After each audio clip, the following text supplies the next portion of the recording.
Chapter 1. 1. As he fell from the tower, his final words were lost in the wind right before Subaru Natsuki's consciousness cut to black. It was a bit cynical to think so, but death this time was calculated. He had probed Shaula's motives, uncovered the hidden fifth rule of the tower, and confirmed that saving Shaula wasn't just something he desperately wanted to do, but was also the right thing to do. Subaru had found all the answers he wanted. Maybe that was why he felt oddly calm in the face of death. Of course, there was still the inevitable dread that came with jumping to his own death, but this is probably the first time I've ever confronted death so fully. He didn't delude himself into believing that committing suicide here was going to save Shaula. She begged for the order to kill herself rather than to watch him die, and instead, he had jumped to his death right before her very eyes. He couldn't even imagine how that would affect someone who had been waiting for 400 years. No, this was nothing more than an act of self-gratification. What made it worse was that he wouldn't even be sticking around to see the result. So what? Even if it was just self-gratification or hypocrisy, what did it matter? In the end, how you take things is up to you. A good deed that can never be done is meaningless, and taken to the extreme, hypocrisy, false virtue, doesn't exist. Now that he'd hashed things out with Shaula, Subaru settled on his endgame. Everyone had to make it out alive. They would resolve this crisis in the desert tower without losing anyone. And that included Shaula. I'll do whatever it takes, that's why I exist. Isn't that right, Subaru Natsuki? In the same instant that he steeled his resolve, something awakened in the bottomless abyss of death. 2. A Subaru. Right after his consciousness broke the surface, he saw familiar blue eyes marked by an unmistakable pattern. Beatrice was right in front of him, peering at him in concern. Subaru gulped ever so slightly when he felt her small hand brush against his cheek. It was so impossibly warm after he had just experienced death. Are you fully awake now? You were inside the book for so long, it was starting to become worrying. It would be best to make sure no memories slipped out of your head along the way, I suppose. To start, what do you remember about Betty? You're Beatrice, obviously. It seems you at least remember that much. Good boy. Her hand moved from his cheek to rub his head. Subaru savored that ticklish feeling as his mind processed everything that had happened and figured out where he was now. This was the moment he returned from his encounter with Louis Arneb in the corridors of memory. The reset point was unchanged, which meant, this is count zero, our counterattack starts now. Beatrice's big eyes blinked quizzically. He was going to need a lot of help from Beatrice in the coming fight, but he had no intention of revealing his goals or what he would do to achieve them. Beatrice was kind, so kind. That's why Subaru was sure that if she knew what he was planning, she would absolutely be against it, and she wasn't the only one. So, how was it? Did you get what you were after in the book? Beatrice asked, holding said book in her lap.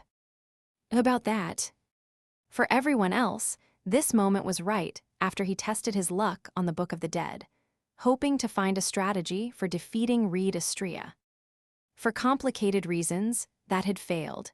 It felt quite a long time ago now because of how much had happened, but that was a Subaru problem. I know what I need to do, and where I can't afford to fail. Beatrice, it's going to get a little busy. Lend me your strength. Of course, we're partners. Even without any explanation, she immediately accepted. Having her here puts my black at ease. 3. Light poured into Subaru's eyes as he stared in wonder at the state of the second floor. Up the large staircase, what should have greeted them was a great white void. Instead, what should have been an empty space was marred by the scars of a furious battle that had left deep gouges in the floors, the walls, and the ceiling. We're not allowed to destroy the tower, if that's the rule that was broken. The tower's tests shouldn't be allowed to break the tower's rules. That guy's a troublemaker no matter what he's doing, Subaru murmured bitterly. Ah, the hell, I was wondering who was common, but it's just you. The red-haired hero, standing in the middle of the ravaged second floor, turned and scrunched up his nose in annoyance. It was exactly the sort of thing Reed Astria would say. That attitude perfectly lined up with Subaru's impression of the man.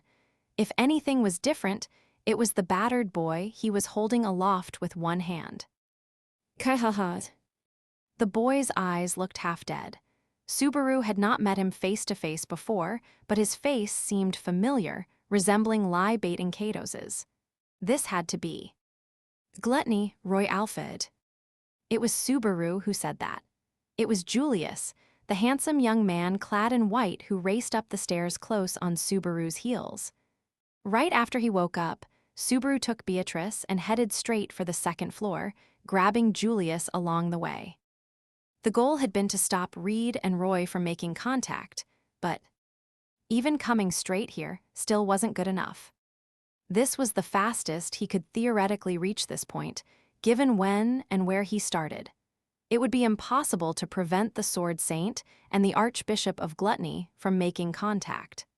At the same time, it was clear their first meeting wasn't exactly copacetic. Given the signs of damage, it must have been some battle these two had fought. Most likely, Gluttony had used all the ultimate techniques he had ever gobbled up to corner Reed. Unfortunately, no matter what he pulled out, it wouldn't be enough to best this immovable object. So, what are you gonna do? I know the tower's going to shit, so why are you here? You want to take your examination. A small fry and a rug rat aren't enough to entertain me. First, I would ask you to release him, Reed Astria. The hell you say? Still holding Roy by the ankle, Reed picked at his ear with his free hand, growling in annoyance. But Julius didn't wither under Reed's gaze. Allow me to repeat myself. Release him. The fight is clearly over. There's no need to denigrate the defeated further. I don't feel like it. And who do you think you're ordering around? He a friend of yours or something? No, I can say with quite some confidence he is not. The Archbishop of Gluttony is in fact a bitter enemy I would gladly fight to the death. Then why so pissy? Mad I got to him first. Because you are sullying the pride of a swordsman. After coming face to face with the man named the Sword Saint, a title only meant for those who stood at the very peak of sword skill, and the first man to ever receive the title, Julius declared him lacking. In response to a statement that could only be interpreted as contempt, Reed exhaled deeply. The pride of a swordsman, huh? Subaru could feel that whisper scorch the very air.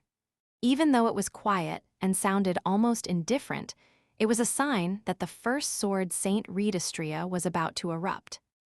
Hey, how long are you gonna nap? Get up already. GHGJJ. There was a terrible groan as he clenched his fist around Roy's ankle so tightly. It seemed like he might crush it entirely. The boy cried out in pain as Reed looked down at the drooling, upside-down Archbishop. What you said before, about eating me up and gobbling me up and all that, I'll let you do it. Gee, ka ha ha ha ha, what? What's this all of a sudden? You beat us and pummeled us and battered us because you didn't want to do that. Changed my mind, right. Reed grinned like a shark and held up his free hand. He had no problem catching the tip of the whip aimed at his neck, completely thwarting Subaru's surprise attack. Unfortunately, since he had forgotten how to actually use the whip, Subaru had simply mimicked what he had seen before. No hesitation. I can respect that. Limper than a wet noodle, though. After offering that bit of feedback, Reed yanked the whip. Subaru tried to hold on, but that just meant he was pulled off his feet. WHOA, Subaru. Beatrice grabbed onto Subaru and went along for the ride. They flew in an arc and looked like they were due for a bad landing, but Beatrice managed to control their fall with her magic. Subaru, Lady Beatrice. Heads up, dumbass. GHH Allah. Reed noticed Julius's lapse in attention and promptly kicked the knight aside. Julius managed to raise his sword to block, but he couldn't lessen the impact and found himself hurtling through the vast, white space. And before any of them could do anything else. Give it your best shot. Can you wolf me down? Will you live or will you die? Ah, yeah, got it, we get it. We understand, all is understood. That's why, gluttony. Still hanging upside down, Roy howled with glee in Reed's face. Then the Archbishop of Gluttony reached out, putting his hand over the eye patch covering Reed's left eye. And then his mouth cracked wide open. Reedastria. That was all Roy said before he started furiously slurping to devour something invisible to the naked eye. This was Gluttony's meal, and the exact moment he desecrated a being's very existence to sate his voracious hunger. The change was sudden and swift. Reed disappeared like he was a figment of the imagination. His tall, imposing figure had simply vanished, and Roy, who had been held by the ankle, fell to the floor. Roy landed lightly, licking his lips in rapture. Ah, incredible. We imagined so many different flavors, wondering what it might taste like, but it's so much better than we imagined. Damn, it's too late. Ah, you saw, right? We ate it, what a rich flavor. We would eat anything, but after tasting that, even we can see a bit of lie, S.O. Roy arched over backward, cheeks red, as he ranted about how Reed tasted. It was the worst sort of food review imaginable, but he was cut short. For Subaru, who knew what happened next, the reaction was already expected. What's happening now? Beatrice murmured in disgust. Www8 eap jihi, this is weird. This is weird, isn't it? This is you're weird, you bastard. Holding Beatrice's hand, Subaru gritted his teeth. Roy's expression changed. A twisted smile suddenly appeared on his face, a familiar shark-like grin. Nothing weird about it, eat or be eaten, that's life. Grinning savagely, the boy said something that sounded nothing like gluttony, and then it happened. Even though they didn't so much as blink, none of them caught the crucial turning point. That was just how natural the shift was. A real live body is just different. I can feel the blood pumping through my veins. In the blink of an eye, there had been a substitution, and just like that, the ferocious Reedastria stole the Archbishop of Gluttony's body and returned to the world of the living. Reedastria appeared in the Archbishop's place. More precisely, he took advantage of Gluttony's authority to recreate someone they've eaten and then overwrote his consciousness. Right. Spare me that complicated crap. How should I know? Not like it even matters. Small fry spouting that, this is, I know what you are. Oh, what? He took over his new body through sheer force of will, but that seemed like a secondary concern to Reed.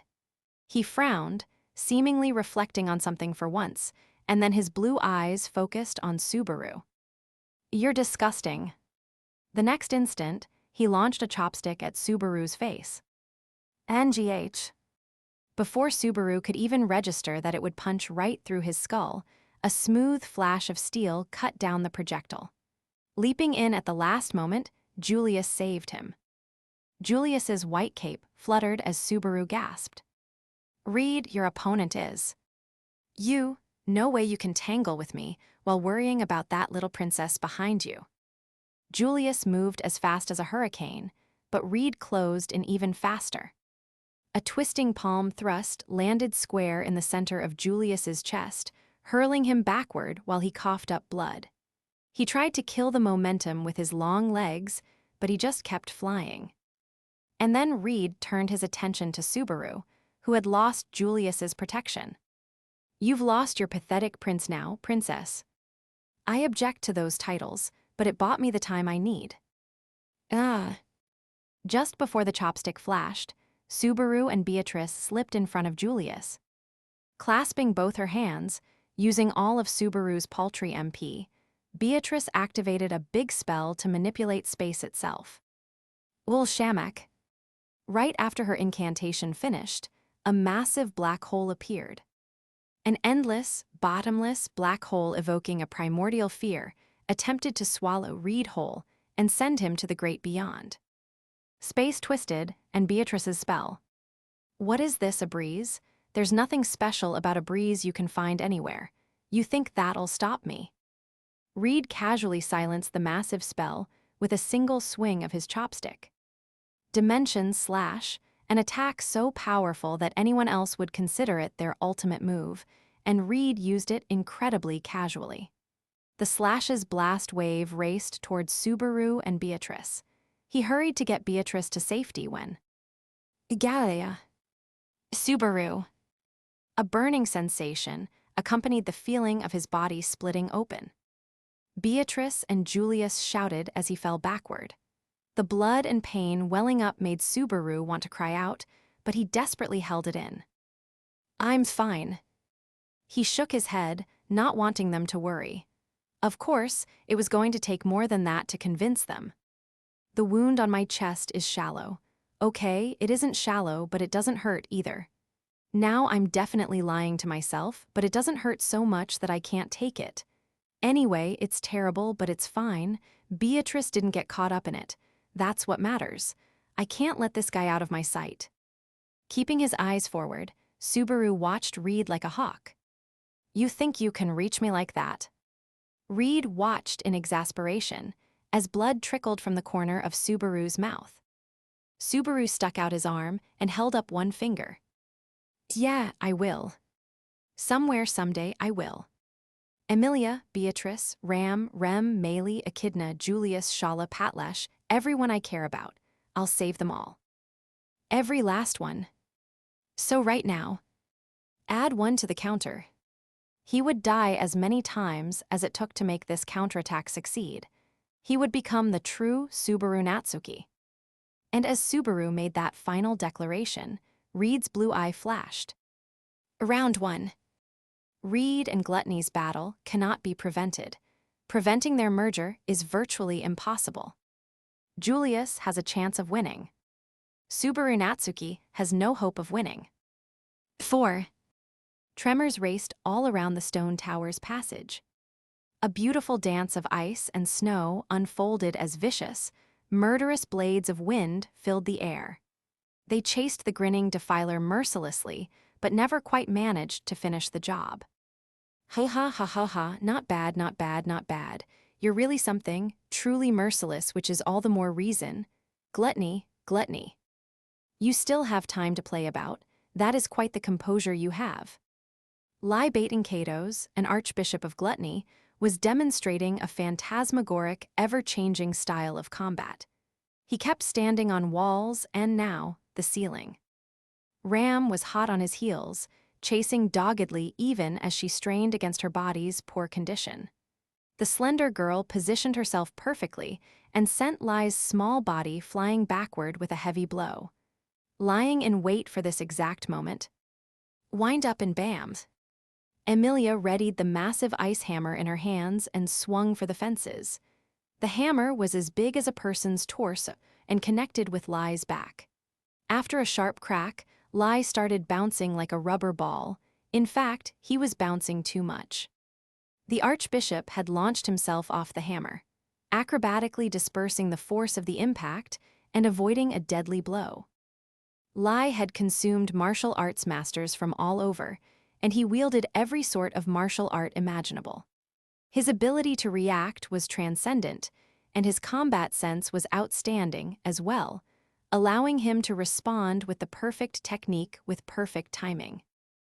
The memories he stole included their previous owners, physical experiences, too. That much was clear from the way Subaru couldn't remember how to use the whip that he carried on him.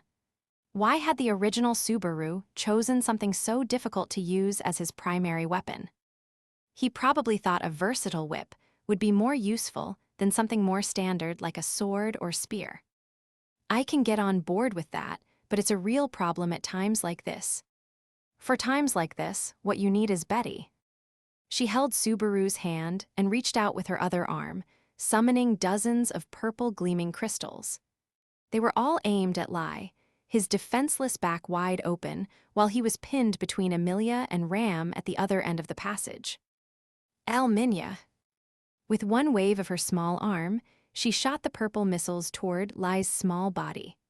The resulting purple blasts swallowed up the small archbishop, and the sound of glass shattering filled the air. Beatrice had used a terrifying spell that stopped time for the target, turning them into a fragile, easily broken crystal.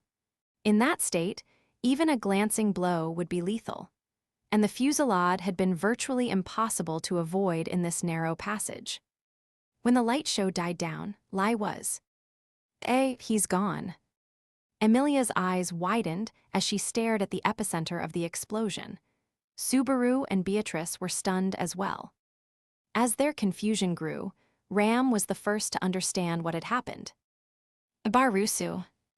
Spinning around, she shouted, pink eyes wide open.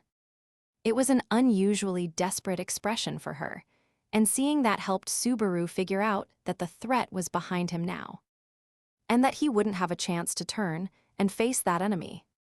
Even for us, having to deal with that over and over again would be annoying. They could hear Lai's sneering voice as he reappeared after escaping the mass of purple missiles. This was Leaping Dorkel's teleportation ability, a sort of short-range warp. It was the worst possible matchup for their plan to surround the Archbishop. As that realization dawned in Subaru's mind. Subar. Thought does not always translate into action correctly, and the black and the body are rarely perfectly aligned. After he reflexively pushed her small body away, a sharp feeling tore deep into his chest. NGH. The terrible pain immediately made him regret his decision.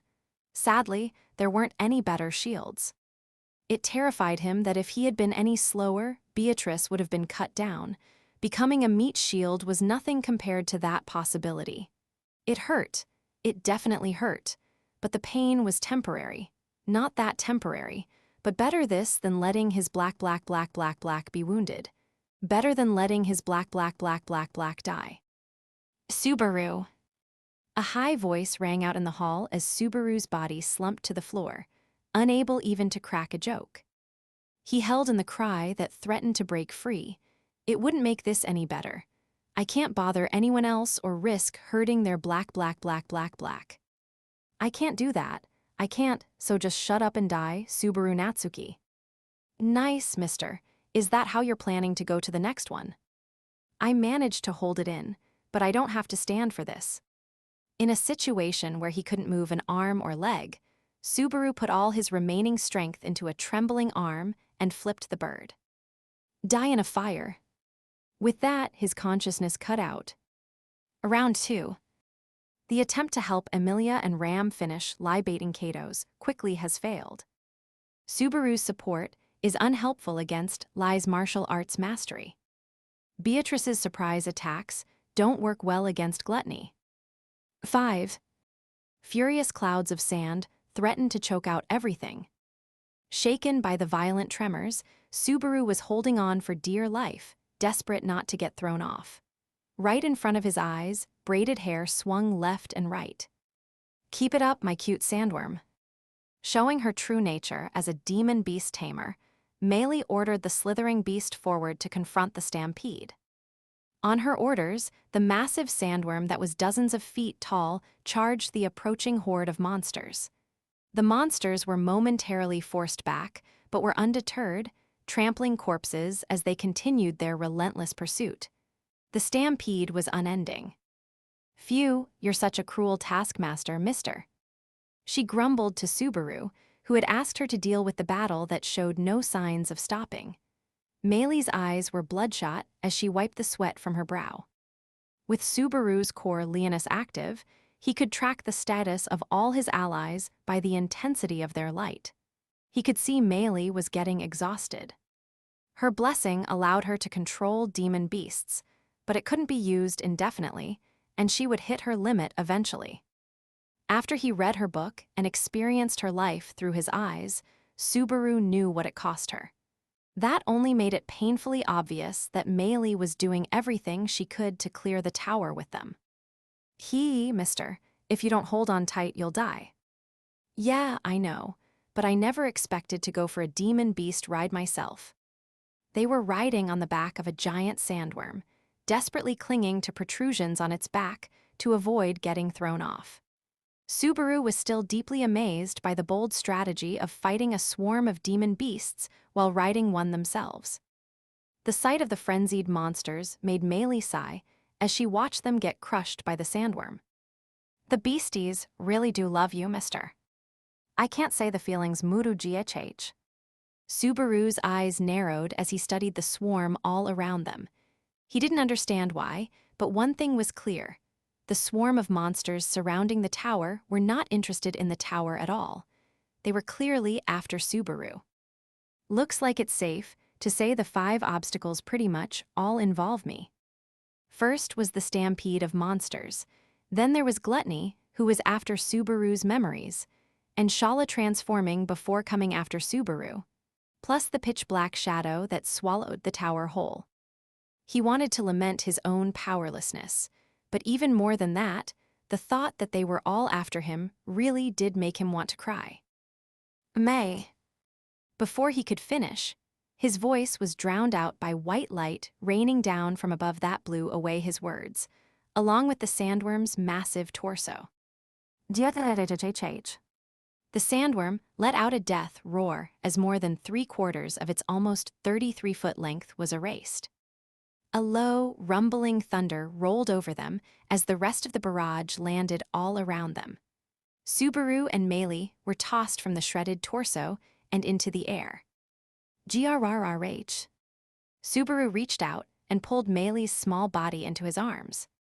As he held her close, he saw it out of the corner of his eye, a giant scorpion sitting on the tower's outer wall. Shaula. Her tail was pointed right at them, visible even in the darkening skies. Subaru's blood ran cold as he realized time was up. Someone inside the tower had broken a rule. Accordingly, Shaula had lost control and transformed into a scorpion, and just like she'd warned, she attacked Subaru. That blast had torn through the sandworm's torso and launched Subaru and Meili into the air. Ngh. They were falling at high speed toward the sands. Meili was locked tight in his arms and would probably be safe, but the same couldn't be said for Subaru. Unable to control his landing, he felt his head slam deep into the sand. There was a dull thud, and a joint that really should not break went snap.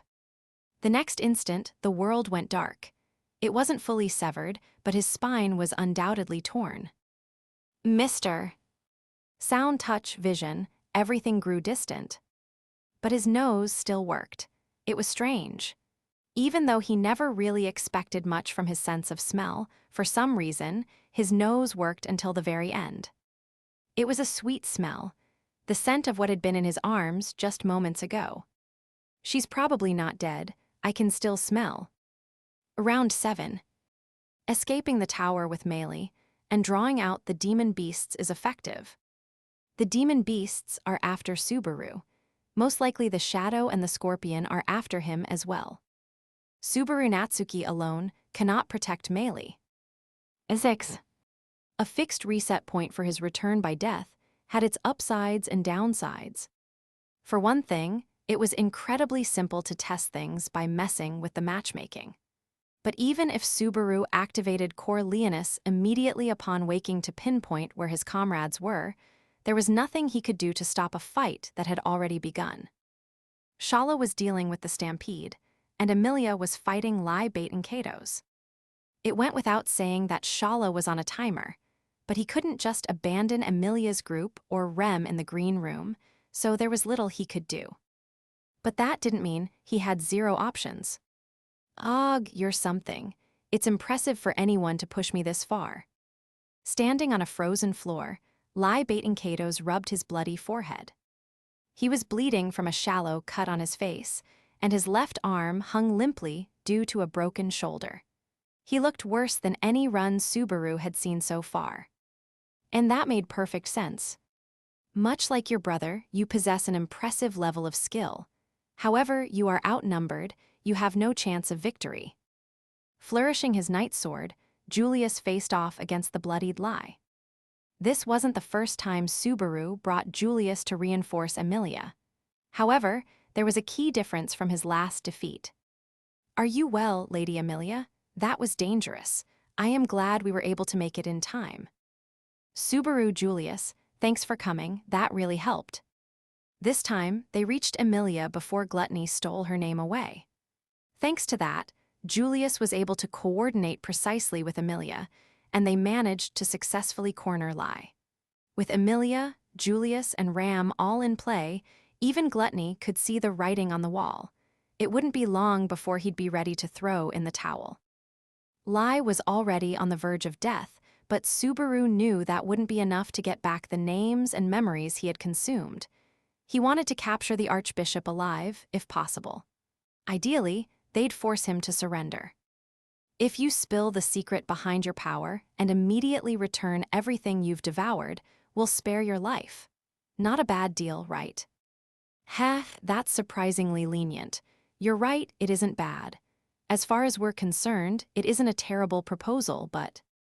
Do you really think we would go along so easily when you talk like you can see right through us? Wait. Lie stuck out his long tongue with a sneer. Subaru frowned and immediately deduced what Gluttony intended to do and cursed at his own shallowness. The others reacted to his shout, but it was too late. Bye-bye. Waving casually, Lie used Leaping Dorkal's teleportation ability and vanished. Watch out, he could still come at us from anywhere. There's no point.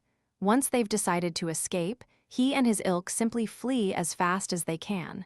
That's why he has never been caught before. Julius was on guard for a surprise attack, but Ram's assessment was more cool-headed. Subaru agreed with Ram. There was no reason at all for Lie to continue fighting in this situation. He was an archbishop, not a warrior. Just a little more, and we would have had him. A murmur trickled out in the hall, now devoid of enemies. One more step, and the one who hurt Rem would have been NGH.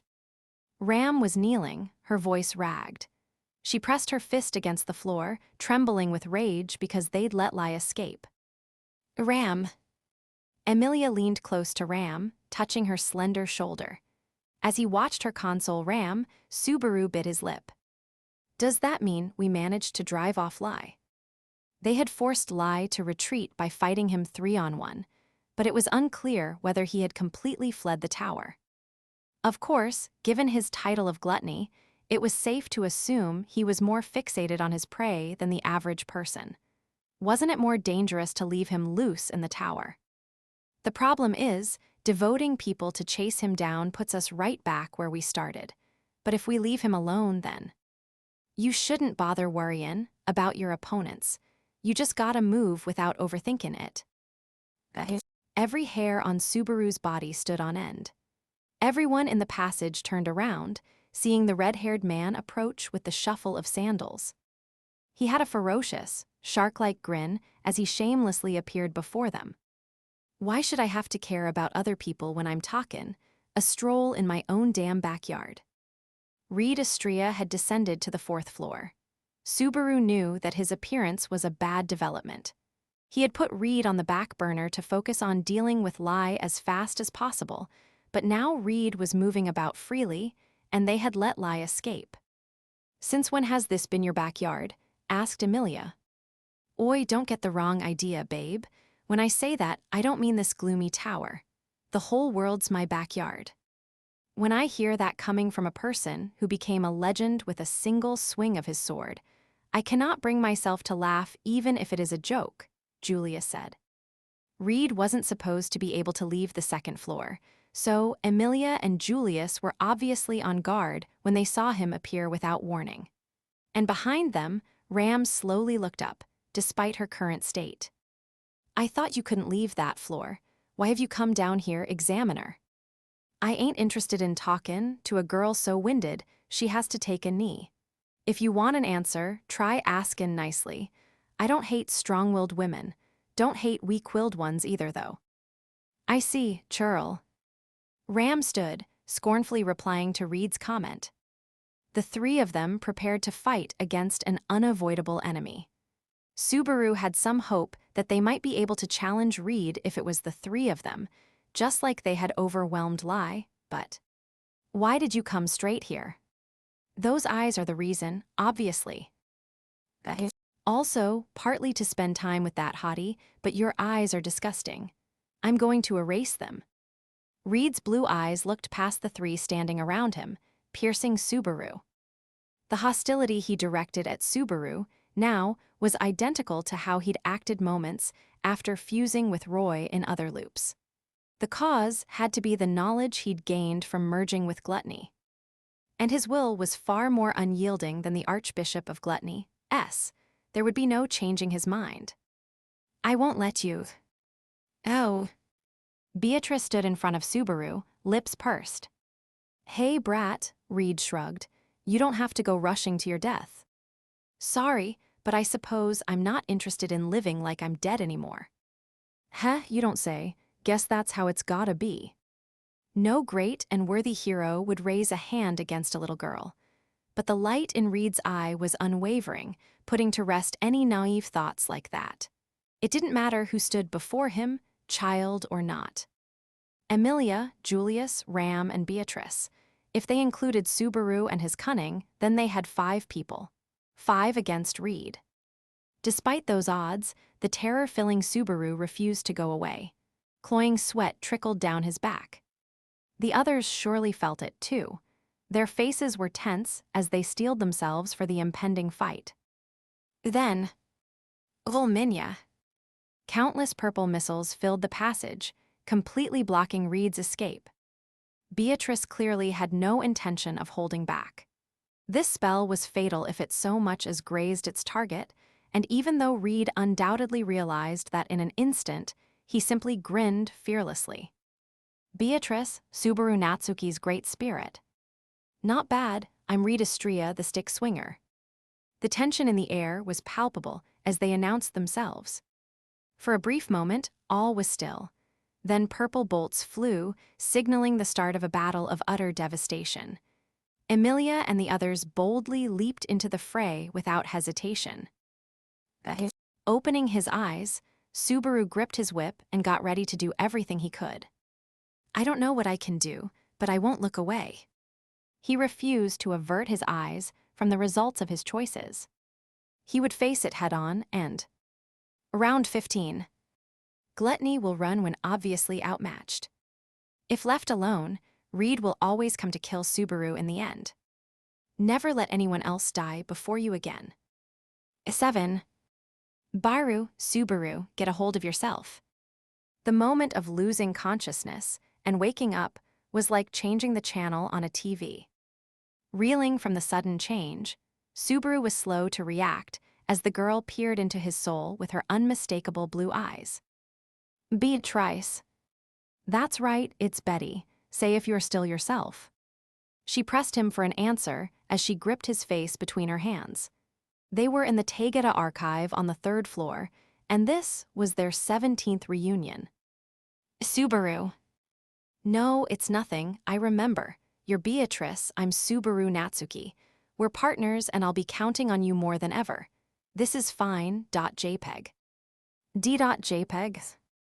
Subaru answered whimsically and flashed a thumbs up. Beatrice was baffled, but she returned the gesture. Her simple acceptance of an expression that shouldn't exist in this world was proof of what a terrible influence Subaru was on her. As he patted her on the head, he quickly set his mind in motion. There was no time to waste. He had to come up with a new plan and incorporate what he had learned during the 15th round that had just ended. Calm down, Subaru. Beatrice tugged at his sleeve and peered at his face. Talk. Explain what happened in the book. Could you see Reed's memories? And other than Betty, do you remember Emilia and everyone else too? You have to remember all the important things. All of it. Yeah, you're right. Her earnest plea made him stop and think. In his rush to solve everything, he was neglecting Beatrice, even though she was right there in front of him. It's the classic development, where the person going through the same loop over and over starts disassociating with everything around them. I never thought I would ever end up in that sort of situation, though. And in those sorts of stories, it was supposed to happen after facing a seemingly impossible wall dozens or hundreds or even thousands of times. He had been at it a mere 15 tries. Is my black already so hardened that I can't even see others as actual people? What am I, stupid? Okay, I admit I'm stupid. Subaru admonished himself, disgusted with his black-s weakness. He couldn't believe how fragile, how pathetic it could be. You've only died 15 times. All you've done is throw away your life without making any progress. What right do you have to talk about exhaustion? Stand up, raise your head. Clench your fists, Subaru Natsuki. There's no one else but you. The real Subaru Natsuki wouldn't break from this. You were never the sort of Superman who could do anything. Just as he began to sink into a cycle of self-doubt, Beatrice's voice freed his mind. Subaru felt his breath catch. Still looking at him right in the eye, she continued. I will say it as many times as you need to hear it. You aren't some Superman who can do anything, Subaru. You are always so busy dealing with whatever is in front of you, hurting yourself for the sake of everyone else, even though you're a normal boy who isn't especially good at enduring pain. That shouldn't be true, I don't think, or else. Or else what? Or else how could I? His voice was quivering as he clenched his chest. It was pounding like it might burst any moment. The fear he felt now made his black race worse than when he stood on the verge of death. Beatrice shook her head, standing in his way. Subaru, stay here and just rest. Let Betty take care of things for you. Wah, don't be stupid, I'm fine. Yeah, I'm a little off balance, but... He tried to stand up and stop her, but... You're trembling, Subaru. Dumbfounded, he looked down at his unsteady legs. Raising his knee, Subaru tried to muster some strength, but it was quickly apparent that his legs wouldn't support him. No matter what he did, he found it impossible to get up. Why? It's obvious. You've been pushing yourself too hard this whole time. No, wait a minute. I can handle at least this much. This is. He hit his knees over and over in frustration, trying to forcibly drive some strength into his legs, but he still couldn't stand. Even though Subaru didn't feel any pain, suffering, or exhaustion, his limbs remained lifeless. And while he was doing that, Beatrice took a step away from him. Subaru will cover wherever you are lacking, so don't try to do everything yourself. After all. Beatrice. That's Subaru Natsuki's style. Smiling as Subaru's eyes widened in shock, Beatrice turned to the stairs. As she left, she talked to Echidna and Meili, who were patrolling the archive. You two go to the balcony. I'll find Emilia and Ram. They went to the green room, be careful. With those brisk instructions, the three of them set off. Subaru was alone on the 3rd floor. Julius would have normally come to the archive, but he wouldn't show up here once he ran into Beatrice. Without Subaru's directions, they wouldn't be able to deal with all the issues assailing the tower. And because of their kindness, because of their concern for Subaru, they would die. Because of me, because I'm weak, how did so little break me? The real Subaru Natsuki wouldn't have been stopped by this. A fire roared in Subaru's chest as he raged at his uselessness. But at the same time, he remembered the Subaru Natsuki Beatrice had just described. That was unacceptable. He refused to believe it. If what she said was true, then Subaru Natsuki was just a normal person. There must have been something that changed you, Subaru Natsuki. Was there an absurd encounter? Did you receive an unbelievable power? Have an experience I can't even begin to imagine? You must have had something that let you escape from being pathetic old Subaru Natsuki and helped you gain the trust of all these people in this new world, in this new life. Subaru Natsuki was here. That was the phrase that had made him doubt this world's Subaru Natsuki. It had been carved into his own arm, scrawled like a curse all over a room. The message from a being who should not have been there. It almost felt like a hex from someone who had been robbed of their place and role. If you really are somewhere inside me, then show yourself. Grabbing his arm, clenching hard enough make his bones creak, Subaru pleaded with himself, with the Subaru Natsuki who wasn't there. He demanded the reborn Subaru Natsuki come out. He wanted to see the Subaru Natsuki who could achieve what he couldn't. "It's not enough, it won't work with me. We need you, Subaru Natsuki." Swinging his arm down, Subaru punched the floor. It was made of some unknown material. The hard surface hurt his fist, but it was nothing compared to the feeling of powerlessness eating away at his black. "I want to save them. I want to save everyone. None of them are evil. I don't want to hurt any of them, and they don't want to hurt me. I know that. I don't have to doubt who to save or who it's okay to care about. But right now, we need you, so why is it me and not you? If it's just my cowardly self, then everyone will, why? As of this very moment, I can't even move my legs. And because of that, Beatrice, Echidna, Maylie, Emilia, Ram, Julius, and Shaula, they're all rushing to their deaths. All because Subaru was powerless to save them from their fates. Corleonis. Subaru murmured weakly as he activated his authority. He wanted to hurt himself. The new power dwelling inside him showed where his comrades were in the tower, and it would also show him their final moments as well as the demise of the tower itself. Everyone is doing their best, no matter where they are. They're all following Beatrice's instructions perfectly, I'm sure. And as information flowed into Subaru, this looped pointlessly. Static interrupted that pessimistic stream of thought. Subaru slowly looked up. Turning around, he turned his eyes to a shelf filled with countless books of the dead. A strange feeling struck him. This wasn't his first time activating Corleonis in the archive. He had done it every time he came back to track down his comrades. He had ground his life down to a nub, chasing after any and every possible combination that would change the situation they were trapped in. And yet he couldn't understand how this was the first time he had picked up on this. This reaction has to be. It was faint, barely even perceptible, but he could feel it. Compared to the feeling of his comrades, who he could sense clearly even at a distance, this signal was terribly weak, but it was unmistakable. Forcing his trembling legs to move, he slowly crawled over. Once he reached the shelf, he forcibly lifted his upper body by leaning against it. Somehow, he managed to get to his feet. Then he reached toward that faint, fading light and grabbed it. What his hand found was a single tome, a book of the dead. When he pulled it out, he stopped breathing. The black cover featured nothing but a title. It was a simple, dull book, but it also held enormous meaning for Subaru. Because Subaru Natsuki. There was a book of the dead that should not have been there.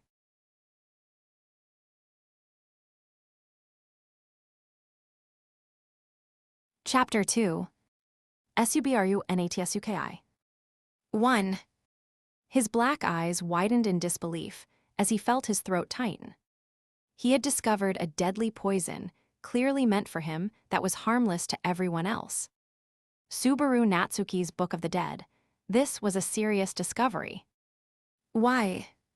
Why was there a Book of the Dead that should not exist? The Tegeta archive in the Pleiades Watchtower was supposed to hold the books of people who were already dead. It made no sense to find the book of someone who was still alive. And he couldn't pretend it belonged to someone who miraculously had the same name. It's written in Japanese. The title engraved on the black cover was unmistakably. As far as he had seen, the writing in this world was like nothing he knew. If Emilia or the others saw this book, it would look like meaningless characters to them. This book was a poison for Subaru and Subaru alone, but the opposite was also true. It contained a possibility only he could see. But a possibility for what, and provided by whom? The reason he found this book was because of Corleonis's faint reaction and because he had searched based on that. Without it, he would never have noticed. It was a chance thing that was virtually impossible, barring the whims of a god.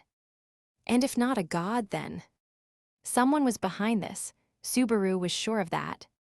The question was whether it was real. And if it was real, what would be recorded? Whose life would he experience? Was Subaru Natsuki considered dead the moment he lost his memories? Does that make it a recording of all the times I died before? According to what Louis said, the corridors of memory extracted recollections and experiences from the souls of the dead before recycling the souls. If those memories were what filled the books of the dead, then it wasn't hard to imagine how Subaru's deaths might be reflected in some form or another. But in that case, returning by death is, what am I, stupid? Of course I'm stupid, and a coward. Subaru berated himself as he felt his thoughts scramble in a completely unexpected direction. If he was being honest with himself, Subaru knew he was scared. What would happen if he read the book? He was terrified of that strange and unknown possibility. He was trying to put off testing his baseless hypothesis, to put off turning the pages. It wasn't like he particularly believed the 5-minute hypothesis, but discovering that a book of the dead existed was almost a relief. It was essentially proof that he had not, in fact, just popped into existence. But at the same time, it also confirmed that another Subaru Natsuki really had lived in this world, and that he was wiping away the traces of that Subaru, overwriting him. Where does this Subaru Natsuki's book even start, and where does it end? With Meili, it had begun with her earliest moments, when she first gained a mind and and started forming proper memories. From there, it continued through her life up to her death. But how would it go with Subaru? It would probably start similarly, with the seeds of consciousness, like with Meili. But where would it end? The current Subaru Natsuki who had lost his memories was obviously not dead. So if the Subaru inside the book was considered dead, then the natural conclusion was that the contents would show everything right up until the moment he lost his memories. The other possibility was that it would include the moments after he woke up in this tower, missing his memories. In that case, which death would be the endpoint? Or was it blank like Reed's, after his book was used to recreate him as an examiner for the tower? What in the world would the book show? So, what do you want to do, chicken? Do you want to see it or don't you?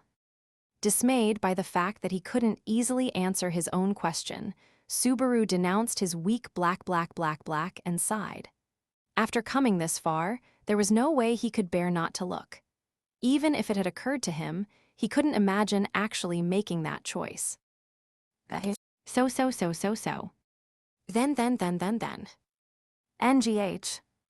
He took a deep breath, then opened the book. The path of that began who knows where and ended somewhere. 2. This is seriously bad. Face against a hard floor, the burning from his stomach seared his brain. He couldn't muster any strength. He couldn't feel his arms and legs.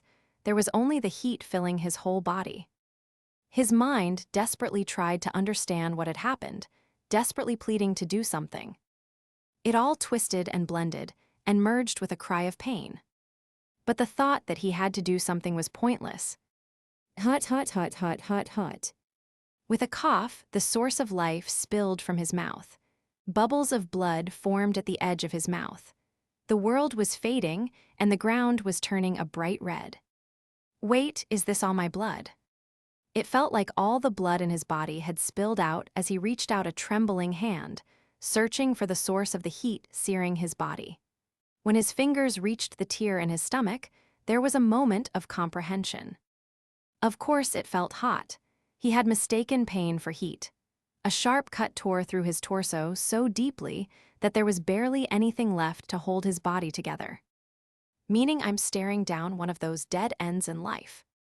The moment he understood that, everything suddenly grew very distant. In front of his eyes, a pair of black boots stepped onto a carpet of blood laid out on the floor, causing a ripple. Someone was there, and it was probably his killer. But he didn't really try to look at their face. That didn't matter. He only prayed that she would be safe. Ibaru. He thought he heard a silvery voice. Just being able to hear that voice was more gratifying than anything. So, GH. There was a short groan, and the red carpet welcomed someone else. The body fell right beside him. and his lifeless, outstretched arm appeared as well. The limp white hand and his blood-stained hand brushed against each other.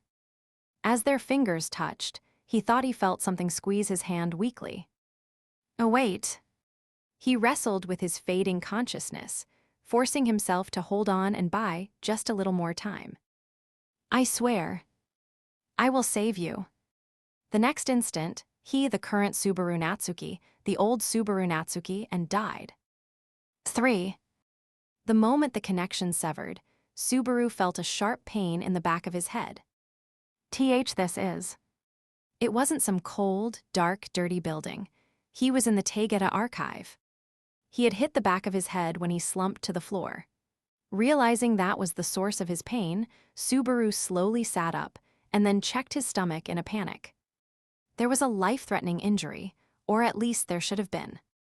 It's gone, there's nothing, there's no cut. He checked his stomach over and over, confirming that the source of the searing heat was no longer there. There were no traces of the incredibly vivid scene he just lived through. The overwhelming pain that he had mistaken for burning. That feeling was a memory. My stomach split open and I died. A sharp blade had bitten deep, and his final moments had been steeped in powerlessness and blood. It would still have been forgivable if he had at least died alone. But that wasn't the case. Shaula. That was the name, the fake name, of the girl he had been unable to save. In those memories, the familiar, silver-haired girl had interacted with Subaru under someone else's name. Why? It wasn't out of malice, that much was clear. And as he watched the other Subaru Natsuki run around and work so hard right after being summoned to this world, something dawned on him. That went beyond dying in vain. Calling it a dog's death would be an insult to dogs, but this is definitely the one and true Subaru Natsuki's Book of the Dead. A pathetic, foolish, weak, hopeless Subaru Natsuki. There was no mistaking it. That stupid self-consciousness and total lack of consideration for his parents was unmistakable. And on top of it all, when he found himself in another world, he used it as an excuse to escape reality, deceiving himself and the people around him with a hollow sense of positivity. That foolishness had resulted in tragedy. What a hopeless idiot, but his stupidity had been fatal, but it had also revealed certain truths. This may have come naturally to the other Subaru Natsuki, but it was something the current Subaru Natsuki had not known. For example, how had he gained the power of return by death? If this was a classic Isekai story, then there should have been a god or some other supernatural being that summoned him. But if the old Subaru Natsuki didn't have any memories of meeting a supernatural being, then it made sense why he didn't remember receiving the power or being aware it existed. In his final moments, the other Subaru Natsuki had been convinced that he died for real. Or at least that's how it felt to me. And as he had that thought, Subaru suddenly realized something. I can't objectively differentiate between myself and the other Subaru Natsuki in any meaningful way. I'm even more mixed up than when I read Meili's book. When he dived into her Book of the Dead and gone through the moments of her life, he had experienced something like an intense gravitational pull that dragged him into her mind. Part of his personality had merged with hers and created a Meili that took up residence in his head, saying whatever she wanted and generally driving him crazy. On some level, he knew that it was a figment of his imagination and had nothing to do with the real Meili. Even then, there were obvious differences between his experience with Meili and what he was going through now. The primary reason was probably because the subject this time was himself, a version of him that wasn't actually him. This was an impossible situation that was pushing him into an unexpected battle with himself. A battle with myself. It was a hackneyed turn of phrase, but it perfectly described the situation Subaru found himself in. Honestly, it wasn't looking good. Subaru's consciousness was being inextricably drawn into the other Subaru Natsuki. Emilia.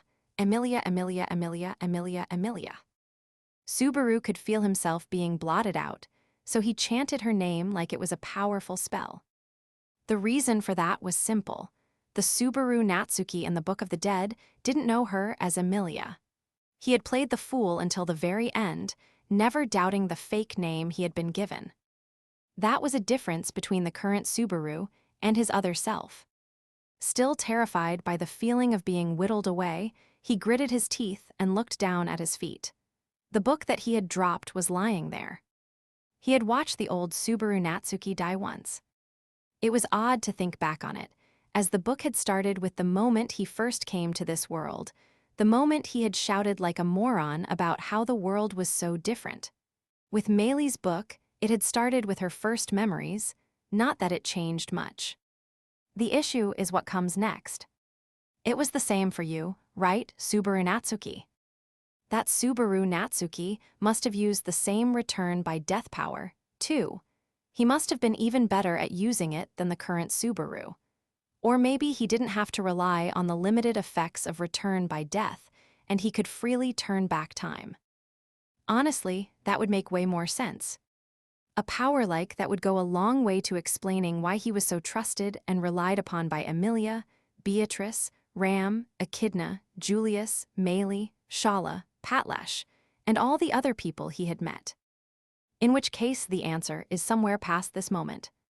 The current Subaru Natsuki and the other Subaru Natsuki looked exactly the same from the outside. But there had to be some decisive moment that changed the other Subaru Natsuki and made him him and no one else. In search of that moment, Subaru picked up the book again. Closing his eyes, he took a deep breath. With the book in hand, he counted 1, 2 beats of his black. And when it had calmed down, he slowly started walking. Finally, standing in front of the bookshelf, he stretched out a hand. The second volume. The next volume had faintly revealed itself to Corleonus. 4. This Subaru Natsuki's path was unsightly, haphazard, and unsalvageable. What a failure, an amateur through and through. Sloppy movements, too, no blessing, no techniques. I figured he had some knowledge to fall back on, but nope. Why did he even try?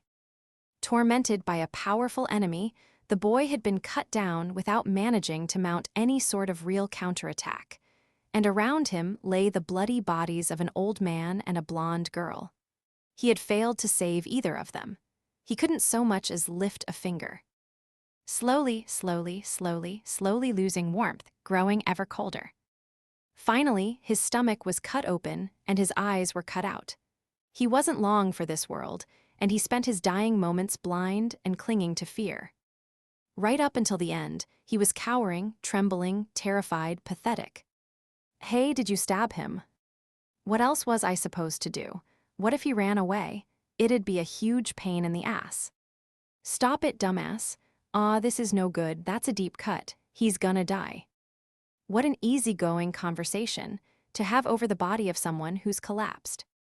If he didn't focus on such trivial thoughts, he would be forced to confront the pain of being stabbed in the back. He was astounded from the bottom of his black. How masterfully he avoided suffering and protected himself. Truly a pointless death, a dog's death of no value to anyone.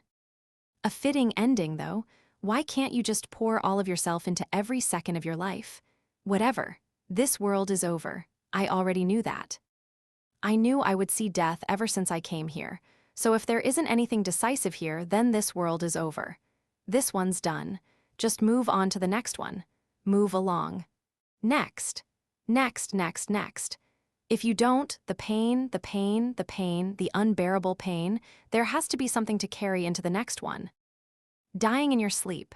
Such a simple end, but there was a venomous cruelty to it. A death that you didn't even notice might seem easier than the deaths that were all tied up in pain and suffering. But that would be wrong. Why did he die? Did he even actually die? There were probably a lot of people afraid of death who wanted to die in their sleep, but after experiencing it himself, Subaru wouldn't recommend it. Because dying meant dying. The end of a life, the final curtain needed to be a clear endpoint. Panic and despair, shock and yearning. Experiencing all that, Subaru sought the next book of the dead. He had to know what happened next. He had to find out what killed him. Mysteries invited more mysteries. He experienced incomprehensible and unreasonable deaths. Countless endings, repeated tragedies. They came for his life, to kill him, to break him, and ultimately to betray him. Why? It stopped making sense. Why did he have to save the blue-haired girl who killed him? Why was he so desperate to save her? Why had she given him that push when his knees gave out and his will was broken? Why did hearing her words give him the strength to carry on? A wish lay beyond that betrayal. Hope that it wasn't a true betrayal. Hope for a world where that was true. The hollow, sad misunderstanding that Subaru Natsuki could save anyone. Sacrificing his life on the altar of that misunderstanding, he forced the books open. Meeting Emilia, meeting Puck, meeting Felt, meeting Old Man Rome, meeting Reinhard, meeting Elsa, meeting Beatrice, meeting Ram, meeting Rem, meeting Roswal, meeting Petra, meeting the people of Erlem village. And desperately denying the muddy torrent edging ever closer. 5. Ugabgh. Holding his mouth after facing another onslaught of death, Subaru knelt on the floor in the Tegeta archives. Unable to stay upright, he slumped forward onto the ground. His breathing was ragged, and a hideous cold sweat drenched his body. Was it hot or was it cold? Was it bitter, sweet, painful, pleasant? All his emotions blended together as black became white and he couldn't tell up from down anymore. That's book 8. That was how many volumes he had gone through since finding the first book of the dead. He was retracing that Subaru Natsuki's footsteps without skipping any deaths. And as he relived all those memories, a thought came to him. How simple, straightforward, and unbearably naive was Subaru Natsuki. The latest death he saw at the end of the 8th volume was the main reason. Subaru Natsuki had gotten into a fight with Emilia after the start of the royal selection was announced, scarred her black as much as he could, and then, without apologizing or reflecting on what he did, died in a panic. As he watched it all unfold, there was a part of him that couldn't help wondering why she simply didn't understand. And there was another part of him that wondered why he found it so unbelievable and agonized over it so much. Don't dwell on the past. The tragedy he had seen with his own eyes moments ago was so painful, he could have sworn it would rend his body in two. But those experiences were not real. It was just something that happened in the past. An old wound. Forget it, don't dwell on it, or your black will break. What am I going to do if that happens, and I can't get back up again? Subaru Natsuki isn't here, so I have to do something about it myself. I still haven't found it. There has to be something decisive, something that only the true Subaru Natsuki has. That would be the key to telling the difference between this and that Subaru Natsuki. And until he found it, his journey through the books of the dead wouldn't end. His search would continue until he discovered the key that would allow him to emerge as the real Subaru Natsuki. Sadly, there were no signs of it anywhere. In all the memories he had gone through so far, the Subaru Natsuki he followed didn't show even the first traces of a backbone, nor did he have the guts to try saving someone, let alone to become someone's hero or savior. What he did have was a stubborn refusal to give up and the fortune of being surrounded by good people. But that couldn't be it. There had to be more. A clear, obvious, easy-to-tell something. A universal key that anyone could understand. There had to be. Book 9. He braced himself to face the panic and chaos, the betrayal and despair, and the ever-present swirling cycle of death. I'm begging you, Subaru Natsuki, hurry up and show me what makes you, you. Before my black gives out following your footsteps, your wounds, your deaths. 6. The deaths kept piling up. The endings continued. Subaru could hear his black cracking a little more with each agonizing wound, with each devastating loss. While letting out cries of incomprehension, He gritted his teeth in frustration when the miserable end came, then stood up again, pressing forward despite being covered in wounds and coughing up blood. The struggles of a tearful, earnest boy were plain to see. If not the first time, then the second. If not the second, then the third. If not the third, then the fourth. With every checkmate, he tasted death again. Even so, he held on, determined to break free and forge ahead. It was inspiring, a feat worthy of respect. Not giving up in these circumstances was nothing short of admirable. To grit his teeth and fight on, after everything he had gone through, it was incredible. I have to admit, it's impressive. I'm definitely seeing you in a new light. But this couldn't be it. There had to be something else. There just had to be. Something. Anything. It just doesn't make sense otherwise. He still hadn't found what transformed the powerless, irredeemable Subaru Natsuki into the Subaru Natsuki who could save Emilia and everyone else. That was why he was still searching so desperately, so frantically. Every time he opened a Book of the Dead, he was at the mercy of every abrupt transition, experiencing every bit of shock and terror the other Subaru Natsuki had felt.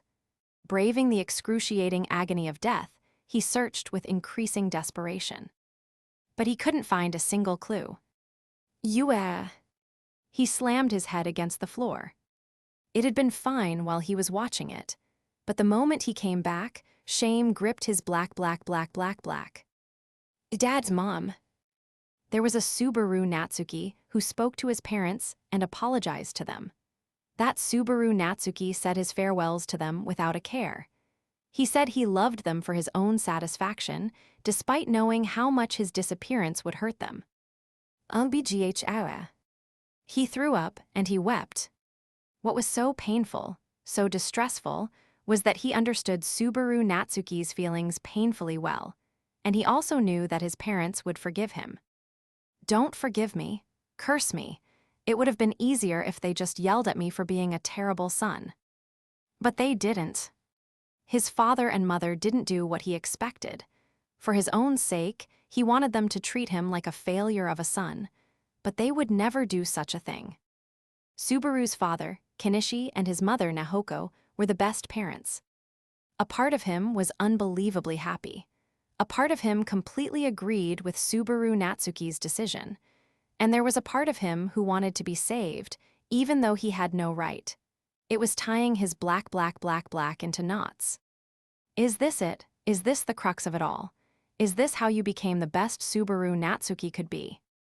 No, it can't be. No, this isn't right. Scratching his head, he slammed his fist into his aching forehead and berated himself. Psychological relief wasn't what he'd been looking for. It had to be something clearer, something with some real power. A special key, an ability. Some great power that only Subaru Natsuki knew about. Something that Subaru Natsuki alone had awakened, like how Subaru developed his core Leonis ability. There had to be a special something, and he had to find it. That was why Subaru Natsuki confronted death again. Tell me, Subaru Natsuki, what makes you special? How can you be the only special one? There has to be a reason, something that changed you, something that made you different, that made you not some useless dumbass. Change me. I don't want to be this useless, pathetic, weak, shitty little person anymore. I'm tired of it. I don't want to see everyone suffer anymore. There must be something, right? It doesn't make any sense there has to be. You're different from me, because if you're not, then there isn't anything to do but give up. If you're just as weak and lousy as me, and don't have any power.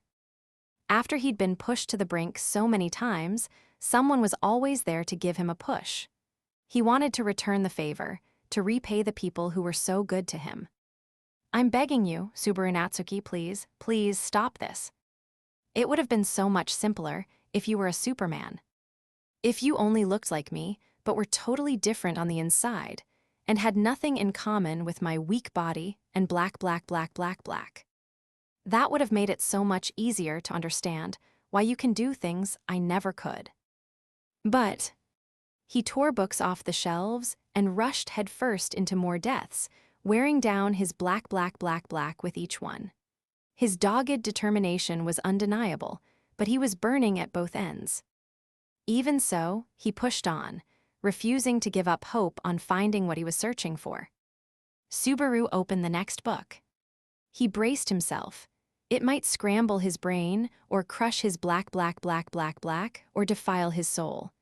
But he couldn't stop now. Losing that last thread of hope would be worse than any amount of suffering. You understand, don't you, Subaru Natsuki? He spoke to someone who wasn't there, looking for agreement. His voice sounded lifeless, but that was to be expected. The person he addressed didn't merit excitement. The guy wasn't all that. With a forlorn hope that none of that was true, and that he would finally be able to put an end to this, he pulled out yet another book of the dead. Then, yeah, I get exactly what you mean. It was a bright, white space. A quick glance confirmed Subaru wasn't in the archive, nor was he a bodiless entity slipping into more memories. No, this was a different place, but one that he recognized. This is. I get you, Subaru Natsuki.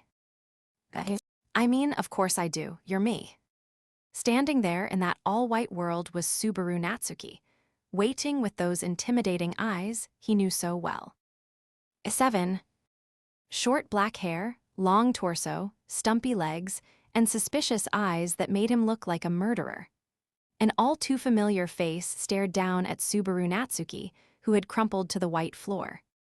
Let's take it from the top. What's up, bro? That's a little confusing. If we wanted to be more precise, then, what's up, other me? In a daze, he looked up and stared at his face. The person raising his hand and greeting him so casually, no, that made it sound like someone totally different was there, even though they had the exact same face. Subaru Natsuki. Am I detecting a weird kind of emphasis in there? Also, referring to yourself by your own full name is kinda weird. I guess it's common enough in manga and stuff. Anyway, it is a bit of a question what we should call each other. Subaru Natsuki. Getting angry at the Subaru who was standing there so carefree, Subaru stood up. And glaring at the thoughtless person right in front of him, he gnashed his teeth. Why are you here, and where is this place? Why am I here? Still staring at the nonchalant Subaru, he gestured to the white space all around them. The white, empty space, just like the corridors of memory, the cradle of Odo Ragna, where he had faced off against Louis Arneb. Why am I here? It's proof that you caught up to me. You read the books of the dead and caught up to me. You should have seen everything you didn't know. Every bit of my life in another world. Subaru answered his hoarse shout calmly. Everything from his calm demeanor to his composed attitude to his seemingly insightful way of talking, it all bothered him. First of all, what is he saying with that nasty face? I caught up to you. That's right, there isn't anything else about me that you do know, so. Bullshit. I caught up to you. You think this is a game? Don't lie to me. There's still more. I still don't know the most important, the most crucial thing. Growling with a furious look in his eyes, Subaru grabbed Subaru by the chest. Subaru didn't resist. He let himself be pulled close until they were close enough to feel each other's breath as the other Subaru's wild black eyes stared him down. Perfect. If you're here, then just tell me. Why are you the way you are? I didn't see anything. I couldn't find anything. Tell me. The reason I'm me. That's right. There must have been something, some spark that made you different. I want to. You should have seen it already, though. So close their eyes reflected in each other's. Subaru calmly looked at Subaru without resisting. That lack of resistance made Subaru feel like he was being told he wasn't even worth talking to. Like he was being looked down upon from some high-up vantage point. Don't look at me like that. Gah.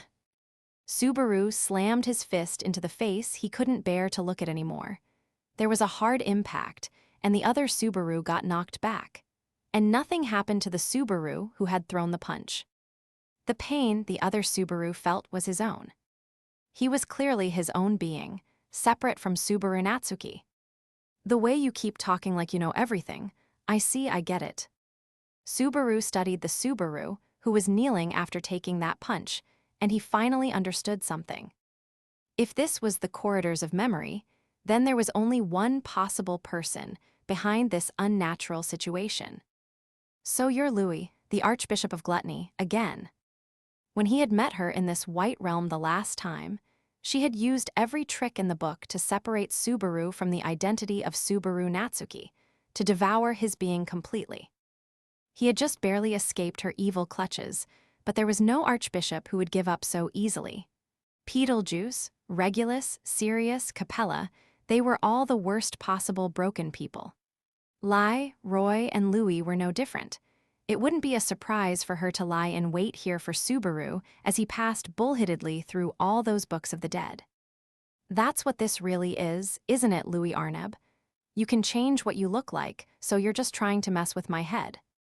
Using the memories and names she stole from others, stealing not just their experience but even their form, she assimilated their identities and made them her own. That was Louis Arneb's power, her authority. There was nothing strange about her, wielding the menace she had used inside the tower here. You want to devour me? To hijack me for real this time? I already dumped your ass last time. Don't you know when to give up? Do you really want to die and come back that bad? Snap out of it already. You think this is some amazing power? It's just dying and getting another shot.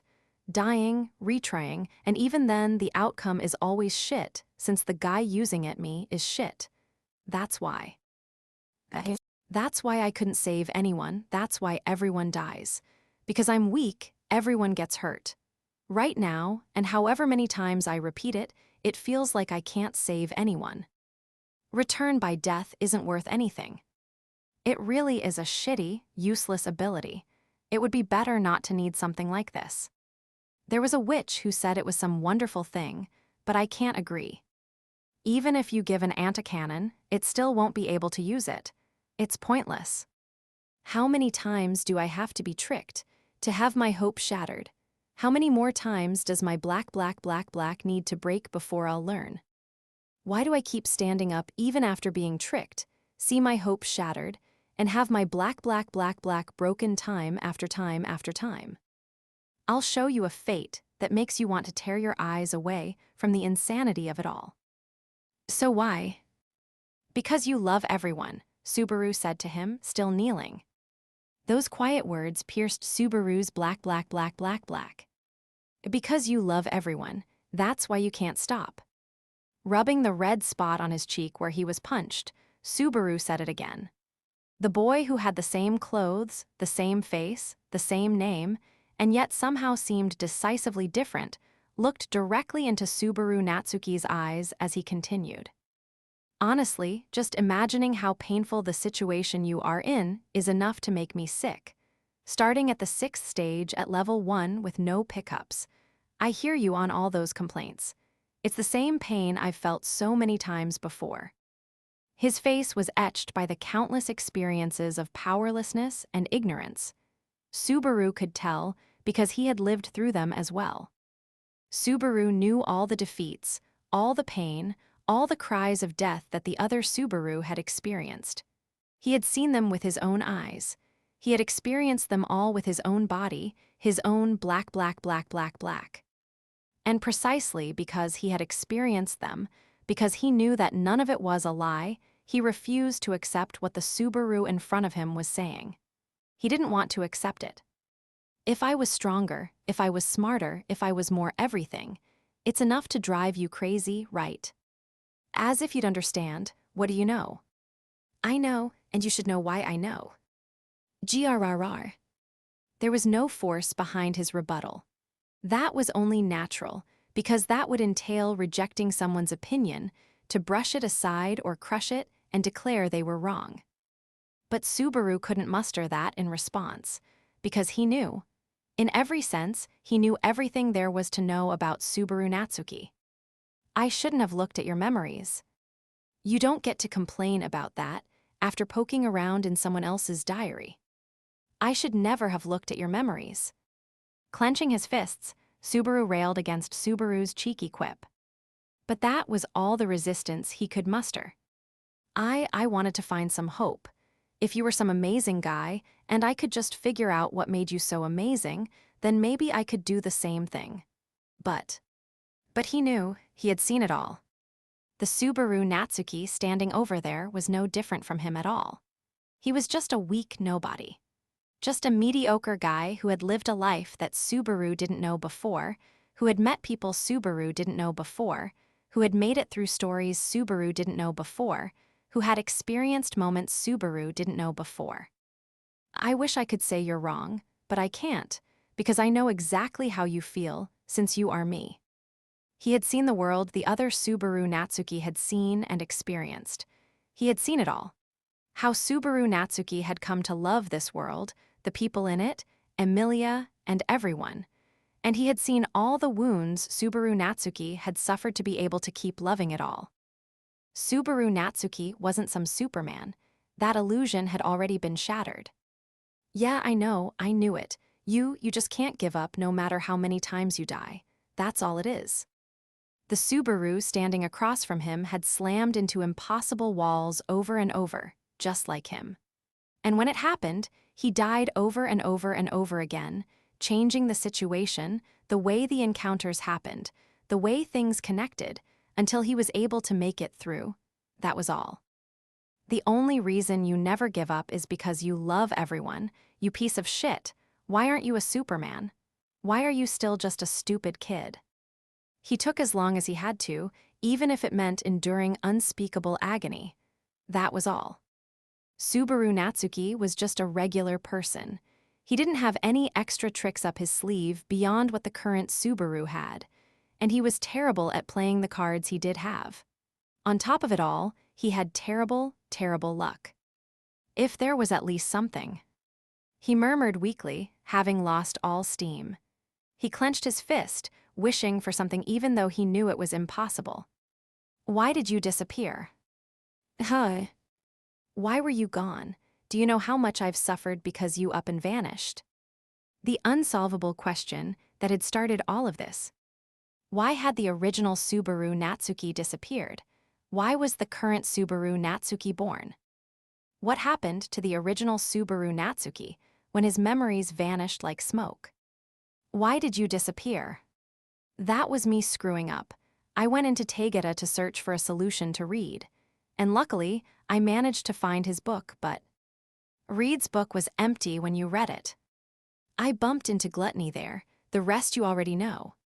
Subaru scratched his head as he recalled his embarrassing mistake. Running into Louis in the corridors of time, the original Subaru Natsuki had his memories stolen. And forgetting all his adventurers in this new world up to that point, the current Subaru Natsuki, who couldn't understand his own feelings, let alone those of the people around him, was born. Don't beat yourself up too hard is what I'd like to say, but I know that won't help you feel much better, since you are me. Subaru Natsuki is a weak nobody and an unsalvageable dumbass. Got that right.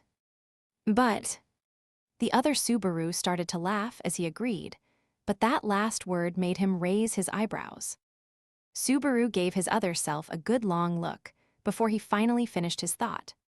You're an amazing guy, Subaru Natsuki. That was how he honestly felt after witnessing more than 20 cycles of returning by death. 8. As he stared at the person standing right in front of him, his eyes slowly narrowed. He was tired of looking at that familiar face because it was his own ugly face staring back at him.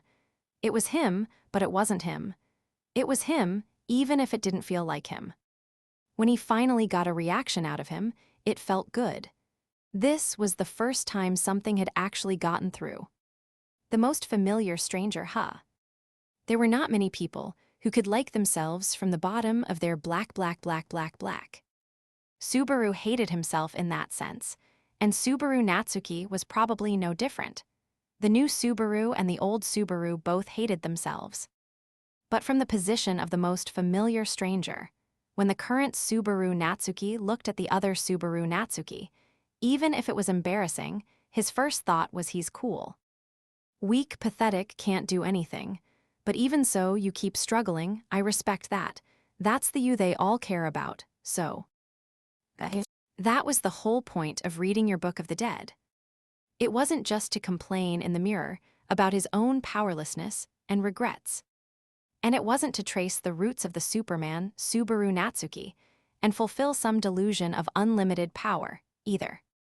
It was to understand that Subaru Natsuki was just a person, to accept that and to respect it. What was that all of a sudden? You're embarrassing me, man. The other Subaru had been frozen, listening intently. Suddenly he was moving and talking again. His eyes narrowed, and he glared at Subaru in annoyance or perhaps in embarrassment. It's a bit weird for me to say this, but looking back on everything up to this, I'm amazed you could say that. You basically watched Subaru Natsuki starting life in another world from zero. Yeah, it feels a bit weird seeing a protagonist with the same name as me. Better than the heroine having the same name as your mom. What am I even talking about? Firing off a bit of banter, both Subarus eyed each other. Seeming almost a bit let down, the other Subaru pointed to himself. So you're going to believe me, even after everything you said earlier. It's not like you've ruled out me being Louis in disguise yet. I have. You didn't change back when I punched you. That logic is straight out of a manga, and isn't necessarily true, you know. Like the other Subaru was saying, that wasn't really enough to be sure. But at this point, Subaru had let go of all his doubts, probably because of what the other Subaru had said before. Even if Louis Arneb could consume all of someone else's life from head to toe, that look on his face, the sound of his voice when he talked about how much he cared about everyone, that was something Subaru didn't believe she could reproduce. Because she couldn't understand happiness. She didn't know what it meant to be fortunate or blessed. She can't love anyone, so she can't understand the feelings of someone who returns through death for people they care about. So why are you here? Were you waiting for me? He acknowledged the Subaru in front of him. This was someone with the same roots as him. The question that naturally rose to the surface then was why the two of them had met here. Stepping forward on the pure white floor, the other Subaru answered. The reason we met here is because this is the one and only connection we have. Our connection. Inside the tower, the only place you and me can meet is in the Book of the Dead that recorded the death where I had my memories eaten. That's the only way for a Subaru with memories and a Subaru without them to come face to face. That just brings me back to the first question. Why are you here? He couldn't accept that it was just the Book of the Dead with written on it bringing the two of them together. For that matter, it didn't make a ton of sense for there to be a pile of books for every single death. If Subaru Natsuki's death wasn't observed and recorded from some point beyond this world, it shouldn't even be possible. Had the Odo Ragna itself acted as an observer? In that case, it doesn't make sense why Louis got so excited in the corridors of memory when she confirmed I was returning through death. If it could be confirmed from the outside. She's just sitting in here. She isn't the ruler or anything. The ruler is probably someone even more nasty. Given everything, the most likely candidate is. Both Subarus finished the thought together. A sage Flugel. That was the most likely and nastiest possibility.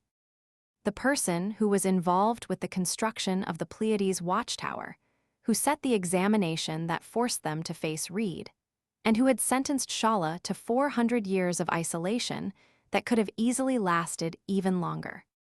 After both confirmed that he was a shared enemy, the two of them looked at each other. Then, for the third time, he asked, "Hey, other me, why are you here?" So you're not gonna say you already know this time, huh? He shrugged when the other Subaru fell silent. His banter went unanswered. Instead, what appeared in the other Subaru's black eyes was the gleam that had been there from the start. He probably feels a bit guilty. Hey, what do you think will happen when our memories get combined? So Subaru deliberately brought it up in a cheerful tone. Nye, are there any rules or anything for what happens in these sorts of stories? I dunno, there isn't really a set answer, I think. Honestly, you probably have more experience in this place, so do you know any special rules I do? You read my anatomy report, didn't you? It's 50-50. 50-50, huh? 50-50. What if we're like matter and antimatter, and we annihilate each other? Don't say that. Win or lose, no hard feelings, yeah.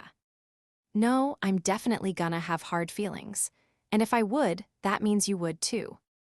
Wells, yeah, probably. Yeah, not a lot of room in my black. What was that? Not a lot of room in my black. Huh, did I say something weird? No, probably just me mishearing.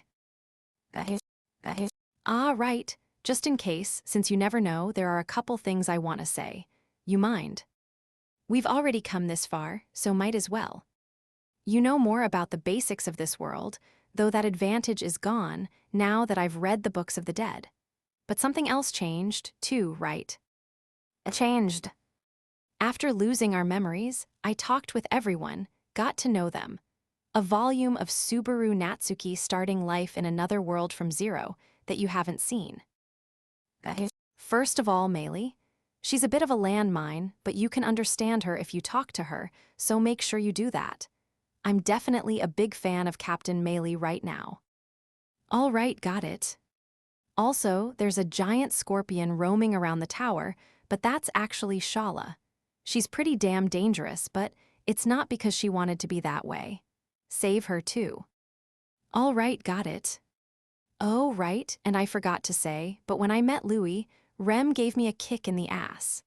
I didn't remember her at the time, so it wasn't until reading the books that I realized what kind of girl she was. But yeah, that's definitely my Rem. No, she's my Rem. No, mine. Mine. Ram said there are things you can only see when the snowmelt finally comes. She really nailed it. Yeah, that's right. As for Julius, well, I don't really have to say anything there. He's not so unreliable that he needs someone like us to say something to him. Yeah, agreed. Thanks for apologizing to Mom and Dad. Yeah. Thanks for helping Otto and Garfield. Yeah. Thanks for helping Petra and Frederica, and everyone in Erlam too. Yeah. Thanks for bringing Beatrice out, and for taking her hand. And Amelia's. Thanks for falling for Amelia. I like her too, I really do. Yeah, I understand. Subaru Natsuki, you're an incredible guy. I really do understand that, so I'm sure if it's you, it'll be fine. Yeah. Yeah, right. Yeah, if it's us, it'll be fine. 10. Fine, huh? That's right, it'll be fine. Because I know you're really something. True, yeah, there is one thing I need to tell you. Summer holiday, over now. 11. They put their hands together. That cliched exchange was the last. He breathed in and out. Most likely, the merger happened in an irregular way. No, this place wasn't made to accommodate this sort of thing to begin with. Subaru's very existence, this very situation was itself an error. So, Subaru finally noticed the teardrop that rolled down his cheek and dripped from his chin. He just didn't feel the urge to wipe it away, because it didn't feel like his own tears. This came from someone else who was slowly merging into Subaru. As he breathed deeply in and out, he scanned his mind. And what was seared into his memories was NGH. Suddenly, Subaru Natsuki flashed back to 22 deaths. They were all deaths experienced in this tower, struggling against an unfair fate. The question mark, the part that had been unsure if it would make the merge, had connected. It connected, but you had your own crazy tightrope to walk. The other him who had praised him so much had endured such a lonely struggle. He finally realized how hard the other him had fought in such a difficult situation once he started believing in his friends. Yeah, you're right, I really do respect you, Subaru. Breathing deeply to calm the pounding in his chest, he nodded. And then Subaru raised his head and looked forward. The white space was unchanged. Blank space in the corridors of memory created by the irregular situation. In the location where, just moments ago, a second Subaru had been touching his hands. Looking down at the small figure sitting there, Subaru's eyes narrowed. And so, did you see what you wanted to see, Louis Arneb?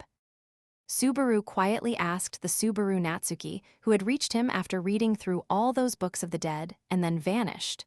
Or rather, he asked Louis Arneb.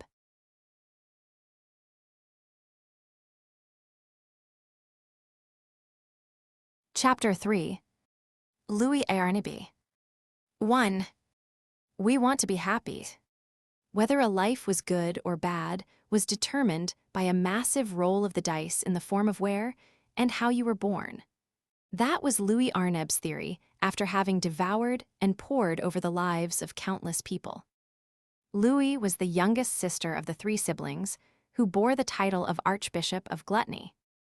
Reports of the activities, scale, and organization of the witch cult were already sketchy and unreliable, but the archbishops were particularly shrouded in mystery.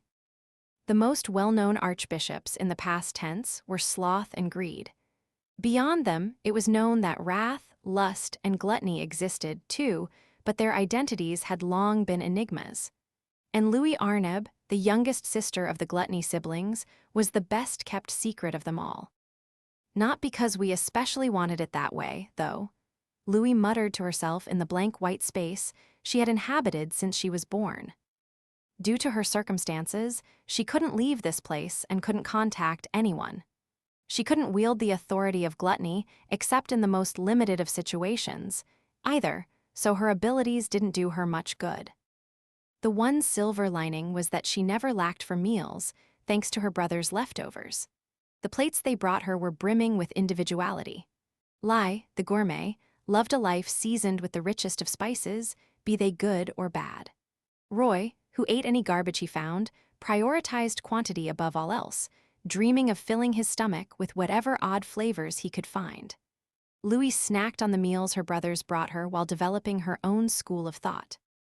Having digested so many lives, comparing all the flavors, testing so many, and dwelling on the idea for so long, there was something she realized.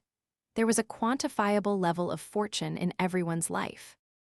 That person was happy, but this one was even more happy. And there are lots and lots of unhappy people. How can they all live so haphazardly and lazily? Louis sorted, compared, and graded their lives by her standards. Wealth differences, love, the environment they were born into, friends and family, if they had a lover. Grading by every sort of metric, she assigned points to people's lives one after the other, ranking them. Looking through them all, she had another thought. Why are they all so bad at life? If they just let us do it, we could do so much better. They're all so hapless. Put another way, what she was doing was the equivalent of watching someone's life. Like a game being played on a screen, pointing out places where they could do better or how this or that choice wasn't meta. But she soon grew bored of making self-indulgent reviews. Obviously, all she could do was evaluate memories. There was no way for her to correct the play of someone else's game in progress. Watching someone play a game they were terrible at forever on end wasn't just boring. It was torture. Even though they had the chance to walk on their own 2 legs in life, even though they had arms that could brush aside hardship, even though they had a head to envision a future. Everyone, even her brothers, were all scrubs. Pathetic, pathetic, pathetic. If you're going to live so pointlessly, then give that life to us. We could live it so much better. Every last one of you are all too incompetent. Scornworthy lives lined her plate one after the other. Digesting countless numbers of them, she grew sick from the rage and frustration. Ah, you look like you are eating with such gusto, dear brother. Ah, you look so pleased eating, brother dearest. Ah, meanwhile, we just want to vomit. That was the reason Louis Arneb was called the Gorger. A ravenous hunger that couldn't be satisfied, no matter how much she ate. Because it wasn't her body, but her black that was starving. We want to be happy. We want to be happy. We want to be happy. We want to be happy. Her brothers were living their own lives. They didn't have to wish for that. But Louis alone had her life stolen from her, so she couldn't help but wish for it. We want to be happy. In a white world, plowing through countless memories, that was her only wish. That was Louis Arneb's one true wish, maybe anyone's one true wish. We want to be happy. She couldn't be satisfied with borrowed life, snacking from other people's plates. It was boring. She was bored. She wanted a life all her own just for her. She wanted a body, a soul, a fate. We want to be happy.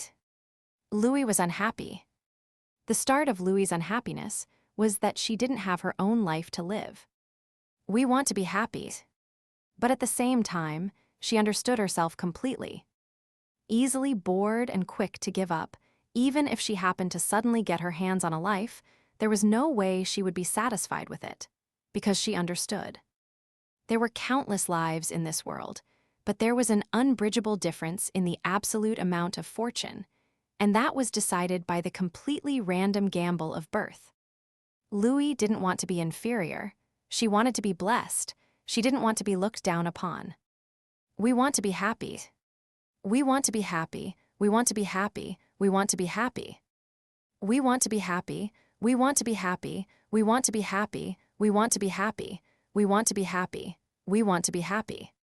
She had ranked other people's lives, but whatever their score, wherever they ranked on her tier list, there were no lives that received perfect marks.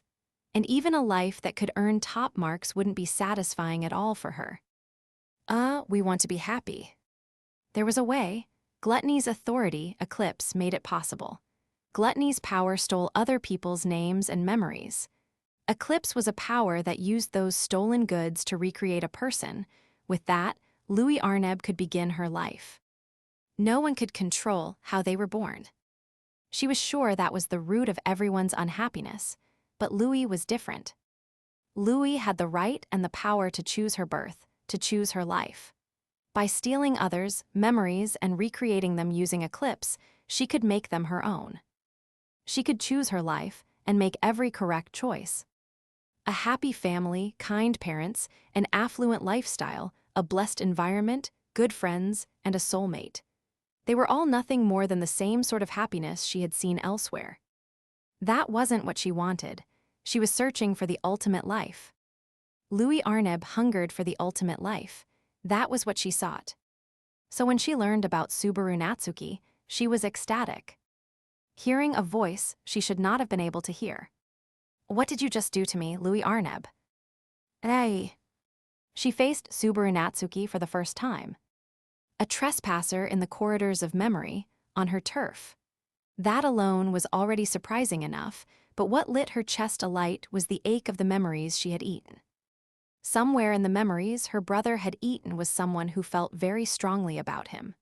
She summoned him, calling out sweetly like a memory, and then she forced him down when he flew into a rage. And with a passion that made her chest feel like it might explode, she devoured his name and memories. It was a good meal. She had fully digested his memories, and yet, "Mister, do you remember us?" Why was he still calm, even though she had eaten his memories? Why was he glaring at him with such hate-filled eyes? Why was her chest pounding, even when she was so bewildered? Why? Hey. Seeking an answer for what had happened, she sank into the memories she had just gained. How to begin to describe the scale of the shock Louis felt in that moment? It was, why do you have memories of dying? Wait, it's not just that, mister.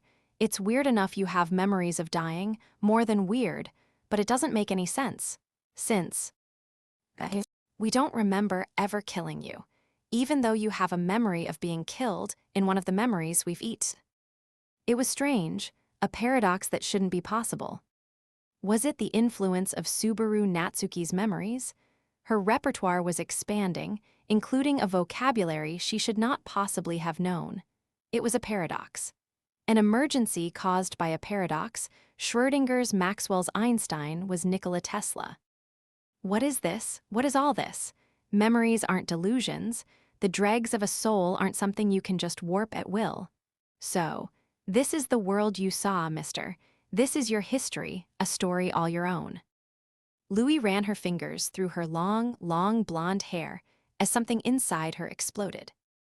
To think such an impossible, world-bending thing like this could exist.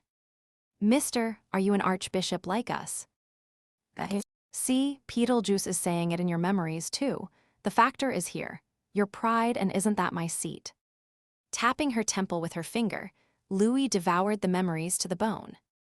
It was hard to believe, unbelievable even. No one other than Gluttony could begin to believe it. But because Louis could share the same memories, she could see for herself the path that Subaru Natsuki had taken. Or rather, she didn't have to believe it. She knew it for a fact, because it was already the same path that Louis Arneb had taken now, too. Whoa, amazing, you really died, horrifically, pathetically, over and over. No fair, no fair, no fair, no, it's so lovely, this is death. Something that should not be possible, that should not exist, a memory of what lay beyond death. Something fundamentally different from any of that near-death experience urban myth stuff, too. The curtain fall that signaled a soul shattering, a life scattering, a breath ceasing. A return by death. That was the great centerpiece of the memories that had taken root in her.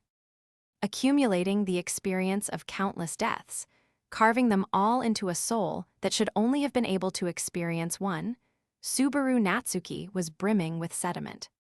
And Subaru Natsuki had overcome every sort of difficulty. Want it? Why had Subaru Natsuki been able to reach the corridors of memory? Why was Subaru Natsuki not affected by Gluttony's power? All those questions became like worthless confetti in the face of the ability to surpass death. Louis Arneb was searching for the greatest life. And having consumed all sorts of lives, she had reached the conclusion that the greatest life didn't come from being wealthy or being loved by countless people, or being blessed with some great status. The greatest life was a life that went according to plan. A life where every hope, wish, and dream came true. A perfect world where there was no inconvenience, where there was no incompleteness, where there was no unreasonableness. Louis had always been searching for a way to make that happen. She had been searching inside herself for the answer all this time, but finally, she understood. It's return by death. With that, she could undo anything she didn't like, undo any mistakes. She could deal with the fact that there was no knowing what might happen in the future. No matter what went wrong, or was unfair, or was imperfect, as long as she knew she could do it again. We can live the best life. What to do? How do we steal it? If your return by death is an authority, then just eating you won't be enough to take it. Things tied to memories and names are different. Which factor is the antithesis of the Odo Ragna? There's no easy way to strip it out. So, to steal an authority, she would have to steal the which factor. But Louis didn't know how to do that. She had never thought to steal any other archbishop's authority. The thought of even touching them was repulsive. Wait, you can use Beetlejuice's authority. The invisible hand in his memories, though it was massively degraded from its original form, was unmistakably the power that Beetlejuice had used. That meant Subaru Natsuki was living proof that it was possible to double-dip witch factors, to have multiple authorities. If she stole that ability from him, we can live our own life. Ha ha, isn't that great? Don't make us laugh. Someone who has everything could never understand the feelings of a have-not. A happy person can't comprehend the full measure of another person's unhappiness.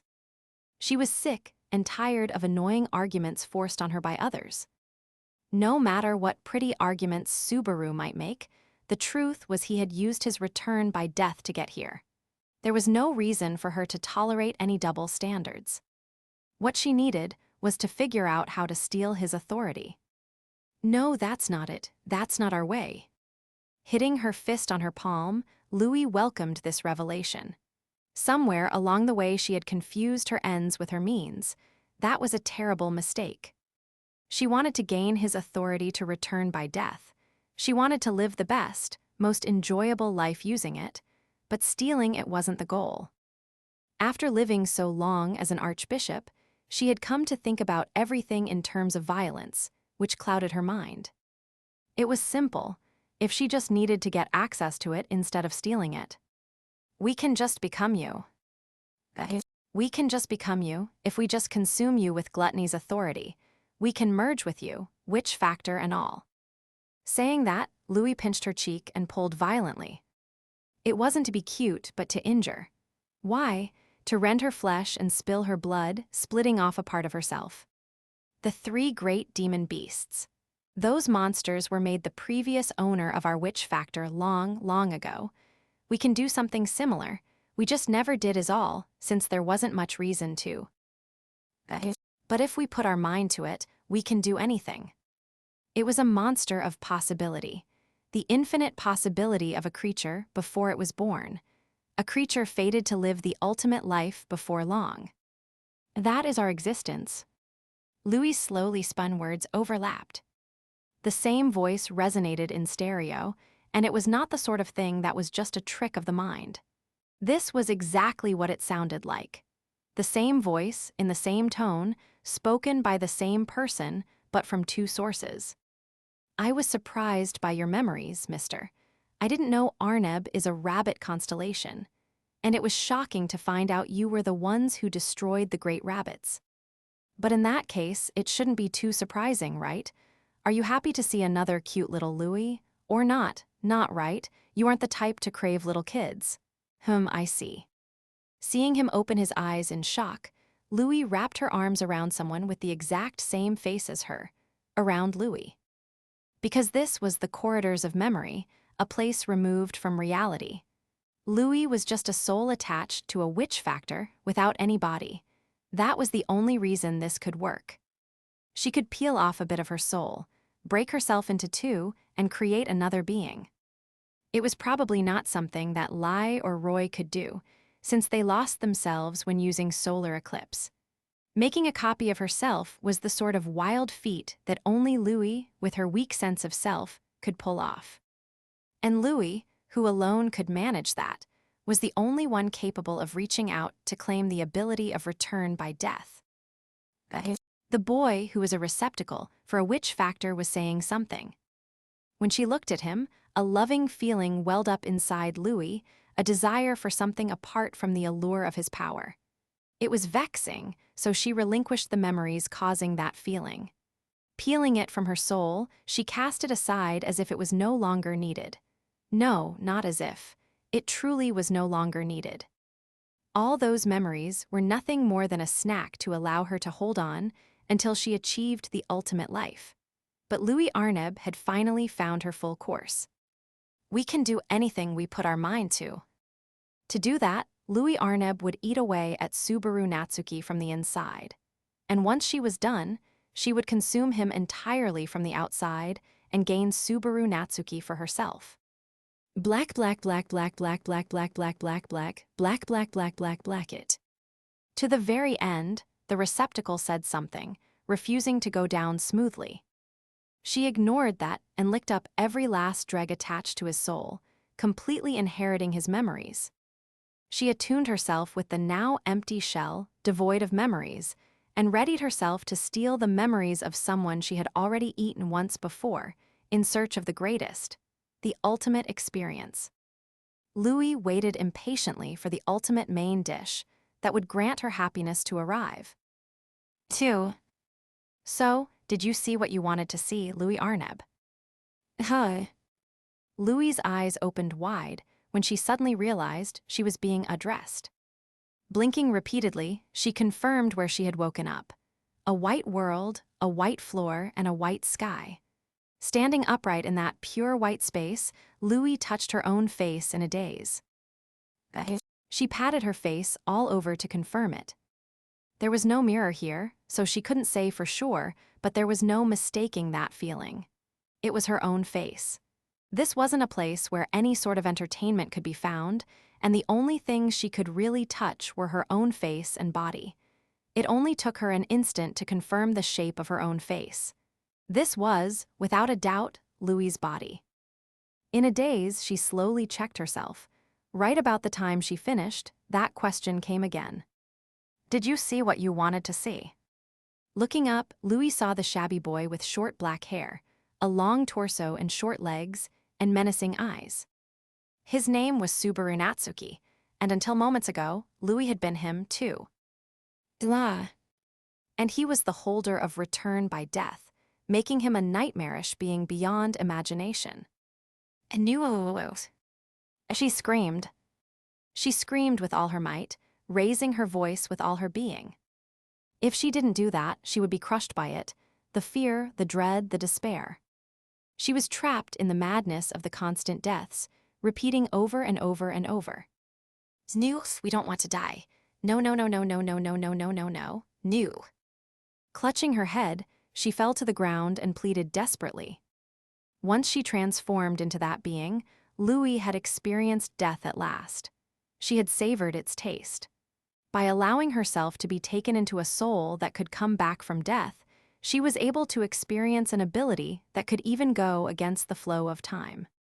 The fresh, new stimulation that she so desired, she had wanted to know what sort of flavor death had. Even if it wasn't as great as she expected, using the authority to return by death, the right to live a life with redos, was more than enough as a consolation prize. That was what she had thought, until she experienced death herself. That's unbearable. That suffering, that loss, there's no way we can bear it, it's impossible, we don't wanna, no.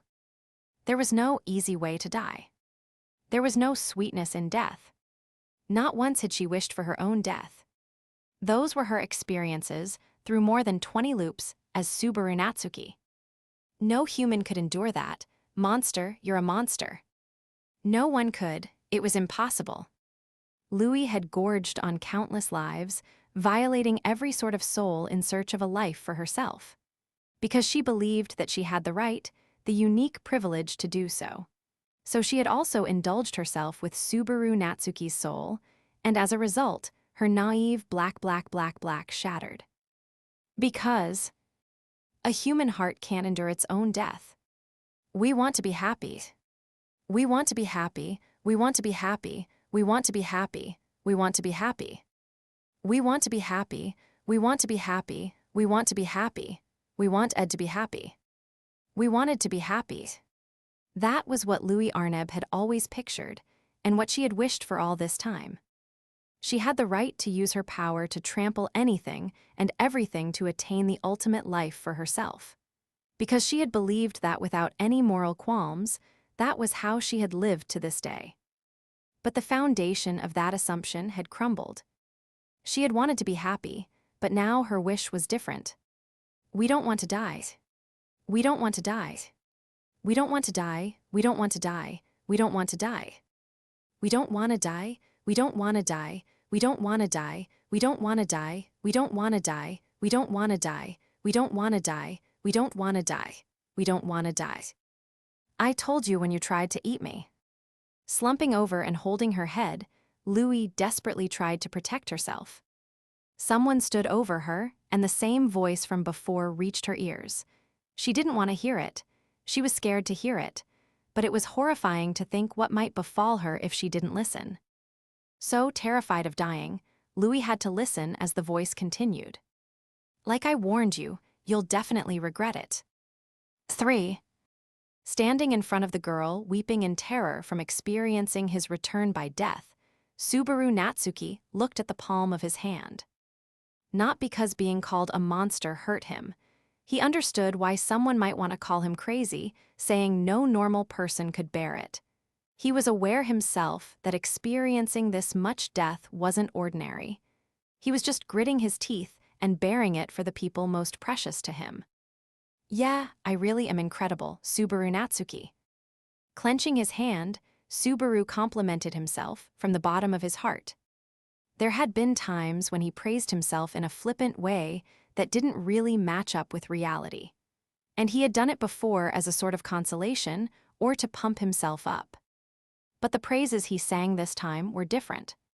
The memories of a certain Subaru Natsuki felt terribly distant, but having observed them objectively, Subaru complimented himself on the path he had walked to this day.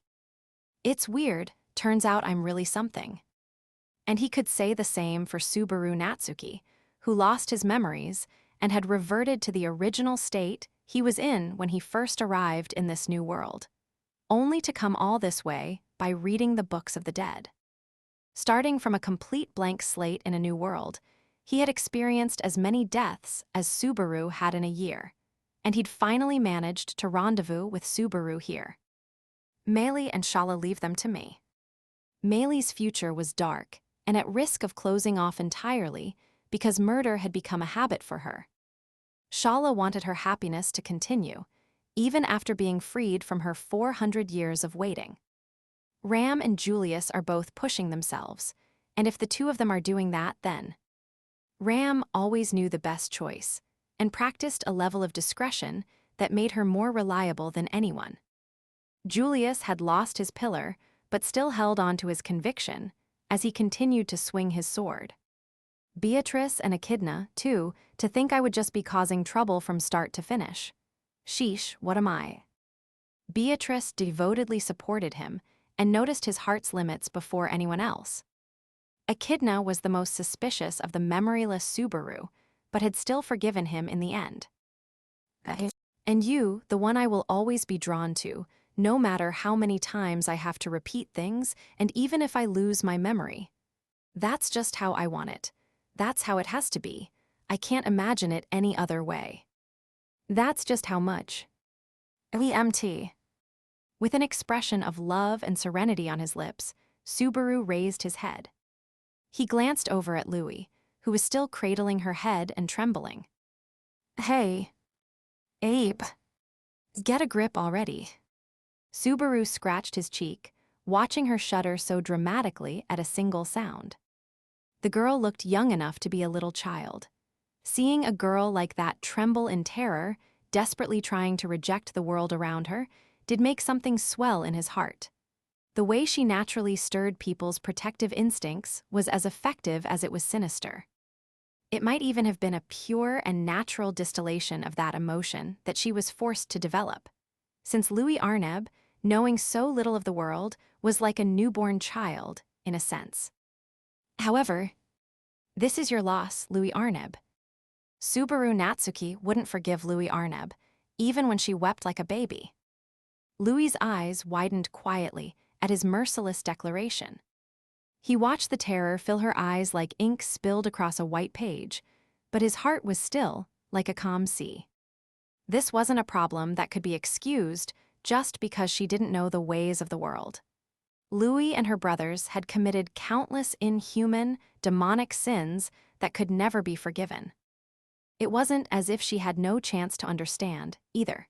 She experienced every sort of emotion through others' memories, so she had plenty of opportunity to develop a sense of right and wrong. But what she'd internalized was just the unsightly drive to sate her darkest urges. Maybe she'd had bad teachers. Her older brothers were bad role models, for sure. But it was her choice to never take the opportunity to walk a better path in life. If you've experienced a piece of me, then you probably know. But you archbishops, your titles are the same as the 7 deadly sins. It's definitely the sort of phrase that sets a nerd's heart aflutter, but there's also the 7 heavenly virtues, too. The 7 deadly sins were pride, wrath, jealousy, sloth, greed, gluttony, and lust. The 7 heavenly virtues were prudence, fortitude, justice, hope, temperance, faith, and charity. If the 7 sins were a sort of inescapable karma, then the 7 virtues were a promise that must never be forgotten. It was a reminder that people living in sin could still live for the sake of others. By respecting one another, people could live side by side. But all of you violated that. That was why the archbishops were unforgivable, why Louis Arneb was unforgivable. Louis Arneb, you've lost. Acknowledge it and let everything go. Subaru made his demand, as Louis recoiled in terror. He showed no mercy to the girl who was stuck in soul-numbing despair after experiencing return by death so many times. You said before you can do anything you set your mind to, so. She managed to split her entire self in two, incorporating everything from her pride and self-esteem to her witch factor. If she could do that, then there was no way that erasing the effects of her power should be impossible. If she could manage that, if she could at least do that much, then the people whose memories and names were stolen could be brought back. Rem could be brought back. Release everyone you've ever consumed, he said forcefully. If you do. If we do, then what? Louis interrupted. Slumped down on the white floor, Louis was holding her knees. With her long, long blonde hair spread out around her on the floor, she peered out at Subaru from behind her hair. Her eyes were filled entirely with unmistakable dread. Free everyone you've eaten. Even if they're dead, returning their names will give them back some dignity. And anyone still alive can reunite with their families. If you do that, I'll. Let us go. There's no way, of course not. Why? There's no way you would let us go. You annihilate your enemies. Totally and completely, you pitch the perfect game all the way to the end. Because you can, that's why there's no way you would. There's no reason not to. Louis erupted with overflowing emotion, saying what sounded almost like a joke. Give back what we've eaten? Never, that's our lifeline. Without that, you can kill us, you've got it flipped. To not die, we can never give it back, we can't. Louis's outburst was a true paroxysm. Her face was a mess, and it was impossible to tell if she was laughing, raging, or grieving, and it was all tinged with terror.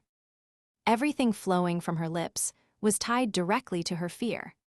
Whether she tried to introduce joy or anger or sadness was irrelevant. If the result would always be terror, what was there to be happy or angry or sad about? Subaru well understood Louis's deep-rooted rejection. She cursed the whole world, battered by a swirl of doubt and suspicion until it felt like it was impossible to move. That was a hell Subaru Natsuki had also experienced. What freed him from that hell was having someone to hold his hand, because that warmth didn't let Subaru escape. It was the silver-haired girl who had saved his life and his heart when he first came to this different world. It was the blue-haired girl who'd kindly hurt him as he tried to abandon everything. They were the reasons Subaru Natsuki had not remained trapped in that hell. But Louis Arneb, drowning in terror before his eyes, didn't have any support like that. It was a hackneyed expression, but no one can live alone. So to save the girl trapped by terror, someone would have to reach out a hand. Just like someone had reached out a hand to Subaru before. However, I'm not going to save you. That someone wouldn't be Subaru. The Archbishop had committed an unforgivable sin. That was Subaru Natsuki's judgment. I won't save you, and I won't feel bad about it either. Abe. There was nothing but fear for Subaru in her wide eyes. Subaru was the only one here who could understand her terror, but he was also the source of it. So there was no escape for her.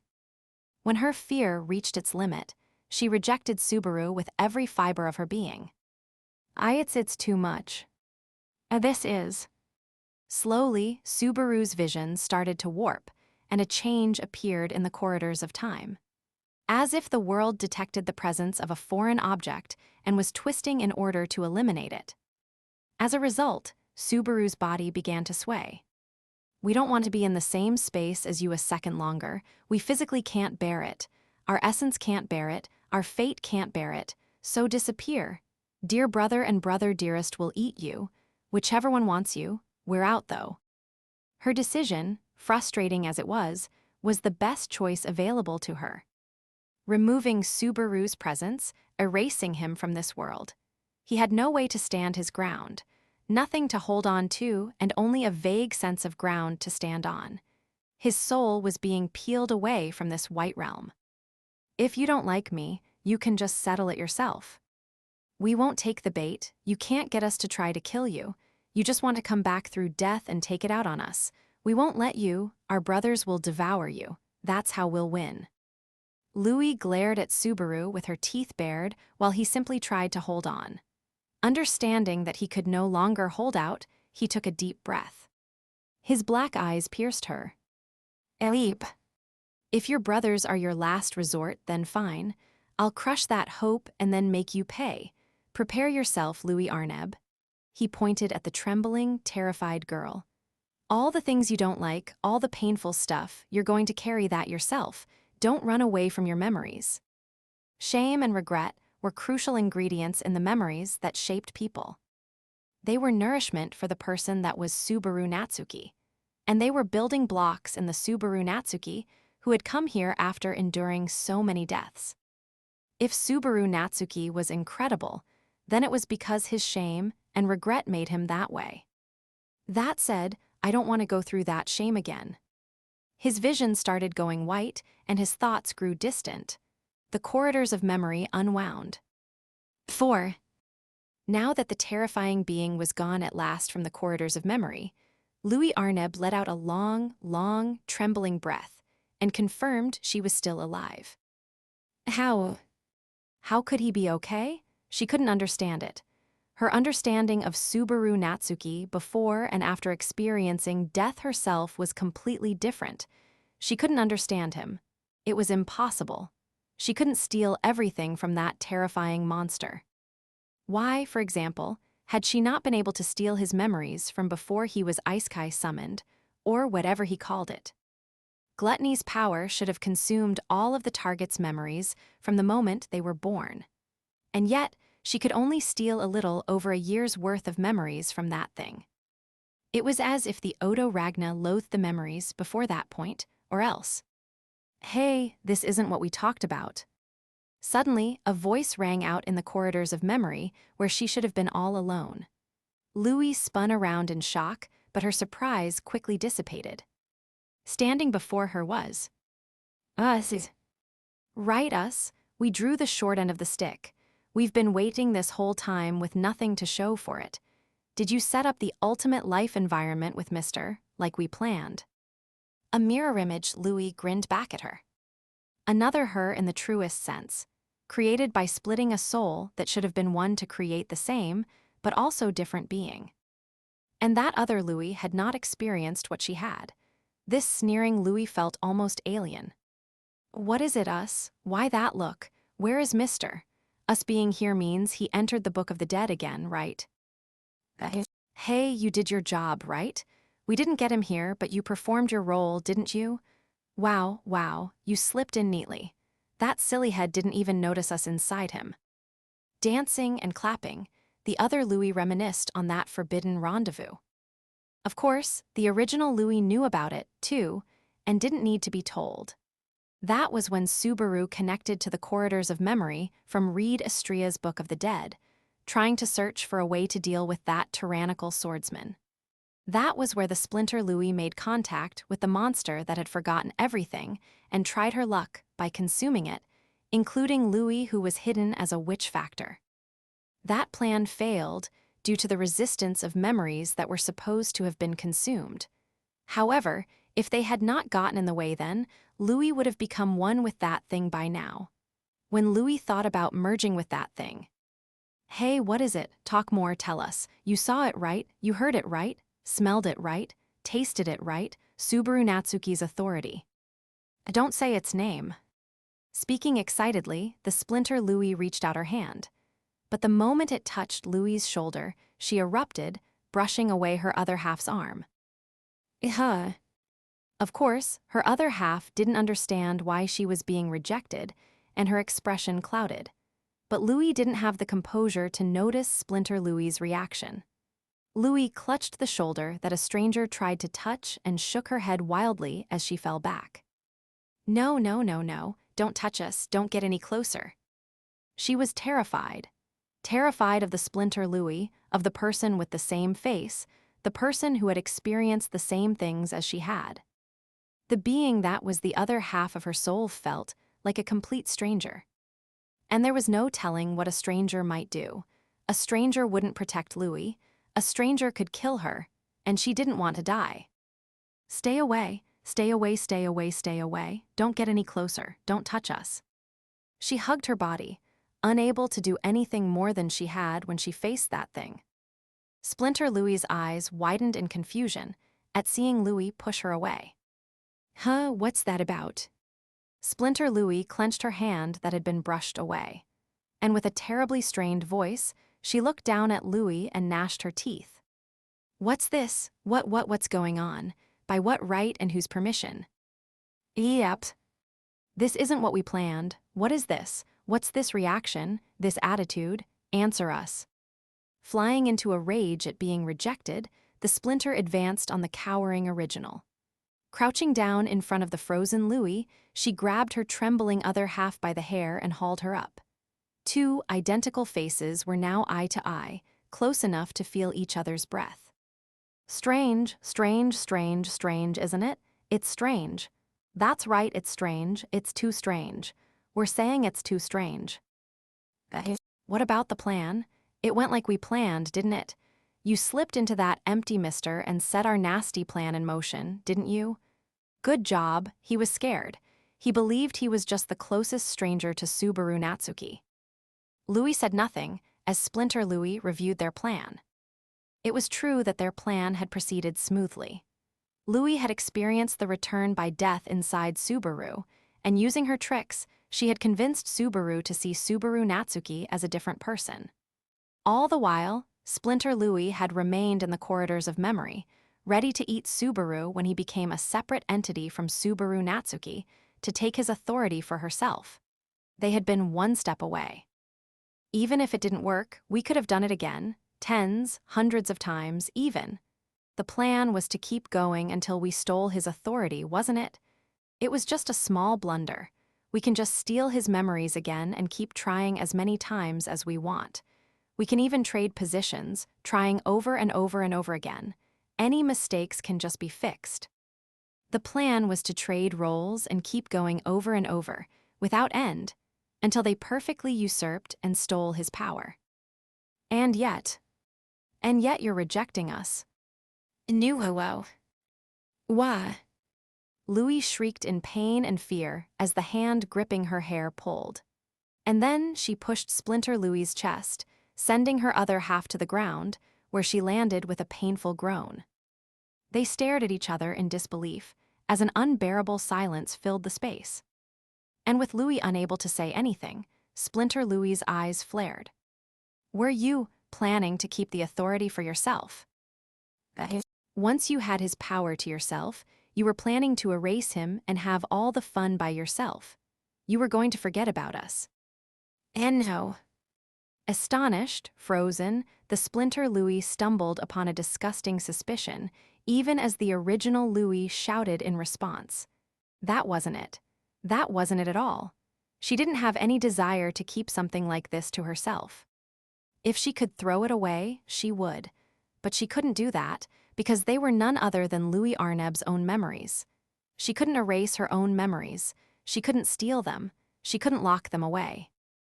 All the things you don't like, all the painful stuff, you're going to carry that yourself. Don't run away from your memories.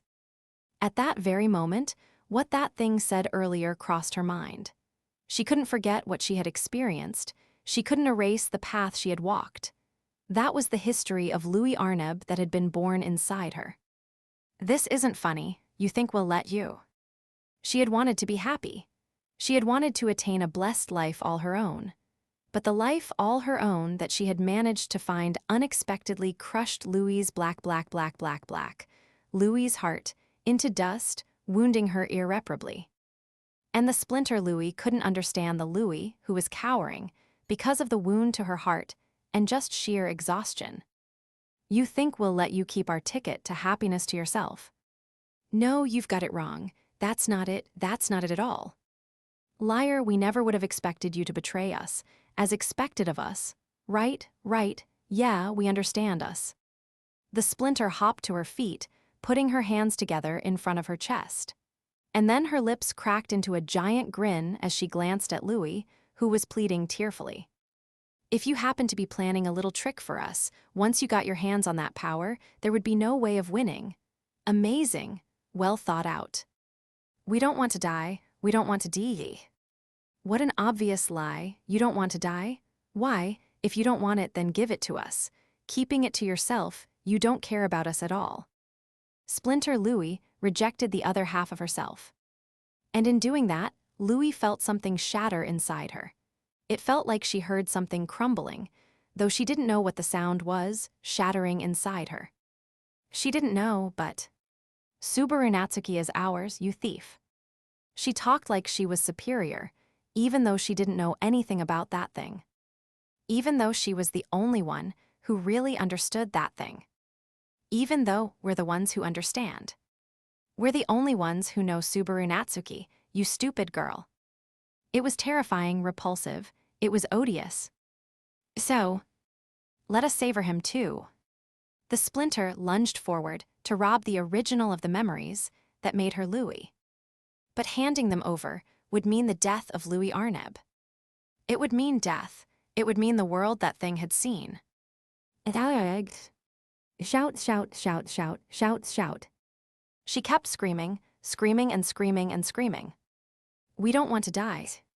A terrible, gruesome, and meaningless battle began in the corridors of memory. A battle watched by none, one no one cared about. And so it began and ended, a battle without a victor.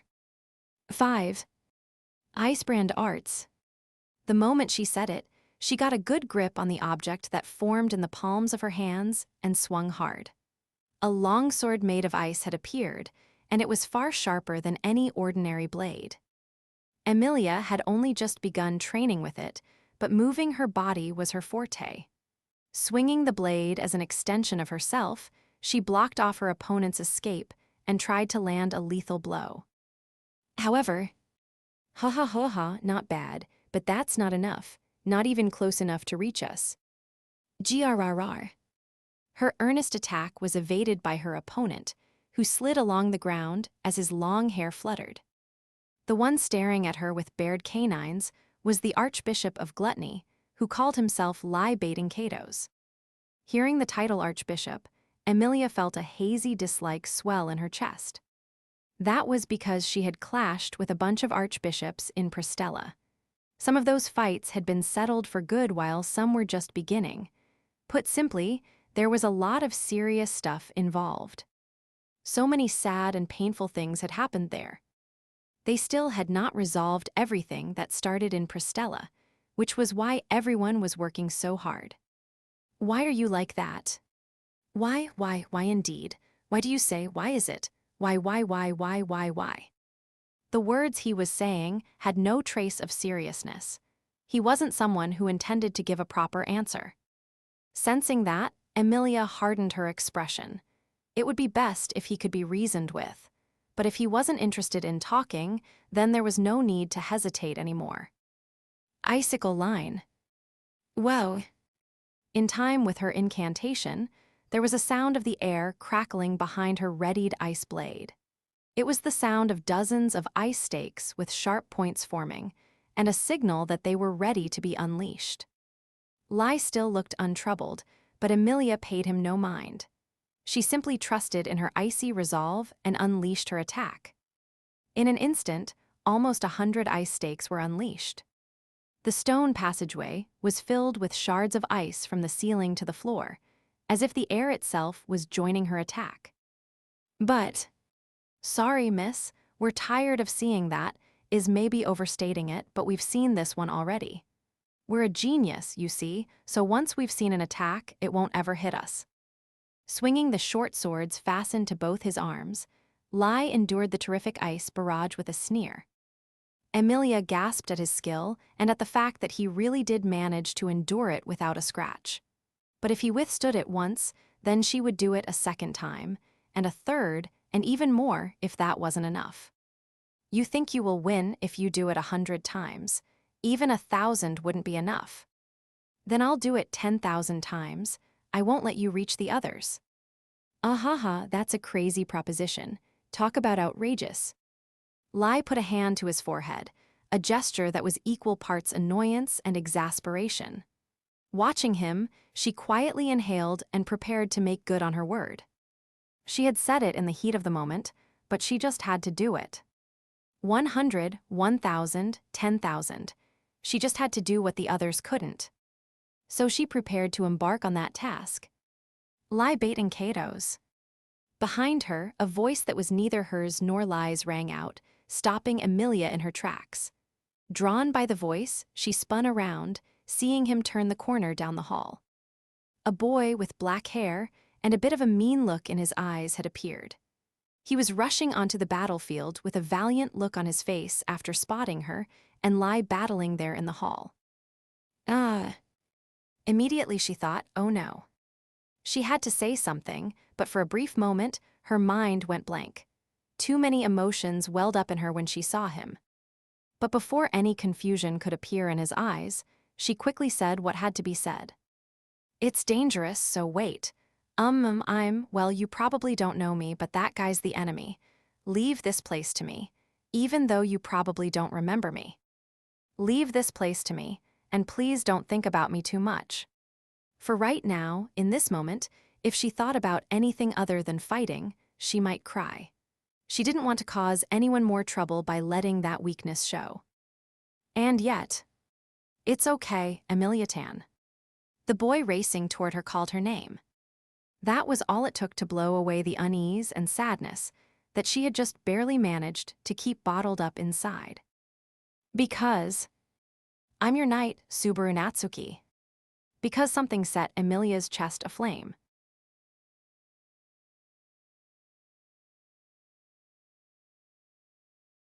Chapter 4. Ready, Steady, Geo. 1. Spurred on by powerful emotions, running with all his might, Subaru caught sight of a certain person.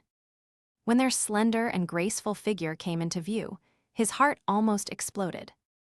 Overflowing love punched him in the chest, but he somehow managed to contain it. This wasn't the time to die from the cuteness. And he also thought, I'm glad I was the one who got here first. He knew what to say, he knew how to call out to her, and more importantly, what he wanted to call her. It's okay, Emilia Tan. Sorry for worrying you, sorry for troubling you, and sorry for making you wait. With all of that imbued in his words, he nodded, even as his expression softened despite the dire situation. And as understanding blossomed in the silver-haired girl's eyes from just that one phrase, he continued. Subaru struck a pose, with his left hand on his hip and his right hand raised, finger pointing upward. I'm your knight, Subaru Natsuki. Emilia's eyes shot open. That was all they needed to understand instantly. Even with Gluttony's authority menacing them, they were going to be fine. And as Emilia stopped moving with her attention on Subaru. Ha, that's a little too careless, don't you think? Lai leaped at her back, saliva dripping from his mouth.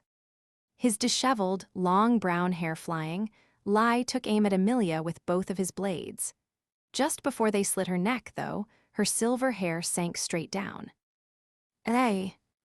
Not in the least. With a stirring shout, Emilia traced a beautiful arc with her long, slender legs. The spinning kick she unleashed from a sinking stance landed heel first, right in Lai's face. Zuriah. Just as it made contact, she supplemented it with an ice boot, sending Lai's body flying. His front teeth broke, and he spun from the force of the kick, sliding across the frozen floor of the passage. Emilia turned her palms on him and mercilessly launched a storm of icicles, dealing massive damage to Gluttony. Subaru shouted with joy at watching Lai's counterattack fail. Success! My distraction and Emilia Tan's cute killer instinct made a perfect wog. Subaru. Just as Emilia leaped onto him, he somehow managed to catch her, even as he was stunned by her warmth and softness. Emilia Tan, that caught me by surprise, and you're so soft and smell so nice. Did you change your shampoo? You idiot, you big dummy, I was so worried. And you dummy, stupid. You're really laying into me. Not that I have any excuse, though. Subaru faltered as Emilia looked up at him with those big eyes. And holding her so close, he felt his heart hammering up a storm. Anyway, I'm sorry for worrying you, but I'm back, revived, in the thick of things, a perfect Subaru Natsuki, something along those lines, so it's okay now. He rambled in the heat of the moment, trying his best to put Emilia at ease. But as he did that, Emilia's eyes blinked, and she gently put her finger on his chest. It was a ticklish, gentle touch. Subaru's body shuddered. Are you together? The you without your memories was still you. So even if you remember everything, the other you who was trying so hard is. Yeah, it's fine. Falteringly, still touching his chest, Emilia confirmed the path he had taken.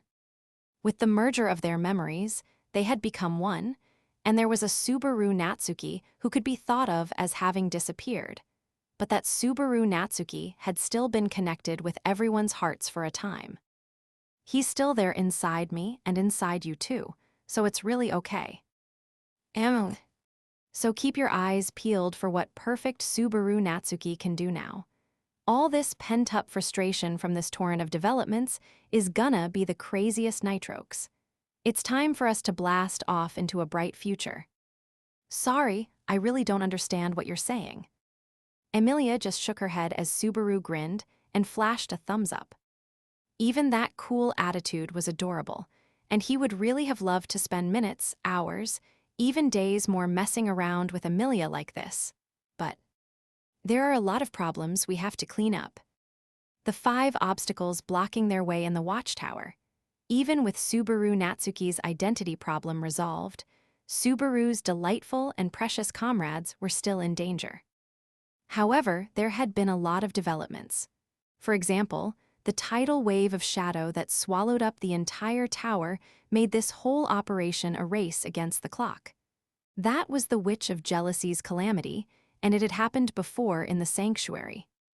The cause that time had been him talking about return by death with Echidna inside her grave.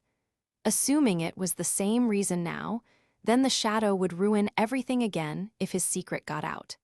In other words, Louis Arneb finding out about return by death and taking up residence inside him was the prime culprit. Now that Louis had been removed from Subaru, it was maybe 50-50 whether the shadow would swallow up the Pleiades Watchtower now. That wasn't much reason to start getting optimistic about things, but Emilia Tan, I have an idea. Got it, then let's do it. I didn't say anything yet. It's fine. If it's your idea, then you must have come up with it after thinking about it really hard. I'd rather put my faith in that instead of trying to think of everything myself right now and making a snap judgment. Arg, damn it, you know just what to say to make me smile. Subaru was stunned by her ready acceptance, but Emilia answered with a full-throated show of faith in him. He scratched his cheek, feeling like he had to live up to that trust, before pointing down the hall filled with shards of ice. First of all, just to be sure, give him another blast. Aye. There was a loud thud as Emilia dropped a massive block of ice down the tunnel. It would be nice if that unflinching blast was a finisher, but the odds were slim. In fact, peering intently at the point of impact, Emilia gasped. Subaru, the Archbishop is gone. Tisk, resilient little asshole, but you definitely landed a clean blow earlier. That cockroach-like hardiness was frustrating, but running away the moment he judged the situation to be disadvantageous set him apart from Beetlejuice, who was so diligent and straightforward, or from Regulus, who didn't have the word humility in his vocabulary. But there was no way that Lai had left the tower entirely yet. Emilia Tan, for now, we need to meet up with everyone. We have to adjust our deployment. If everyone doesn't do their best, we won't be able to get through this. Okay, but is it okay to just let him go? Honestly, if we could have finished that bastard, then that would have been great, but it wouldn't be easy to pin a tail on Lai after he had gotten away. And if they were going to waste time searching for him, it would be better to prioritize meeting up with everyone, so Lai could live for now. You don't need to worry, he won't leave the tower. Louis, his sister should be begging for help, and considering how bad his sister complex is, that guy won't run away. Sister complex? As in he's obsessed with his little sister. Not exactly a healthy relationship in their case. At the very least, he had not sensed any sort of familial love for her brothers in Louis. Those guys were either pathetic victims, devoting themselves to Louis without realizing the truth, or else they were dedicated role-playing fanatics. Either way, the archbishops were reliably twisted people. I guess if they were more flexible and could change up on the fly, they wouldn't have become archbishops. After having had so many unwanted interactions with them, that was his conclusion. They never considered that they might be wrong. They were obsessively devoted to their own ideas and forced them on everyone around them. Because of that, they didn't admit defeat and couldn't retreat. To destroy them. Emiliatan, we need to get everyone else. Got it, but where are they? Leave that to Subanavi, your Subaru's onboard navigation system. Activating Subanavi, Greed's authority, he searched for the responses from their comrades around the tower. That was just a fun way for Subaru to refer to Corleonis, the power that allowed him to perceive the manifestation of his precious bonds. It was an ability that let him sense the presence of his comrades, and it was the most valuable power Subaru currently possessed. He couldn't comprehend how Regulus could be so isolated despite having this power. It was almost a sort of genius. A pathetic, pitiful virtuose who could only become an archbishop. This isn't the time to be pitying him, though found them. Once he found the faint lights he could sense using that power, Subaru raised his head. First priority was linking up with the people who Emilia had made sure escaped. Meaning, first things first, time to retrieve my adorable little partner. 2. Corleonis allowed Subaru to grasp the general gist of what was happening inside the Pleiades Watchtower. This was possible because he could gauge the general condition of his comrades and a vague sense of how far they were from him. And on top of that, Subaru felt something odd smoldering in his chest. He was using the power that he had, without thinking, called Corleonis, or Subanavi, like he'd joked earlier, to find his friends, but he had a feeling that wasn't where its true strength lay. Corleonis, lion's heart in Latin. It referred to Regulus, a first-magnitude star in the constellation Leo, and Regulus was also Latin, meaning Subaru. As they turned the corner in the passage, Emilia shouted to Subaru once she spotted what lay ahead. Thanks to the lion's heart, Subaru already knew the reason for her shout. Following the faint light and warmth, he saw his friends, who had set out on their own mission. Biko, Beatrice. Subaru and some unknown girl. Beatrice was taken aback when she saw the two of them running toward her, but Subaru and Emilia ignored her confusion, and they both leaped at Beatrice, lifting her in a hug even as she cried out. Why? Oh, Biko, you're so light, so adorable, and such an intelligent-looking face. Look, Beatrice, Subaru remembered everything. But you probably don't remember me, but Subaru remembering me at least made me really happy. Wait one moment. Wait, my head is a mess, like a birthday she knew and one she didn't all coming together. Beatrice was bewildered and rattled by their combined onslaught, but she soon held out her hands, silencing Emilia first. Subaru, do you really remember everything? About Betty and about how Betty lived. All of it. Yeah, I do. Don't look so worried. I remember everything, and I can sprinkle a few hoaxes in for good measure, too. A historia all our own. There's no need to make up things that didn't happen, I suppose. Arg. Held up in the air, Beatrice squeezed Subaru's face between her hands. Smushing his cheeks, seeing his lips pucker, Beatrice let out a deep sigh. You are always tormenting Betty. I thought part of our contract was to never let you get bored. Besides, you told me I wasn't a Superman, but... When you look at it objectively, I kinda am superhuman, are I? With a wink, he smiled at Beatrice. For a moment, Beatrice's eyes widened, but the next moment her cheeks swelled indignantly. Don't get ahead of yourself. Let me have a little fun. I'm the kind of guy who does his best work when he gets a little carried away. And... As he glanced to the side, he saw a girl standing there indignantly, Ram. Her pink eyes were narrowed, shooting him through, drilling straight into him. Be big, sis. The thaw came awfully quickly, so it was all just your typical Barusu-esque fuss over nothing. Effectively, it only took about a day or so, I guess. When she put it that way, Subaru couldn't really offer much more than a wry smile. In actuality, Subaru had experienced more than 20 deaths, and thinking of the mental load it had taken to accept that as reality, he found it hard to laugh it off as just one day. But because it was such a difficult thing, he insisted on laughing it off. That was what Subaru Natsuki was supposed to do. It's my long-awaited return. Man of the spring snowmelt, Subaru Natsuki at your service. Ha, all right then. Say it all you like, but even if I ram, in my infinite mercy let it slide. Let it slide? What is this, a water park? Luckiya. Cocking his head at Ram's seemingly meaningful pause, all of a sudden he was hit with a ground dragon's air-splitting tail, sending him and Beatrice flying. Subaru was caught by something soft, and looking up, he saw that Emilia had moved to catch him. Patlash seems really happy you're back, too. Emilia giggled. Hey, don't lay into me just because you're embarrassed, no. I guess I'm sorry for making you worry, too. Supported by Emilia, Subaru righted himself and faced Patlash's sharp gaze. Thinking back to his trusty dragon's unfaltering devotion, even when he had lost his memory. You're really always saving me. I love you. Not going to knock me upside the head this time. Unlike every other time he made a light-hearted confession, he wasn't met with Patlash's ladylike scolding. This ground dragon understands when you are joking and when you are serious. Apparently, they had started getting along at some point, because Beatrice was translating for Patlash. With the birth of Beatrice the translator, Otto was about to be relieved of duty.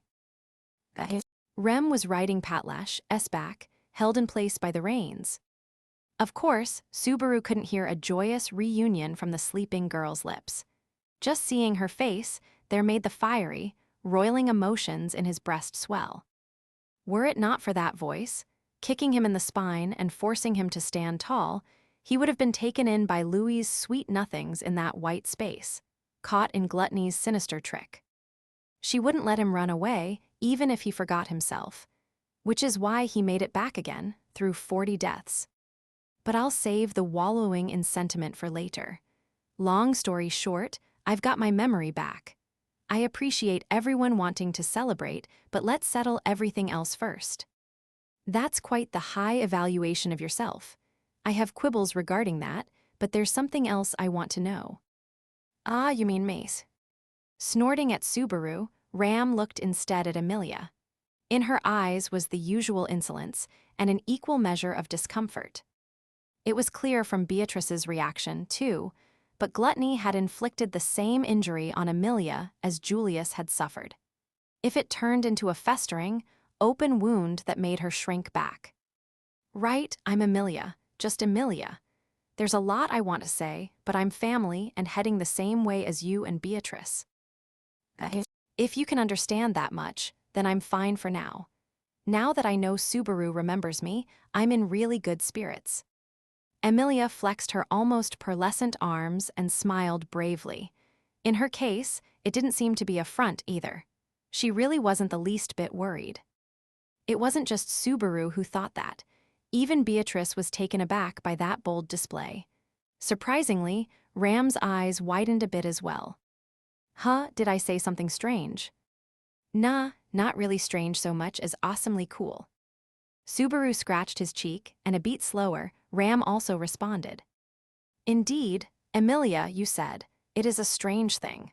Looking at you, there is an uneasy feeling in the corner of my mind. The same thing happened with Rem. I assume that's because filling the gap left when you disappeared from my mind is just that difficult. It is hard to imagine there being another person like that for me other than Rem, though. When he saw Ram's eyes narrow, Subaru felt an emotion that was a little out of step with the moment. Despite what Ram said, it was clear to Subaru just how much she had cared about Emilia, having watched the two of them this past year. But after all that they had built together had been robbed, it was natural for Ram to be suspicious. The unease I feel in my head looking at you is the answer to how we are related. So don't worry, I don't like letting debts linger. I'm the same, I will absolutely pay it back. Indeed, a billion times over. A billion. It was reassuring to see Emilia and Ram share a fearless smile. When her name was stolen, she should have been isolated after losing all her connections. But she didn't give in to that isolation, holding on tight to the core of her heart. And thanks to that, what should have destroyed her bonds with Subaru and Ram and the others had been neutralized. And on top of that, Barusu, share your plan. Don't think you can undo your blunders just by picking up something you left lying around. I know without you telling me, but what a way to put it. They didn't need any persuading. He appreciated her willingness to cooperate, since their current predicament was too urgent for them to build up trust, reform their bonds, and explain the situation in detail for each and every problem they faced. So, we're going to tear down the big buffet that terrible trio started. Yeah, of course, huh? Subaru nodded deeply at the 3 different responses. And we got a little scattered along the way, but it's finally starting to feel like a real homecoming. 3. Listen up. This tower is in a bad place. If you want to know exactly how bad, imagine losing all 4 corners of the board in Othello. That's fairly bad. Ram's expression clouded as she listened to Subaru's exposition. She wasn't the only one to sink into a grave mood. Emilia and Beatrice had the same reaction upon hearing that. Othello, also called reversi in lots of places, used pieces that were white on one side and black on the other on an 8x8 board. 64 spaces where the players stole others, pieces back and forth. Subaru had introduced the game to Roswell Manor quite a while back and inadvertently started a movement. Emilia was a particularly big fan. In other words, that explanation was enough to instantly convey just how grave the situation was. That is outrageous even for a handicap, that's too much.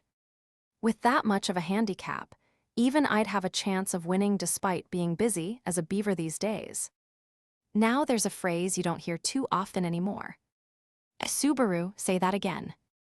Later, I will laters. Emilia instantly latched onto Subaru's standard retort and was understandably disappointed to have her request denied. Feeling a bit guilty, Subaru made a note to say it a lot more later. Getting out of this situation is top priority. To do that, the 2 gluttonies and the demon beasts stampede, and Shaula attacking us makes 4, I suppose, Beatrice summarized. Emilia and Ram fell silent with a complicated look on their faces. It wasn't unreasonable. The Watchtower was being hit by an unprecedented and terrible set of problems, and then Shaula joined the list. Someone broke the tower's rules, and she's an enemy. Even if she did warn us, that is a tricky situation. But it's Shaula, right? Is there not any way we can talk to her and explain things? She is really attached to Subaru, so if he tried hard to explain things. I would love things to go that peacefully, but it looks like it will be difficult to get her to sit down at the table and negotiate. Though in a sense, she is still attached to me, I guess. Meaning she will come targeting you specifically, Barusu. Good work narrowing down her target. It could also be interpreted as aiming for their weakest link, but either way, Subaru agreed with Ram. Having her stubbornly target Subaru was easier to plan around than her slinking around hidden in the tower. The silver lining is that, thanks to Biko's deployments, we're addressing 2 of the corners already. While Subaru was facing Louis in the corridors of memory, the smart and adorable Beatrice had given directions to the others, working hard to deal with the enemies attacking from the outside. Thanks to that, Meili was dealing with the stampede, and they had safely gotten Rem out of the green room. Of course, somewhere along the way, they had run into Lai, and Emilia got her name stolen while holding him off so they could escape. No, it's fine. You remember, so I'm fine. Even though you always forget your promises, you still remembered me. What was that little knife in the back all of a sudden?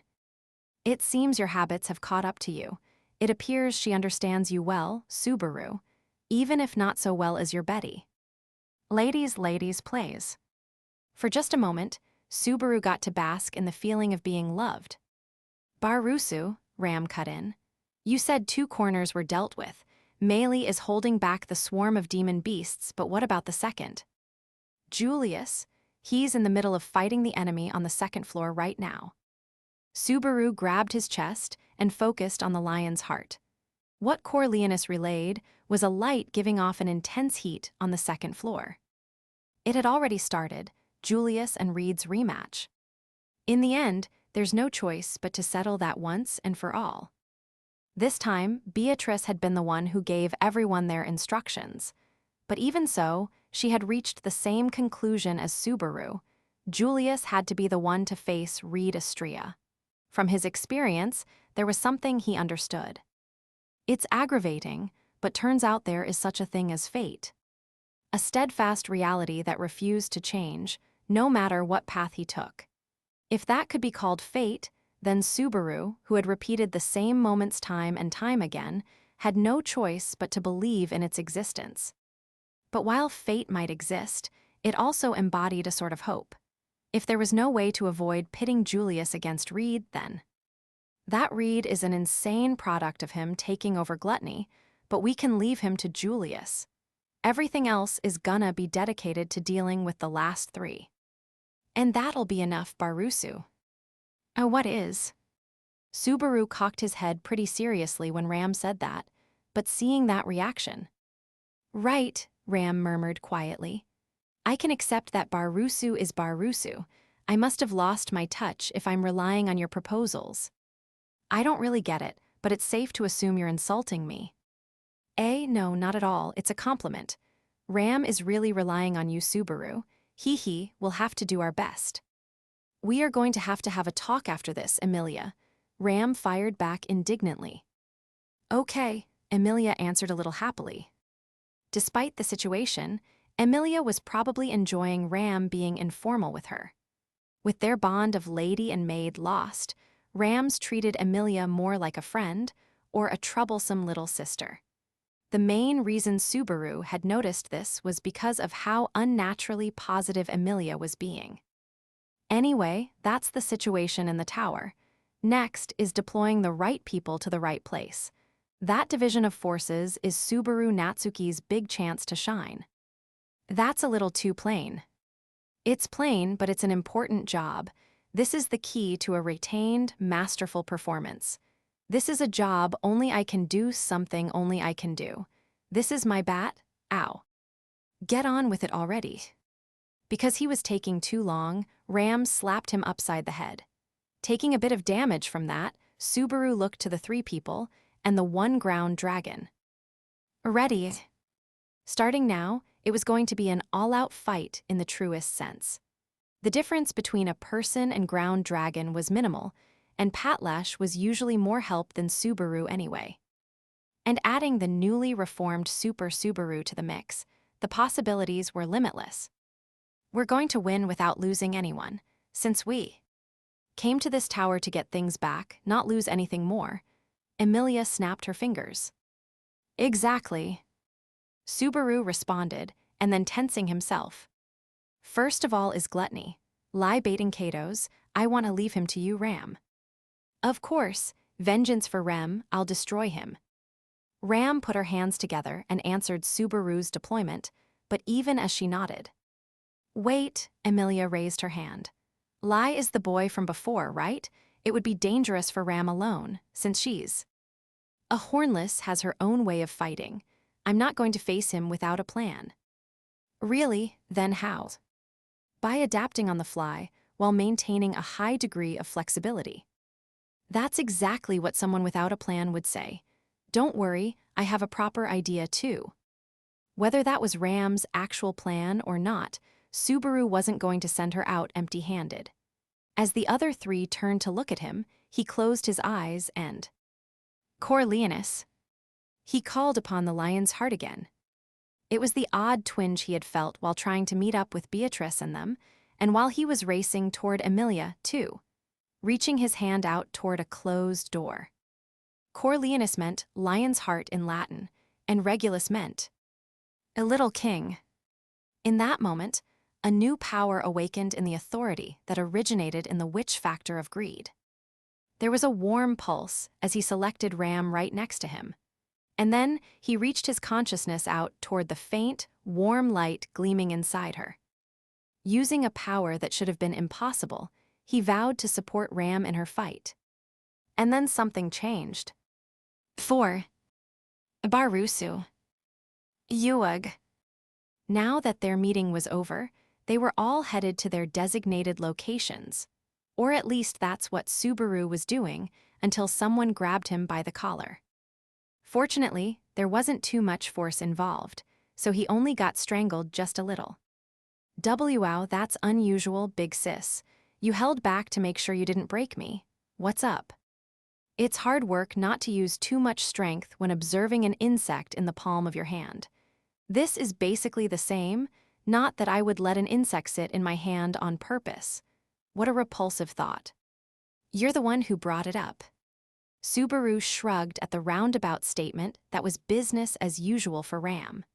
Then he saw Ram open and close her hand, confirming the feeling over and over. He felt a little odd at seeing that.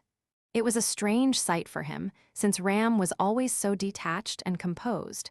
If there was a fitting reward, she could even endure crushing fatigue. Authorities are an absurd power. He grimaced a bit at her disgruntled comment. After all, he was in complete agreement. As an Oni who had lost her horn, Ram was constantly paying a terrible price with her body. She had overwhelming skill in combat, but she could only fight for exceedingly brief amounts of time. Without that limit, she would be the most reliable ally in the tower by a wide margin. And the ability to remove that limit, with certain conditions, existed in his authority's next stage, the Little King. The role of a king is to shoulder the weight of everyone's problems and feelings. Lion's Heart and Little King. Corleonus was a combination of those two powers. Little King was currently imposing a heavy fatigue and strain on Subaru's body and mind. This was the burden that Ram lived with every day. Subaru Natsuki's Corleonus allowed him to take on the burden of his comrades as the king of the pride. That was the new power he awakened and the proof of his resolve to support his friends. If he was being honest, it made his head hurt. His body was creaking and groaning, and it felt like all his blood had been replaced with burning poison. The joints in his arms and legs were heavy, like they were filled with sand. Ram lived like this every day, and it was worse than he'd imagined. But if he could become the cornerstone for a new future by doing this. I'm coughing up some blood, but we are go for liftoff. Fool, if it's just you suffering, then I don't mind very much. But this is our plan, big sis. If you think of it that way, don't you want to finish this as fast as possible? True, the very idea is revolting. That's a bit harsh. Ram insulted him as she got adjusted to the effects of this newfound ability. Subaru scratched his head and fought back the nausea as he saw Ram take her familiar pose, holding her elbows. Barusu, I won't cut any corners. Delivering that cold statement ahead of time was Ram being Ram. It made perfect, of course, but the more she fought at her old strength, the heavier the burden grew. And Subaru was determined to bear the full weight of that burden with his own body. That's fine, don't you dare hold back. I'll know if you're being serious or not from my own agony. Oh, the torture. The better my condition, the more you suffer. I feel like I just gave the nuclear football to someone who should never be allowed to hold it, he said with a smile. Ram's pink eyes crinkled. Fool, she murmured, finishing the conversation. With that small exchange, they reached an understanding. There was a lot he wanted to say, and a lot he should say, but Ram turned away to leave. And, Barusu, be careful. If you die, you won't be able to meet Rem again. Yeah, I love you too. She wasn't very honest about her concerns, and Subaru cracked wise in response. Watching Ram run off, Subaru stood with Amelia and the others who were waiting in the passage. I'm worried about you too, but do you think Ram will be okay? Probably. I'm sure Ram will be fine. If I had said something too stupid, there's no way she wouldn't have said something. You really trust Ram, I suppose. I trust you too, and I love you even more, so don't pout. Betty isn't pouting, Beatrice shouted as her cheeks puffed out. Subaru held her outstretched hand, and Emilia, standing beside them, giggled a little. Emilia Tan. No, it's nothing, just I felt really reassured. What a coincidence, I was just feeling the same. There was no basis for what Emilia was saying, but it felt like the ultimate boost to Subaru. The anticipation was greater than the unease. It was more reassuring to be entrusted than to simply be left something. Faith was better than dependence. None of their problems had been resolved yet but. It's natural to trust your comrades, and when you believe in them, you can believe in yourself. Ever since coming to this sandy tower, this is the brightest things have looked. I suppose that face is my favorite version of Subaru. Beatrice smiled daringly when she saw Subaru's reassuring expression, and Emilia's lovely smile deepened as well. Noticing that reaction, Beatrice asked, "What is it?" Emilia shook her head. You don't remember, I guess, but I was just thinking the same thing. 5. The massive creature had been caught by the back leg and was mercilessly slammed into the wall.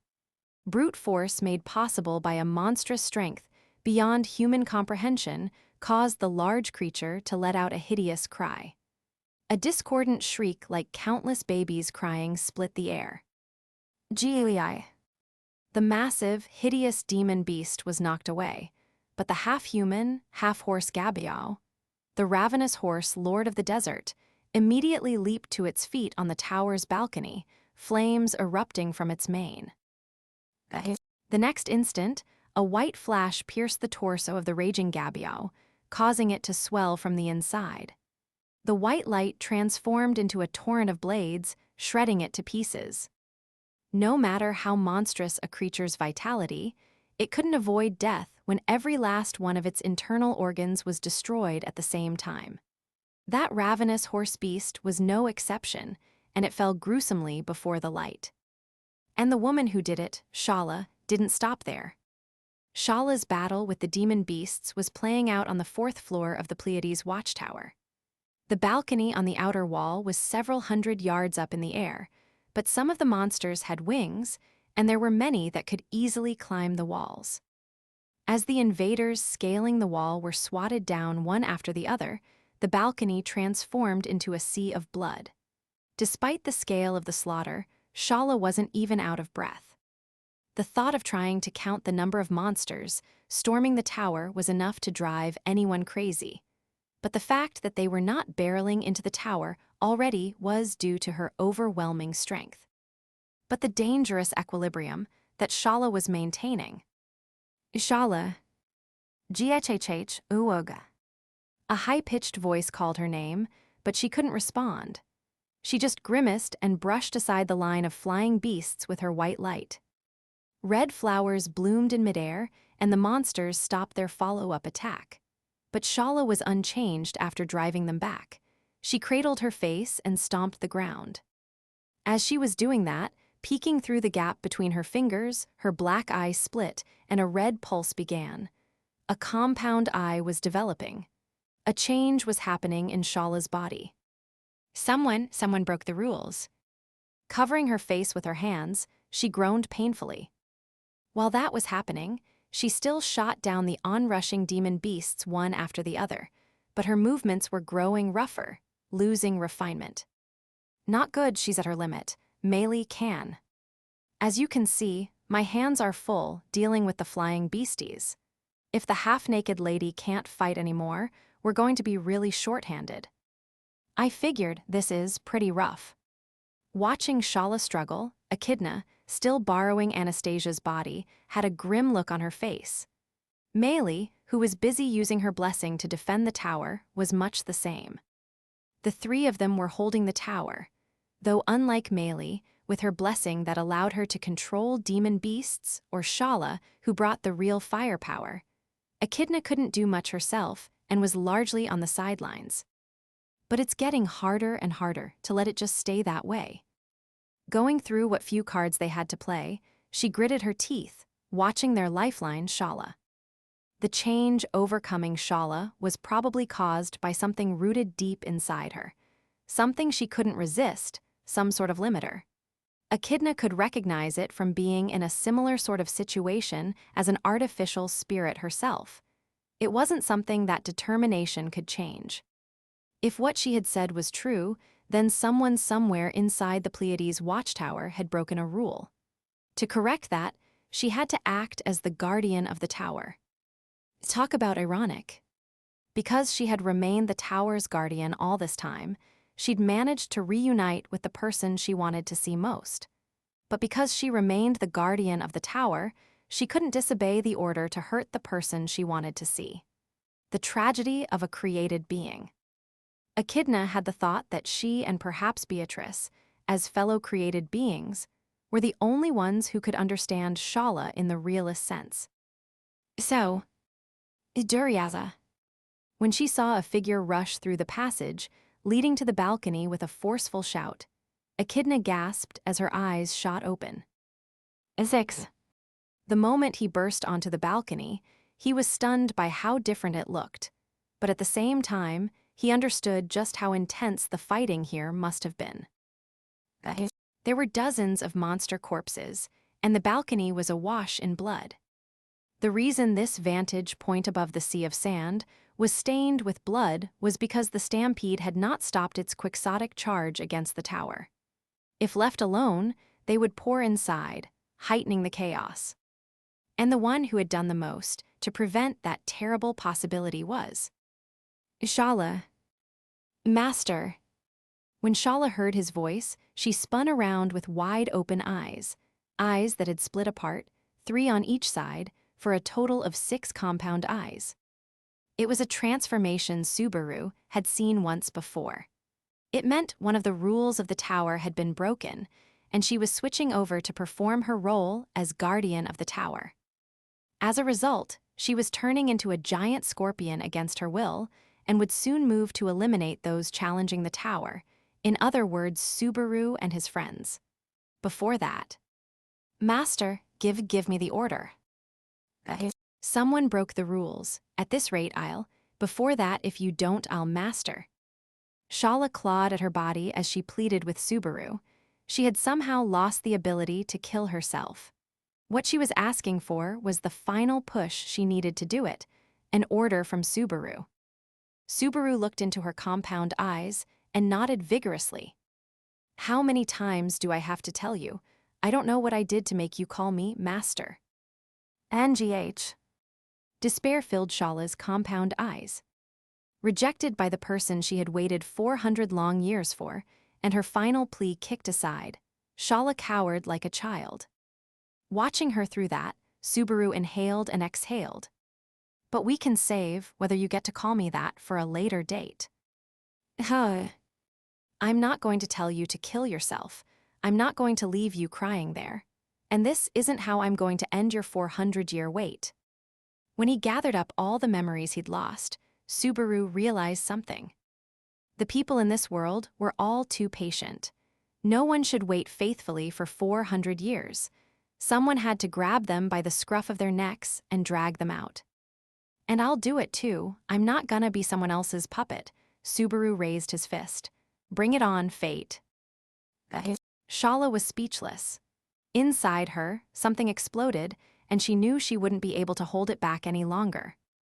But in that instant, what was most important for her wasn't the tower's rules or the impulses swelling up inside her. Master, I love you. It was the irrepressible love she felt for the person she had waited 400 years to meet again. After she said that, her transformation began in earnest. Her pale, slender hands swelled into pincers, her voluptuous body burst, and then, like a tape rewinding, the flesh and blood returned, forming a new body. A black shell came into being, and red compound eyes glared out at the world. Multiple legs thrust into the ground as the tower's manager became complete. SSSSSS. There was a screech from the scorpion, warning of death to all who infringed on the tower's rules. Her eyes gleamed monstrously, and her tail's stinger flashed white, pointed at the black-haired boy she had been so devoted to. Hiya. A heavy kick right in the side sent the scorpion flying. The force was so great, it plowed into various monsters on the balcony before flying over the edge and down into the sea of sand. Murak. To top it off, Mana with imbued directionality warped the natural laws of the world, stealing the mass of the several hundred-pound giant scorpion, leaving it to blow in the breeze like a leaf. Murak was a type of shadow magic that manipulated the mass of its target. Having lost its natural weight, thanks to that, the scorpion fell without any means of coming back. As a final bit of resistance, it turned its stinger on the balcony, taking aim at them, but winged mulsies go. The girl's high-pitched order summoned several winged monsters that immediately barreled down on the scorpion. Grotesque mole-like monsters with bird wings, and most of their heads transformed into horns, they charged into the scorpion's shell one after the other, sending the newly lightweight scorpion down to the ground all at once from the impact. Falling several hundred yards, that obviously wouldn't be enough to defeat it, but it was enough to buy some time. And using that time, "Melee, Echidna," Subaru shouted as he ran over. "Natsuki, you're up, no?" Looking up, Echidna furrowed her brow. "Did you manage to get your memory back?" "You're quick on the uptake, but how could you tell?" "It's easy enough with Beatrice there next to you, looking so proud." Echidna jerked her chin toward Beatrice, who was looking smug while holding his hand. "True, it's definitely easy to tell something good happened from that smug look. It really is lovely. And that girl, I can't recall who kicked Shaula off is." "You can thank Gluttony's authority. The same thing happened to Julius, forgotten by everyone else, but she remembers herself. Her name is Emilia, my tough and cute princess." "Thanks for the quick update. You mind if I ask what the plan is now?" "Yeah, I just so happen to have an answer to that question." While Subaru nodded deeply, Emilia hurried to help Melee deal with the demon beasts. While they were buying time, he prioritized sharing his plan with his wise comrade. "Echidna, your role is inside. Go meet up with Julius, fighting on the second floor. I already talked with Emilia about what to do after that." If Echidna thought for just a moment, "I don't mind going with her, but what about the rest of you?" "Betty's and Subaru's roles are already set," Beatrice immediately responded. Glancing over at Subaru, she squeezed his hand. "We will face that giant scorpion here. We have to hold back enough not to exterminate it, though. This is going to be a pain." "She talks a big game, don't she? That's my Biko." "They has blahi." Spurring herself and her contractor on with that bold declaration, Beatrice stuck out her tongue. Eyes widening at their exchange, Echidna sighed and shifted gears. That pragmatic, adaptive ability was just what he would expect from Anastasia's partner. "No point doubting your plan now. I guess I'll go with it." "I'm honored. It's such a shame you had to have the name Echidna." "I've already accepted your wholehearted grudge against my maker. Any messages for Julius?" After a bit of banter, Echidna started to turn, but not before asking one final question. Julius was at this moment fighting on the upper floor. When he thought about it, Subaru realized that Julius was the last comrade he had not met up with and explained that his memory was back, but no, nothing special. There was nothing that Subaru needed to say to Julius, who was fighting Reed. Julius was already in the place he wanted him to be. He could tell from Corleonis. The me a little before this and the me before that already said everything that needed saying. There's nothing more to add. He's Julius Juculius. There was a steadfast fate in this world, and there was no avoiding a decisive clash between Julius and Reed. But something being unavoidable didn't make it insurmountable. If it was fate that Reed would stand in Julius's way, then there was just one answer. Julius Juculius would be the one to cut down Reed Astrea. "Got it, I'll tell him just the way you said it." "Ah, there is one thing, actually. Tell him people are fighting all around the tower, so finish up quick and come help the others." With a wave, Subaru got a little laugh out of Echidna as she started moving. Seeing her off, Subaru looked to Emilia, who slashed two demon beasts with an ice sword. Emilia Tan, just like we planned, I'm counting on you. Leave it to me, don't die, Subaru. Aye.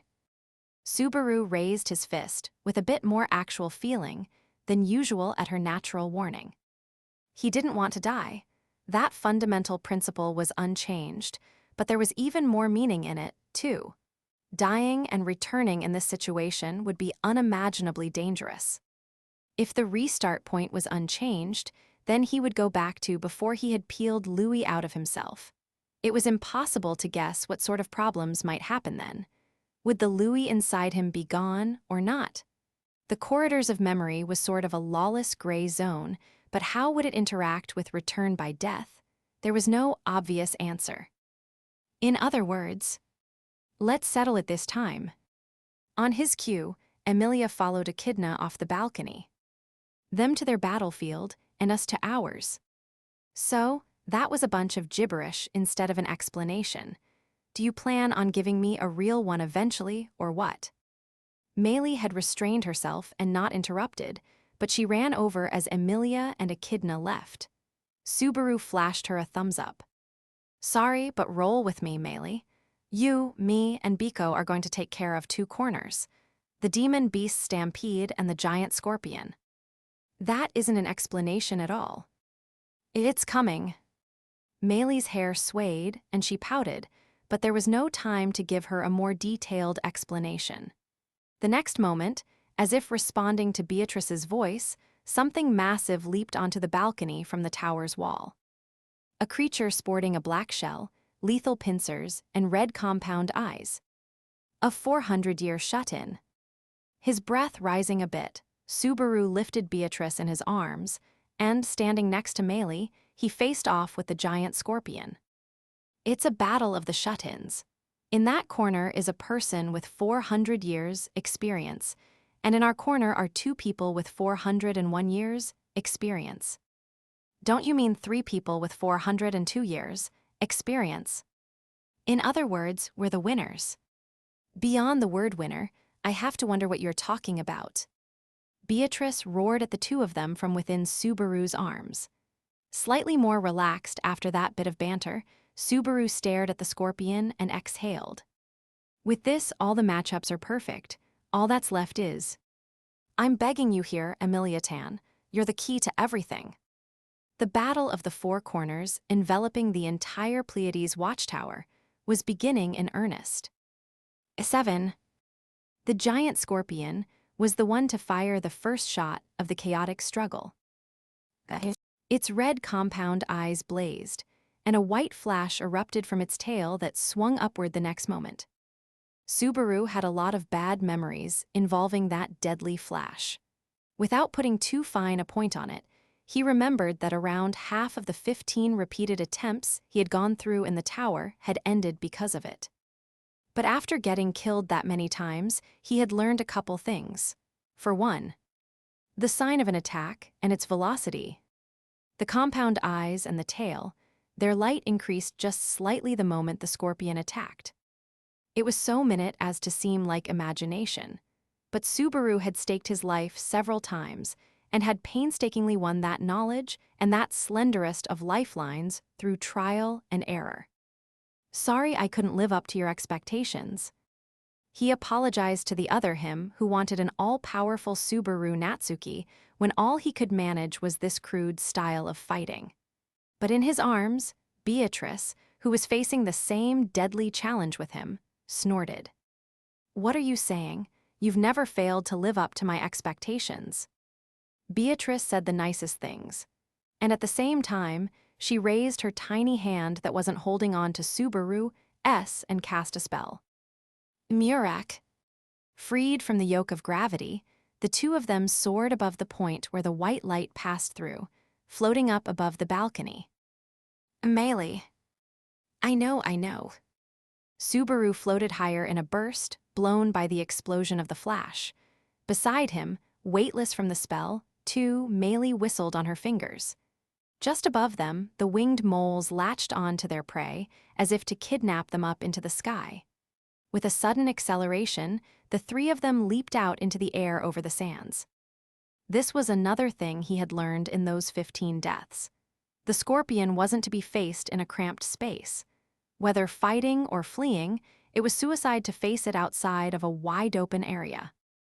But even so, this is a pretty suicidal move, too. Hanging beneath demon beasts, they descended more than 100 yards in one fell swoop. Battered by the intense, sandy wind, they heard a loud, rushing sound in their ears as they descended at full speed toward the desert. If Subaru had been afraid of heights, just the attempt alone might well have killed him. Mr. Wagea. Just barely catching Meili's voice in the torrent of wind, he felt an impact. Looking up, he saw that something had pierced the winged mole's body. The small monster exploded from the inside out, spraying chunks of flesh, and sent Subaru and Beatrice flying out into space. A follow-up attack by the scorpion was the cause. Left behind on the balcony, it had taken aim at them in their descent. Readying the next terrifyingly precise attack, it shifted its gaze to Subaru. His instincts cried out that it would hit if he didn't do anything. Subaru immediately hugged Beatrice tightly to him. Biko, original spell number 2. It was a card he could only play 3 times in one day, but he couldn't afford to die because he screwed up the timing. Power swelled in Beatrice's eyes as she came to the same conclusion herself, and prepared a spell that would make Subaru invulnerable for a limited time. Gii. Whoa, wah. Just before the spell activated, Subaru and Beatrice were snatched up, and an instant later, white light passed through the spot where they had been standing, just barely missing them. Phv, what happened? Held by something that felt almost rubbery, Subaru looked around to see what had happened, only to shout in surprise. Beatrice, who he held close to his chest, had the same wide-eyed reaction. What had saved them from the scorpion's attack was a demon beast with bluish-black skin and a vicious appearance that had galloped down the outer wall of the tower, a gabiao. Gaga ha ha ha. When I saw you for the first time underground, I never would have guessed I'd be fighting alongside you in the climax. Gii. The gabiao whinnied in that ear-splitting shriek as Subaru put on a brave front. It placed Subaru and Beatrice on its back, and then accelerated even faster, running down the tower. Oh. Wababababababas. The gabiao ran straight down, its body swaying right and left as it went, and each time it did, Subaru and Beatrice let out a shriek as a white flash just barely grazed them. Finally, after what seemed like an eternity, they reached the end of the line, and a powerful impact shook both of them. The ravenous horse lord had run down the entire tower, landing in the desert. That was unbearable. That was more nightmarish than an actual nightmare. Arg, you two were about to use your trump card right at the start, right? Be more careful. Having survived that grand experience, they were met by Meili riding another gabiao. He had to tip his cap to Meili, who had taken control of the high-power gabiao, flying winged moles, and sandworm underground, all while holding off the stampede. That ability to adapt and the breadth of her tactics were exactly what he wanted out of a partner right now. Meili, you and me might make a pretty good team. Stop it. I don't want Petra to be mad at me later. Meili wholeheartedly rejected Subaru's praise with a grimace. She doesn't look so good. On closer inspection, he noticed her wipe the sweat off her brow, and her breathing was a little ragged. Not just because she was focused on a life-or-death fight, either. Otto joked about the world being hell when he couldn't control his blessing, but looks like it can be real bad if you overuse it, too. The comment Otto had let slip one time when he was drunk was something that Subaru might have to pay closer attention to. If what Otto said was right, then there was a limit on how much he could just rely on Meili in this battle. If she collapsed in the middle of the fighting, they would have their backs against the wall in an instant. This battle is gonna come down to how much we can pamper Princess Meili. That sounds like a plan Betty can't let pass without comment. Well, if you can make it easier on me, that would be nice, but we can't just win by running away, right? Meili remarked with a sour look. Yeah, Subaru nodded. We can't do anything about Shaula, that big scorpion, if we are just stalling. That's why Emiliatan holds the key to everything. That silver-haired lady from before, Meili asked, unconvinced. That's right, Emiliatan and the fifth rule are the key to it all. Nodding, Subaru held out his hand with 5 fingers raised. Each one was a rule of the tower placed on them, the challengers. No leaving until the examination is complete. The examination's rules cannot be broken. Disrespecting the archive is not permitted. The tower must not be destroyed. And Meili had heard the first 4 rules already, but no one other than Subaru knew the 5th rule. No one other than Subaru had forced it out of her in another iteration, even though she had hidden it so earnestly. The 5th rule that she had held back, not telling anyone, was: the destruction of the examination is not forbidden, meaning this tower's rules can be nullified. The examination restricted the challenger's movements, but at the same time, Shaula was also bound as an examiner. So even if they wanted to avoid killing Shaula, they still had to play by the rules. But if that was the chain that had bound her these 400 years? She's coming. Right after Beatrice's warning, a tremendous cloud of sand erupted before their eyes. A shock wave caused by the giant scorpion not racing down the tower, but leaping directly from the balcony without any hesitation. From the depths of the cloud, there was a creaking sound as the pincers opened and closed. The scorpion slowly came into view, its eyes ignoring all the demon beasts surrounding the tower and focused purely on the 3 of them. No, just on Subaru. Biko, Meili, we have to buy time. Emiliatan is our win condition. Roger. When you say time, how long exactly is that supposed to be? As fast as Emiliatan can take care of it.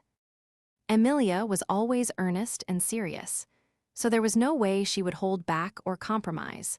She poured her all, every bit of energy she could muster, into everything she did. Loving, caring for, and trusting in her, he would hold his ground here. Now let's do this. We'll crush fate, no, the system of this tower. 8. I see, so that's why you. Yes, that's right. That's what Subaru said. If I go to the very top of the tower, I'm sure to find something that can turn this around. Briskly answering, Emilia accelerated while carrying Echidna. At first, they had run alongside each other, but Emilia started getting impatient and picked her up at some point. Echidna didn't stop her. It was certainly faster this way, but shouldn't you avoid overexerting yourself? The first floor is unknown territory, right? You don't need to worry about me. Anastasia's body is really light, and it isn't any different with you inside her. This is easy peasy. Because me being here has no difference on Anna's weight, no, that's not what's important. Echidna's eyes narrowed as she studied the unfamiliar beauty. Emilia's name had been stolen by Gluttony's authority. Her situation should be the same as Julius's, but she hadn't lost heart. Was that simply due to her natural resilience? Or was that how big a difference it was to have someone who supported her? Emilia had said it herself. She wasn't worried because Subaru remembered her. It was a terribly simple and even romantic sort of phrase, but at the same time, it felt like there was a truth to it. It was unclear why Subaru seemed to be outside the effects of Gluttony's authority. More precisely, it wasn't as if he didn't experience any effect either, though, since him losing his memories was caused by Gluttony. So she couldn't write off all of it as just Subaru's unique position, so there might have been a way, some method to protect memories and names. If that was possible, Anastasia and Julius. What made Julius and Emilia different, even though they were placed in the same situation? The difference was having a person at their side. Was it not having a person at their side who tried to support them? Could Julius have avoided collapse if he'd had support? Maybe if it was someone who was like what Subaru was to Emilia. Echidna didn't have an answer to what she should do.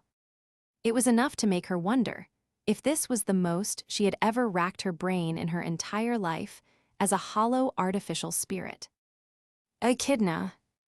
It's nothing. More importantly, is it true that you made it through the second floor examination, through Reed Estria's violence? It is. Arg, but if you've forgotten that too, then explaining it will be really hard. Emilia's cheeks swelled adorably, but it surprised Echidna to hear that this girl had gotten through the examination of that man who was violence incarnate. It was hard to imagine she would lie in this scenario. Even in this short time, she could tell that Emilia wasn't the type likely to lie, so it must be true. In which case, what evidence is there that things can be resolved by going up to the top of the tower? Subaru said he heard the tower's fifth rule from Shaula. He mentioned it would solve things after he thought about a lot of different stuff, so I'm sure it's right. That's some pretty blind trust. If doubting it would make things better, then I would, but I think there are times it doesn't help. You trusted Subaru too, since you came with me, right? There wasn't a single doubt in those eyes looking at her, and faced with that, Echidna couldn't respond. Seeing that, Emilia suddenly broke into a smile. See, my knight is a really hard worker. Emilia was proud that his efforts were being acknowledged, and Echidna also felt a bit of an out-of-place emotion, clutching Anastasia's chest and exhaling. She told herself that that emotion was dangerous. It was incredibly illogical and out of place. At the very least, it wasn't something to be feeling in this moment right now. If possible, she would prefer to forget it forever, but even if she couldn't, then at least right now. And that Subaru is counting on me. She was jealous of the girl who could believe so wholeheartedly in herself, and in the person who stayed so close to her. She should forget this moment and focus on resolving this situation. Emilia's long legs spun gracefully as they raced up the stairs to the second floor by leaps and bounds. And after she made it through that staircase that should have been so long, there was a tremendous silver flash and sparks flying. Before them, covering their entire field of vision, unfolding left, right, and all around, was a knight with light purple hair fluttering and a white uniform stained by blood, Julius Juculius. And facing him, Ka. Or Jora, you think that's enough to do anything? Don't look down on me. Did you come here to play? If you want to play, then put on some makeup.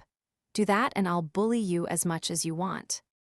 With a vulgar mouth, Reed Estria, the manifestation of violence unleashing nightmarish attacks with the two sticks in his hands, was performing a dance of death all across the stage of the second floor.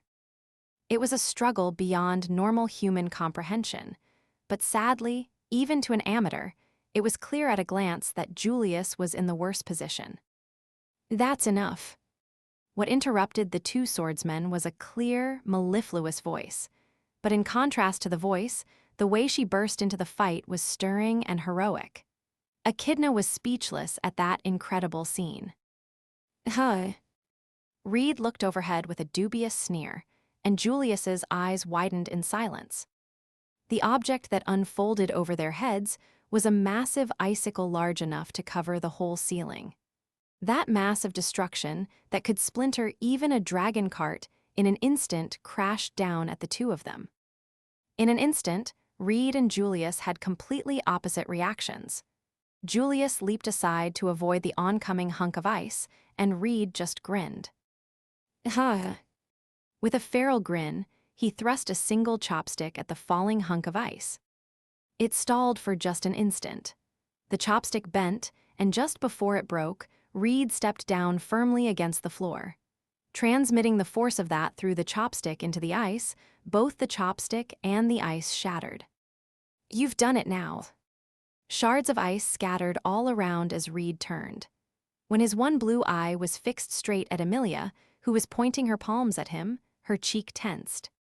Rarin' to fight, huh? I don't hate that in a woman, but the hell, you're hot as hell, a total babe. What's a doll like you doin' in the middle of this desert? Come on, come be my doll. Sorry for interrupting, she said with a soft expression, but Julius has to win against you. Say what? Reed's forehead warped when he heard that, but Julius, who had been saved by her, looked even more perplexed. She was an unfamiliar person to him, and his handsome brow furrowed when he heard her trust in him. "I can see that you're here to help, but Echidna, who is she?" "It's a bit hard for me to explain, too, but in short, she's someone in the same position as you." "What?" Julius looked fixedly at Emilia again, upon hearing that. And then he realized that not being able to remember such an absurdly distinctive person was all he needed to know. "Silver-haired, purple-eyed elf are you?" "Yes, I really get how you feel right now, Julius." "Then it is." As one of two people whose names had been stolen by gluttony, he immediately understood the situation. Standing with Emilia and Echidna behind him, he turned his knight's sword on Reed again. "If you are in the same position, then that is enough to acknowledge you as an ally. I am grateful for your aid earlier. However, I do not understand your words. You said I must defeat him." "I think Reed knows the answer to that." Julius's eyes narrowed at Emilia's confident response. However, before he could probe further, there was a frustrated voice. Reed cocked his head, tapping the patch over his right eye wildly. "Oi, oi, what are you, babe? Why can't I stop you?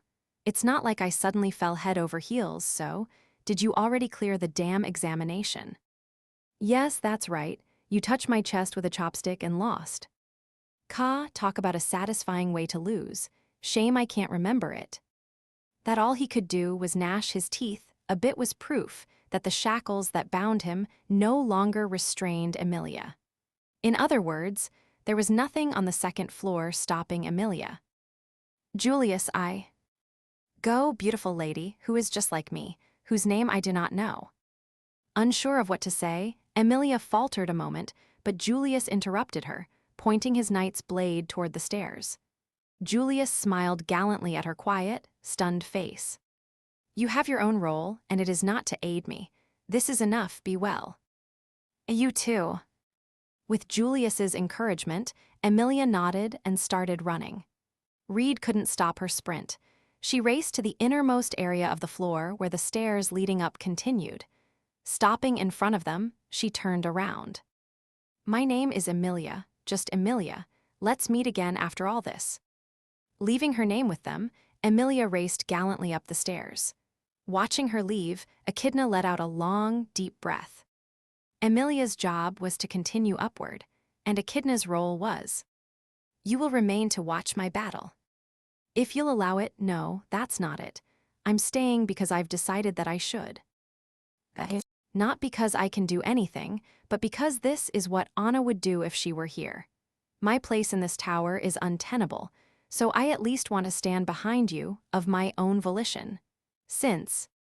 She looked at Julius's face, his lips pursed tightly, and then continued. "Since you're Anastasia Hoshen's knight, isn't that right?" It took an incredible amount of courage to believe something that didn't feel real. Compared to believing in something with a physical presence, she had no idea how much strength was enough to feel confident believing in something that couldn't be confirmed. However, believing in that indefinite thing, Echidna kept her eyes right on his back. Julius looked down with his long eyelash-rimmed eyes. He took a long, deep breath. "That is surprisingly reassuring. Someone mustering the courage to believe in me, to have expectations of me, when I might as well be a stranger to them." "Julius." To Julius, the ground beneath him was unsteady. To Echidna, the bond she should have known was unclear. Relying on something so unreliable, the two of them had to rely on a bond besides the one they should have already had. But in this moment, at least, they were indeed seeing the same thing. "So, Julius, I have a message for you." "A message?" "Yes, people are fighting all around the tower, so finish up quick and come help the others." Knowing that Subaru had meant it as an encouragement, in his own way, Echidna shared the message with Julius word for word. In response, Julius's slender shoulders tensed just a little bit. He mulled over the message, taking it in. The reaction was clear and dramatic. It was short, almost like a sharp breath, but it wasn't that. It was a laugh, a single laugh from the depths of his stomach, and if there had been anyone who knew Julius there, they would have been stunned. Julius Juculius laughing in the middle of a battle was unthinkable. If he has broken from his shell, then I cannot allow myself to lose either. It was quiet, but there was an intense emotion dwelling in that resolution. Raising his knight's sword in front of himself, Julius faced his enemy. Reed had been looking bored for a while, but suddenly he grinned like a shark. "You ready to do this?" "How rude. I am at all times serious in the face of battle." "That ain't what I mean. You get it even if I don't spell it, do ya?" Still smirking, Reed raised his left hand and flipped up the eye patch covering his eye. Revealing a second blue eye that seemed perfectly healthy, the man who stood at the pinnacle of swordsmanship greeted his challenger with open bloodlust. His sheer presence was so powerful, so palpable, that it seemed like it could kill a more timid man. But Julius faced those gleaming eyes head-on. Behind him, Echidna endured it as well, even as her body went stiff. When he confirmed that Julius had stood his ground, Reed bared his fangs. "Stick swinger Reed, remember that name as you die." In battle, to exchange names before crossing swords was evidence that a warrior had been acknowledged as an equal. There was no telling how seriously Reed took that practice, but Reed's thoughts aside, it had a dramatic impact on his challenger. Exhaling and controlling his racing heart, Julius responded in kind. "Allow me to reintroduce myself. I am Julius Juculius, Knight of Anastasia Hoshin, candidate for the royal selection of the Kingdom of Lugunica. My pretense as a nameless knight ends here." As if engraving himself into the very world, he spoke his name with pride. "Knight." Leaving Julius and Echidna, Emilia raced up the stairs. She moved her long legs single-mindedly, going up 2, sometimes 3 stairs with each step at an extraordinary speed. But in her heart, she focused on going faster, even faster. She gritted her teeth as she ran. Her desperation showed on her beautiful face. She was worried about the 2 she'd left below on the 2nd floor. Reed was extremely strong and violent, and he had a nasty mouth. Her 2 friends might get hurt physically or emotionally. Of course, she wasn't just worried about Julius and Echidna. She was concerned about Subaru, Beatrice, and Meili trying to hold off Shaula. And she wondered if Ram would be able to fulfill her role. Would Patlash be able to protect Rem? Did she have to rebuild her bonds with everyone from the beginning again because her name had been eaten? There was no end to those concerns, and it honestly made her want to stop and cry. But she couldn't stop, and she couldn't cry. She held back the sniffle that lingered in the back of her nose. Because nothing is over yet. Having people who trusted her and believed in her was what kept Emilia going right now. There were lots of concerns, lots of things worrying her, but she was filled with faith that surpassed all that. "GHH, there's light." Up ahead, Emilia's purple eyes caught a glimpse of a white light. It was the end of these long, long steps leading into the unknown 1st floor. With that thought, she launched herself forward and accelerated even further. "I made it." Tearing through the light, Emilia finally reached the end of the stairs. What lay before her was not a space that could be called the 1st floor. Dumbfounded, Emilia let out a surprised sound as she came to a stop. What greeted her wasn't the continuation of the familiar watchtower. The walls were nowhere to be seen, and there was no ceiling. An awe-inspiring blue sky spread overhead. Emilia wasn't standing inside the building, but outside it. After coming up the stairs from the 2nd floor, Emilia emerged on the roof of the tower. Is the 1st floor outside? This is, higher up than the clouds even. The top of the tower was vast, and there didn't seem to be any railings. If she went to the edge, she should be able to look straight down. The tower was touching the clouds that should have been far above it, and Emilia caught her breath, realizing that she was inside the clouds or even above them. It was her first time reaching such a high place, but after that surprise, something else entirely caught her attention. Though it was quiet and almost too magnificent, so she had failed to notice its presence. Emilia, who had been completely focused on her location and the clouds, was slow to notice the being standing at the edge of her vision. She slowly turned around and let out a gasp. Even with the despair of having her name stolen and being forgotten by the world threatening to overcome her, Emilia had held on in the final refuge of her heart, steeling herself for whatever may come. But nothing could have prepared her for this. That was just how unexpected this sight was. Because thou who hath reached the tower's peak, petitioner of omnipotence who treads upon the first floor. There was a solemn, deep voice that seemed to echo directly in her soul. Emilia realized her voice was trembling. Who could blame Emilia for being faint of heart? No one. It was impossible. Because all beings had no choice but to kneel in that being's presence. Because its name was, I am Volcanica, by ancient oath I ask thy will. The holy dragon Volcanica, its massive body covered in blue, gleaming scales, looked down on Emilia with a presence that could blow away her very soul with a single breath. 10. Outside the tower, the fight between Subaru Natsuki and friends and the Shaula transformed giant scorpion began. On the tower's second floor, the grinning instrument of mass destruction, Redistria, renewed his duel with Julius. On the tower's first floor, Emilia had an unexpected encounter with the massive being waiting there. And in the spiral staircase, connecting the tower's fourth through sixth floors. Ah, sheesh, we went out of our way to steal it, but this is something we can't really use, isn't it? The boy spat in irritation. Scratching his long brown hair as he scoffed, he lowered his hand that held a beautifully detailed sword made of ice. He had recreated the power using the name he had stolen, but the mana control was more precise than it looked, and it was difficult to combine with other memories. Significant effort and skill was required to combine the techniques of different people, and Louis and Roy were not very good at it. Well, we are superior, so we can make it work though.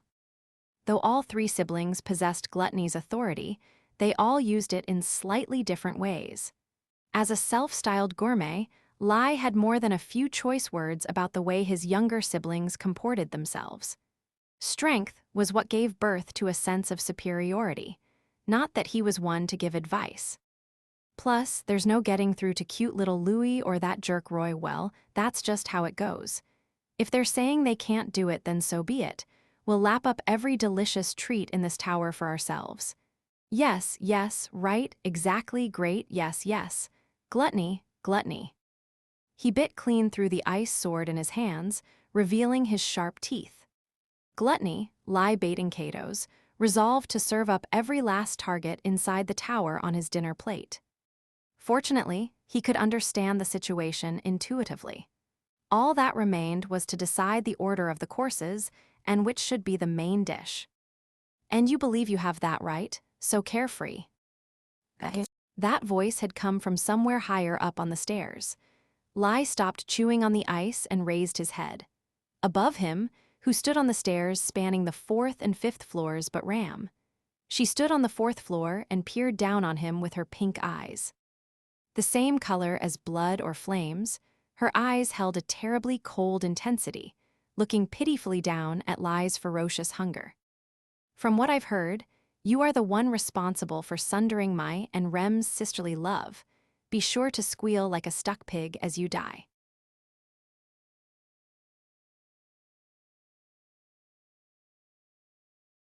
Chapter 5.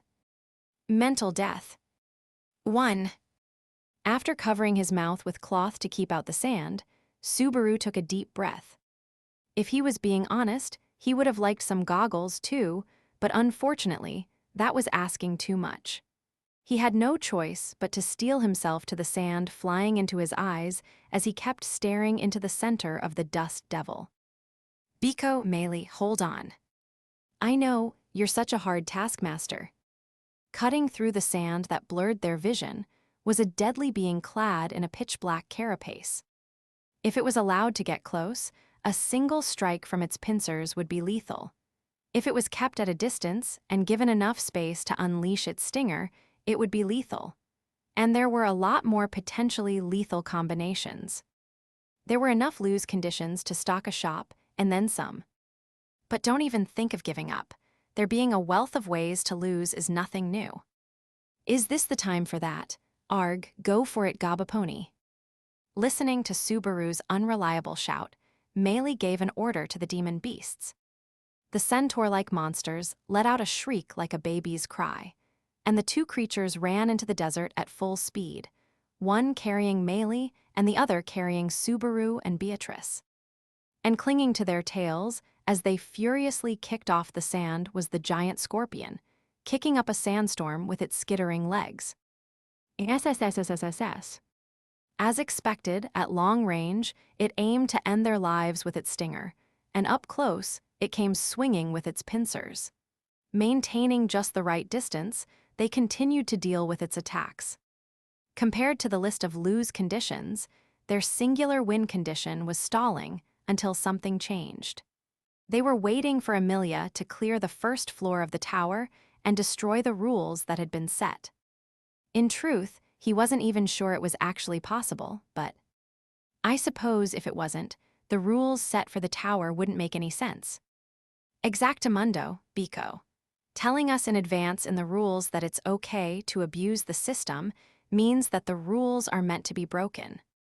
And if that was possible, then it would be something granted as a reward for the person who cleared the tower. Given that, it would be a privilege only bestowed upon those who cleared it in the proper way.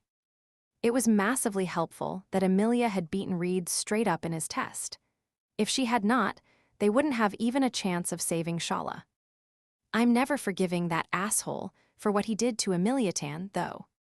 It still pissed him off just thinking about it, but Julius would be the one to give Reed his just desserts. Looking forward to him beating that sexual harasser black and blue, Subaru kept the tall tower in his sights and entrusted himself to Beatrice's and Meili's hard fighting. The sensations from Corleonis, particularly Ram S, were an ongoing concern. He was confident he had sent everyone to the best place for them, but Ram's fight, in particular, was one he expected to be especially hard from the start. Both because her opponent was lie-baiting Katos, the villain who had turned Rem into a sleeping beauty, and also because of Ram's condition. Only a perfect Ram would be able to handle lie-baiting Katos, and he wanted Ram to wipe the floor with lie. That was why he needed to shoulder the burden that always tormented her. Which was all the more reason. It would be really bad if we get too far away from the tower and the authority cuts out. Sorry for adding so many limitations, but please work with me. When this is over, I swear I'm gonna, arg. Meili pursed her lips as her face reddened. While the tamer grumbled, Subaru kept a tight hold on Beatrice as he clung to the monster's back. I'm counting on you, Emiliatan. Me and these two girls will buy as much time as we can. 2. High above the sands, at the same time as Subaru made his prayer. Subaru had anticipated the first floor's examination would be as difficult a challenge as all the others. But even with his imagination, he would never have predicted the being Emilia would encounter or the situation she would be placed in. There was no one in Lugunica, no one in the world who didn't know its name. If the Witch of Jealousy was a symbol of terror, then this was a symbol of hope and trust. That was a testament to how much this being had achieved.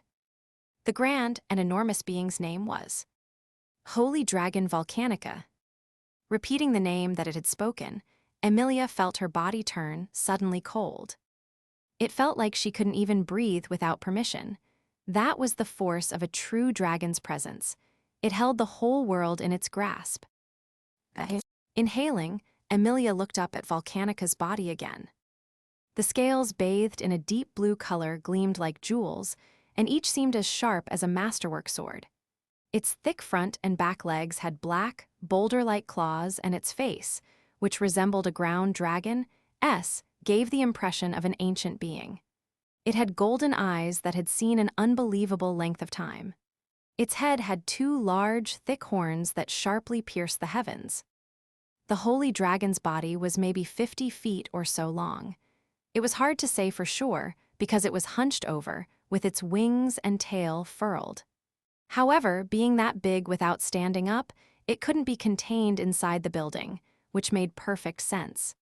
The first floor must have been constructed outside, specifically for Volcanica. Volcanica, I came to take the examination. The first floor's examination. I'm here to challenge it. I don't know how difficult it will be, but I am in a really big hurry, so please. If I don't do my best, it will be a problem for Subaru and the others. So whatever it is, bring it on. Slapping her cheeks with both hands, Emilia stopped herself from cowering. I'm used to people grading me. There are people who hate me for being a half-elf, and people like Echidna who can be a little mean, but there are also people who put their faith in me, too, like Subaru and Ram and Beatrice and the others. Emilia touched the magic stone at her breast as she spoke. Emilia's precious family that was still slumbering, there had been the first people to affirm Emilia, who had a habit of always seeing things through rose-tinted glasses. And in addition to that family, there were all her friends and comrades here in the tower who had acknowledged her. So, I don't mind what anyone else thinks. Emilia spoke sharply, even if she was talking to the holy dragon, who had almost overwhelmed her initially. Her soul had been on the verge of being crushed by the overwhelming difference in presence, and her limbs trembled so much it felt like they might shrivel away. But even after she had come face to face with a being who had bore witness to vast eons of time, Emilia absolutely wouldn't lose to it. As she clenched her fists, her purple eyes gleamed assertively. Volcanica slowly blinked, and then it opened its majestic jaw. Thou who hath reached the tower's peak, petitioner of omnipotence who treads upon the first floor. I am Volcanica. By ancient oath I ask thy will. Emilia held her breath, prepared for whatever challenge Volcanica might give her, but hearing the heavy words that escaped with the dragon's breath, she cocked her head. It was a familiar line. That's what you said before, right? I'm the person who came to the first floor and you're Volcanica, that's it, right? Is it because I didn't introduce myself? Sorry, I'm Emilia, just Emilia. There are a lot of people who don't really remember me at the moment, as it happens, so it would be a little hard if you asked me to prove it, but I'm Emilia. Is that not it? She thought perhaps that skipping her introduction had maybe upset the dragon, so she took a moment to introduce herself. But Volcanica's response didn't inspire much hope. Maybe. Emilia gingerly stepped forward, staring into its golden eyes. With one, then 2 steps forward in this place, so close to the sky, Emilia moved closer to holy dragon Volcanica. She boldly approached the being whose every breath felt solemn. Then she reached out her hand, touching a scale on its front leg. It's cold. The scale was like ice or frozen steel. How long would it have to stay still to lose enough heat to end up like that? Wouldn't that mean death for most living things? Long periods of stagnation robbed a body of more than just its vitality. Thou who hath reached the tower's peak, petitioner of omnipotence who treads upon the first floor. I am Volcanica. By ancient oath I ask thy will. Looking down at Emilia touching its front leg, Volcanica repeated itself once more. A third greeting. That wasn't just rebuking Emilia for forgetting her manners. She was reflected in Volcanica's deep eyes as they looked at her, but they also seemed not to reflect anything. The reason was clear. Did you become such an old dragon that you forgot about the examination? A mental death, rather than a physical one, had taken the long-lived dragon. For Emilia, who had to overcome the first floor's examination, this was an even more difficult challenge than the actual examination. The examination for Maya, the first floor of Great Pleiades Library. Time as long as her allies can stay alive. Attempts unknown. Challengers 1. Examination contents unknown. Examination start. 3. Holy Dragon Volcanica, left alone for so many long years, had died in spirit. More practically speaking, after being isolated for so long, it had forgotten its role. But it's a problem if you're like Puck. Hey, Volcanica, Emilia shouted and hit the dragon's front leg. Thou who hath reached the tower's peak, petitioner of omnipotence who treads upon the first floor. Arg, it's no good. But all she got in return was the feeling of tough scales and the wall of dementia that seemed even tougher to break than those scales. The second floor's examination had been troublesome, but this made Reed's test almost seem cute, though the idea of that violent man seeming cute felt like a terrible joke. What do I do? What do I do? It's not like it's the same as Reed, where I have to beat up Volcanica either. They were both challenging, but the examinations for the second and third floors were completely different. The challenge put to them on Tegeta was one they had to use their heads to solve. Fortunately, they had solved it, thanks to Subaru's knowledge from beyond the Great Waterfalls, but it would have been terrible without it. And Electra's challenge was, of course, the obstacle of Reed Istria. With a lot of hard work, Emilia had somehow managed to smack him upside the head and win, but it had also only worked because it was her first attempt. Either way, both the challenges had been difficult, and they had just barely scraped by. So even facing it normally should have been difficult enough, and yet, not even telling me the challenge. I am Volcanica, by ancient oath I ask thy will. Arg, I get it already. Tell me the next line already, please. There was a faint hope that if she waited even a bit, she might hear the next part, but she didn't have the time to waste testing it. She resisted the urge to stamp her foot in frustration as she looked around her. The third floor's examination had been given by a black stone slab that Subaru and Julius had had fun calling a monolith. Maybe there was something like that hidden around the first floor. With Volcanica not being any help, the best bet was to search for the challenge herself. I have to do all I can right now. While always keeping an eye on Volcanica's movements, Emilia peeled her eyes, examining the layout of the first floor. This was the top floor of the Pleiades Watchtower, so high up that it couldn't be seen from below. There were 6 pillars spaced around the circular area and a single giant pillar in the center, where Volcanica was crouching. The circular area had a radius of around 328 feet. The most suspicious place would be that big pillar in the middle that Volcanica is clinging to. At a glance, that big pillar was the thing that stood out the most in the area. Unlike the other 6 pillars, it was the only one that seemed to extend farther up beyond the first floor, as if there was something like another floor up there, a level 0. Thou who hath reached the tower's peak, petitioner of omnipotence who treads upon the first floor.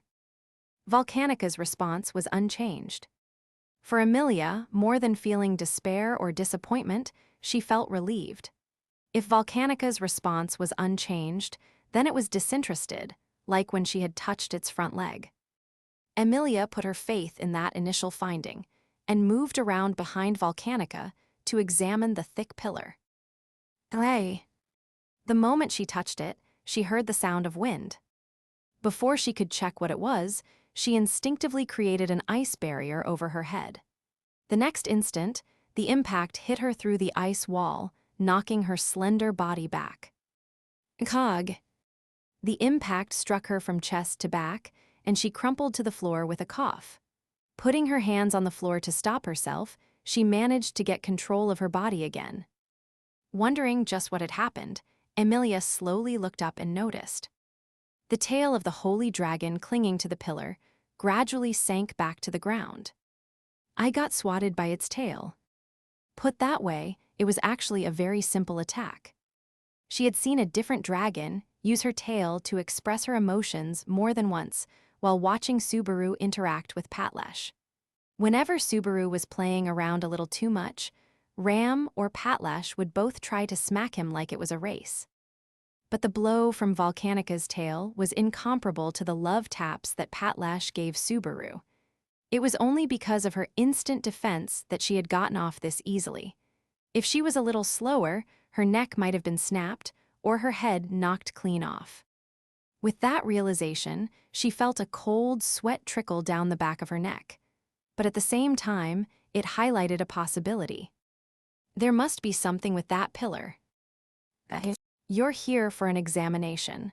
Even if you've forgotten that, you still haven't lost it. That's why you keep repeating the same thing. Volcanica seemed like it had forgotten what it was supposed to do.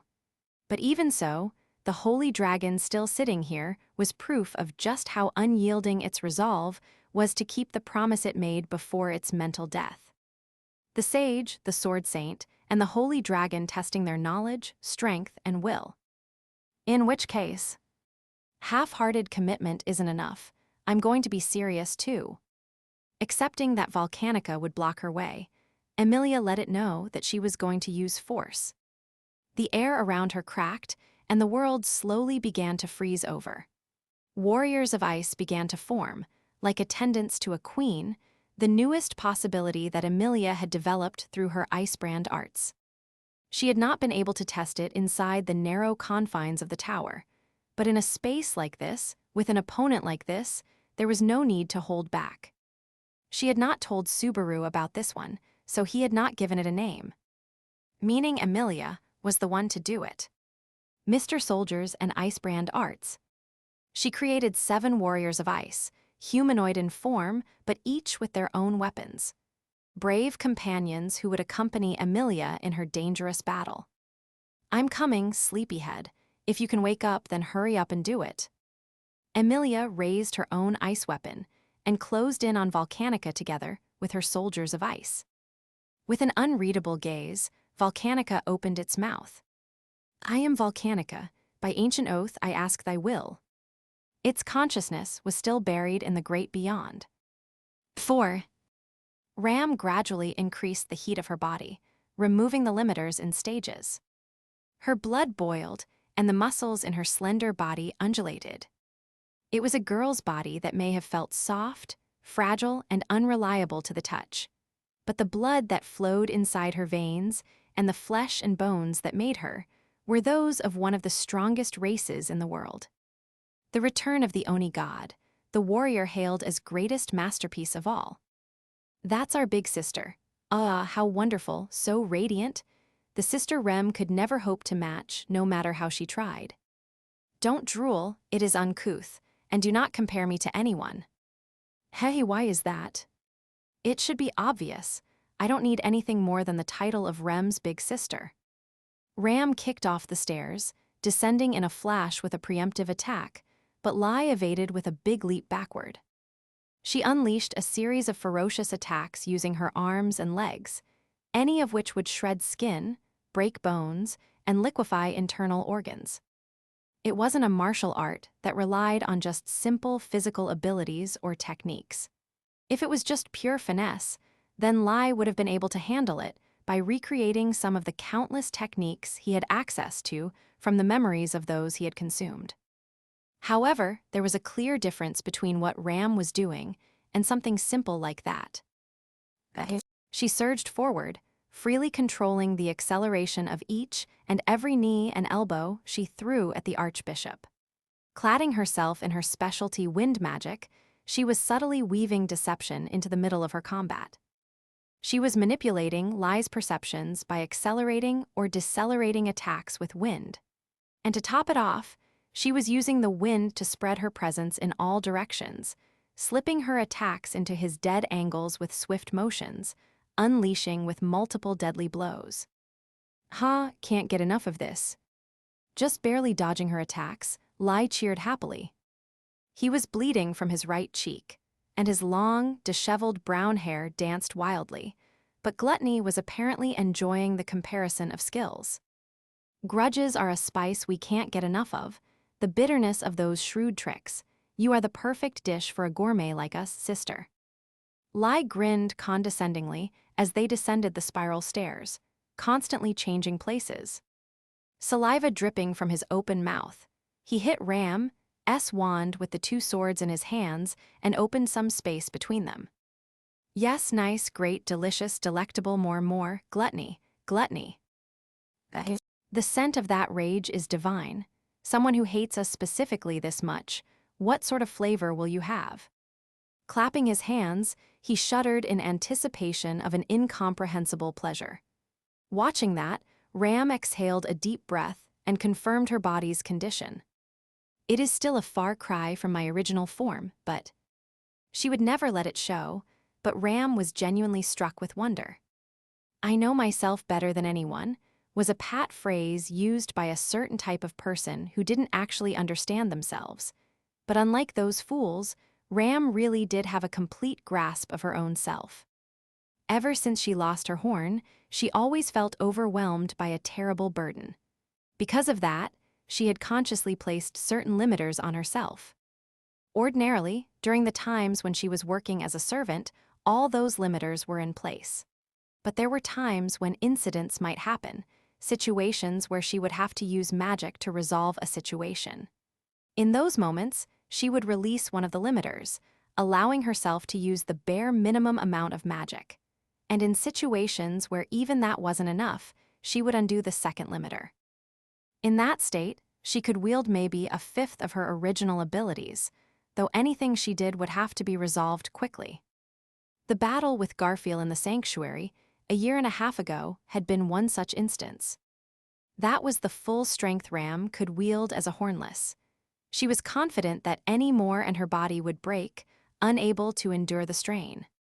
And right now, Ram was attempting to unlock one more level of that double-edged strength. For an instant, Ram felt a rare instance of hesitation in her chest. As stated, Ram perfectly understood her own self. In all her battles up to this point, the recoil from the combat would cause a head-splitting pain and leave her bleeding from the eyes or nose, and she would have to be ready to not be able to move her body for a while when she was done. But there was none of that, because it was all flowing into Subaru, who was sharing her fate. If I take too long, Barusu will die.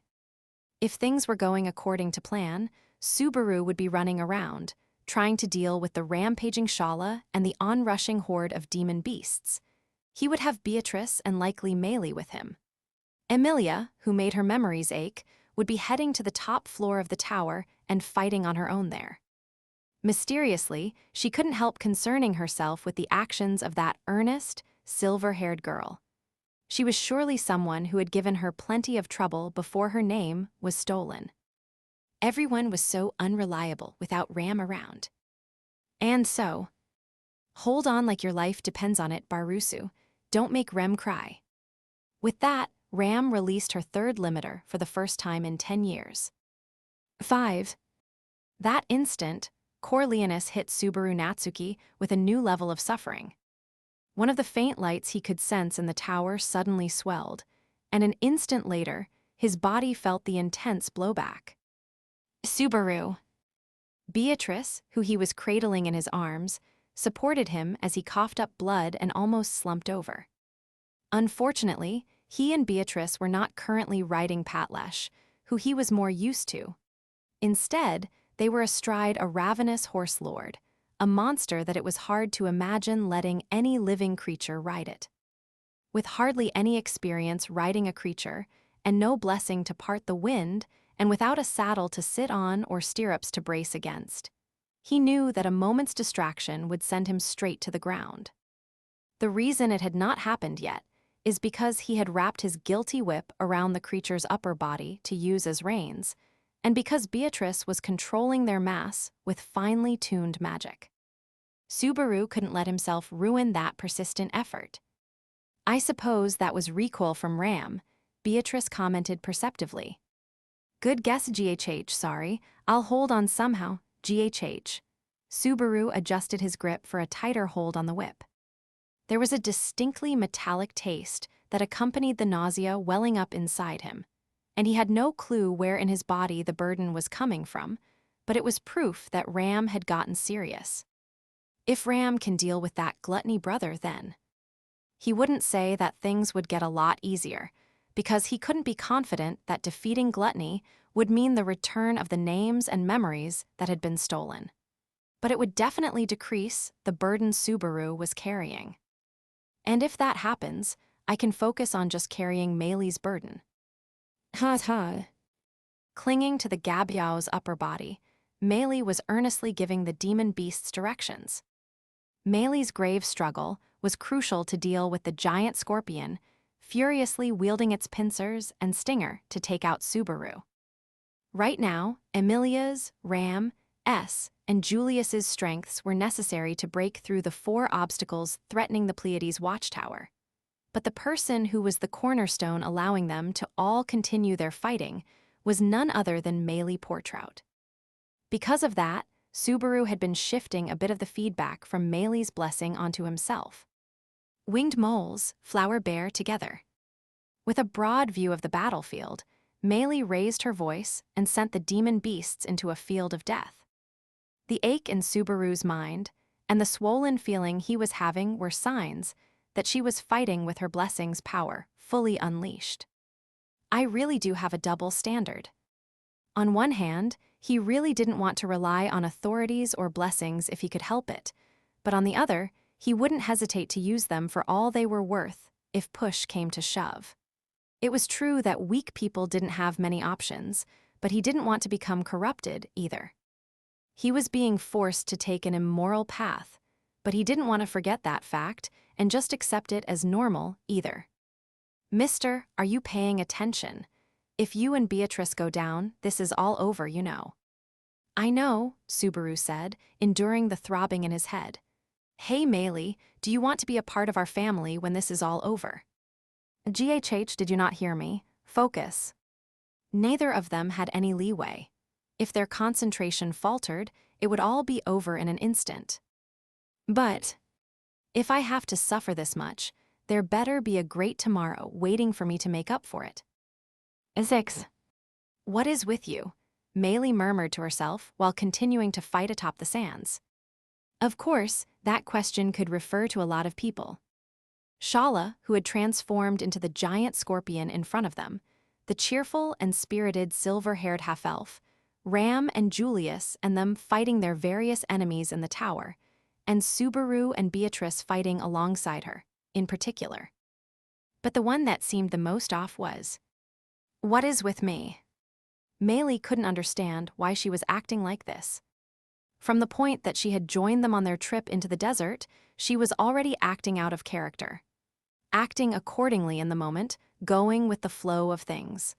That had been the secret to her success in life, and she had intended to do the same here, too. And yet, there just had to be a Book of the Dead.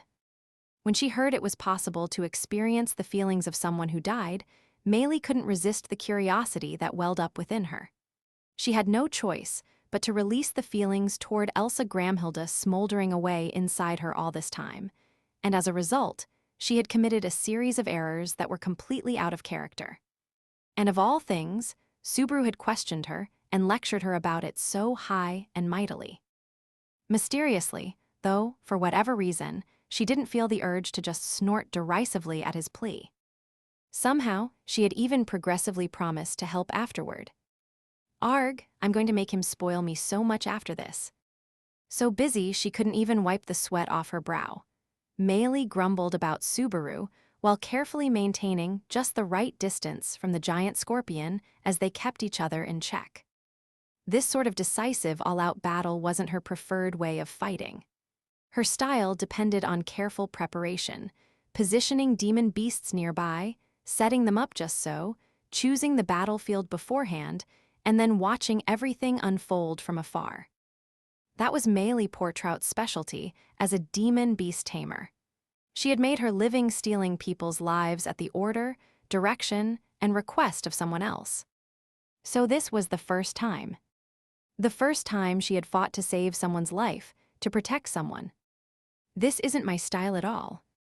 Subaru's delirious rambling earlier had been impossibly irritating, saying something like that to Meili. That attitude, like he couldn't imagine why he might be hated, was genuinely infuriating. Even though she felt nothing but bad things when she thought about Subaru, before she knew it, she had started listening to his instructions, letting herself be moved around like a piece on a game board, like everyone else. If it was a situation Subaru had created out of some deep insight and devious design, then it would at least make sense to Meili. But there was no way to look at Subaru and think he had the capacity for that. All he had was desperation, pushy expectations, and a ludicrous amount of faith in the people he trusted with his life. It feels like I've become a big dummy too. Meili pulled up the demon beast she was holding underground, aiming it at the scorpion. A massive sandworm erupted from below the reddish sands. Twisting its massive, 33-foot-plus body, it barreled down on the giant scorpion. It would have been the upset of the century if it could crush the scorpion and bury it in the sands, but it didn't go so smoothly. A white flash erupted, blowing away the sandworm's massive torso in an instant. Split in half, the sandworm shrieked and collapsed as fluids spilled out from its body, breaking apart into finer pieces as the stinger unleashed even more attacks. But by sacrificing the sandworm, she'd created cover from the splattering flesh and blood in the air.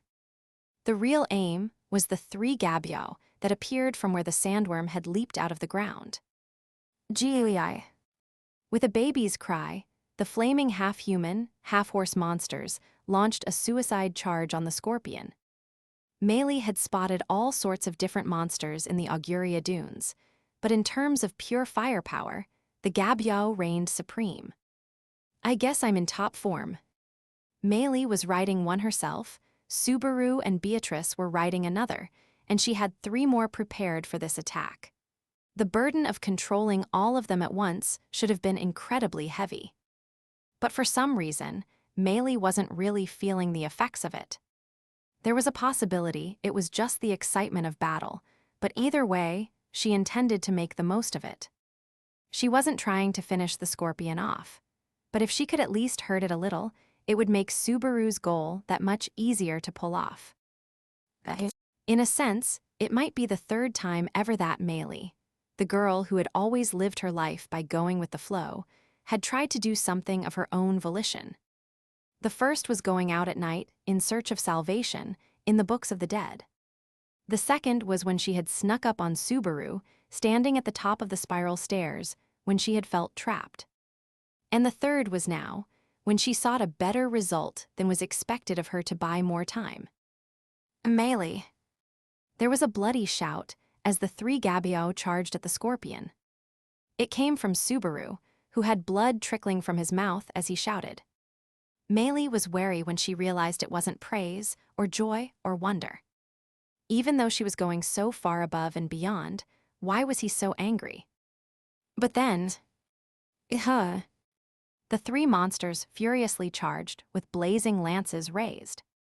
Her calculation that no matter how deftly the scorpion could handle its pincers and tail, it should not be able to block them entirely. All that broke down when she saw the change in the scorpion's body. As if scorched by flame, or as if absorbing blood just like the sands. Its black carapace was normally a dull, steel-like gleam, but it had suddenly started changing colors. In a beat, its pitch-black color turned into a bloody crimson. Certain species of demon beasts had a transformation that was sometimes called an offensive color. A change where their actions clearly differed from before, becoming more ferocious and violent. In many cases, there was an external change as well, the easy proof that such a transformation had occurred. The gabiao's flames swelling, or the white whale sprouting eyes all over its body. And it also applied to the giant scorpion, or rather the crimson scorpion. More aggressive, more destructive, and more devastating. Unleashing a white light in all directions, it annihilated the 3 gabiao charging down on it. And at the same time, the aftermath of the wild flashes flew across the sands. Swallowed up in the torrent of light, Meili's small body flew through the air with a spray of blood. 7. From a young age, Ram had hated the feeling of her blood boiling and the overflowing exaltation. The feeling of omnipotence that made her feel like she could rule over everything in this world. If she allowed herself to remain drunk on that illusion, even with as stout a mind as she had been blessed with, there would surely come a day when she took the wrong path. She was aware of her excellence, but it wasn't something worth putting too much stock in.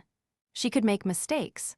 She did have the determination to be careful not to make mistakes, and she was committed to correcting any mistakes she did make. And the reason she was able to adopt that posture was because she had not become intoxicated by apparent omnipotence.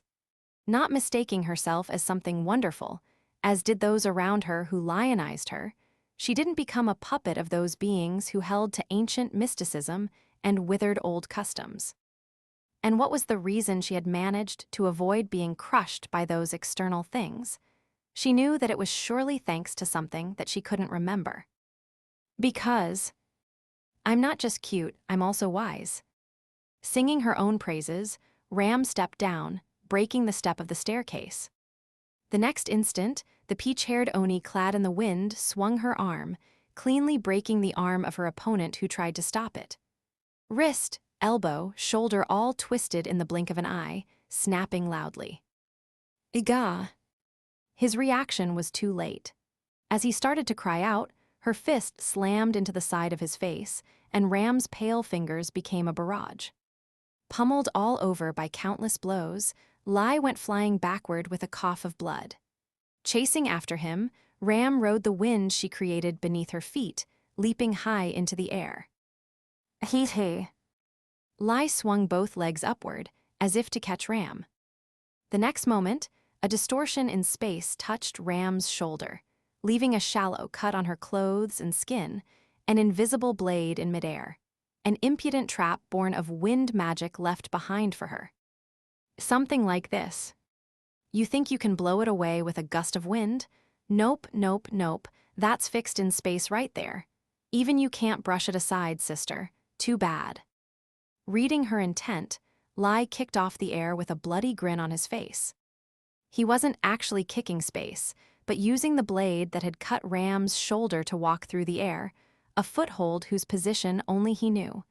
Using them, he freely leaped all around the spiral staircase that covered so much of the tower. However, clairvoyance.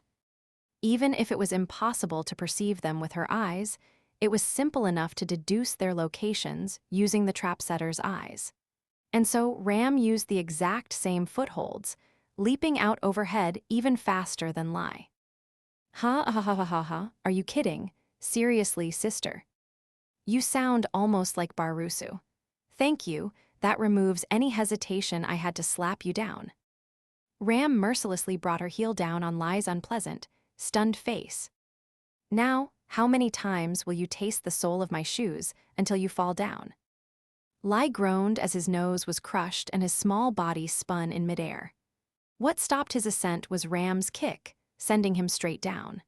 And following up, Ram raised her hands upward, generating a wind to descend rapidly, landing a second, third, and fourth kick to Lai's face as he fell. Mercilessly, she shattered his nose, teeth, jaw, and forehead with each blow. Every time he called Ram's sister, with that grin of his was repulsive. Well, do you regret it? Deftly controlling herself in midair, Ram rested her feet on his face and chest. Not answering, Lai furrowed his bloody face in annoyance as he tried to swing the swords in his hands. But in that moment, Ram's hands slashed, dislocating both of his arms at the shoulder. No matter how amazing his techniques, he couldn't swing his arms with joints that didn't work. Well, do you regret it? Looking down at his wide-eyed, stunned face, Ram asked again. Staring into his eyes, she looked for a sign of fear. Engraving that into him was her goal. The dread, pain, and a sense of defeat so that he felt he couldn't go against her, but it wasn't for something so small as mere revenge. Rem. To get her back. And all the countless other victims of gluttony as well. To return all those who had had their names and memories, their histories stolen away from them. If killing him was enough, Ram could do that in the blink of an eye. With the same effort she had put into destroying his face, she could make a blade of wind on the bottom of her foot and cut his head off. Even as repulsively resilient as witch cultists were famed to be, it had already been demonstrated that severing their heads would still kill them. In the burning Oni village, when she had been fighting with those who had destroyed the village. In the first place, she already knew the cultists were nothing more than a band of weak fools who happened to be hideously twisted. Because of that, she was asking him questions to destroy his spirit before ending his life. Well, do you regret it?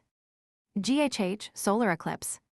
With the third question, there was a trace of terror in his blood-red eyes. But it disappeared in truly the blink of an eye. Not in the sense of moving at extreme speed. The sensation of crushing his head was missing. But her vision still overlapped with his through using clairvoyance. She quickly discerned where he had fled in the middle of the stairs. Clad in wind, she chased after him, only to find a bald old man in a monk's robes. The change in appearance might have stunned anyone other than Ram. But by sharing his vision, she knew for a fact it was lie, even if his appearance had changed.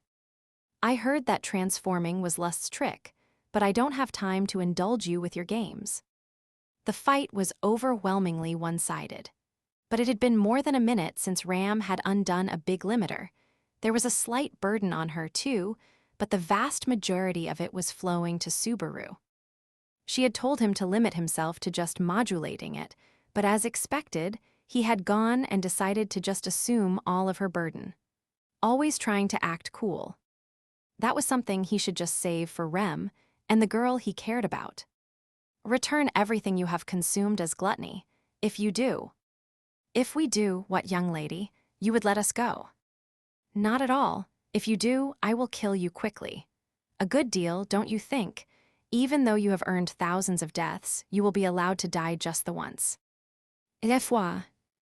Even Lai's mannerisms took on an elderly man's affect as he let out a hoarse chuckle. Watching his movements, Ram had a supposition that this change of form was necessary to fully make use of a person's abilities. The way he had disappeared from in front of Ram earlier was a technique that allowed him to leap across space, covering small distances. The person who had originally been able to do that was probably the old, bald-headed man Lai had transformed into. But it's odd. If you had something like this up your sleeve, it wouldn't have been strange for you to use it earlier. So why hide it this long, I wonder? Is there some reason you didn't want to use it? It strains your body, perhaps. Golly gee, we have never encountered such a fearsome lass before, not at all. You really are terrifying, sister. The old man's form gradually shifted back into a smaller body. It was an acknowledgement of Ram's conjecture, and also proof that the transformation had not removed the damage that she had done. Lai was still bloody, and his face was still in terrible shape. Your shoulders. Fixed using the wall, going in blind just isn't enough, Owa, the pain. Lai swung his arms in a big circle, confirming the feel of his readjusted shoulders. Ram reflected on her decision, deciding that she should have cut his arms off rather than simply dislocating his shoulders. Or if she had just mangled the ends of all four of his limbs, it would put an end to all his foolish tricks. Anticipating every single last one of the things we do, you really are incredible, sister. Are you maybe using some kind of authority like he is? How rude. Ram's discerning eye is just that excellent. Don't lump it in together with Barusu's incomprehensible intuition. It's unpleasant. Die at once. So harsh. But oh yeah, that's right. His long, torn tongue hung from his broken-toothed mouth in a bloody grin. Eyes widening slightly at his ominous gesture, Ram tensed her shoulders. If he did something strange, no. Take this before you can. Before he could do anything, Ram chose to tear his limbs away with a blade of wind. There were ways of stopping bleeding. There was no stopping the pain, but the interrogation could continue so long as he didn't die. With that judgment, she unleashed unbridled blades of wind, but your loss is our gain. As the blades landed, a big, round, bearded man leaped backward. His skin was so thick that the wind blades bounced off without even leaving a red mark on his skin. Like you just don't get it, do ya, sis? Let's be real. You aren't the only one watching your opponent here. Ram was about to give chase, to prevent the big man from escaping, when that voice rang out. The next instant, a blade left in space for Ram lightly nicked her neck, slowing her chase by a half step. And the old man lay thrust into that tiniest of openings. Our approach followed by our punch. In a blink, the old man disappeared, and the being that appeared behind her swelled in menace. Without even the time to spin around, she felt an intense punch land right in her side, sending her slender body flying.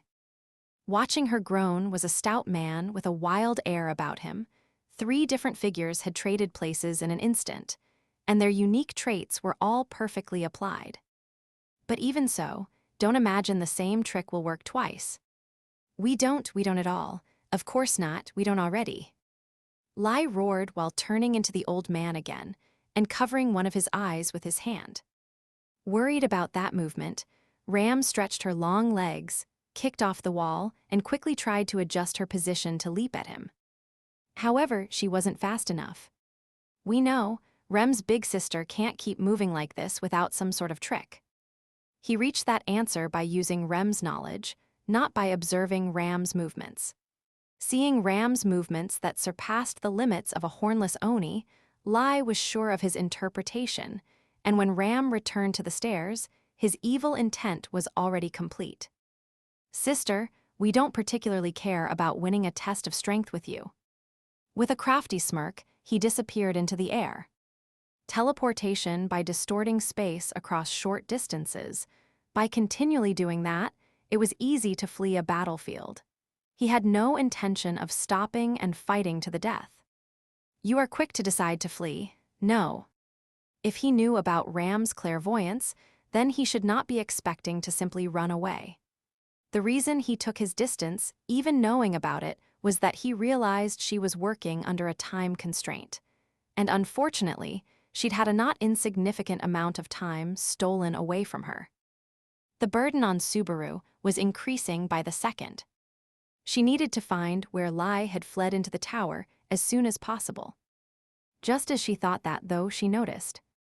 The archbishop, that was a pure ball of malice, wasn't just running into the tower to get away.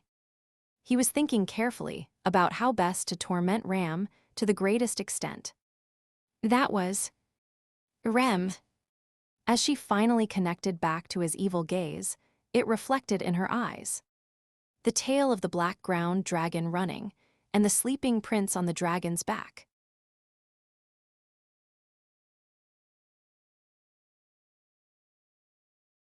Chapter 6. Good Loser. 1. Intense battles were unfolding all around the Pleiades Watchtower. Emilia was challenging the oblivious holy dragon. Ram was gnashing her teeth at Lai baiting Kato's maliciousness on the lower floors. And Subaru and 2 little girls were doing everything they could to save their comrade out in the sands. The clash of swordsmen on the 2nd floor, Electra, was just one furious struggle among many. However, there was no changing the fact that it was utterly one-sided. Jora, come on, I'm down 1 chopstick fighting one-handed and you still can't touch me. Are you jockin'? Huh, are ya? GRGH. Roaring heartily, the man with long red hair kicked with immense force. Intercepting it with the hilt of the sword in his hand, the elegant knight leaped back a great distance. He couldn't completely nullify the impact, only disperse it. And before he could steady himself, the next blow was already coming. Time and time again, this scene repeated itself on the 2nd floor that had become a raging battlefield. When he saw the knight leap away yet again, the swordsman muttered in exasperation. Pinnin' your hopes on an explosion? Think your sword'll change if your mood changes. If so, when exactly are you gonna make it happen? Or? Reed's lips twisted as he shook his head. He glared with open disdain at the knight who was facing one of the greatest swordsmen of all time. Are you plannin' to lose, relying on the only trick you know? You gonna be satisfied with that? You are quite indulgent in your comments. The knight on the other end of Reed's continuous barrage of insults, Julius, softened his expression. You have said similar things to me time and time again. A boring fighting style, polite sword techniques, lacking in freedom, I happen to have some familiarity with those complaints. Ha, figures. Anyone'd feel the same, watchin' you, even if they aren't my level. There ain't nothing to your sword but desperation. Desperation, you say.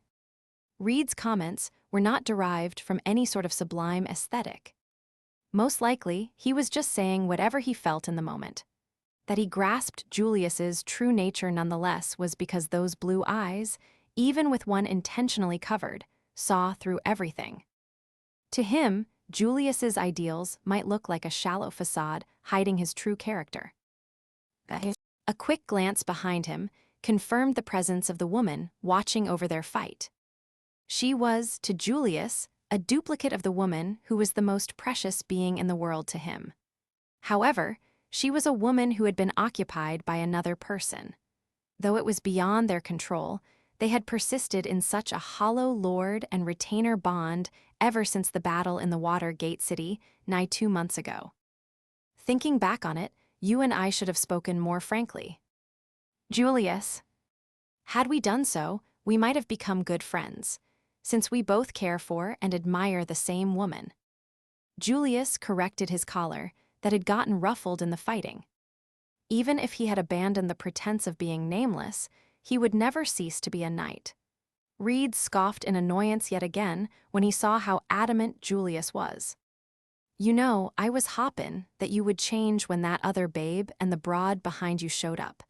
Maybe you'd finally come at me ready to win, no matter what it took or how it looked. That's what I wanted to see. You don't understand yourself, do you? You act all nice and proper like a knight, but that ain't the real you.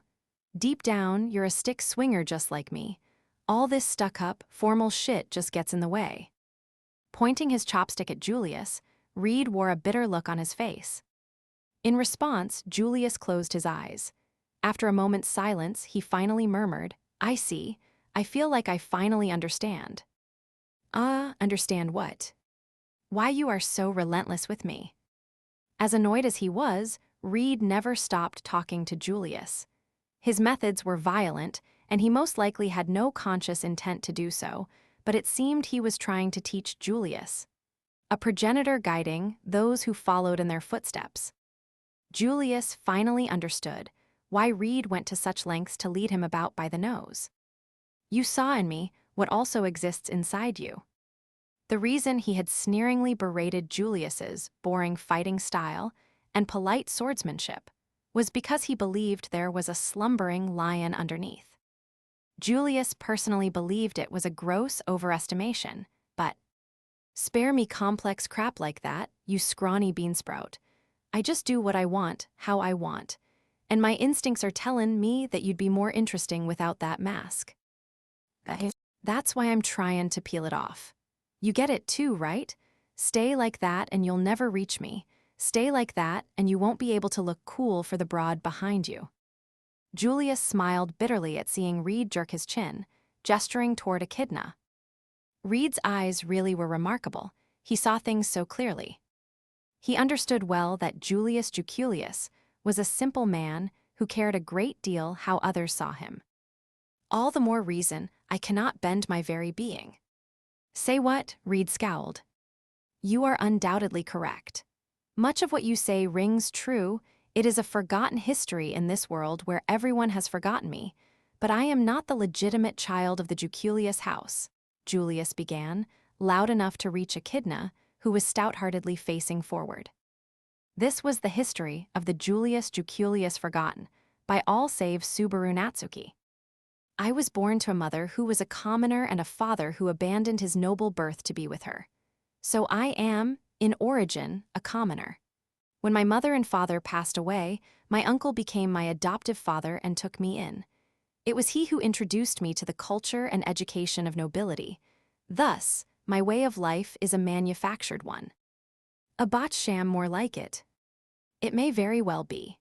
At heart, I may simply be the same child running through the fields in commoners' clothes and laughing with friends, a rustic child who knows nothing of grander ideals. Clueless as to what proper decorum was, and without any lofty ideals to maintain, just living his days to the fullest. That was the kind of future he could have expected. But then that future disappeared, carried away in the same flash flood that took his parents away from him. Which is why I pretend myself a knight. I occupy myself with these pretensions, sealing away what some would call my true self. You. Ignorant and unknowing, I encountered an ideal. I dreamed of becoming a knight. I wanted to become a gallant and upstanding figure. That aspiration is what brought me here. There was a renewed strength in Julius's yellow gaze as he adjusted his cape. Reed had been annoyed, but now his expression showed suspicion. It was surprising that he stayed quiet even though he was being contradicted. The most outrageous, inconsiderate man was engrossed by Julius's words. Julius continued in a loud voice. I am an artless man. The superficial is often my first concern. I have come this far, believing that if I hold a splendid blade, wear impressive clothes, and speak with courtesy, I can become the man I want to be. And so I will continue holding on to that stubborn pride and pageantry. He knew there were people who despised such pretension. Subaru Natsuki was a perfect example, but Julius saw things differently. Good posture, upholding appearances, striving to embody the kind of person you wish to be seen, as those are a measure of one's determination to endure. That is the facade I have dedicated myself to and will never betray. There are those who dismiss the value of appearances. However, I believe there is just as many who are dazzled by them. The same way I am so enthralled with knighthood. He couldn't remember who first sowed the seeds of his admiration for knights. But in time, Julius became known as the finest of knights. The reason for that wasn't his polished swordsmanship, nor his refined spirit magic. Nor was it the fundamental strength that underpinned both of those. It was because those around Julius Juculius believed that the way he lived and the way of a knight were one and the same. Because his pomp and circumstance was so dazzling that it was the finest example they had of what a knight should aspire to be. With that, Julius's expression softened as he turned toward Echidna. He shook his head as he regarded the woman who was borrowing the form of his beloved master, the woman who regretted from the bottom of her heart that she couldn't remember Julius. He wanted to let her know that she shouldn't feel guilty for it. There is no need to fear, regret, or bemoan what is forgotten. Because the place where you can find me will always be the chivalrous code that everyone knows and the ideal who all aspire to follow. And he could say the same thing to they who had remained here for him. Sorry for everything, my sprouts. Clinging to our lost bond, unable to let go, I have troubled you all this time. I shall free you from that yoke now. Drawn by his voice, 6 vivid, glimmering lights came into view, 6 spirits, one of each attribute Julius Juculius's 6 quasi-spirits. The beings who he couldn't bring himself to let go, who had been by Julius Juculius's side before he ever became a knight. They, too, had forgotten Julius when his name was stolen by gluttony's authority. However, the bond of spirit and contractor remained, and drawn by Julius's innate blessing of spirit attraction, they had remained near and yet distant. Believing that he could repair the bond he had with them if he recovered his name, he had not attempted to let them go. It was an act of utter foolishness. With everything around him so horribly changed, he had not wanted to lose what little remained. However, you did well to stay with me so long, my sprouts. I indulged myself in your affection, and in lingering attachment, I refused to let you slip away out of a forlorn hope that I might return to those bygone days as if nothing had happened. Today, I shall relinquish that weak, pathetic, and cowardly self. As if in confusion, the quasi-spirit swayed while spinning around him. Julius gently extended his arm to them. Seeing his hand outstretched like a perch, they obliged him by gathering there. Julius smiled at the faint lights resting upon his arm. I was afraid of change.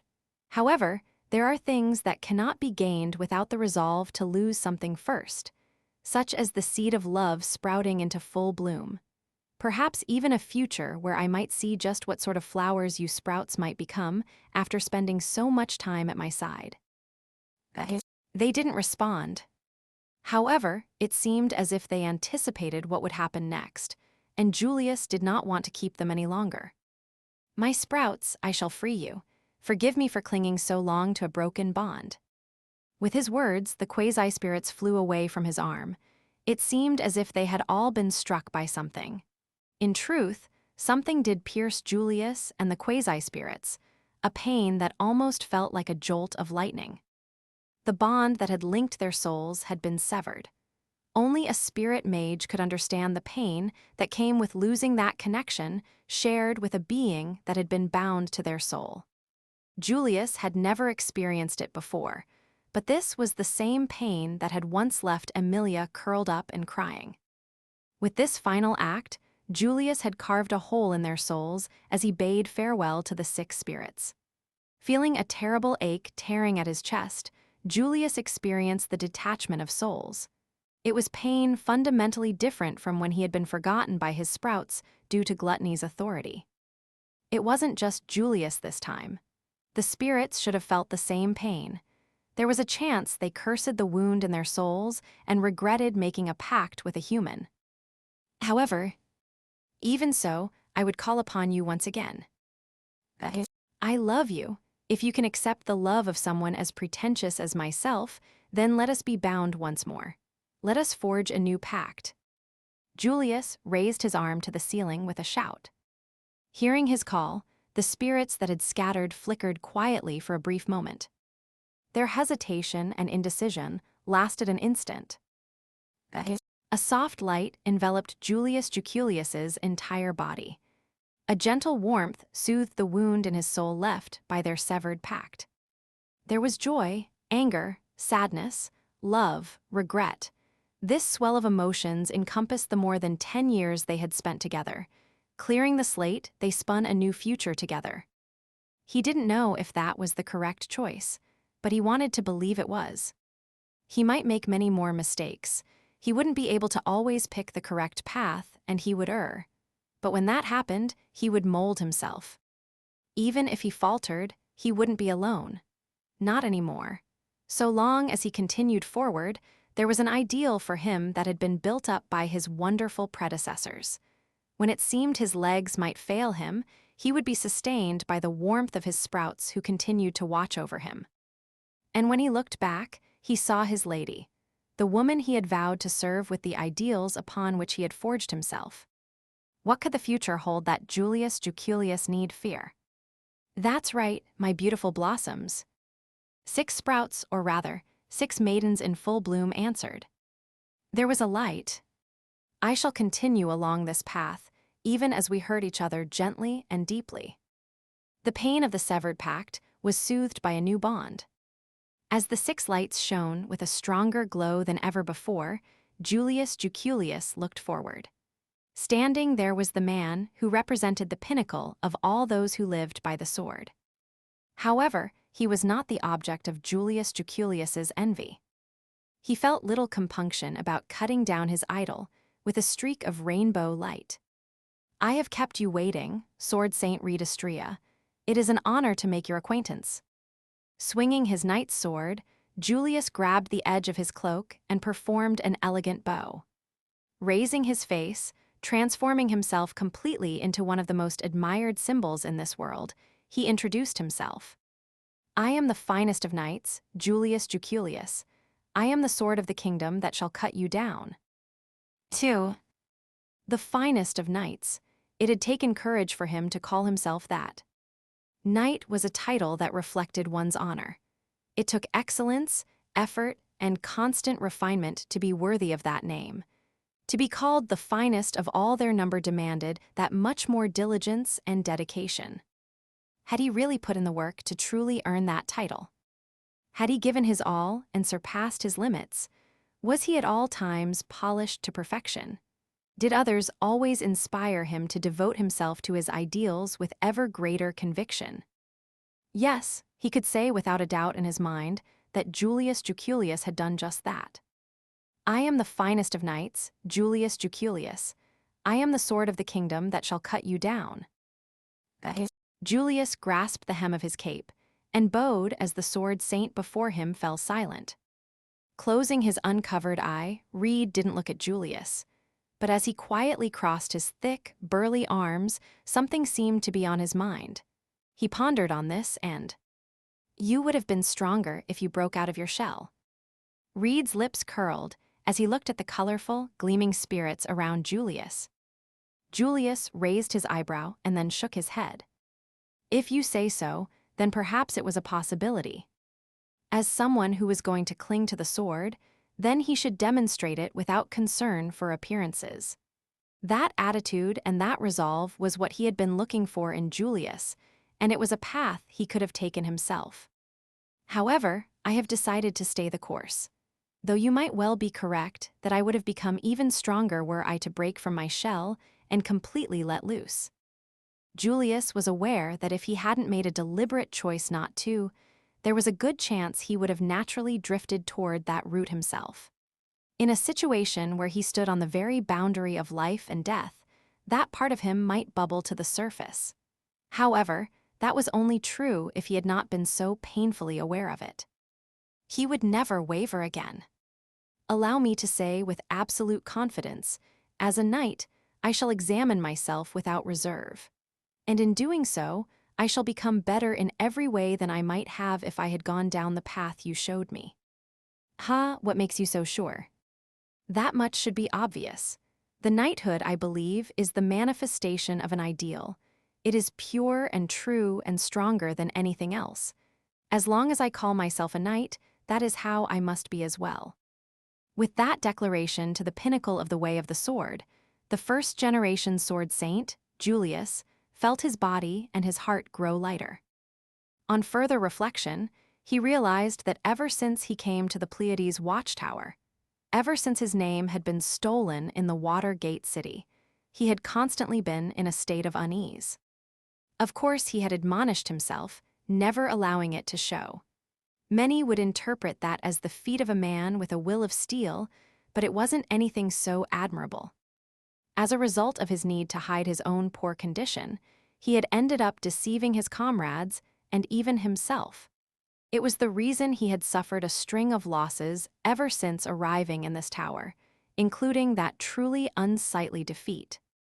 Julius should have trusted his companions. He should have asked for their help and shown them how much he cared, just as his sprouts had done. I should have reforged the severed bonds. When you are no one, you can become anyone. I am living proof of that fact. A commoner's child who came from nothing had become the most respected knight. Julius, who had become no one, should still have been able to become anything. Even if I had to repeat this moment, I am sure I would still aspire to be like the fiery boy I remember from that fateful day and strive to live up to the ideals of a knight I saw emblazoned on his back. And that would eventually lead me here, to this place, where I challenge you, the pinnacle of the sword." Even Julius thought that line of thinking was absurd, an irrational argument that was laughably arbitrary. However, Reed didn't react with anger or scorn. He greeted it only with a sharp-toothed grin. "And I'll make you cry." With that, he threw down the chopstick in his hand and took a big leap back. As Julius readied himself, Reed slowly reached his hand to the side. His large hand grasped the sword of selection, having escaped from the fetters of his intended role as examiner and gained his freedom. He gripped that holy sword. Fool who attained the heavenly sword, gain his sanction. That's my line, though I forgot it, since it just slipped out before. Adjusting his grip on the sword, testing the feel of the blade, Reed pointed the tip effortlessly at Julius. It was a movement without any special intent, but that simple gesture exuded so much pressure that Julius felt goosebumps rising all over his body. "Gonna go cryin' to mommy already?" "No," my heart leaped at the realization that I'm challenging a legend. It was no bluff. Julius gave a genuine answer as his emotion soared. After all, it was true. Standing before him was Reed Astrea himself. Julius had been thrilled countless times by tales of his feats. He had looked up to him with sparkling eyes. Now that he had actually met the man, he had been taken aback by his personality. but his strength lived up to the stories and then some. All the more reason why he had thought it was such a waste. When that crossed his mind, Julius's lips relaxed just a little. "What are you smillin' at?" "Nothing, merely an idle thought. Once I accomplish my goals here and return home, I should challenge my good friend Reinhard." Julius shared the musing he just had that went beyond matters of the blade. Not once had Julius ever competed with Reinhard. Now he regretted never trying to stand shoulder to shoulder with his friend. That was also one of the reasons Julius chose to serve Anastasia and had embarked on the royal selection. But even without his own reasons, he would still have been charmed by Anastasia's incredible character. In time, he came to share her dream and wanted to stand alongside her. Pointless excuses and roundabout public facades were unnecessary. He should have grabbed 2 wooden swords and run straight to Reinhard. Once, the strongest swordsman in the Empire of Wallachia had crossed blades with Reinhard. On that day, when everyone in the training yard was driven wild by their sheer spirit, Julius had felt his chest on fire as well. That was the answer, so. "What you say your name was?" Asked his name by a true legend, Julius raised his brow. He had introduced himself countless times already, including just moments ago, but it wasn't remembered. But whether it had been remembered or not was irrelevant.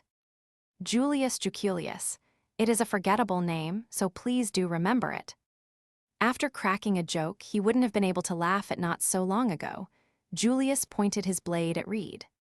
He prayed for support and called upon his new pact with the 6 spirits blooming so beautifully beside him. As they were now, he was sure they could reach new heights beyond even the rainbow aurora of Al-Claziria and Al-Clarista. It was formed by borrowing the power of all 6 spirits that wove all 6 elements together. Claziria unleashed it as an enormous burst of magic, while Clarista imbued it into his sword. And the secret technique that he had never once succeeded at. Al-Clanville. In an instant, light filled the white space as a rainbow shroud appeared in front of the Crimson Hero. This was the secret art of Julius Juculius's self-crafted rainbow spirit magic. It did not unleash the 6 elements as one giant ray, nor did it imbue his blade with them. Instead, his body itself was clad in the aurora and... "Come. Whatever. Have at you." The Spirit Knight's ultimate attack was met head-on by a white slash. 3. When she first became conscious, Echidna experienced a premonition. The goal of an unnatural being like her was exhausted the moment she came into being. Put another way, the point of her very creation was simply to exist, and it had already been fulfilled. And so she was abandoned, left to drift aimlessly in the world, forced to endure centuries of emptiness. And in the course of those many years spent on a meaninglessly long life, she met her. The vivid way that girl lived gave her frozen life a newfound detail and intensity. She wanted to see what would become of that girl, who spouted such bold things despite her small body, and to see if there was anything she couldn't be. At some point, her curiosity and interest became irrelevant. "I don't want to lose you or the people you care about so much." The passage of time was both a kindness and a cruelty. Time healed wounds, but it also wore down emotions. Having lived for such a very long time, for the first time she thought, "I don't want this time to pass." The knight cloaked in a rainbow leaped straight into the white light. While Julius unleashed his ultimate technique, Reed's reaction was terribly simple. He brought down the sword that he had raised high. This was the single most repeated motion in this world, and it split the world diagonally, erasing everything in the light's path. It wasn't some grand magic or special technique. With a simple slash of his sword, the world was seared by light. It made absolutely no sense. Was Reed Istria just that monstrous, or were all sword saints like that? What was clear was, Julius. She wanted to do all she could so that the aurora wouldn't be overwhelmed by that white light.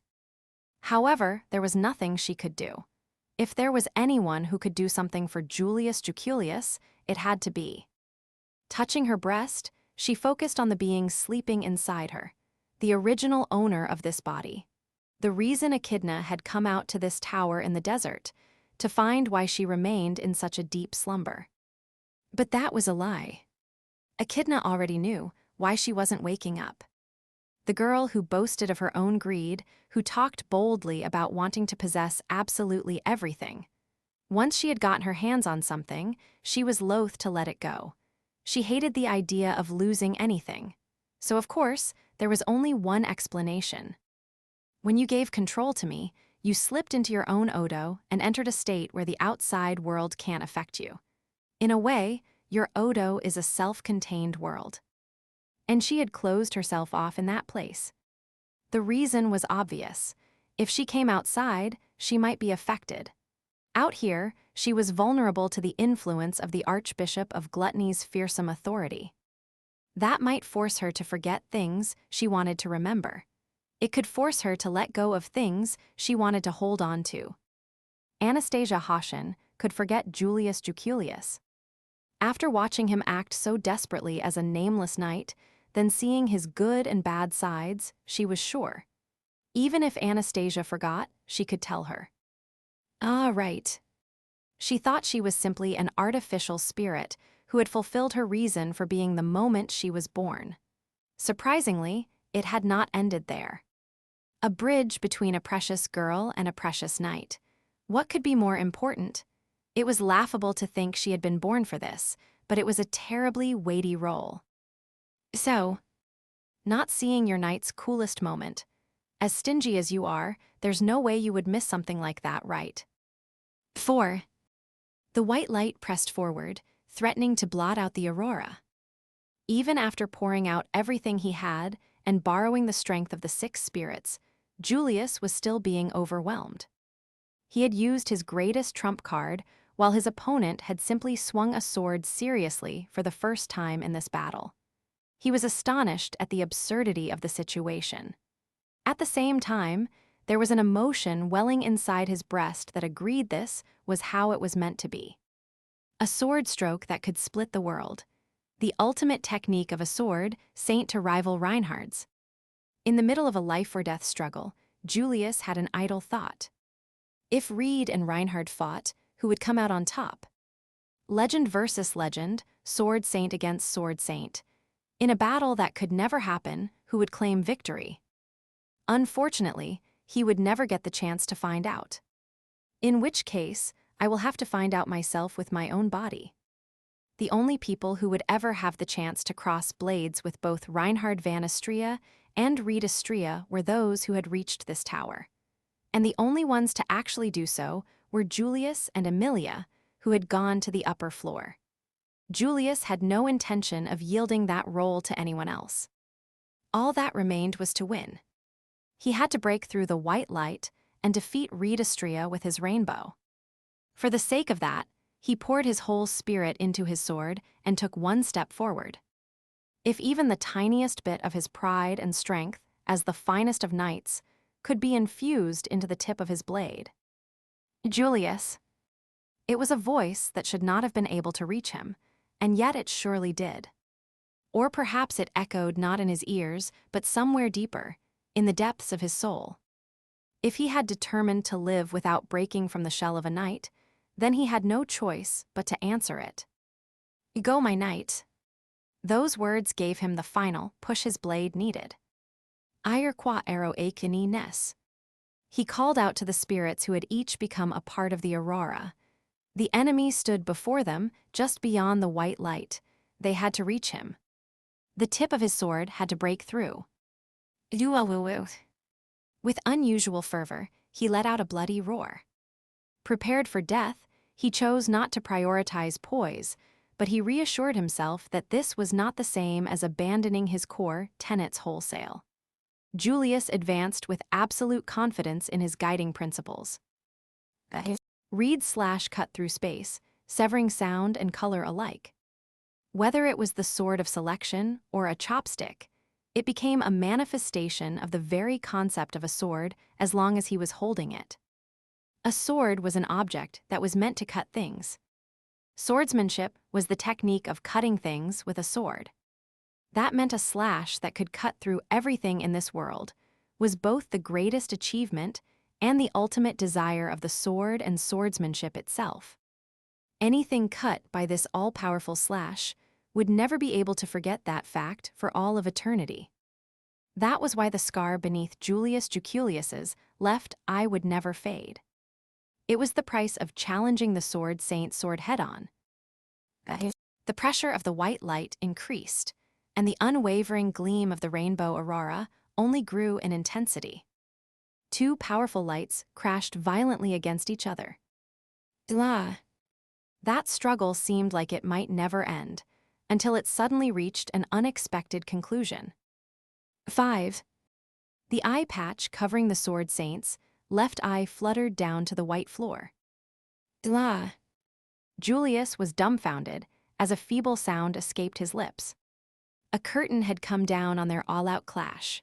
However, unable to stop his momentum, he thrust his aurora-clad sword forward, piercing his opponent's vitals.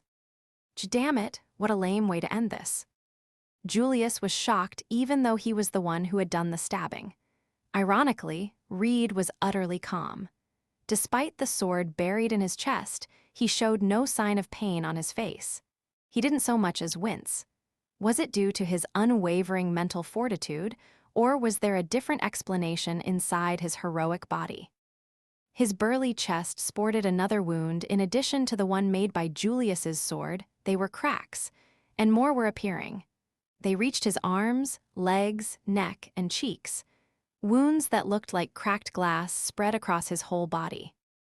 Julius understood on an instinctive level what it meant. An impossible distortion that should never have existed was being corrected. That was what he was seeing. Well, there it is. There ain't nothing in the world that can contain a guy like me, 'cept my own body, Reed said as he looked at his disintegrating hand. It was plain to see that he was right. After Gluttony's authority pulled him in, Reed Astrea took over the Archbishop's body and returned to this world. But that didn't change the fact that the body was fundamentally the same one that belonged to the Archbishop of Gluttony, Roy Alfred. In other words, the container Roy Alfred couldn't possibly hold Reed Astrea's soul. The battle with Julius had pushed it to the limit. Then maybe you should have been the one too. Ka. Things never go the way you want 'em to, if you're a weakling, that is. What you gonna cry about it? Casting down his sword, Reed donned a nasty grin. How could he act like that? He was doomed to disappear from the world once more. Perhaps if he had defeated Julius, he might have been able to live a new life. That possibility had slipped away. Dumbass, what was I gonna do if I came back to life? Maybe play around with that babe who passed through before, or the broad over there might have been fine, too. Or that sexy babe. Do you really have no regrets? Nope, doing what I want when I want is my style. It would be a lot easier for you if you did the same. I am grateful for your advice. However, I believe that path to be much thornier. Julius had chosen to keep his shell. He would wear it with his head held high. It would be fair to accuse him of living a lie, or perhaps more gently, to say that he was playing the part of someone fundamentally different from himself, in a way. Because Julius had known someone who had chosen that path, had learned that he could live in that way, as he wished to be, he wouldn't choose Reed's uninhibited wildness for himself, though he found it dazzling to behold.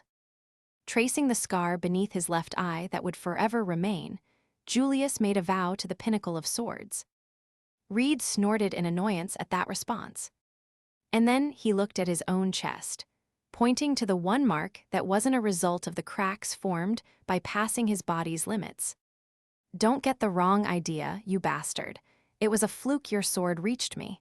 If this was my body, you wouldn't even be able to touch me with your snot. Not that I would ever attempt such a thing. Loosen up a little. Reed hit Julius's shoulder.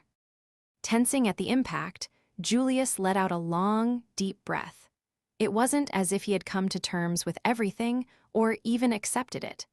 But while he was flustered by what had happened before his eyes, to let this moment slip away would be unbearable. The crack spread enough that the end was in sight. So Julius raised his sword he had pulled out of reed and held it in front of his face. From the depths of my heart, I respect the strength of your blade. I don't need the adoration of a guy. I'm running away with this victory, Julius. Julius gazed in wonder when he was addressed by name at the very end. However, since he had decided in his heart to stay steady, he hid his shock with a slight smile and a bow. As the finest of knights, he had a duty to uphold his ideals, just like he had so boldly claimed when he introduced himself to this living legend. Indeed, to the very end, it is your victory, read Astrea. Ha, not a bad look for a loser. With those parting words, the fractures spread. Six. Surprisingly, there was no sound when the widening cracks finally broke. The red-haired hero disappeared, like light losing form or shattered glass, and in his place, what fell to the white floor was a small, unconscious boy. The desecrating evil who consumed the memories and names of others, without concern. The Archbishop of Gluttony, Roy Alfred, sank to the ground. He didn't move in the slightest. It was hard to tell whether he was alive or dead. But the deep wound on his left chest matched Reed's and was unmistakably a life-threatening blow. Assuring himself of that much, Julius lowered the blade he had raised in respect, slipped it back into its sheath, and turned around. The aurora faded, and the 6 bright spirits gathered around him. They had grown from sprouts into maidens in full bloom. Without their strength, it undoubtedly would have been Julius lying on the white floor. He needed to convey his gratitude and appreciation for their efforts. However, with his apologies, he would have to postpone that happy moment. Slowly, Julius walked forward. He moved toward the dainty woman whose pale, blue-green eyes were watching him. Long, wavy, light purple hair and a pristine white outfit that was wholly at odds with their desert surroundings. At her feet was a white fox whose black eyes wavered uncertainly. She had been hiding as a scarf all this time, but now she stood on her own. That could only mean. Julius closed his eyes. "And it is an honor to make your acquaintance." He introduced himself, just as he had earlier when challenging the Sword Saint. This time, the feeling in his breast was not the exultation of a warrior going into battle. But there was one aspect that was unchanged, the boyish spirit of adventure. It felt very much like turning the page on a new chapter in a grand epic. As Julius knelt there, she spoke first. Julius waited for her to finish. He would wait as long as it took. There was comfort in that because he had faith she would say the right words. "I'm Anastasia Hoshin. I want everything in this world, so, handsome mister, what is your name?" Even though he was still looking down on bended knee, he knew exactly how she would smile and how she would cock her head. It was as familiar as the back of his hand. "Milady," he answered, still kneeling with his face down. "I am Julius Juculius, your knight. You may have forgot. However, I have sworn my blade to you. I will devote all my strength to support your ambition." Placing his sword on the floor, he performed a final bow. Then, at long last, he raised his head. No matter how his master's eyes looked, he would have no regrets. Getting flustered, appearing stunned, or letting his head hang were not how a knight should act. His dream was to always put on airs and be uncompromising about appearances. As she peered down at that Julius, her round eyes narrowed. "Really, I can't say I recall, but... The first thing I thought when I saw you was I gotta have this guy for myself." There was a fiery gleam in her eyes. This was the determination to not let go of anything that was unique to his master, the one he had longed for so much. Like a lord and a knight in a fairy tale, it was a sublime scene. The broken bonds of lord and retainer were renewed on the second floor, Electra.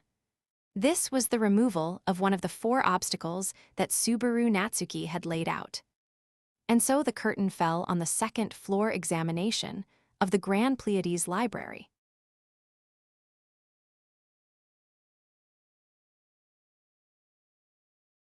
Chapter 7. Ram. 1. She remembered being enveloped in a bright, red blaze that consumed everything. The tranquil, stagnant days of degeneration suddenly came to an end. Pitted against that violence, the title of the strongest demi-human race, the role of the most feared village chief, and the universal affection of a parent protecting their children. It all became meaningless. To make a short story of it, peace and tranquility had rotted the clan's spirit. The Oni were once considered the strongest race of demi-humans, and it was widely acknowledged that, had they participated in the demi-human war, things might have gone very differently for the kingdom of Lugunica.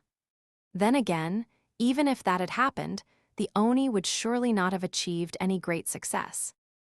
In the first surprise attack, half the village fell, and in the second attack, half again were defeated.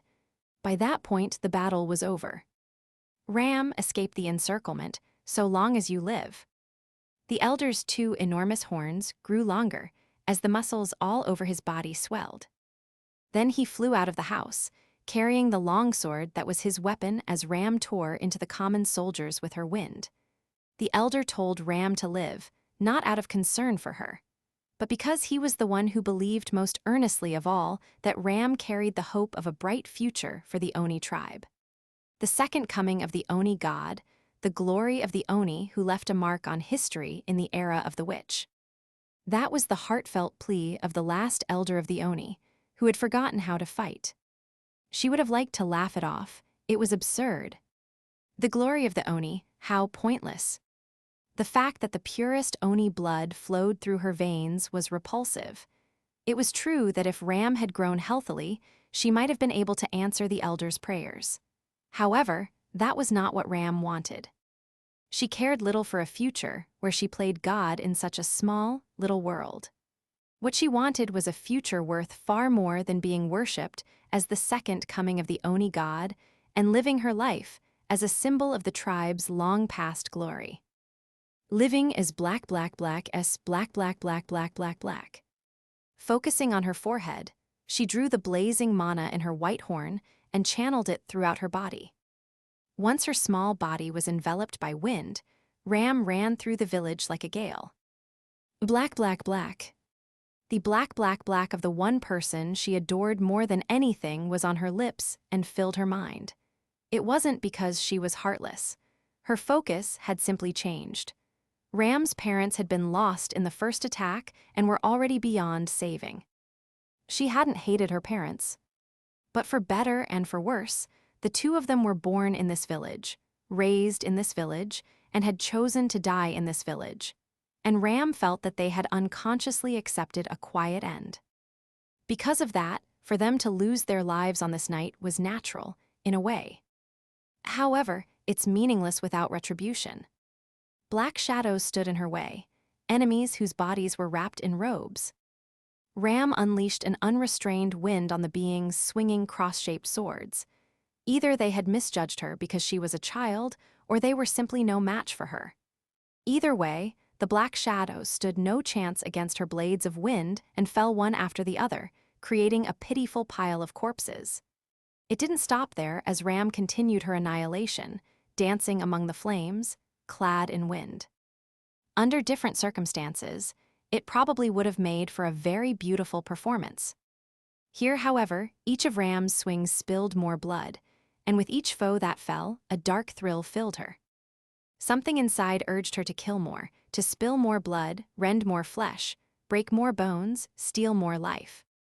This night wasn't the first time she had felt that urge. It had always been there, from the moment she was born, tempting her at every opportunity.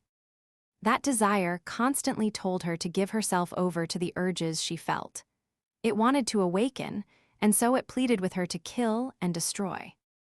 Ram couldn't understand what about it was so wonderful. The elder and her parents didn't understand, either, but she never felt like sharing it with those who asked Ram for anything beyond simply being herself. It was like being controlled by her horn. Without a resolute sense of self, it would have been easy for her young personality to be consumed. Then she truly would have been the second coming of the Oni god those around her so wished her to be. But that didn't happen because black, black, black, black, black, black. A high-pitched voice called out. Ram spun around and saw black, black lit by the flames. In an instant, a blast of wind blew away the swarm of black shadows closing in on her, scattering them in a single breath. And then Ram hurried to her black, black, black, black, black, black. Black, black, black. Black, black had a terrified look in her eyes, and she slumped to the ground as if her legs couldn't support her anymore. Holding out a hand to her beloved black, black, black, black, black, black, she tried to help her to her feet. As the elder wished, she would live through this. But not just her. Black, black needed to live, too. Then the situation changed. While she was confirming that black, black was safe, Ram had the briefest lapse in awareness. By the time she noticed the presence of enemies, they had already surrounded her. Getting away would be exceedingly difficult. If she was alone, it wouldn't be impossible. However, surviving alone was no different from death. Ram had to find a way to break out. She undid all the fetters restraining her sealed strength and unleashed a rampaging wind before falling upon her enemies. It was an opening in her heart, brought about by the all-powerful feeling she so detested. A shadow slipped beneath her blade of wind and slashed at her, landing a heavy blow on her horn and making her vision explode. Knocked back by the powerful impact, Ram was suddenly struck by a terrible sense of emptiness. Then she saw it, a white horn, spinning into the red night illuminated by the inferno consuming the village. Understanding that it was her horn, a cry of pain and loss welled up from deep inside her. She cried out, but at the same time she noticed. For the first time since she had been born, the voice that had been eating away at her all her life fell silent.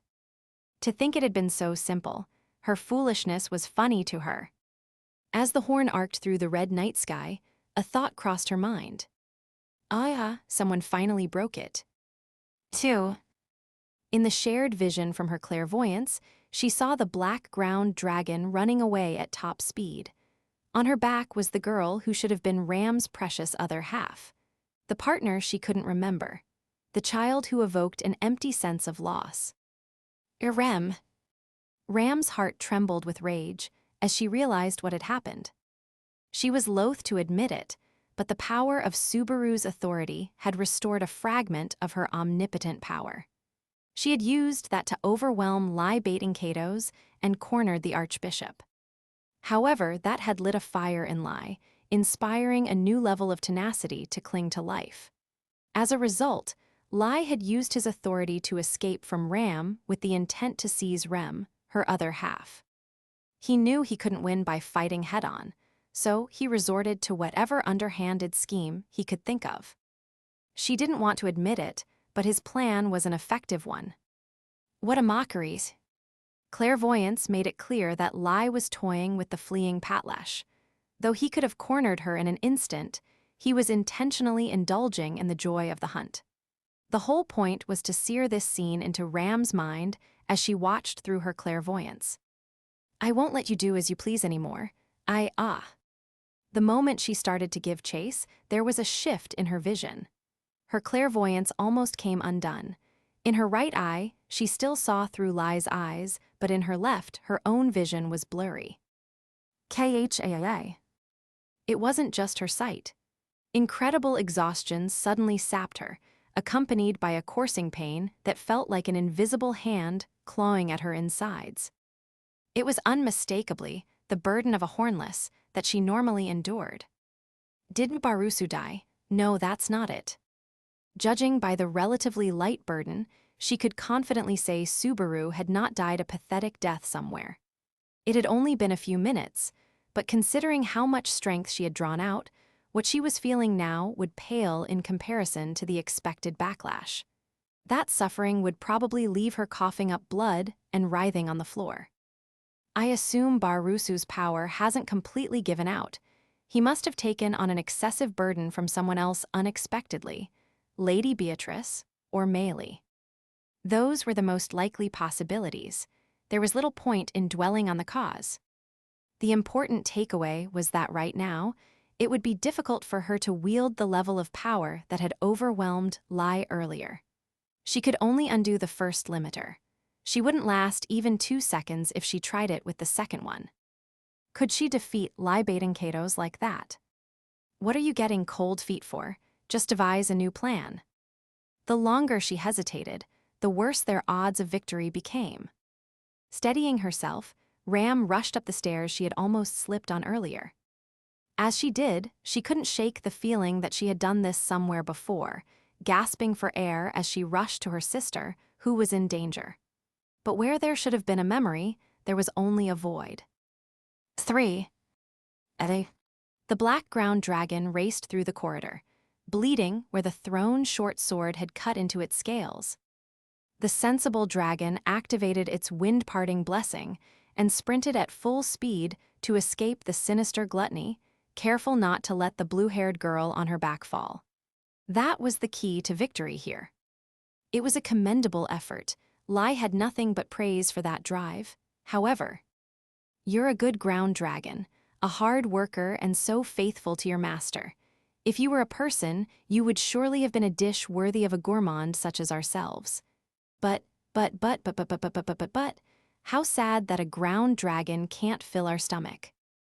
It didn't matter if they had a will, a soul, memories, a name. Gluttony's authority couldn't consume it from anything other than people. And so Lai couldn't savor this dragon the way he wanted, just like how there was no way to eat a painting of food. That's it exactly. When our stomach is so empty and we're so hungry, seeing this picture of a food that looks so delicious is torture. This is child abuse. Chasing after the racing dragon, he blew a bit of clotted blood from deep in his nose. In the fight earlier, his face had been crushed, and something around his right eye must have gotten broken because it was rolling around freely in its socket. His teeth were shattered, and his tongue was torn. The bleeding in his mouth hadn't stopped, drenching his lower jaw in gore, but none of that mattered. The thought of Ram seeing this scene right now gave him a thrill that started from the bottom of his heart. Sister is pure, noble, and perfect, a fully perfected being without any faults. That was what the memories slumbering inside Lai said. After coming exceedingly close to getting killed without being able to do a thing, he agreed it was a fair evaluation. Lai couldn't hold a candle to Ram's true power. If Ram truly got serious, she could probably wring the neck of any archbishop with ease. Maybe Regulus could have given her a run for her money with his absolute authority, but there's no way that idiot could kill Sister. Even if she didn't manage to kill him outright, she would just drop him down the great waterfalls or something and end it that way. Even if Regulus couldn't be killed, there were plenty of ways to contain him. Just like the Witch of Jealousy. Even the 3 great heroes couldn't kill her, so she was still sealed away in a shrine here. The current Lai was unbelievably proud of Ram and of how wonderful she was. As her little sister, we have to show how much we've grown. Anything less would be shameful. With a swelling sense of purpose, Lai drew more memories out. One aspect of Gluttony's authority was eclipse. In essence, the ability was split between solar eclipse and lunar eclipse, and it was extremely difficult to use. Lunar eclipse was a phenomenon that could be seen when the moon disappeared.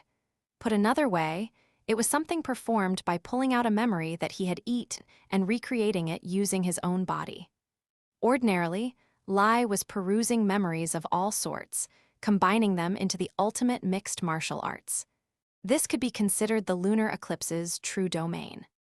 On the other hand, solar eclipse was a phenomenon where the sun itself was hidden.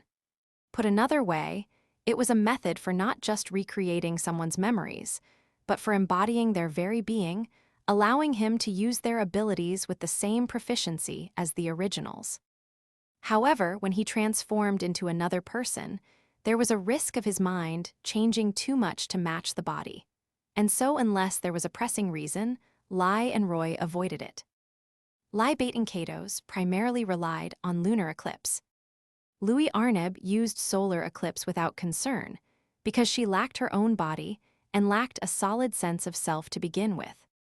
But during the battle with Ram, where he was beaten half to death, Lai had broken out of his shell the moment he recreated Leaping Dorkal's teleportation. He had successfully used the solar eclipse that he normally avoided out of fear of losing himself, confirming he could maintain a firm grip on his sense of self. Now he could more perfectly savor someone's life without any waste. Growing in the middle of combat should not be something a withered old husk like us can do, haha. This is perfection. Isn't that right, sister? Thanks to establishing such a stout consciousness, Lai was feeling better than ever. He wanted his wonderful sister to see how much he had grown. To do that, he had to pick a method that would provoke her hatred even more. For example, the person on that ground dragon's back. Come to think of it, that's something new, killing yourself as yourself. Maybe this'll lead to something interesting. In a wink, the world changed as he leaped through space. The ground dragon whinnied loudly in shock as Lai suddenly appeared in front when he should have been behind. She tried to race past him without stopping. Now, don't struggle. You've earned your participation trophy already. As it passed, he struck like the Fist King, slamming the dragon into the wall. But even as she slumped down and curled in on herself, she did everything she could to protect the girl who fell off her back. What a heartfelt gesture. However, that spirit was nothing more than a spice for the tragedy to come. Know your place. With each word, Lai hammered the black dragon again and again. The merciless punches broke her cheekbone and front legs. That was more than enough to teach her a painful lesson. Fortunately, Lai couldn't eat the hunched-over dragon's memories, so killing her would be pointless. Besides, he wanted to share the memory of what happened today. All that remained was to kill sister's precious Rem with Rem's own. Spare me such creepy ramblings. Just as he was about to straddle Rem, a dignified and clear voice called out. He raised his head only to be greeted by two shoe soles landing directly on his face. The impact sent Lai sliding across the floor on his back. "Ah, you finally caught up, sister. We sisters, we siblings, we Rems were waiting for you." He slowly stood up, using only his legs. And when Ram looked upon her beloved twin, she looked like she was seeing something for the first time. "You've become quite ugly in the short time since I last saw you." 4. You've become quite ugly in the short time since I last saw you. That was Ram's honest thought, after finally ending a nasty game of tag. Still borrowing Lai's vision, Ram had dragged along her imperfectly unlocked body in a chase after the battered and beaten ground dragon, and Rem lay beside her. And standing over Rem was, "Hideous, that's so mean, sister. We care so much about you." An unsettled, inarticulate tone, and thoughts that were distorted in all manner of ways. It was clear at a glance to Ram, or to anyone, really, that this was the result of a warped mind. Lai's form had become horrifically twisted. Lai's trump card was supposed to be molding his body according to the memories he had consumed and freely using their abilities. Apparently, it was taboo for a reason. The gluttony standing before Ram was a product of all those memories, and none of them. He was a twisted mess. Parts of him were the bald old man who leaped through space. Other parts included the big, fat man who had taken no damage from Ram's wind blade, and the martial artist who had reached a level of strength that was practically divine. There were so many distinctive traits from so many people that it resulted in an absolutely repulsive being. And Lai seemed completely unaware of his twisted state. He was on the verge of becoming something that was none of them. A being who was optimized for stealing other people's memories, the powerful ego that was his foundation had grown diluted. And because of that, he was broken. And in the end, you became a monster pretending to be Rem. Honestly, I don't know that I've ever been this aggravated. Ram looked down at the face of her sister, who she knew was the missing piece in her incomplete home. It made her sick to think that she was actually looking at Lai, who had stolen her sister's distinctive characteristics and appearance. "You did well, Patlesh. Take Rem and fall back." "TSSS," came the weak response. Ram stood protectively in front of Patlesh, who was coughing up blood. With slow, deliberate movements, Patlesh dragged her big body forward and carefully grabbed the collar of Rem's dress with her mouth before she started to leave the battlefield. However, "That's no good, sister. That's an important hors d'oeuvre. Before we can serve the entree, we need to prepare all the fixings right." "Die." She stepped forward with a foot that was just about the same size as a person's head, and pointed her palm at the face of the person, raving like a madman. The swirling blades of wind she summoned were a small storm that held the force to shred Lai from the neck up. Ram was done holding back. Her plan to interrogate him instead of killing him to find a way to retrieve consumed memories had put Rem in danger and gotten Patlesh badly wounded, to boot. Given that deranged statement she just heard, Ram concluded the odds of getting a straight answer from Lai were low. On every level, this was the correct choice. Defeat Lai and relieve Subaru of the burden he was currently carrying for her. Then, she would return Patlesh and Rem to the green room before going to aid someone else. That was obviously what she should do. And as she was thinking that, Ram's eyes widened just as the storm was about to shred Gluttony's face. It was nothing major, merely a change in Lai's appearance. However, it was a change that Ram couldn't ignore. The face that had so many different distinguishing traits was now sporting a single white horn on its forehead. "Sister." For a brief moment, Lai spoke in a voice that Rem might have had, with a face that was identical to hers. Ram's face froze, and Lai's massive arm landed a clean hit on her. 5. It wasn't fatal, but it wasn't so light that she could be optimistic, either. Her brain had been rattled, and there was blood trickling from her nose. Ram knew she had taken a tremendous amount of damage. Her wobbly legs made that painfully obvious. And the one who had hurt her was the sweet, blue-haired girl with a gentle smile. By virtue of some sick joke, there were 3 identical faces in the room. "Cry, sister." There was a trace of a plea in her voice and a tear in her faint blue eyes as the fist came down.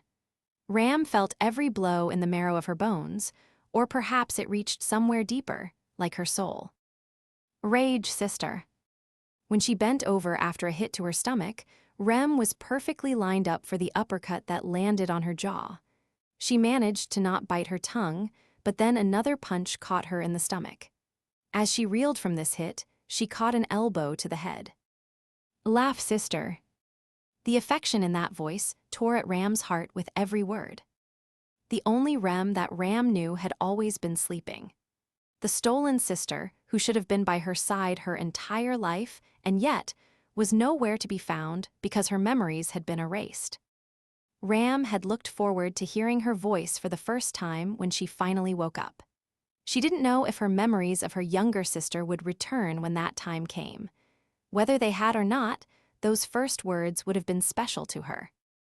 But now, cry, rage, laugh, suffer, smile, ache, pout, thrill, blush, snooze, itch, marvel, celebrate, sister. Do. Call me, that was what she was about to scream, until her mouth was blocked by a palm thrust, and she couldn't say anything. The newly born monster cornered Ram. Its power was overwhelming. There was no hesitation, no limit on the moves it pulled out, no recognition that it was losing itself in the process, and at no point did its face shift. It still looked just like Ram's precious other half. With both the sun and moon in shadow, darkness had completely cloaked Gluttony's features. "Sister, sister, that face is like you at all." Her mistake was corrected by her younger sister, who was wearing a pouting, pleading expression as she struck Ram with her fist. Helpless to stop it from connecting with her chest, Ram felt her ribs creak as she slammed into the wall. The sturdy stone wall of the Pleiades Watchtower crumbled, and Ram slumped to the ground on the other side. Rubble filled the air around her, and when she coughed, a dusty, bloody taste filled her mouth. Suddenly, her broken bones and mangled flesh began to shriek. She spun her head, trying to see where she had ended up. Blah. It was a short, raspy sound. It was disappointment, or perhaps sentimentality after having an unsatisfying realization. Ram could see Patlash and Rem down the hall from where she had fallen. They were separated by maybe a few dozen feet. The time she had bought them was no more than a few scant moments. The pain she had experienced had merely made it feel so much longer. Sister, sister, are you safe? Lai asked disingenuously. She could hear Lai's footsteps from the other side of the smoke. In that moment, Ram coughed up some blood and exchanged a glance with the battered Patlash. TSSS. Yes, I know. When this is over, let's scold Barusu together. The truth was that she didn't know what Patlash had said. However, it seemed like she had gotten the gist of it, since the black ground dragon didn't correct her. Ram had to acknowledge that her judgment had been wrong. She had played every card and been betrayed by the hand she had drawn. Ram was aware that she was superior in every regard, but there was one point that she also knew she was lacking: luck. That was as true now as it was the day her horn was broken, and her life as an Oni was also broken. She had not been especially attached to that way of life. The reason she had considered the white horn growing from her forehead the most unpleasant thing in this world was because it had been a part of her. And yet here she was, thinking of what she could have done if she still had that horn. No, that wasn't exactly it. She did still have the horn. In fact, it was within reach right now. The wand she always carried with her, its core was Ram's broken horn. Mana was required to sustain sturdy musculature of the Oni, and their horns were crucial organs for efficiently gathering it. As a catalyst for magic, there was nothing better for Ram. Roswal had gone out of his way to retrieve it and had the wand made special order for her. Just by being in a slightly different location, the difference was. Suddenly, a thought crossed Ram's mind. The result of thinking of her horn and the fact that she had overwhelmed Lai once before, mustering every bit of her knowledge to find a thread of possibility. Ram with her broken horn and the sleeping Rem. Roswal had taken in both of them. Why had he taken in both Ram and Rem? Ram knew the role that Roswal wanted her to play. And she knew of the plan that Roswal was attempting to carry out. She had heard that she was a critical part of it, and that she would recognize how when the time came. So she had no intention of probing until the time she was needed came. However, in this moment, a certain thought crossed her mind. It was an idea that was crucial to her survival, the survival of the sleeping Rem, and the survival of Patlash, who had fought for the both of them to live. It was terribly absurd, but at the same time, comprehension filled her breast. If it was Ram's beloved Roswal El Mathers, he would do it with the resolve to be called an inhuman monster. Ram pulled out the wand on her thigh with a trembling hand. Looking at the wand she had used for 10 years, she slammed it against the wall. Out of the crumbling wand tumbled something she had not seen for a long time. Spinning unpleasantly, just like the last time. 6. Lai slowly stepped forward, fanning away the rising white dust. He moved with measured and graceful footsteps that demonstrated a maid's refinement, born from the desire to avoid causing a stir and to avoid bringing shame to one's master. His dear sister should be slumped somewhere beyond this curtain of smoke. He wanted to see her make every sort of face. He wanted to look straight into those fiery, gleaming pink eyes filled with such powerful emotions. It was an innocent sort of desire, almost like a first love. Oh. On the other side, the first thing he saw was the black ground dragon dragging its legs. The beast had disappeared from view while he was focused on talking with his sister. He didn't find it particularly interesting, but he had business with the hindrance the dragon was carrying. He was enough. There was no need for anyone else to adore his dearest sister. Sister was his alone. Ah, there you are. Past the dragon, he spotted the hindrance leaning against the wall.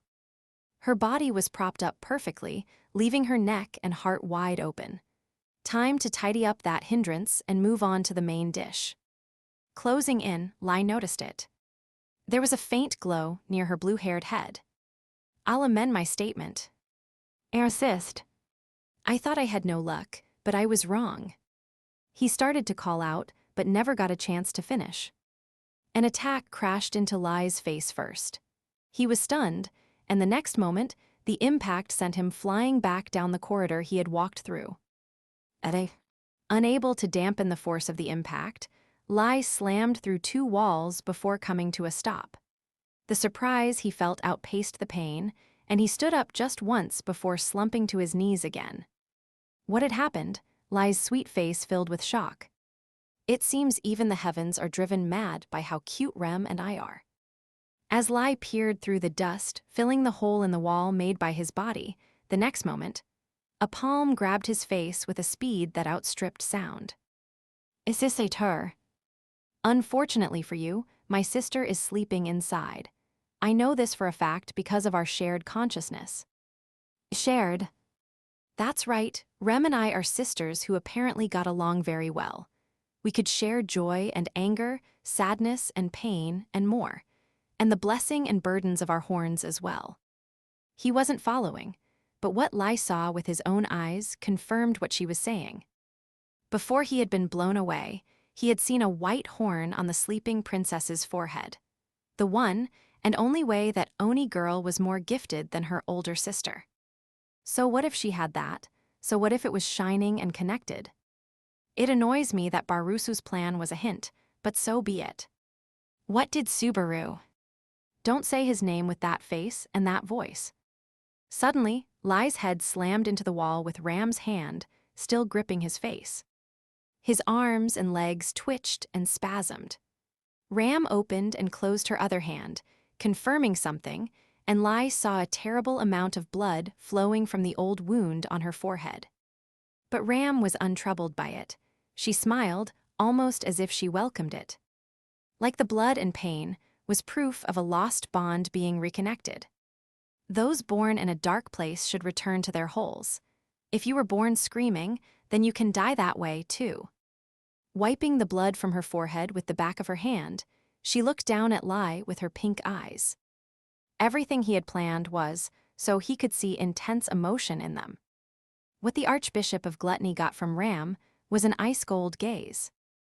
7. She had a suspicion since long ago.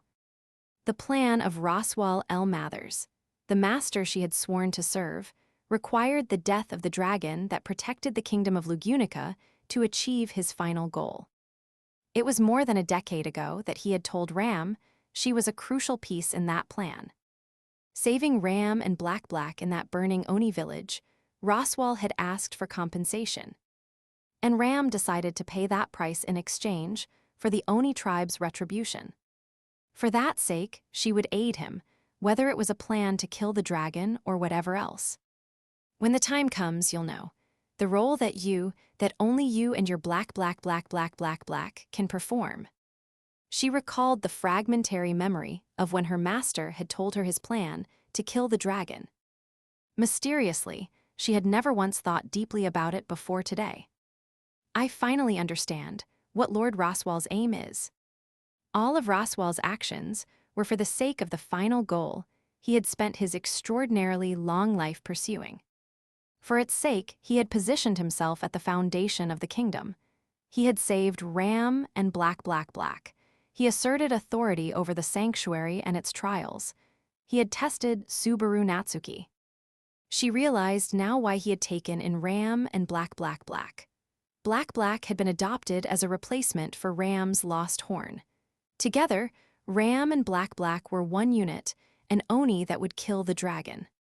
Of course, even Roswal couldn't escape the effects of Gluttony's authority. Effectively, he should also have forgotten why he had kept Black at his estate. However, even if he had forgotten, he had surely realized his own intentions. And even seeing them so earnest to rescue Black from the damage Gluttony had caused, he had said not a thing. He is so utterly There's no changing that meticulous side of him. Despite Subaru setting his plan back, Roswell continued working at it beneath the surface, ever vigilant. It was a truly troublesome part of his character, she thought in exasperation. However, something else occurred to her. Was the reason Roswell had given Ram permission to join this trip with Black, because he had predicted the possibility of something like this happening. It might be overthinking. Perhaps it was a delusion born from her adoration of the man. Either way, it feels better to think that the man I love trusts me. She chose to believe that he sent Ram knowing she would protect Black and the others. Similarly, she chose to believe that she had noticed Roswell's hidden intent, and that she had turned over his trump card to kill the dragon of her own volition. It was much more comfortable to think that the man Roswell L. Mathers valued the 10 years he had spent with the woman Ram. And so, I'm in excellent spirits right now. Stand there and be my punching bag. Sisterer. Still holding his face, she slammed Lai to the ground. Limbs quivering, Gluttony's shape transformed. Though he still maintained Rem's appearance, his arms and legs swelled to different sizes on his right and left, growing and shrinking. He didn't seem to be in control of the changes as his body instinctively tried to find the optimal response.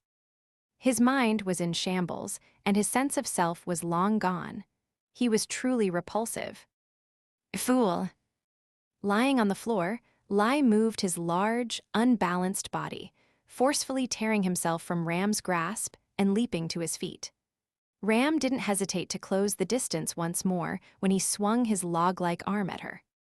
She was bleeding from her forehead, but the pain and the emptiness she felt made Ram's Oni blood boil. It was infuriating. This, euphoria had always tormented her. The loathsome instinct that reveled in combat and displays of strength, the desire to kill enemies who deserved death. Ram had always hated it. That was why, when her horn was broken that night, she had thought she was finally free. It's ironic.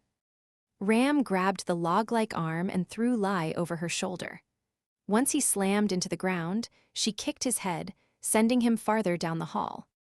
She wouldn't let him get any closer to the wounded ground dragon or to the girl leaning against the wall behind her. There was a faint glow from the white horn on the sleeping girl's forehead. Ordinarily, so long as she was unconsciously sleeping, even if she was an Oni, she should not have been able to activate her horn.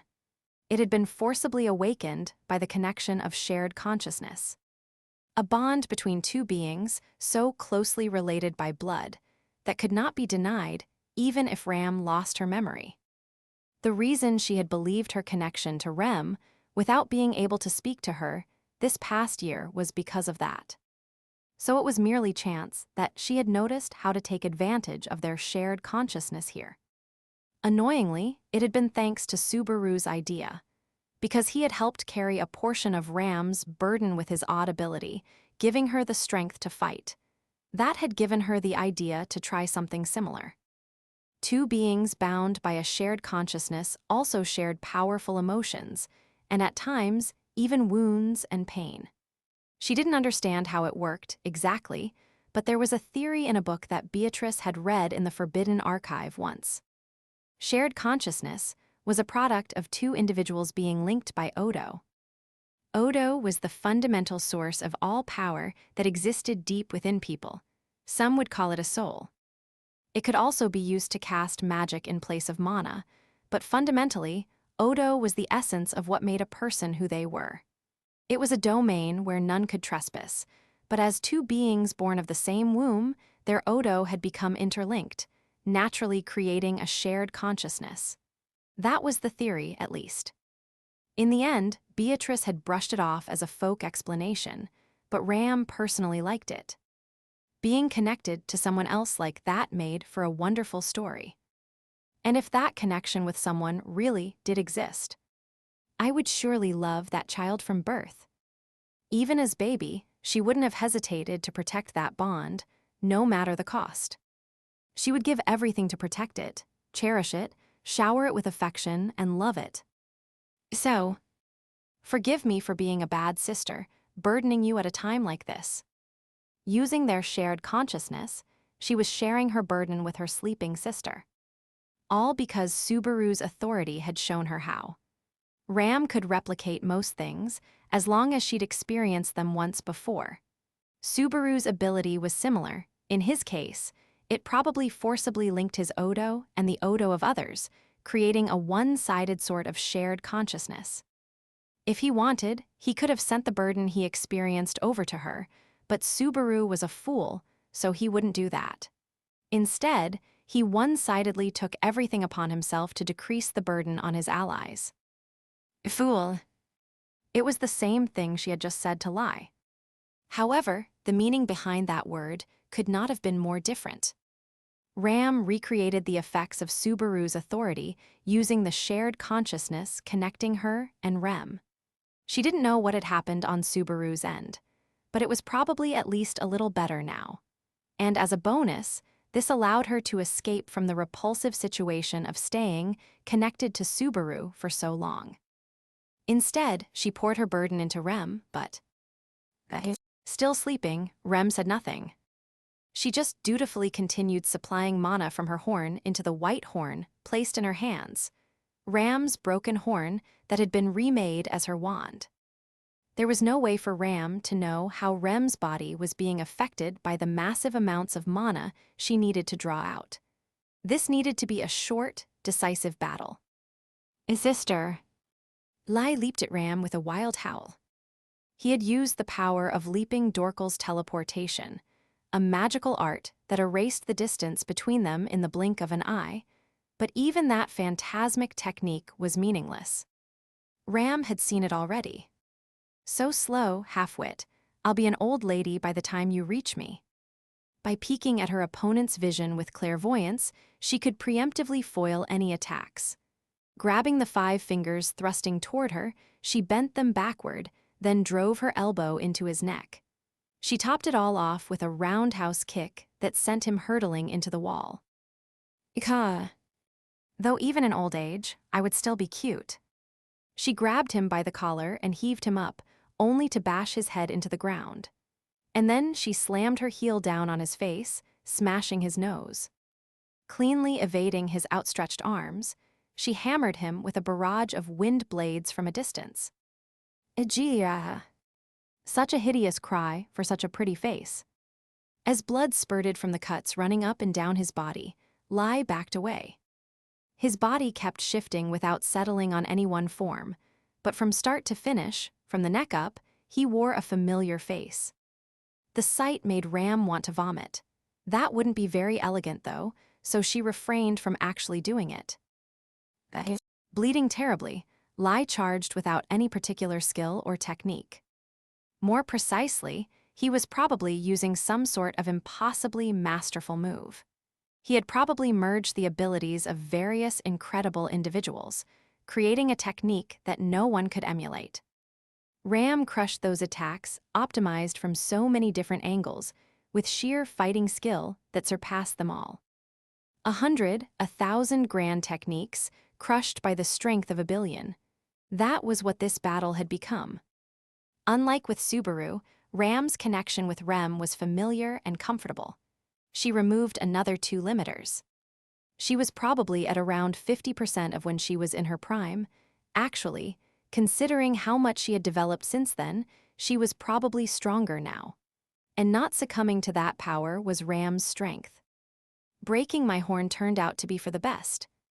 Were it not for that night, she might have given in to the lure of her horn someday. She would have liked to say it was impossible, but she couldn't answer that with any certainty. So Ram held her head high, proud of the path she had walked, choosing to believe it was right. Thanks to losing her horn, she managed not to become the Oni that she so despised. Besides, if that night never happened, I would never have been able to meet Lord Roswell. That isn't ideal. After coming to the conclusion that there was nothing better than the route she had taken, Ram thrust her palm forward. Lai appeared from space, right in front of where she thrust her hand. As the shock of having his path read spread across his face, she grabbed him by it again. You can't leap again so soon, right? I'm bored of your tricks. And your face, too. Why? No, Ram fired back coolly.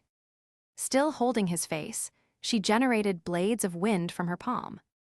In an instant, they tore through his eyes, nose, lips, ears, everywhere on his face. Aorg. With a bloody scream, crying tears of blood, Lai writhed on the floor. Looking down at him, Ram showed no sign of mercy, bearing down on the groaning archbishop. Hearing her footsteps approach, Lai changed his shape. His new form was tall and burly. He batted down the oncoming fist, but Ram broke his knee.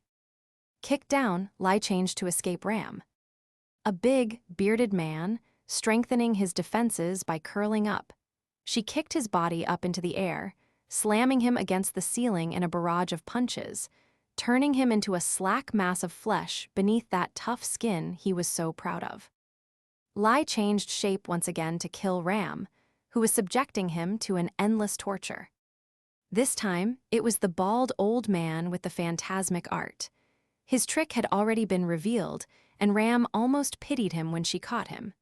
It didn't stop her from dragging his face across the wall with all her might. Under the force of Ram's grip, Lai's whole body began to wear down from the incredible friction. He couldn't escape, so his body shifted while still in Rem's grip, seeking the right answer.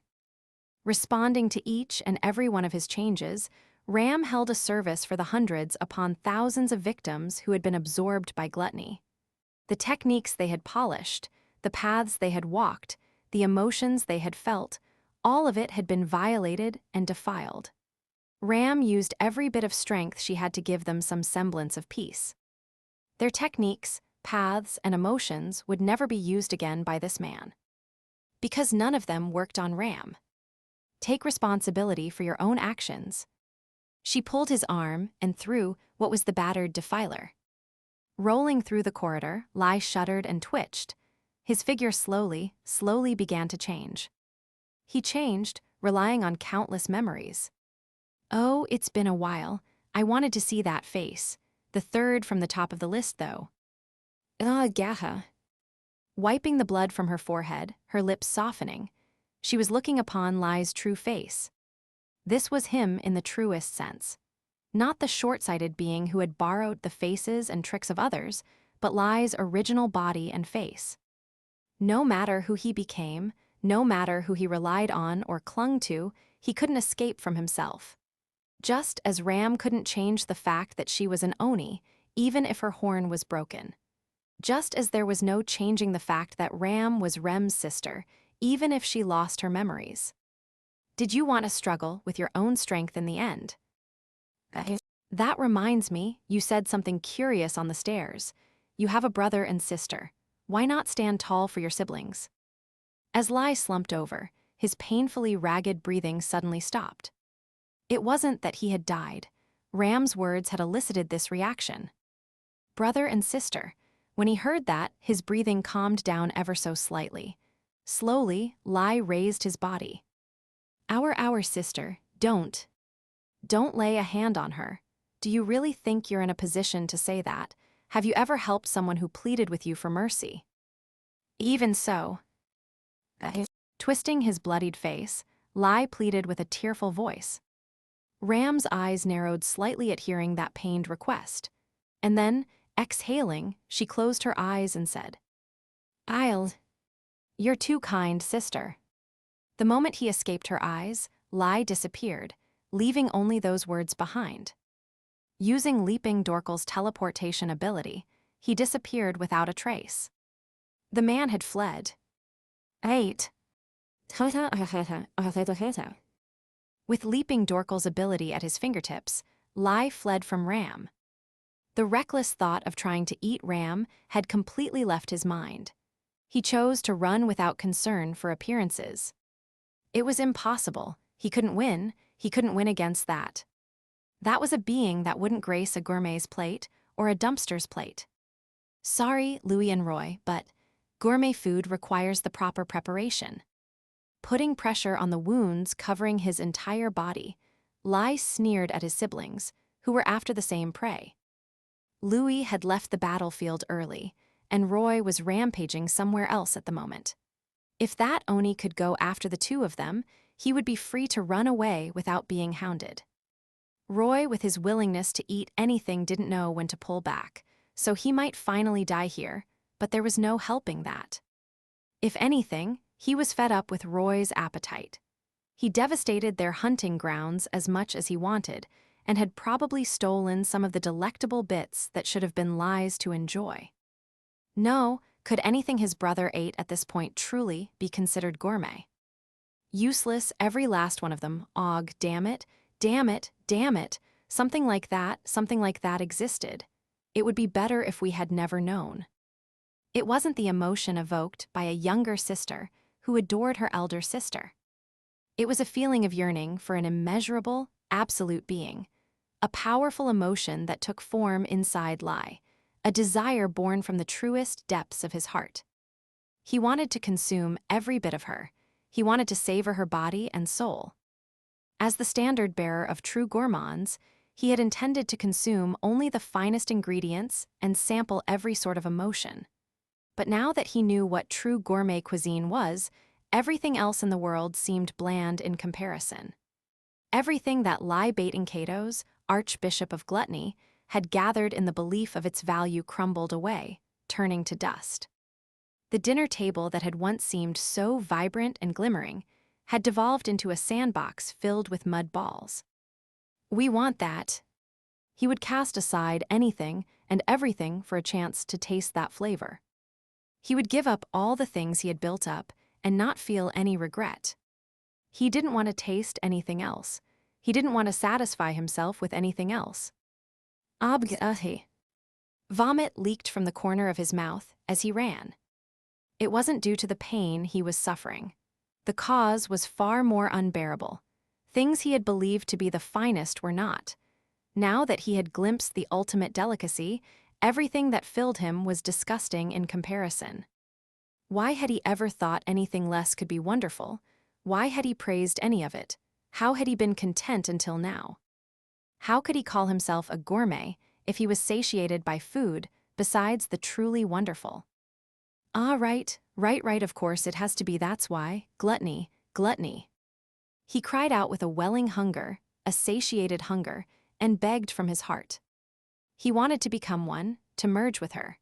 If hunger could encompass a being outside itself, then the gluttony that drove him was an extreme form of love. That's right, this is love. Sister, no ram, we love yo. Just as he was about to scream with the emotion that had taken root inside him, his words were suddenly cut off. The reason was a new pain. La. Touching his cheek, Lai saw his palm covered in blood. A new cut had torn his cheek open while he had been trying to flee the tower, but all he could see was empty space. Silently stretching out his finger, Lai watched as his fingertip got sliced open. There was an invisible blade hanging in empty space. It was the same technique he had shown Ram on the spiral staircase. The technique of setting invisible blades in space was the skill of a legendary shinobi, though Lai had long ago forgotten whose memories that had come from, so it didn't matter much. The problem was there being a blade here. Lai didn't remember placing this one. Could it? Dodging the blade that had left a shallow cut in his finger, Lai pushed on, only for his toes to go flying. He recoiled with a shriek of pain. That was when a blade touched the back of his head. His face tensed, and he froze in place. He was surrounded by invisible blades. Seriously. He had only shown it once. Exactly once in battle, and it was an invisible technique, so it wasn't like she had actually seen it. More importantly, she never even passed this way earlier. And yet she had accurately predicted the direction he would take and preemptively placed invisible blades. She had not let Lai escape. Her eyes were tracking him even now. Lai laughed. There was nothing else he could do. He loved her. It was the first time he had yearned so strongly for something. He was head over heels for her impossible strength. And, wait, please. Wait just a little. Just a little bit longer is enough, just a little bit more. No matter how much he pleaded with her through her clairvoyance, it couldn't carry his voice. He knew that. His desperate shouts were not for her, they were to urge himself forward. In a panic, Lai clung to the wall beside him. He had been too quick to abandon all that he had eaten. If he had just kept the Fist King's ability, it wouldn't have been so much work. Saving those thoughts for later, Lai hit the invisible blade with his arms. Both of his hands fell off, and blood spurted from his wrists. Owa, it hurts, it hurts, it hurts, but that doesn't matter now. Accept our feelings, witness our plea. He pushed his bleeding arms against the wall, and with all his might, he frantically wrote. Every bit of his small body was dedicated to writing massive letters on the wall of the tower in dark blood. Piwa. Stepping back and opening his right eye wide, he admired his work. He hoped this bloody message he wrote would reach the person he desired from the depths of his heart. If it was her, he was sure she would watch to the very end, overlapping with him all the way. We love. Before the Archbishop of Gluttony could finish what he was saying, his head was sent flying by a blade of wind. Nai. Fulla. Waving her finger, Ram said just one word. Chasing after the fleeing Gluttony, Ram sent just a single blade of wind. She had easily tracked his location using her clairvoyance. She had set a little trick to slow him and be sure her aim was true, but it had done well for rushed work. And just before the final blade reached him, Gluttony had done something nonsensical. Cutting his own arms off, he had written a message in blood on the wall. It was a malicious harassment, repulsive, one-sided, and not worth even looking at, but... After watching him scrawl that bloody message until the moment his life was extinguished, Ram finally allowed herself to close her eyes. She had watched because she couldn't rest until she was sure he was dead, not because she felt even the slightest obligation to watch over him in his final moments. The defiler had bungled his last choice. If he had been concerned about the lives of his siblings, Ram might have considered showing him a bit of mercy. Instead, he used them as bait to deceive her in a desperate bid to keep himself alive. He probably didn't know how to return what he had eaten. If he did, he would have offered it for a chance to save himself. But he had not. Of course he received his just deserts. Live by the blade, die by the blade.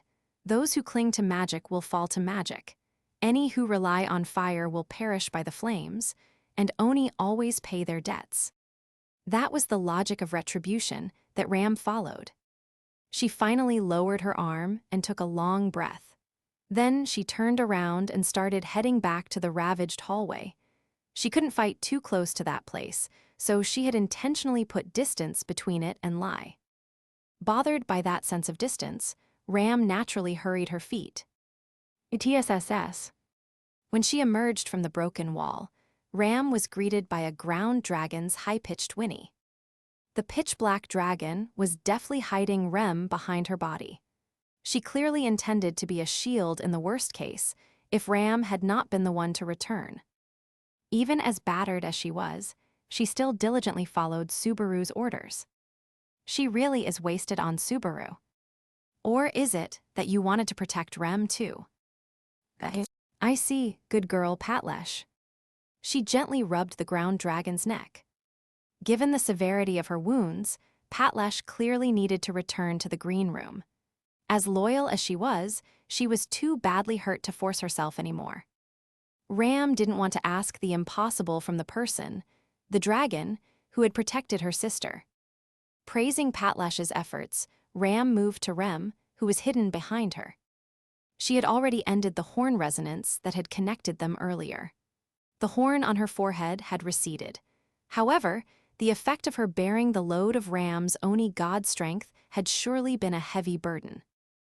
Thinking of the consequences that would hit her before long was already making her heavy-hearted. However, now isn't the time for such terrible thoughts. Slowly kneeling there, Ram touched her sleeping sister's cheek. Her bond with a sister that she couldn't recognize had become more solid than ever before, and her heart swelled with love and adoration.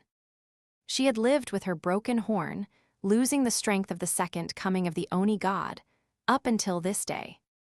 Ram had always believed that blazing night had been what made her who she was, and she didn't think that was a bad thing. But today it changed. The reason Ram's horn had been broken that day was so that I could know we are sisters today. Through their shared consciousness, she could tell when their souls touched that they were twins. No one in this world could possibly replace her sister. I want to talk to you even more than before. How did we spend our time together? What sort of past did we live? Let's fill the gaps of our missing memories together. As long as time kept flowing, future memories would continue piling up. To make sure those wouldn't disappear and to protect them from vanishing without warning, she would share her memories every night. Let's talk of all our yesterdays. The sleeping princess didn't respond. But refusing to let it end on that silence, Ram smiled. And then her lips moved, this time without any doubt about how she felt. I love you, Rem. No matter what may come to pass, that feeling would never change. By chance, it was the same sentiment the twisted archbishop had spoken in his final moments. But even if it was the same words, the meaning simply was not comparable. It sounded different coming from someone who lived for love, rather than from someone who didn't understand the first thing about it. It would never have the same ring to it.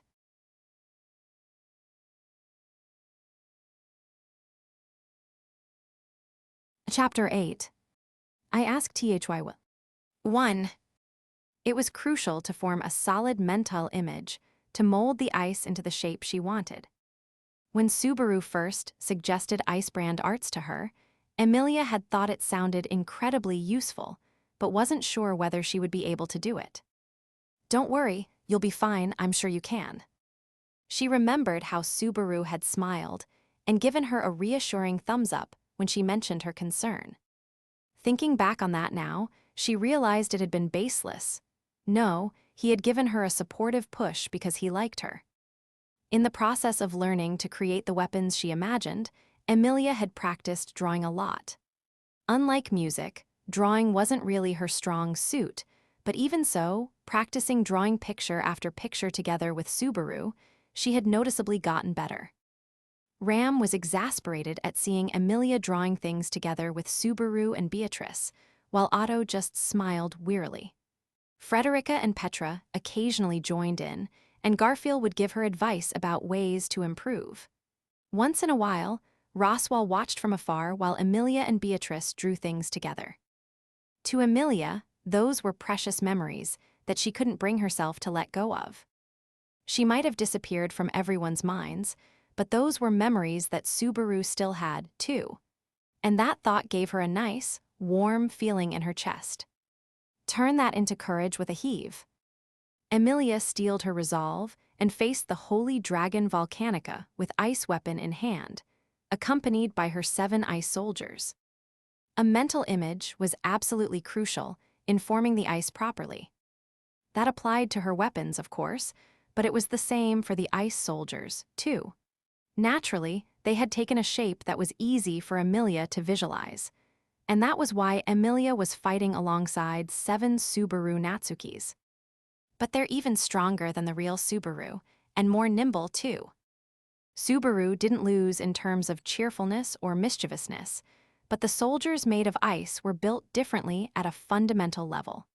Their toughness relied on the density of Emilia's mana, and it would be a mistake to assume they were the same as regular ice sculptures. Like her summoned weapons, they were as tough as steel. You go. Following her orders, a soldier charged forward and entered Volcanica's range. Volcanica lingered near the large pillar in the center of the first floor, unmoving.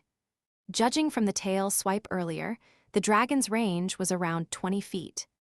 In an instant, as if sensing a determination to take the pillar, Volcanica's blue tail moved at high speed. It tore a hole in the air itself.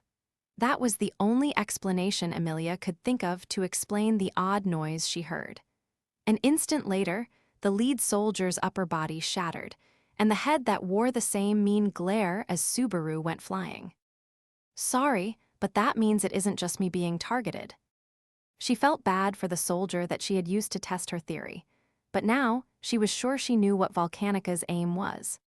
The holy dragon had been left behind, forgetting even about the examination, but even so, its determination to intercept all who tried to confront the pillar remained. It did not matter whether they were alive or not, in which case she had a plan. Please, soldiers. Thou who hath reached the tower's peak, petitioner of omnipotence who treads upon the first floor. Sensing the approaching soldiers, the holy dragon spoke again, but those words had become a meaningless string of noises. Emilia felt a terrible loneliness at seeing the figure before her who had become a deaf puppet. Volcanica had been trying to protect something so much that it had ended up in this terrible state. She didn't know who or what it was, or why Volcanica had made such a promise, but I am Volcanica. By ancient oath I ask thy will. Form a line. Aiming to stop the dragon's tail movements, she had 5 soldiers line up shoulder to shoulder. Another odd sound came from the holy dragon's tail as it swung hard to sweep them aside. The movement was similar to how Subaru's whip moved, but the speed and force were on a completely different level. Emilia could grab Subaru's whip out of the air with her hand, but she couldn't manage that with the dragon's tail. It swept away the 5 ice soldiers lined up together and crouching to hold on. However, once Emilia knew it was coming, she knew a way to deal with it. The ice soldiers were sturdier and thicker.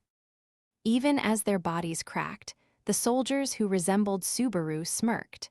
And the last soldier leaped out from behind the line of 5 who had been enough to stop exactly 1 strike. The final ice soldier alone had a different mission. It wielded what looked like a polearm with 2 forks meant to safely pin a person to the ground. With the half circle formed by the 2 forks, the ice soldier pinned the tail against the ground to prevent another attack and thou who hath reached the tower's peak, petitioner of omnipotence who treads upon the first floor.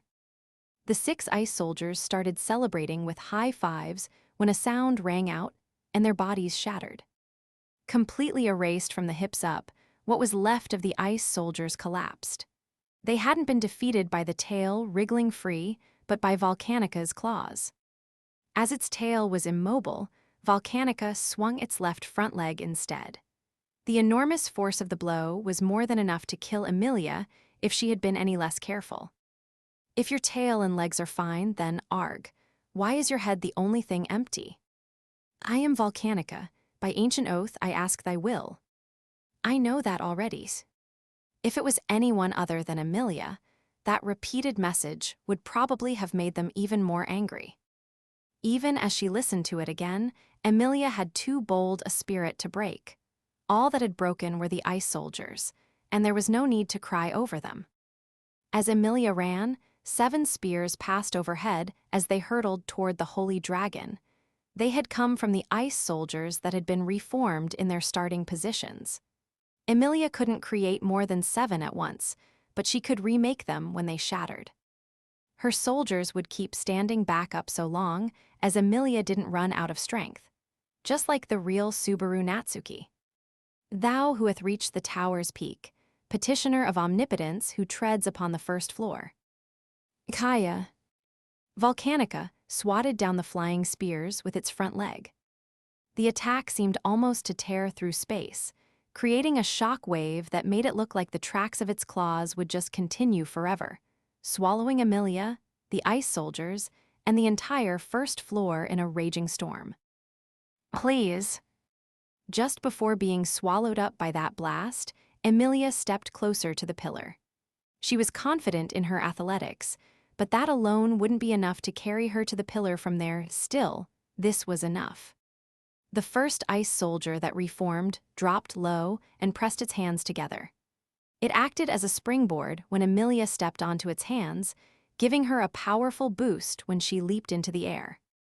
Her aim wasn't the pillar itself, it was the top. She soared high above, clearing Volcanica's head and coming very close to the pillar. From there, if she just touched the very top. Hey! Right as her fingers were about to meet the pillar, there was a quiet wave of heat that came from down below. No, it wasn't silent. The force and heat were so great that it drowned out all sound. As the very concept of sound apparently failed, it was no surprise that Amelia didn't hear anything.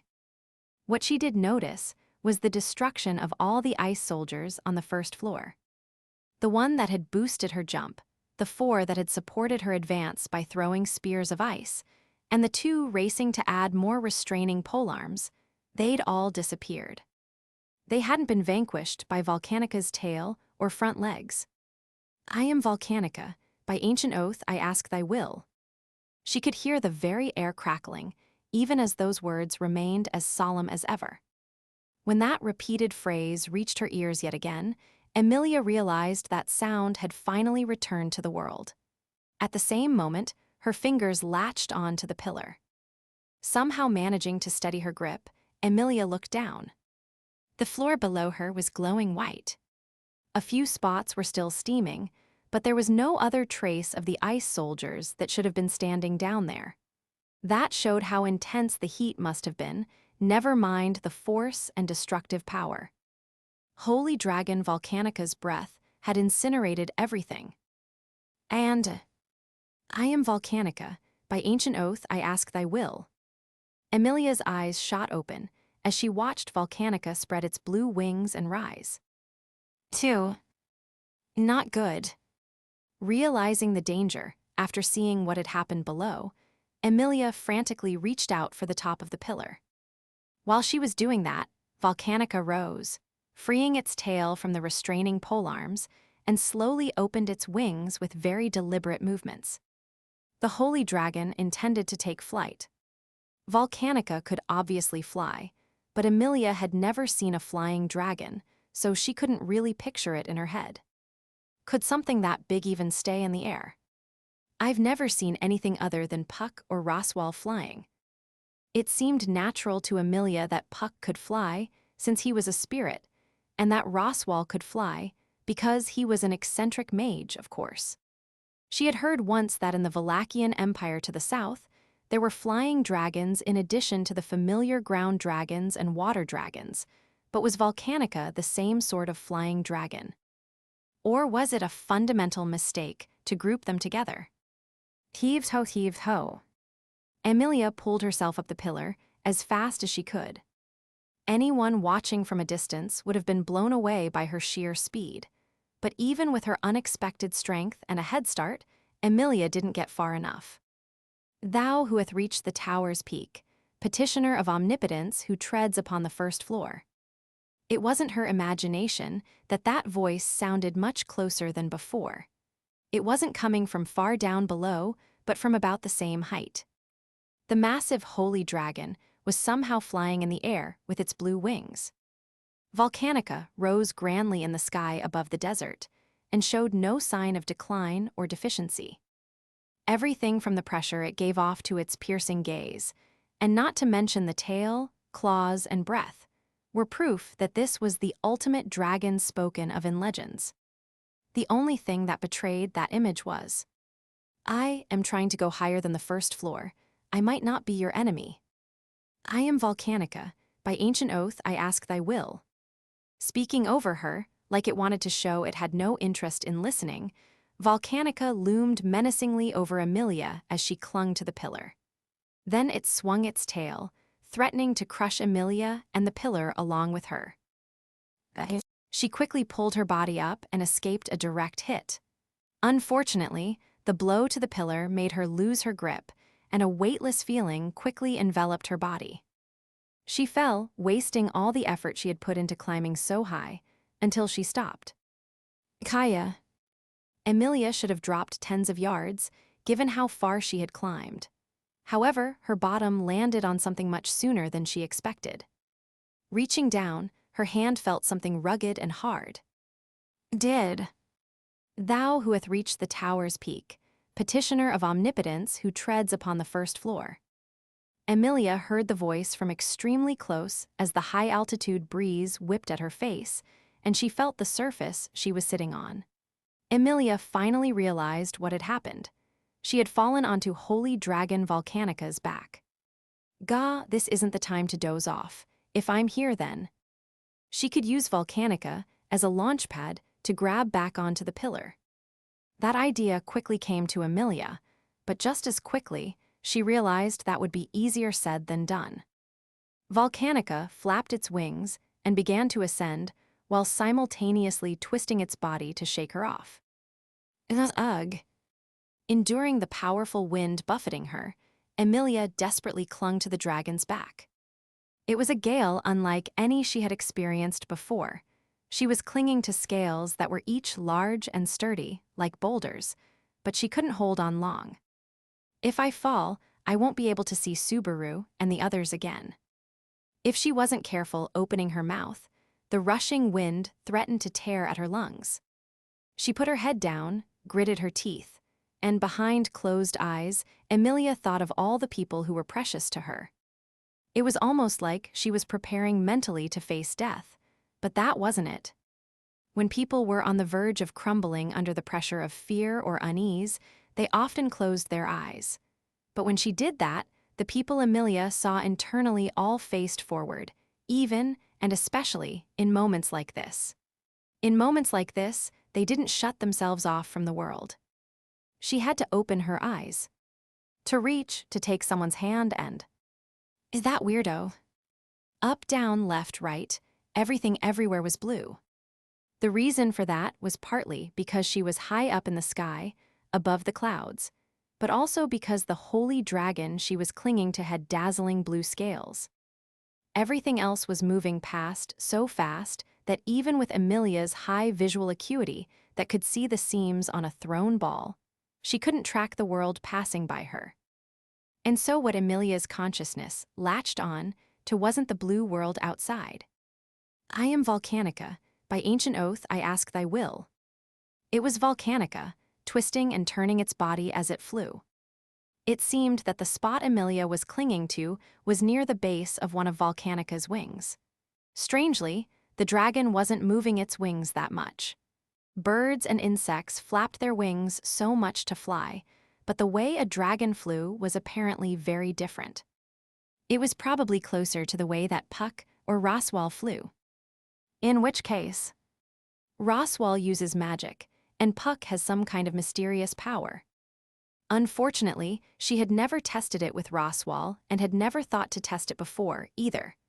But Amelia had spent a long, long time with the being that she had thought of as her one and only family. She had been so sad so many times this year, away from his side. She had wanted to cry many nights, but her memories of him had comforted her. And calling upon those memories, even in this moment, Amelia saw a glimmer of hope. That was, do you not like having your neck tickled? Forcing her purple eyes open, she saw the holy dragon's long neck.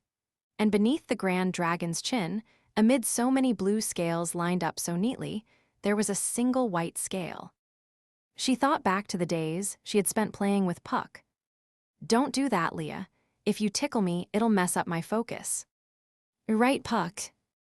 Amelia focused. With the wind buffeting her, Amelia had no way of directly reaching that white scale. But she had a way of reaching out even where her own hands couldn't reach. Mr. Soldiers. Focusing her consciousness, she manifested more ice soldiers around the white scale. Growing half out of the dragon's body, their upper bodies all supported one another. And the one who formed in the center of them slowly reached out to touch that white scale. For the first time, the holy dragon uttered something other than its repeated message. 3. There is a word, Niland. In ancient Chinese folklore, on the neck of the mystical, legendary being, was a single inverted scale that wasn't to be touched, called the Nilan. Touching it would incite the dragon's rage, and all who did would assuredly be killed by the dragon. Based on that folklore, the phrase to touch the Nilan became a metaphor for bringing up a subject that should never be discussed. Of course, Amelia had no way of knowing the folklore and origins of terminology from a different world. Her goal in touching that white scale on the dragon's neck was to disrupt its concentration as it flew around, trying to shake her off. However, Emilia cried out as the world spun around her. She had been hurled clear, as expected. However, the weightless feeling this time was even shorter than last time when she had fallen onto the dragon's back. Stopped by something hard, Emilia immediately tried to control herself and rolled. Quickly standing up, she looked all around her. Fortunately, there was no sign of an imminent attack bearing down on her. That was natural, since Volcanica was far, far above her, looking down at her with incredible vigilance. Decisive. Apparently, Volcanica really hated having that white scale touched, because it was writhing high up in the sky. Seeing it crying out as if to crush the sky between its jaws, Emilia's eyes widened. Puck seemed to like it. Scolding herself for assuming that that meant Volcanica would like it, too, Emilia checked her arms and legs. After she'd been flung around so violently on Volcanica's back, her blood flow had been a little off-kilter.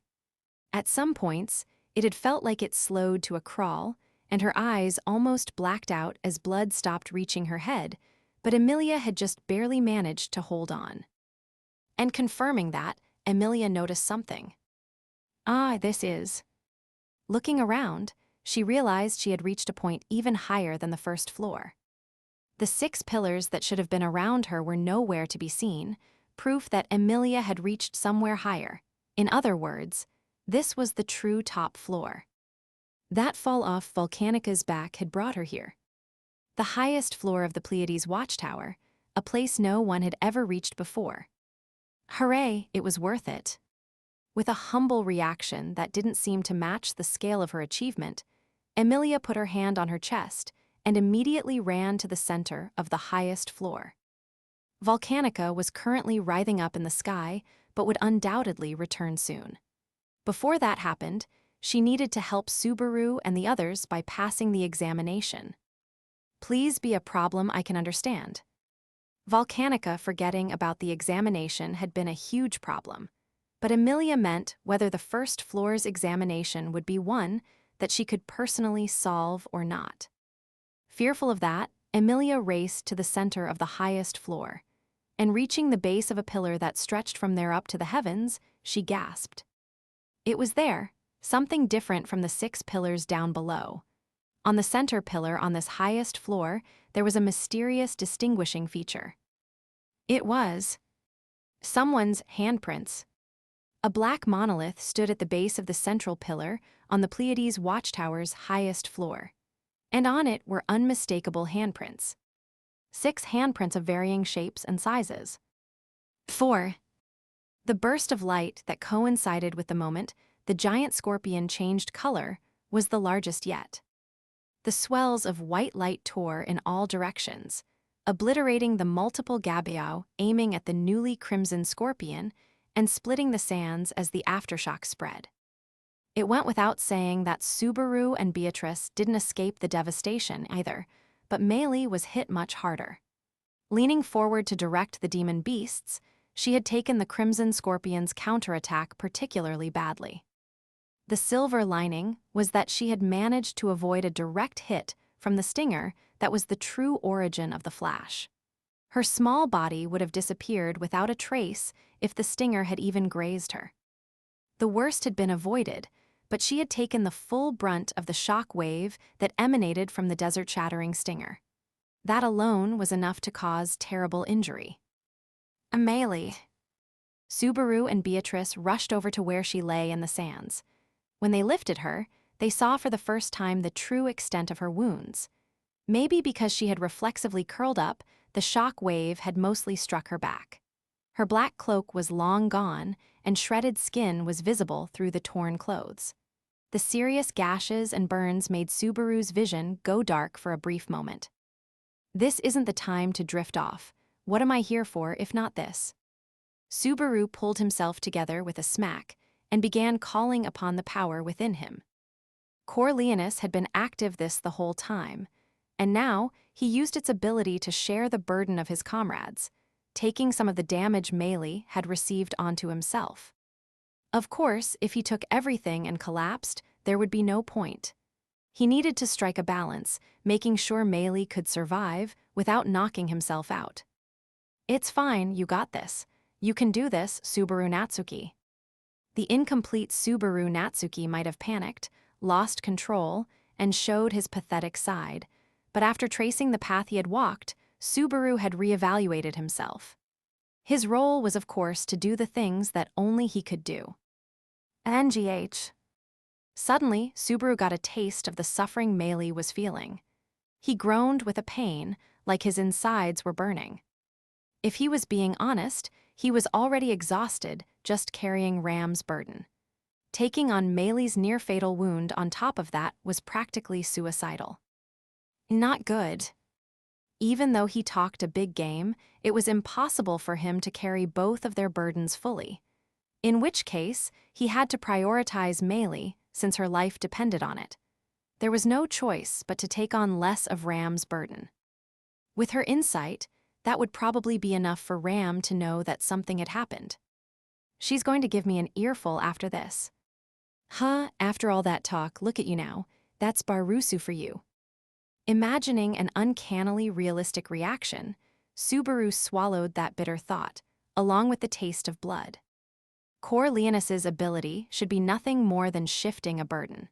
So him experiencing the actual taste of blood was proof that there was some sort of physical consequence occurring in his body.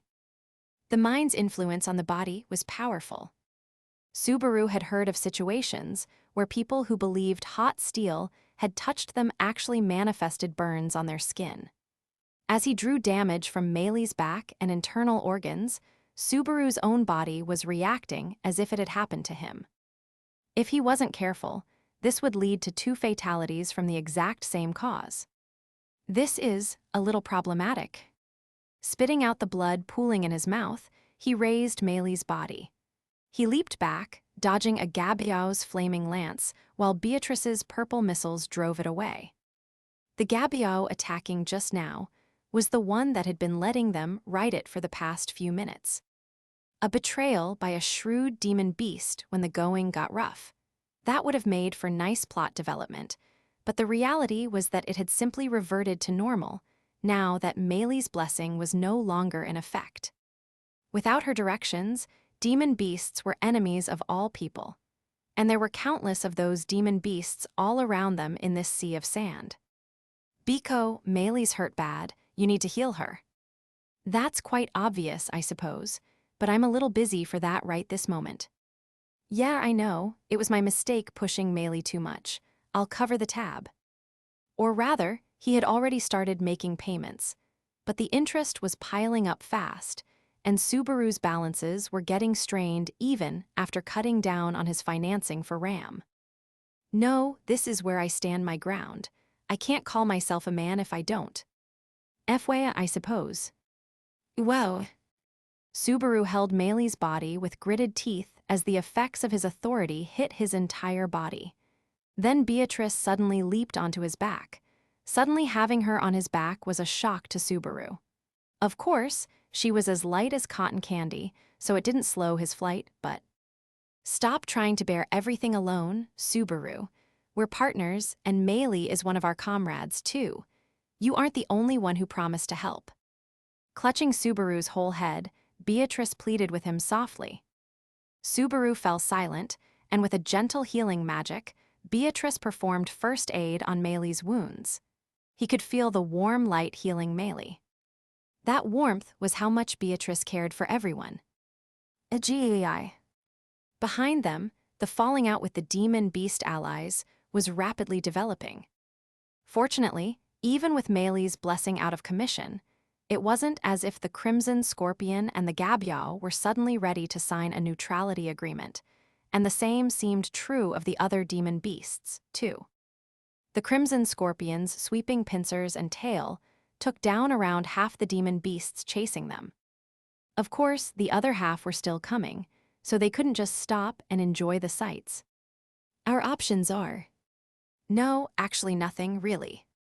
Taking in Beatrice's words, the warmth she felt for Meili, even if that wasn't enough to get them out of this, there were ways to change the situation.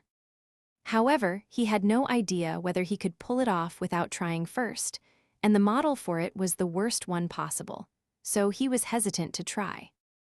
But, Subaru, if you're holding back for Betty's sake, then don't. And if it's another reason, then Betty will apologize together with you after all this. I want to share the joy and the pain with you, so don't leave Betty behind. That's the condition of our pact. Seeing the look on Subaru's face, Beatrice angrily shouted at him. He couldn't see her face because she was right behind his head. But looking adorable even as she was furious was one of Subaru's wonderful partner's characteristics. Taking courage from her words, Subaru gave in. There was no time to worry about it. And there was no need to worry, either, since his own partner had told him not to. I'll always love you, Biko. Betty loves you more. With that exchange, Subaru looked down at Meili, who was on the verge of death in his arms, and resolving himself not to let her slip away. Corleonis second gear. He shifted to a higher level inside himself. That effectively spread the effect of the little king authority. He had been scolded before for choosing the path of a lonely king bearing the weight of everyone's thoughts, but he wouldn't allow himself to become like the shameless, rapacious greed who shifted all of his own burdens onto others. What Subaru wanted from this authority was the ability to share burdens between friends who were willing to carry some of the load, who wanted to support one another. In other words, second gear, the division of burden. Taking the burden of his comrades that Subaru should have been bearing alone and sharing it among those who wished to help shoulder the load. And for the time being, that meant, Subaru. Yeah. This is really, really rough, Beatrice cried. Yeah, it really, really is. The second stage of Corleonis allowed Subaru to share the burden he was carrying. Not 50-50, just about a quarter. But even so, it was enough to make Subaru's load feel quite a bit lighter, and it was enough to make Beatrice look positively ashen. She yelled to cover how painful it was, and Subaru shouted back. It hurt, it was painful, it was nigh unbearable. Screw being a king who carries everyone's burdens. The little king who couldn't stand alone was able to stand with the support of those who cared for him. Incidentally, is there any chance I could ask you to share a little? Guess not, too bad. While Beatrice on his shoulders was healing Meili, Subaru turned his attention to the Crimson Scorpion. It was Shaula, and he could still feel his connection with her through Corleonis. There was a big, faint light there. But unfortunately, for whatever reason, he couldn't split out some of the load he and Beatrice were carrying with it. Probably because she had no will of her own to accept anything from him now. Only those who wished to support the little king could be asked to do so. It was a rigid but easy-to-grasp ability. That was how he could avoid becoming haughty. Subaru would never allow himself to forget that he was being supported by others.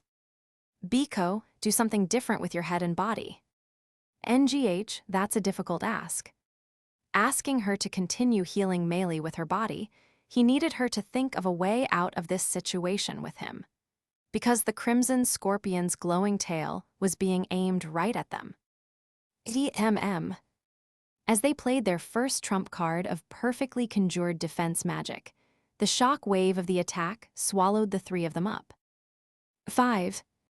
On the top floor of the Pleiades Watchtower, Emilia said, "Someone's handprints." Emilia murmured this as she stood in front of the central pillar. Her purple eyes widened as she looked at the 6 handprints pressed into the surface of the monolith. They were all different sizes. She didn't know whose they were, but if they intentionally left their handprints together like that, then they must have been friends and connected with this tower somehow. Oh wait, this is. As she thought that, Emilia felt something off about one of the handprints. The one closest to the edge, and the one next to it that was a similar size. Those two were clearly smaller than the others. She guessed they were women's hands. And the one that caught her attention was, "This is my handprint." Furrowing her brow, she looked down at her own right hand. It didn't make sense, but she couldn't shake the feeling. One of the handprints on the monolith looked like hers. Inhaling, Emilia faced the monolith. and to answer the question in her head, she reached out her right hand. Thou who hath reached the tower's peak, petitioner of omnipotence who treads upon the first floor. Wah, it's back. Just before she could touch the monolith, a stern voice fell down on Emilia from above. Looking up, she could see Volcanica's wings were flapping as the dragon descended to the highest floor. Turning away from the monolith, Emilia faced the holy dragon again. It had been rough climbing up the pillar, but if things continued here, it would be difficult. The top floor was smaller than the first floor, and it would be hard to move around. And it would be really bad if the monolith was broken. The handprint felt familiar, but it also seemed likely to be related to the examination. Emilia readied herself to protect it to the last, and looking down at her, Volcanica's golden eyes narrowed. Its mouth opened to unleash a breath that would leave everything in cinders. Why art thou here? However, what fell upon her wasn't a fiery breath, but a question. It was so unexpected that Emilia was taken by surprise, because it wasn't the same thing Volcanica had been repeating ever since she'd reached the first floor. It was a question brought forth from the holy dragon's own mind. Have you come to your senses? Then can you talk about other things? There's a lot I want to talk about, like the examination or how to change the rules. Catching a glimpse of hope, Emilia immediately fired back. Hey, please, let's have a proper. Hopping around so wildly, what would ye do shouldst thou fall? Were the worst to happen, it is I who would be scolded, since none can match thee. Volcanica. Worried about everyone in the tower, Emilia pleaded desperately with Volcanica, who again said something other than its repeated message. However, it didn't sound like a response to what she had said, either, and her bewilderment deepened. But there was a distinctly peaceful tinge to Volcanica's golden eyes looking down at her. That warmth was wholly unlike the vague distance earlier. It was gentle and peaceful, affectionate even. Where did Flugel and Reed go? Shaula will be sad if they leave without saying anything, and Falsail will stir up a clamorous fuss. Volcanica continued, still looking gently down at Emilia. The dragon had a gaze as if seeing something long past, saying the names Flugel, Reed, Shaula, and one other. Emilia couldn't say for sure who it was without asking their family name, but it sounded familiar, if her memory wasn't playing tricks on her. Falsail, as in Falsail Lugunica, the king from 400 years ago. That was a name she had encountered many times in her studies for the royal selection. Falsail Lugunica, the 35th ruler of the kingdom of Lugunica, who ruled the country 400 years ago during the Age of the Witch. The last Lion King who formed the covenant with holy dragon Volcanica and led Lugunica into its golden age. Emilia glanced at the monolith behind her. The 6 handprints. If they had anything to do with what Volcanica was saying, then would 4 of them be Flugel, Reed, Shaula, and Falsail. The other 2 were unclear, but one of them was presumably the one whose handprint matched Emilia's. Did I forget something else besides my forest family? That was the first suspect, since Emilia had sealed away her own memories once before. Had she maybe somehow wandered here and left her handprint, and then forgotten all about it? No, that can't be it. If only Puck were here, he would know whether I'd been here before or not. What does trouble you? I'm fine. Thank you for your concern, though. Thanks, but... In the end, it was questionable whether she could really talk with Volcanica, and so she was a bit troubled. Thinking about what she should do. Please speak if thou art troubled. Allow us to remove thy anguish, Shaula. She caught her breath at being called that. It wasn't the first time she had been called that. A half-elf with silver hair and purple eyes. Many people in this world who saw Emilia associated her with the same person. However, it was odd hearing Volcanica speak the name Shaula with affection in its voice. Because Volcanica, Reed, and Flugel, who pushed credit for all his achievements onto Shaula, were the very ones who had sealed away Shaula, the Witch of Jealousy. Why are you speaking so kindly to the Witch of Jealousy? It was a question spoken in wonder. It would have been a rough ask to demand Emilia realize it in that moment, but at the very least, looking objectively, that phrase was what set things off. The witch of jealousy. That phrase caused a change in Volcanica's distant gaze. There was a dramatic transformation in those golden eyes. Raised in the woods, Emilia had experience in the wild. She had seen many animals and demon beasts who underwent a similar sort of change, and so she instinctively lowered her head. The next instant, the air right where her head had been exploded. Space itself had been compressed, then after it swelled back up, everything exploded. If she had been even a split second slower to duck, she would have died. Whether it was the tail swipe earlier, this spatial distortion, or climbing the tower, Emilia had been through many brushes with death. But this was perhaps the most dangerous one yet. But everything managing to work out means I might be really lucky right now. Emilia interpreted the situation in a positive light as she slipped away from the dragon with a swift movement. If she didn't stay positive, she might have collapsed because of all the changes going on around her. Because Shaula. Volcanica spread its wings again, facing her with unmistakable hostility. Just when it had seemed like it had come to its senses, the holy dragon had changed back. Not just back, it looked even more ready to fight than before. Icicle line. That meant there was no need for Emilia to hold back. She unleashed her magic power with renewed determination. The air cracked from the cold, and a white fog began to form. Even if this was the top floor high above the clouds, she still froze the world white around her. With a crack, an ice weapon slowly formed out of the ground.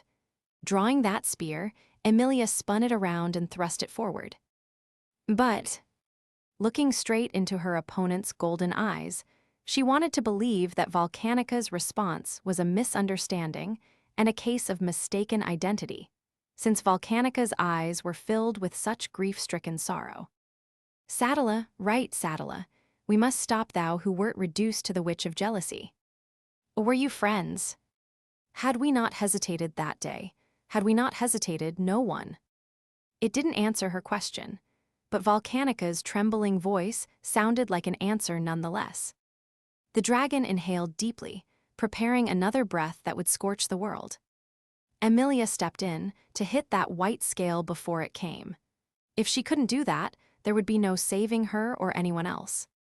Subaru, Beatrice, Ram, Rem, Meili, Patlash, Echidna, Julius, Anastasia, Shaula. She thought of everyone who was going through such a difficult time in the tower. Everyone she had to help, everyone who raised their heads with the same goal as she had.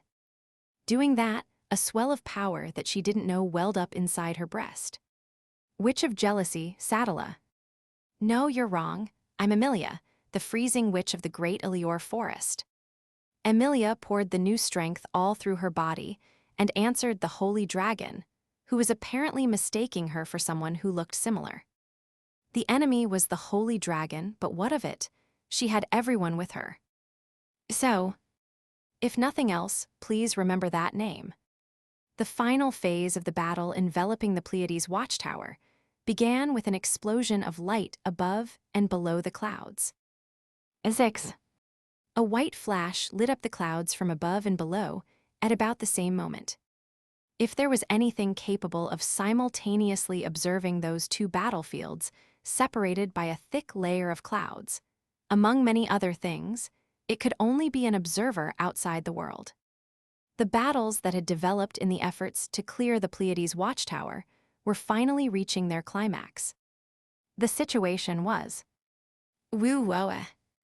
Subaru shouted as the sandy ground where it landed exploded, sending a cloud of dust into the air and a shock wave rampaging through the surroundings. The destructive force assaulting them was enough to obliterate Subaru's body in an instant. The only reason it had not happened was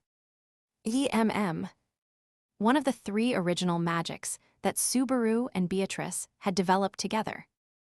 In a vague sense, it stopped the flow of time for Subaru's and Beatrice's bodies, preventing them from being influenced by anything external to themselves.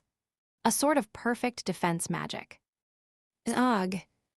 In Subaru's arms, Meili groaned weakly, her eyes still closed. It was a pained expression, but painful as it was also proof of life. The damage flowing into Subaru from her seemed to be gradually easing as Beatrice's healing magic took effect. It was probably still within the margin of error, but it should be a turn for the better. Probably. It's difficult using healing magic and EMM at the same time, I suppose. If it weren't for Betty, the three of us would have long since kicked the bucket. I demand hugs as a reward after this. I'll give you thousands of them, just. Grateful for Beatrice, Subaru probed inside himself. In terms of damage, there was nothing to do but grit his teeth and bear it. The problem was his mana reserves despite not being any use except as an MP canister. Subaru's tank could only hold the same amount as an average person, a little bit below average, even. The multiple uses of EMM were draining those reserves, like water pouring out of a hole in a bucket. At this rate, they would have to stop either the healing or the EMM. But not healing Meili isn't an option. Then it's up to you to decide when we stop using EMM and how to handle what comes next. Leave it to me. I'm counting on you to heal Meili while being a handy spirit ready to do whatever I ask the moment I say it. That's a bad way to put it. Exchanging glances, they severed EMM without any discord and leaped away to escape. Behind them, the Crimson Scorpion and the swarm of demon beasts fought among each other, while all chasing after Subaru. Still not allowed to get too far from the tower, the most dangerous thing was that the Crimson Scorpion was aggressively targeting Subaru. GHHEMT. The light around its tail and in its compound eyes increased, and he could already sense a future where a white flash annihilated his head. Shouting as he visualized that imminent death, they activated their second original magic. EMT solved EMM's weakness of not being able to move. It was a counterspell that erased any type of magic head-on. In theory, there was nothing lathered with mana that EMT couldn't negate. However, we had to use another trump card, 5 seconds after canceling EMM. It was rather obvious to anyone who was paying attention that they were cornered, at a dead end, and in a pinch. The third and final original magic crossed his mind, but it was incomplete. If they messed up, all three of them might end up in an imaginary realm.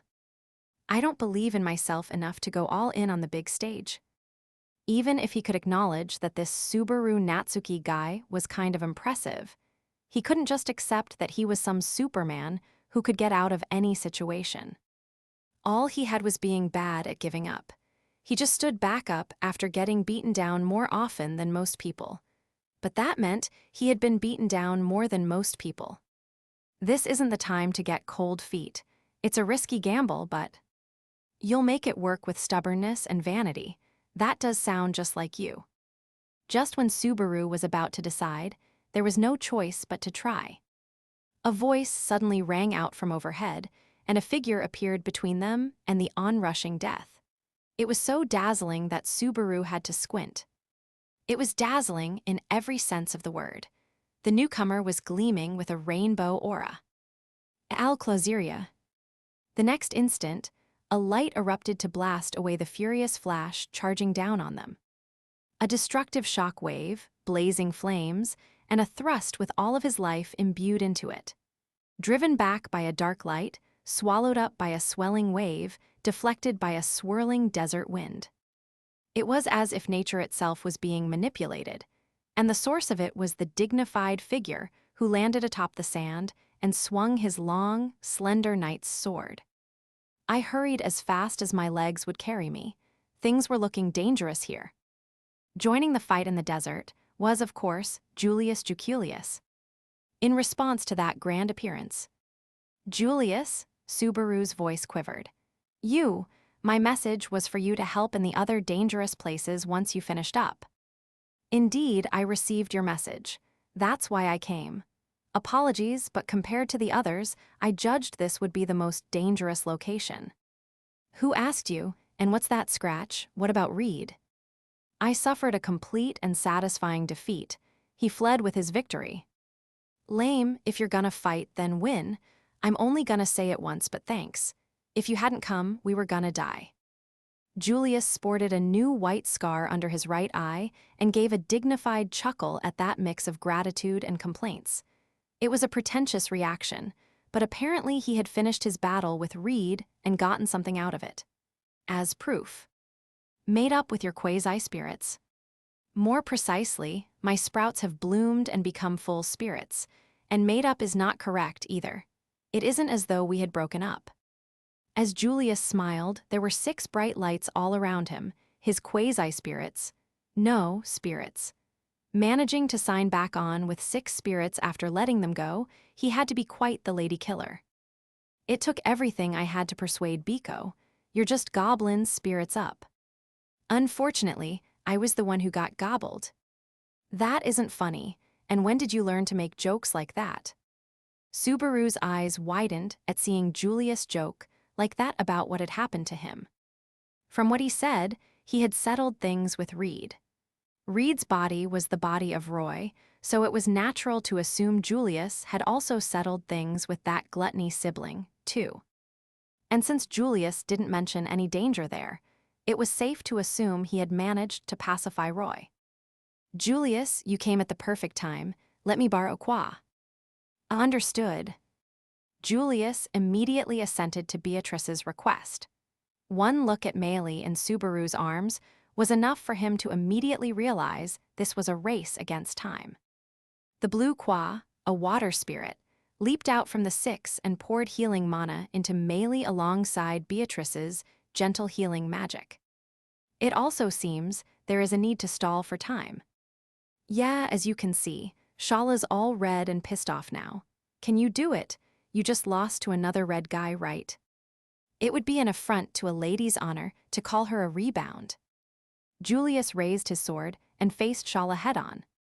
The Crimson Scorpion's compound eyes didn't react to the night that had broken into the fight. Its malice was directed, as always, at Subaru, and everything else between him and it were simply obstacles. That was its stance even when faced with Julius, who had raised himself to a new level as a spirit knight. Subaru, I shall take Miss Shaula. As for the rest, manage things my own self somehow. Got it? No, work together with Lady Beatrice to accomplish it. In moments like this, Biko makes up 3/4 of the calculation for my own strength. Honestly, that was already a fairly bold statement on his part. Considering Subaru's role, it was probably closer to 90 or 95%. But either way, thanks for coming back. I am pleased you have reassessed your own worth as well. With that brief exchange, they both focused on fulfilling their own roles.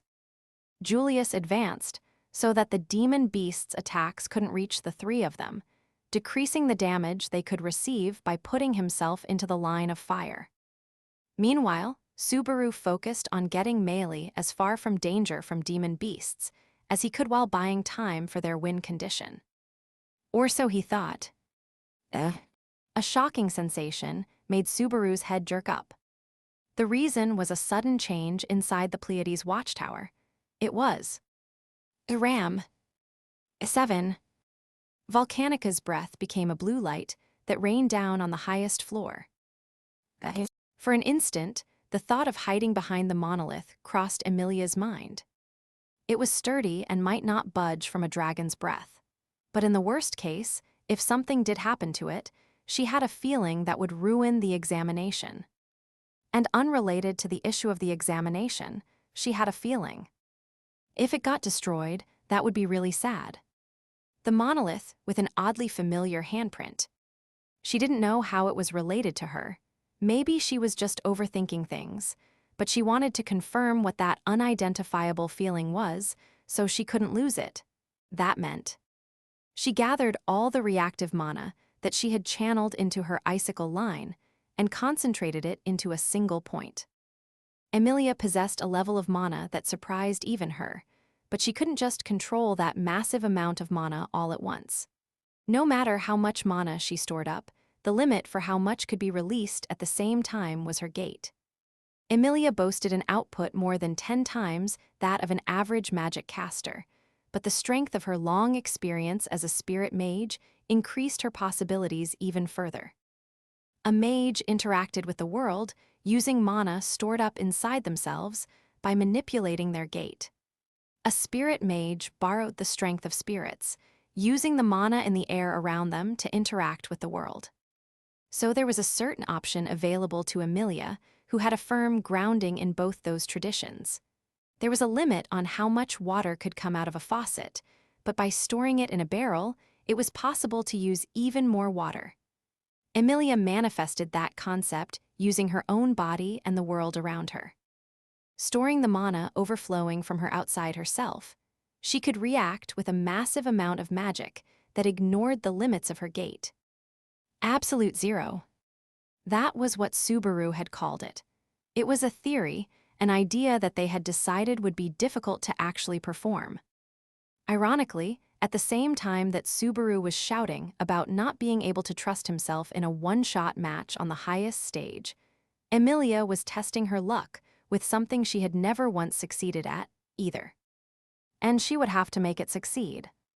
If Emilia's natural magic power was at a level 1, then the force of the magic that she was manifesting with her overflowing power now was at a level 10 or maybe even a level 100. In an instant, the sweeping white sky overlooking the world froze, not just as a metaphor, but with a force that almost seemed to freeze the unstoppable passage of time. Even the inescapable death that should have been the dragon's breath was no exception. The blue light and absolute zero crashed into each other, giving rise to an emptiness that filled the world. In an instant, those two extreme powers negated each other, without even a struggle. It was truly astounding, a negation without sound or impact, and what set the frozen time back in motion was Emilia leaping forward, ice spear in hand. Raising her voice, she charged at Volcanica. So much strength had left her body, leaving her feeling terribly heavy. Even though the mana she had used had come from outside of her body, it was a massive effort for her to control it. But I can't just stop now. Isatalaya. Volcanica roared at its breath having been stopped, and swung its front leg and tail. An impact from beyond her perception, Emilia protected herself by relying on the feel of the ice crystals all around her. The 7 ice soldiers she had created splintered even as they supported her charge. Leaping to the side to evade the attack swinging down from above, stopping the following swipe with the ice soldiers' bodies, Emilia stepped on their shoulders and leaped high into the air. The tail swipe aimed at her in midair was slowed by 2 soldiers carried piggyback sacrificing themselves, and in that opening, she slipped in close to the dragon. That white scales. Emilia looked up to see if she could touch it, if she could land a blow, and her eyes widened. It was shock. That white scale wasn't the holy dragon's weak point. It was a large white scar that looked like a scale. An old wound. The wound had long since closed, and there was no reason it should hurt if it was touched. But the holy dragon had reacted so strongly to a simple touch, had writhed that much. Realizing it was connected to the old memories that Volcanica couldn't forget, Emilia gasped. And in that moment's hesitation, Volcanica flapped its wings. Its massive body ascended in an instant, leaving Emilia's outstretched hand behind. No. As she put her hand on the ground, ice swelled beneath her feet. The on-the-spot ice footing reached into the sky, and Emilia desperately stretched out her hand toward the flying holy dragon. As fast as she rose, though, she couldn't reach. Everyone, please. Responding to her shout, the ice soldiers rushed up the footholds she had made.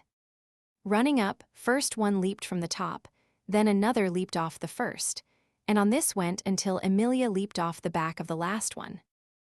Sorry.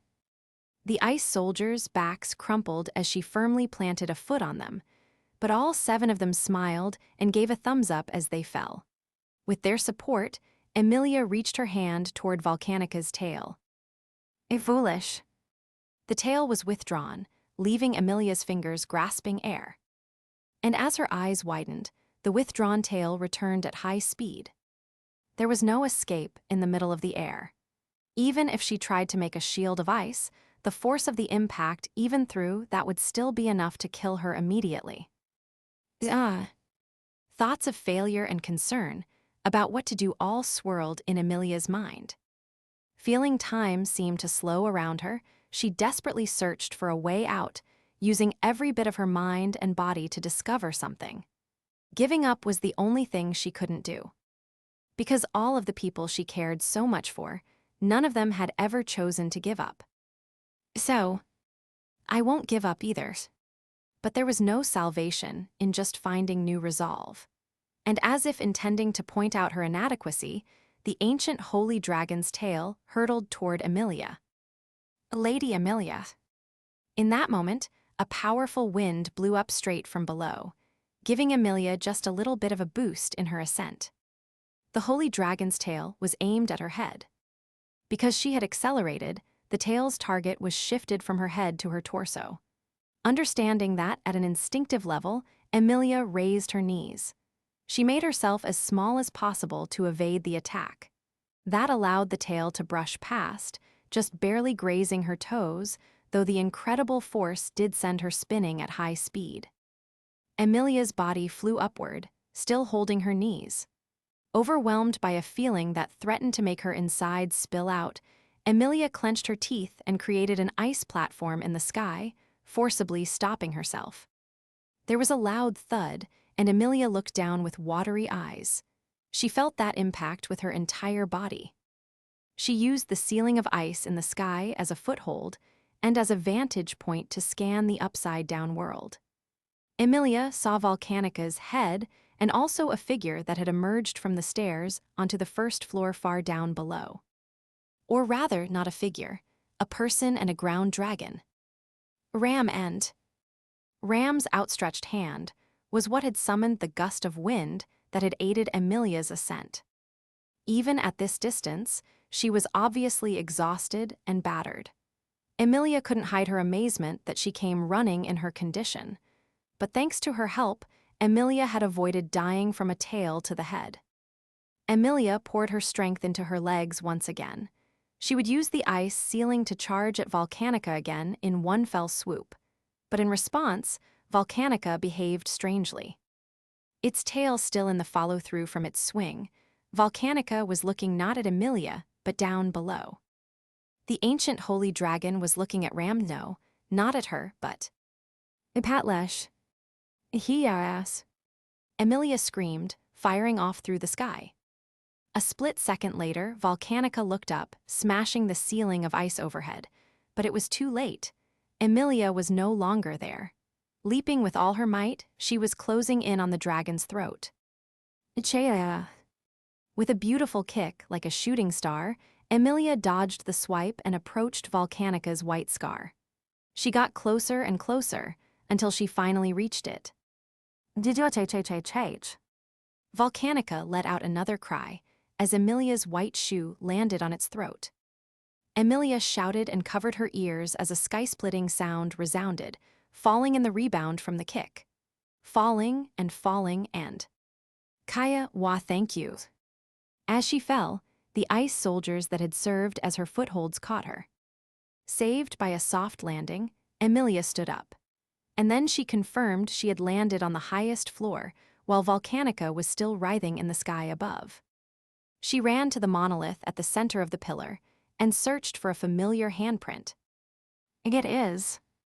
Reaching out, she pressed her hand against the monolith, this time before anything could stop her. The monolith shuddered from the force of the impact, but Emilia's hand fit perfectly in the mystifying handprint.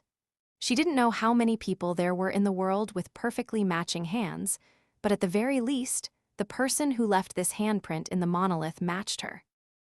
And, thou who hath reached the tower's peak, petitioner of omnipotence who treads upon the first floor. The holy dragon descended when Emilia put her hand on the monolith. Still flying in the sky, Volcanica, who had seemingly returned to its senses, at least a bit, repeated that same line.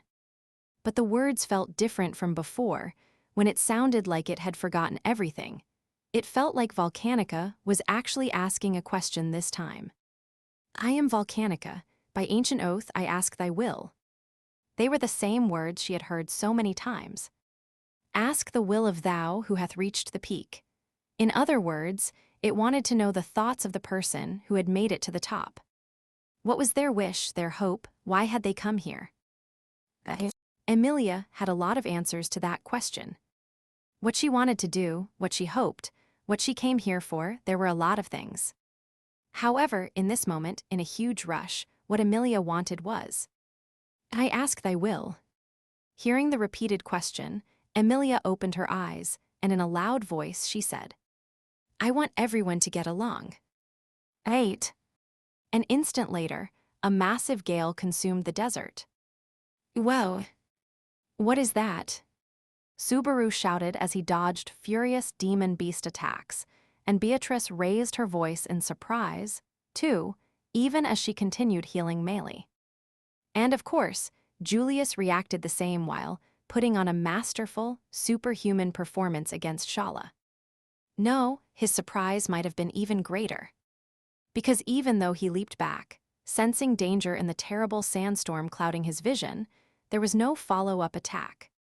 And discovering why, Julius continued to feel shock. This is Subaru. Hearing that shout, Subaru coughed up a mouthful of sand and turned in that direction. In doing that, he realized why Julius was so desperate and opened his eyes wide. Shaula. SSSSSS. What Subaru saw was the Crimson Scorpion, toppled over in the sandstorm, its legs flailing in the air. The tower's keeper, its star guardian, according to her introduction, who had shown no reaction so far to any of the attacks it had faced, who had chased them with ruthless, robotic precision, had suddenly glitched out. Julius, did you do something? No, I did nothing of note. I was merely focused on withstanding the assault, when that sandstorm blew through. Gale right that wind. The powerful wind that had swallowed them up moments earlier. When Julius called it a sandstorm, Subaru noticed something was off. The merciless sandstorm that consumed those who ventured into the Auguria Dunes. Ever since they had broken through the problematic barrier and reached the area around the tower, there had not been a single gust of wind. Certainly not anything that could be called a sandstorm. What blew just now was. Subaru, look in the sky. Beatrice's adorable voice rang out as his mind raced with thoughts. Drawn by her voice, he looked up and saw it. The change that had occurred, the incredibly obvious and dramatic change. The clouds cleared. The Pleiades Watchtower that reached through the clouds, up into the heavens. The highest floor had not been visible from below because it was shrouded by clouds. The strange clouds that shrouded the watchtower had cleared. And then he finally realized it. The wind just now had been to clear those clouds.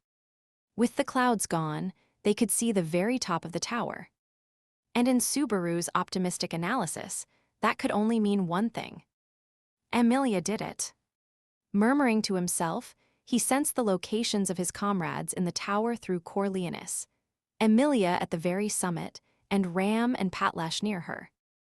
They had done it, meaning if his guess was right. The tower's rules have been broken, Shaula. Hey Shaula, listen up. SSSSSS. You don't have to fight us anymore. You can be free. He didn't know if the writhing Crimson Scorpion was suffering because the ancient covenant dwelling inside her had been severed, or any of the details. But what he did know was that enough was enough. There was no need for her to suffer anymore. Right, Shao. Subaru. As he called out and started to approach her, something grabbed his collar. The next moment, as he was dragged to the ground, a sharp tail furiously tore through the space he had just occupied. Subaru was speechless as he felt the passing wind and smelled something distinctly burnt in the air. If Julius had not pulled him back just now, that would have been a direct hit. But what hurt the most wasn't the sensation of death, but Hey, Shaula, Shaula, what was that? Get a hold of yourself. SSSSSSS. Hearing his frantic plea, the crimson scorpion slowly adjusted itself, regaining its footing. Its compound eyes shook as it stood back up, but it slowly locked onto Subaru while spittle dripped from its ferocious fangs. That didn't look like the behavior of a rational creature. Subaru, I'm sorry to say. Julius grabbed Subaru's shoulder and started to step forward. However, knowing what he was thinking, Subaru grabbed him by the arm and stopped him. He understood Julius was trying to bear the unpleasant role himself, but he wasn't going to let that happen. I decided to save her. I'm going to save her. Out of duty to a pupil you cannot recall. No, Subaru shook his head. That wasn't it. He didn't want to help her because he was her master or anything. It's not because I'm her master. I'm doing it because I was moved by her. She's like Biko, all alone in this tower in the sands, crying in joy from the couple days we spent here together. How can I abandon someone like that? Gritting his teeth, Subaru maintained his grip on Julius's arm. Looking back at him, Julius exhaled. You are as stubborn as ever, but that is how it should be. Julius. No, I was just astonished yet again. Once you start putting on airs, they must be maintained till the very end. Julius smiled slightly as he touched the scar on his left cheek. Subaru's eyes narrowed, and he noticed something soft in his open left hand. Looking, he saw Beatrice there. She was looking at Subaru with those big, round eyes that were more adorable than anything. Meili is through the worst of it. All that is left is. Can you help me bring her out? Betty would be a terrible friend if she said, no, now. You really are a helpless partner, Subaru. Subaru scratched his cheek with an awkward smile. And then, holding hands with the great spirit he was contracted with, he faced the crimson scorpion Shaula. Two spirit knights stood shoulder to shoulder, across from a crying girl who needed to be saved. And my body and spirit are exhausted, so hurry up and let us save you, Shaula. The final battle of the Pleiades Watchtower was going into overtime.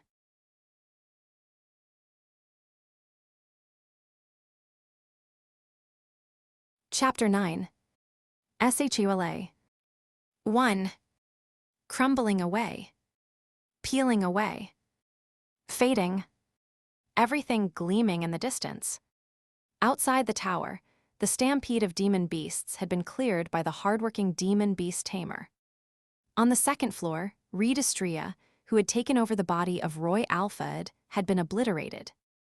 On the fourth floor, the defiler of fate, the loathsome archbishop, lie-baiting Katos, had been obliterated. On the first floor, the unknown and unseen examination had been cleared by Emilia's brave efforts. They had cleared all the difficult challenges that had been set before them by the Pleiades Watchtower. This had only been possible because their comrades became one, trusting in each other and combining their strengths. As Emilia might have put it, this was the result of everyone getting along. Thanks to that, they had finally reached this point. All that remained was, it's a lie if we don't all win together. Let us begin. The two spirit knights lined up together. The one to take the lead was, of course, Julius. Recovering Qua, who had been left aside for healing, he again borrowed the strength of the 6 spirits to clad himself in an aurora. Subaru could sense it from Corleonus's effect, but the enormous swell of Odo being consumed to make that light should have been weighing heavily on Julius himself and his spirits. He was really showing off, but Subaru never had any intention of drawing this fight out. Keep it short and sweet. With a rainbow trailing behind him, Julius raced across the sands. Closing the distance in an instant, Julius's slash approached the crimson scorpion. Perceiving him with its ferocious compound eyes, it batted the attack aside with its wildly flailing pincers and stinger. SSSSSS. Those pincers had gotten incredibly hot, and the enormous firepower warped the atmosphere around the scorpion. Scorching pincers, if Subaru were naming it, he would call it Jesus's scissors hellfire form. Subaru could only tip his hat to anyone who got fired up enough to reveal a new technique during the final battle. However, as someone who had to fight against it, he would have preferred to not deal with that sort of incredible growth. An enemy who overcame their limits and grew stronger was not what he was looking for in this situation. Emilia. As the bright red pincer swung toward Julius, a purple missile interrupted. Subaru was far too weak on his own to even think about inserting himself into Julius and the Crimson Scorpion's high-level fight. Beatrice supported Julius with shots of opportunity from the side, while Subaru waited for his moment. Subaru. He had been cutting through the sand to take up a more ideal position when he heard that cry. Looking up to see what it was, he spotted the Crimson Scorpion that had just evaded Julius's thrust and had landed right next to him. Subaru immediately stopped at Beatrice's shout, but the demon beast swung its tail as if brushing aside an insect, and Subaru could see imminent death. Hold on, Murek. Subaru's and Beatrice's reactions overlapped. Due to her magic, Subaru and Beatrice became as light as cotton candy. At the same time, Subaru's whip cracked, wrapping around the base of the scorpion's tail. In an instant, the two of them were yanked away. Whoa, Biwa. They were not spun around, they were slammed down. Just as it felt like they were floating, in the next moment, Subaru and Beatrice crashed into the sand. Even for someone as light as cotton candy, that was enough force to obliterate them if they had been hurled against a hard surface. Fortunately, what they hit was sand, so it simply knocked the wind out of them. I must ask you to refrain from a follow-up. SSSSSSS. The Crimson Scorpion took aim at them while they were buried in the sand. However, a rainbow light interrupted its path, and another exchange of scorching heat and blinding light began. Light flashed, and each time it did, the desert split, and a sandstorm formed from the shock wave. In terms of destructive power, they were even. Julius had the advantage in speed, and the Crimson Scorpion had the advantage in endurance. Without a decisive blow, they were going to be pushed until they ran out of time. Bleh bleh, damn it, we have to do something. Bleh bleh, we have to find some route to victory. Pulling themselves out of the sand with teary eyes, Subaru and Beatrice spit out sand in the same way. Julius with his rainbow, Subaru and Beatrice in their words, they were all searching for a way to reach Shaula. Think. Subaru's thoughts raced as he searched for a definitive solution, something that was more than just optimism or a pipe dream. And as he went through the cards he had at his disposal, he had a realization. There was one left, one final trump card to play. Biko. Did you think of something? Beatrice answered as if she had been waiting for him. Yeah. Thinking how lucky he was to be blessed with a partner who understood him, Subaru grabbed her small hand again and nodded. And we're using everything from this trip now. 2. Crumbling away. Peeling away. Fading. Everything gleaming in the distance. On instinct, she batted aside the furious rainbow of light shining in her eyes with both arms. Both red-hot pincers contained enough power to burn through anything, be it boulders or steel, like a hot knife through butter. Not that I know what butter is. Talking about things she had heard, she continued to corner her glimmering target.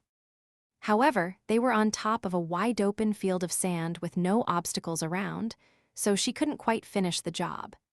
She dominated in areas with no cover when fighting at extreme distances. Snipers are always alone. That was another thing she had heard. Snipers were people who attacked from far, far away, waiting patiently until they could finish off their prey. And so she waited.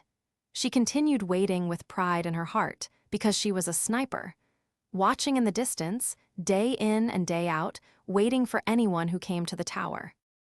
There were rules that bound her to the tower.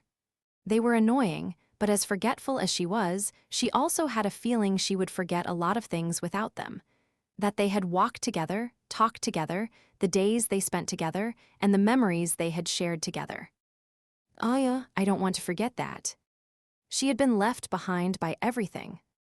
Told to wait, she would wait however long it took. But she waited because she wanted him to come back.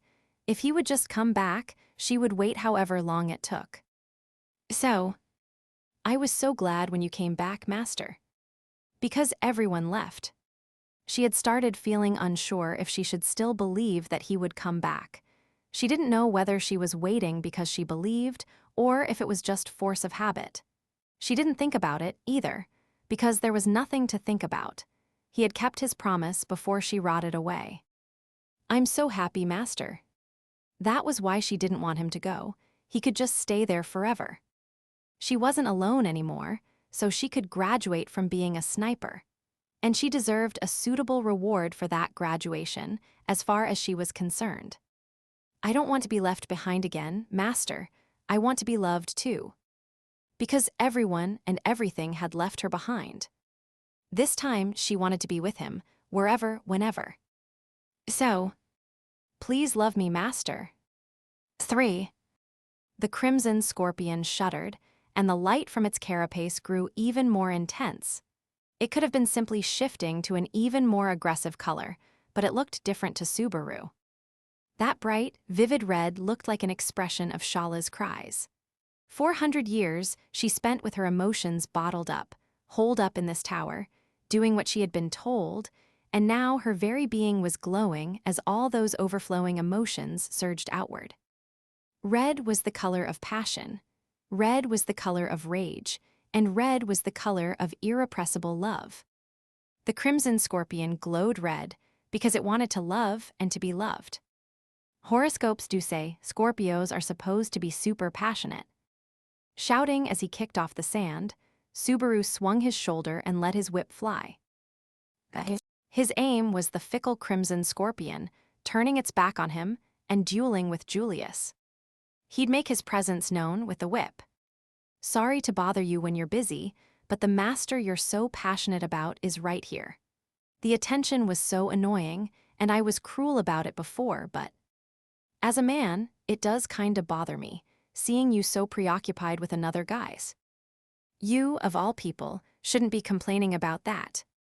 Beatrice's vicious objection rang out as his whip cleanly wound around the base of the crimson scorpion's tail.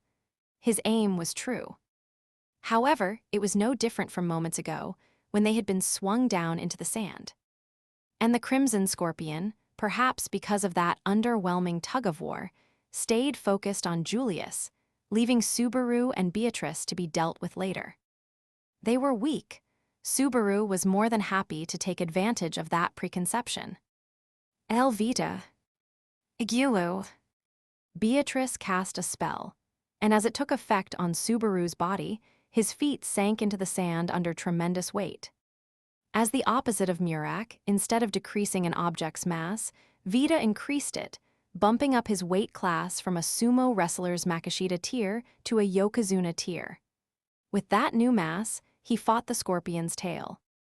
However, that still wasn't enough. Even with more weight, it was still just the difference of 100 or 200 odd pounds.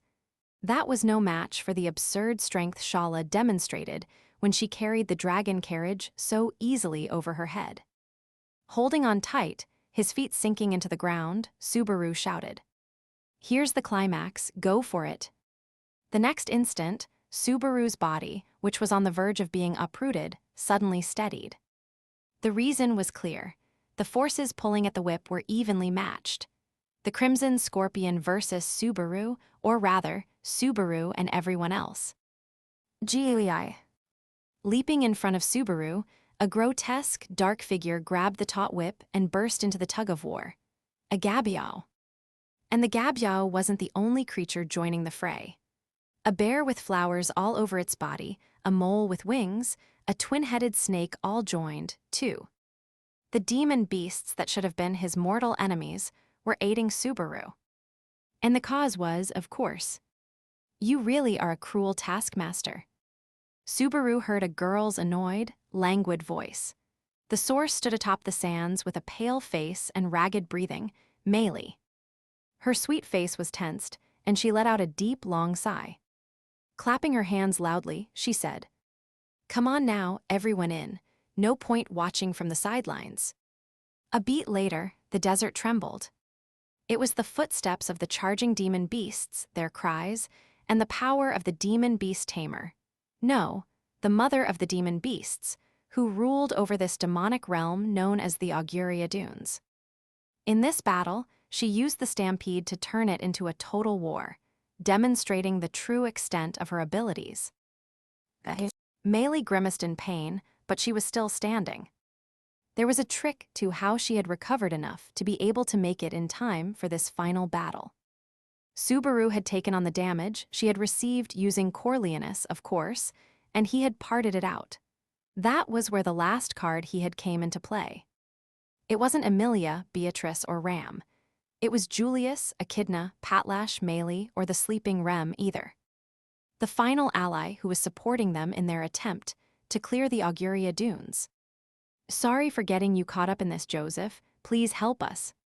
In the distance, in the tower's basement, the ground dragon left behind on the 6th floor, Joseph. Noticing his presence with Corleonus, Subaru had boldly shifted the burden to the ground dragon. It was a decision that pained him terribly, but what broke his heart most of all was that Joseph fulfilled the conditions for Corleonus. That meant Joseph wanted to support him just as much as Beatrice and his other comrades.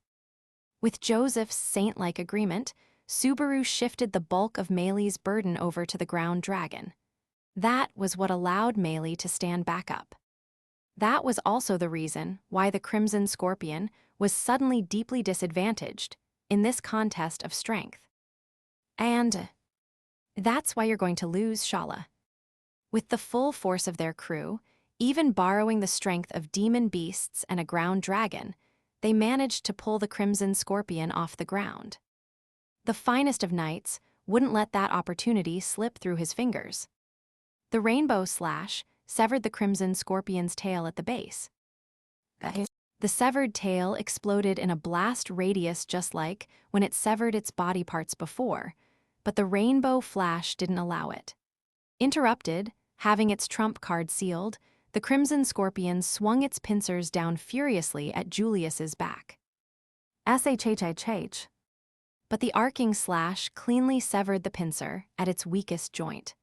The scorpion shuddered from the force of its arm being severed, but still reached out with its remaining right pincer to grab at Julius.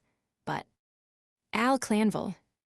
Just before it could close, the aurora around Julius's body unraveled and then swelled. When the rainbow armor came undone, there was an explosive swell of light that burst the closing pincer from the inside, blowing it away at its base. SSSSSSS. Battered by the shock wave, the Crimson Scorpion's massive body rose in the air. And then, slamming down heavily onto the ground on its back, it was in a terrible state without pincers or a tail. The demon beasts quickly surrounded the overturned scorpion. With all 8 legs held in place, it couldn't move at all. Twisting its body, trying to avoid the impending end, it moved its head to better position its sharp fangs. Or perhaps, with its extreme adaptability, it wouldn't have been so surprising if it gave birth to some new ability, managing some new growth to overcome this pinch. But that's enough, Shaula. Subaru stood in front of the writhing Crimson Scorpion, reflected in all of its compound eyes. It would have been easy to finish off the scorpion after it had lost all its weapons, had its legs pinned down, and been forced into this pitiful state. But that was what Subaru wanted. He didn't know for certain what the right choice was, but Meili, what would you have done without me, I wonder? Meili sighed and moved over toward the Crimson Scorpion. Standing beside Subaru, she exhaled and snapped her fingers. Focusing the scorpion's attention on her, she asked, "Who are you, a scary red scorpion, or someone else?" The movement of the Crimson Scorpion's compound eyes dulled. Quivering, they quietly looked at Meili and then back to Subaru. Those aggressive red eyes slowly began to change color. "Shaula, The carapace's red glow faded. The eyes turned green, the carapace black, gradually calming until finally. Shaula. Finally. 4. Crumbling away. Peeling away. Fading. Everything gleaming in the distance. Everything gleamed so much in the distance. Everything crumbled, peeled, faded, gleaming far, far in the distance. Left behind, memories fading, but it was definitely shining. Because those days were so precious, she was desperately gathering them up. Sitting on the ground, holding her knees, Shaula cocked her head a bit. "Do you remember, Master? You told me to wait and that you would come back for sure, and then you disappeared." It sounded like she was talking about old memories, but Subaru shook his head. "I don't remember. In fact, I'm telling you I don't know what you're talking about. Quit making me keep repeating myself. That's how it goes, I guess. Since I get my forgetfulness from you, we're two peas in a pod." I mean, I'll admit in a strict sense, it might be true enough, but still." He said that, but he really did feel a bit of affinity for her, since she used terms from his original world so fluently. He wasn't as charming, as cute, or as courageous as she was. He could never exert himself so hard for the sake of someone who had left him behind for 400 years. "I'm way too impatient. Hasty, too. I want results fast. Maybe I'd feel like trying to endure it if they were with me for it, but..." "That's no good, Master. Don't you know the saying, there's no sacrifice too great for the sake of love? Isn't that supposed to be there's no sacrifice too great for the sake of fashion? What you said sounds like the slogan of a crazy, devoted woman. Like, unhealthily devoted. It's all for the sake of realizing the feelings swirling in my heart. I don't mind if you laugh and call me stupid or pathetic. Even that laughter is wonderful." "I'm not laughing. Look, I'm even a little teary." Subaru pointed to his face. "Oh, where?" Shaula leaped to her feet, leaning in to see, and as she got close enough that he could feel her breath on his skin, Subaru suddenly noticed the structure of her shapely face. Big, almond eyes that held a purposeful drive and a straight nose. Long eyelashes, perfectly smooth skin that belied how long she had spent in the desert, and though it was hard to notice with how expressive her face was, an overall build that was more gorgeous than adorable. Given the name of a star, she was a home to return to, a being whose fate was waiting for her beloved. That's not just teary. Are you actually crying, Master?" "Your master is a son of a bitch. I'd like to punch him myself. Seeing that would give me some very conflicted feelings. If you yourself, what would happen? Arg." Subaru closed his eyes as his lips quivered. Something hot welled up, pushing past his eyelid and trickling down his cheek. Seeing that clear drop, Shaula murmured again, and unexpectedly, Subaru felt something damp rub against his cheek. Opening his eyes, he saw Shaula slowly moving away from his face. Smiling mischievously, she put her finger to her lips and stuck out her red tongue. "Your body fluids are salty and sweet." Phrasing. It doesn't matter how I say it. My feelings are exactly what it says on the box. I love you, master, body, and soul. She had said it so many times. Knowing exactly how far she was willing to go, he could never say that she was anything less than heartfelt. The reason she talked about love at every opportunity is because she was overflowing with it. Because the feelings she had always wanted to express overflowed from inside her. Having spent 400 years wanting to love, wanting to be loved. I love you, Master. I'm not gonna say, I love you too. I know that, you're mean and ultra-shy, but I like that about you too, from the bottom of my heart. Only Yaowu. Left behind by time, bound by the role she had been given. And when that role pushed her to hurt the person she loved, she had wept and begged for death. Even though Subaru had said he wasn't going to leave her like that. I'm not going to say I love you. That's fine, I'll just keep saying it enough for the both of us. And eventually, there will come a day when it boomerangs back at me. Eventually, again with that, you planning to wait 400 years? Yep, 400 years is just a drop in the ocean. She had wept, saying in such a pained voice how long she had waited. Wept at being left to the passage of time, held hostage by her love, and so lonely for all that time. But there was no way the current her could know of that world where she had revealed her feelings. So despite how nonchalant she seemed now, there was no telling what emotions swirled in her heart beneath the surface. Subaru had vowed not to make her cry, and he had no intention of going back on his word. So he wanted her to cry and say it wasn't enough yet. If she cried and cried and cried until she collapsed in tears, Subaru Natsuki, even though he wasn't her master, would do everything in his power to stop her tears. And yet, 400 years is just like the day after tomorrow. There was no trace of her crimson scorpion form, just a beautiful, smiling woman. So beautiful it almost swept him off his feet. So fragile, it seemed like she might crumble if he touched her.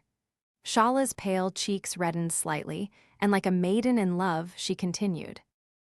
Since, like a maiden in love, she said. Since I loved you the whole time I was waiting, too. Hey, master, someday. 5. Crumbling away. Peeling away. Fading. Everything gleaming in the distance. Everything gleamed so much in the distance. The words exchanged in that dreamlike white world came to an end. Was it real, fake, or some daydream? Either way. Shaula. A bit of carapace on the sand turned to dust. And it didn't stop there. It spread to every piece. The severed tail, the severed pincer, the legs held down by demon beasts, and the head that Subaru Natsuki was cradling. They all. Subaru tried to gather the bits of the fading being he held in his arms. I suppose she completed her role, Beatrice said softly. That adorable spirit watched sadly as the demon beast, no, the fellow artificial spirit like her, crumbled away after sacrificing herself so much to fulfill her role. Subaru's mind refused to understand what Beatrice was saying, but he did understand it at an instinctual level. This wasn't death. This was the inescapable result of her role as the Pleiades Watchtower's star guardian. Today was a day that was bound to come at some point. Then if they hadn't come, would she still have been here? Would she have continued waiting here forever for someone who was never going to return? Subaru, you, of all people, should know that question is an insult to her. And regret is not what you should feel. The knight spoke, having already sheathed his sword and readjusted his bloody and sand-covered clothes. It was cold, but he was entirely correct.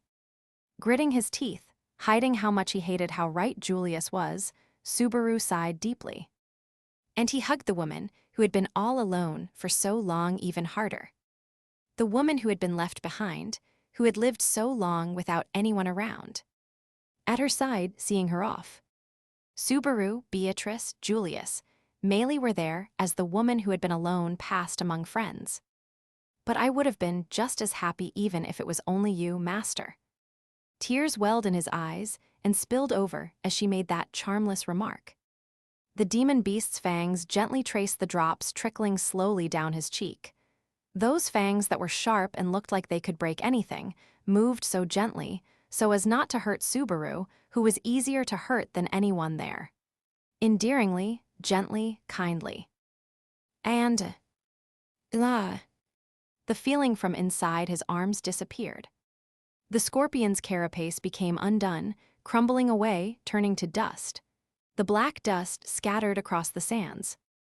Subaru raised his voice. Shaula. Yes, master. Shaula, Shaula, Shaula. You rang, master. Shaula, Shaula. MRGH, I don't know what to do with all this love. Closing his eyes, he heard her voice answering him. And yet she was nowhere anymore. Kneeling in the sand, Subaru tore at the ground. Someone's voice reached his ears. He didn't know who, and he couldn't bring himself to check. But drawn by it, he looked up, and his eyes widened. The desert was covered in black dust. It trembled slightly, and something crawled out. It was a small creature that could fit in the palm of his hand. Scraping at the sand with its two pincers, it used its tail to deftly pull its body out of the sand. A little creature with a red carapace. It moved towards Subaru kneeling on the ground and leaned against his sandy hand. It was just a touch, but it felt like a vestige of her charm. Crumbling away. Peeling away. Fading. Everything gleaming in the distance. Everything gleamed so much in the distance. And it's because you were there. 400 years is just like the day after tomorrow. Since I loved you the whole time I was waiting, too. Hey, Master, someday. Someday, come visit me again. Next time you wait for me, I want to be chaste for once. This is really, really important, Master. Promise me. Next time, don't forget me. I love you, Master. 6. You idiot, Subaru whispered with a quivering voice. Who could ever forget you? And lifting up the thing ticklishly touching the back of his hand, he held it in both hands. Accepting those awkward, embarrassing feelings, the tiny little scorpion shuddered.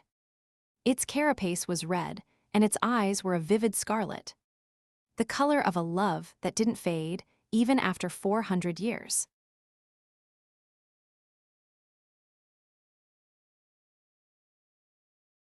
Chapter 10. Here. 1. Subaru Natsuki was always making promises he couldn't keep.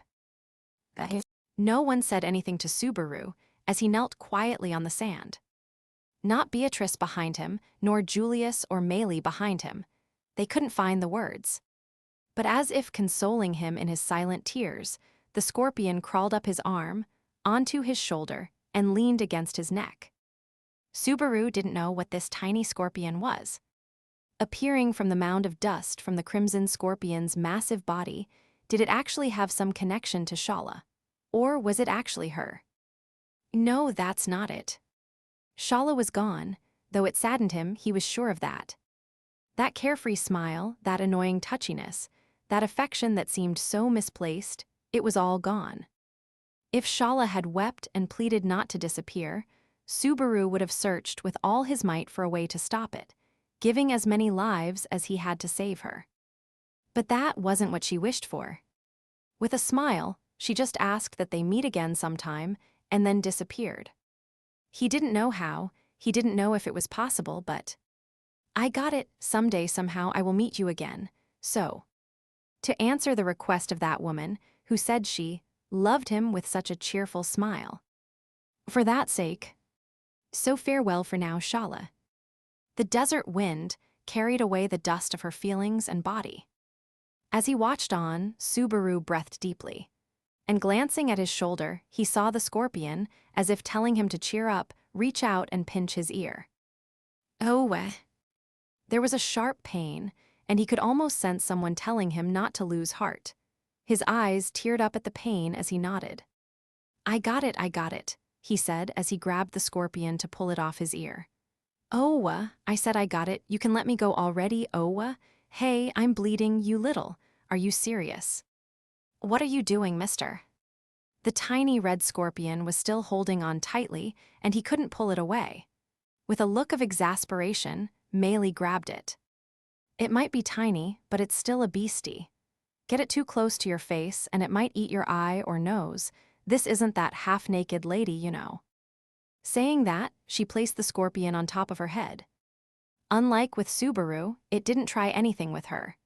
Under the influence of her blessing, its savageness receded. That proved the tiny red scorpion was a demon beast, proved that it didn't have Shaula's consciousness. Subaru, we need to heal your wounds. As he was about to look down again, Beatrice grabbed his sleeve, obviously concerned about his condition. Biting his lip, Subaru nodded deeply. They couldn't just stay out in the desert forever. Subaru, everyone. In the distance, the great door of the watchtower opened, and Emilia came running out. From how battered her clothes looked, it was clear she had not had it easy, but that applied to all of them. There was too much they needed to talk about, and a farewell to finish. 2. Shaula was always doing her best. Hearing the whole story and the reason for why Shaula wasn't there, Emilia looked down at the ground where even the dust had scattered out into the desert, and she grieved in her own way. There was an anguished look on Emilia's face at seeing Subaru look so down after explaining what had happened to Shaula. "Lady Emilia, what of the first floor? Were you able to safely clear the examination?" However, Julius chose intentionally to move the conversation along. "Yes," she nodded. "It was really difficult and hard to understand, but it seems like I managed to complete it. Also, you remember who I am now, too, Julius?" Emilia asked nervously. "Yes, I do. Indeed, I can remember it clearly." Julius answered with a start. Putting his hand to his mouth, Julius murmured, "Lady Emilia again," pondering on it, nodding as he considered the person who should have disappeared from inside him. "Do you remember me, Beatrice? Melee?" "You don't have to worry. I remember, I suppose. Indeed, without you mentioning it, I wouldn't have remembered that I had forgot." "Me too, I remember too. And do you remember what you promised me?" "Of course, I'll never forget it. Thank goodness. Ram and Patlash remembered me, so I thought it should be fine, but..." Hearing their responses, too, Emilia touched her hand to her chest in relief. Subaru stopped her there, though. "Wait a second. If everyone remembers Emilia Tan now, then..." "Ms. Ram slew Lai Bait and Katos." Subaru's eyes widened at Julius's conclusion. Lai Bait and Katos, one of the 3 archbishops of gluttony, and a mortal enemy with whom Subaru and Ram had a deep connection. However, if Emilia's name had returned then... "Can you remember Rem?" The gaping wound in Subaru's heart, the girl who had been forgotten by everyone. This journey was to take back what had been stolen, and for Subaru, it was primarily to rescue Rem. Impatient, driven by that restless hope, Subaru looked around at everyone. However, "Sorry, Subaru, I can't remember Rem yet." "Larg, why?" "Betty, too, I can't remember Ram's sister, and what? Did something happen?" "I can't remember Julius, either. The damage done by gluttony has not been completely undone yet, I suppose." "Julius," Emilia nodded just like Beatrice. Melee shrugged, not having known Julius before his name was stolen, but there was no reason for Emilia or Beatrice to lie. So Rem's and Julius's names had not been restored. "On that point, I can imagine why my name is not yet restored," Julius spoke up, and looking at everyone with his almond-shaped eyes, he continued. "The Archbishop Roy Alfred, the gluttony who stole my name, is alive and bound. I suspect that is why my name has yet to return." 3. Going through the main doors and back into the Pleiades Watchtower, the dragon carriage that had brought them to the tower was waiting on the 5th floor, and they were greeted by a familiar face. Emilia and Natsuki, too. It's been a tick. "Is that Anastasia?" Subaru's eyes widened at the person waving her hand and smiling with an elegant restraint. He confirmed the gestures, behavior, and even expression were natural. This was a complete reproduction of the person that the artificial spirit echidna couldn't quite perfectly pull off. No, not a reproduction. Since it was her natural character, reproduction wasn't the word. "Anastasia, you woke up." "That's right, looks like I had a long nap there. Sorry for the worry. Echidna told me what's been happening." "Echidna's still okay, then." The response came from the white fox wrapped around Anastasia's neck. "Somehow," she answered apologetically. "It doesn't seem like I'll be dying for the moment, aside from kicking myself." "Don't be like that." Anastasia rubbed Echidna's head. "I told ya I chose this myself, so you don't need to go blaming yourself. You agree, right, Julius?" "Me? Indeed. Honestly, even though I was kept in suspense for quite some time by your decision, Lady Anastasia, I agree with your actions, though it is difficult to say so." "Why is that?" "As your knight, I felt myself blessed at hearing the reason you chose to hide within yourself." Julius answered gracefully as he broke into a smile. "Well, don't get too excited." "Anastasia, You forgot Julius, didn't you? You seem to be getting on pretty well in spite of everything. I forgot whatever our original relationship was, and at least for me, I'm definitely madder than a wet hen, but, Anastasia's lips quivered, so Echidna chimed in to translate. She's enduring it as best she can, as you can probably see. Fortunately, I can tell her about the Julius I've gotten to know these past 2 months. Seems like maybe that was the reason I was born. You've gone a little over the edge in your own odd way, from the sound of it, Beatrice replied, with ever so slightly gentle words. There was a snort from the fox's snout. Yeah, Echidna nodded. Echidna, the artificial spirit without a past, came to the watchtower in Anastasia's stead, and after a long, winding road, had finally reached a satisfying conclusion for herself. Part of that was thanks to Anastasia, safely rhinobiting her own body. Hey, Anastasia, I'm really glad you came back, and there's a lot I want to talk to you about, but... I know, the archbishop who Julius smacked upside the head, right? Anastasia shrugged. With a little this and that, Julius tossed him in the back of the carriage. As Emilia pondered her words, Subaru gulped at seeing the carriage. Roy Alfred, Archbishop of Gluttony, was tied up inside there.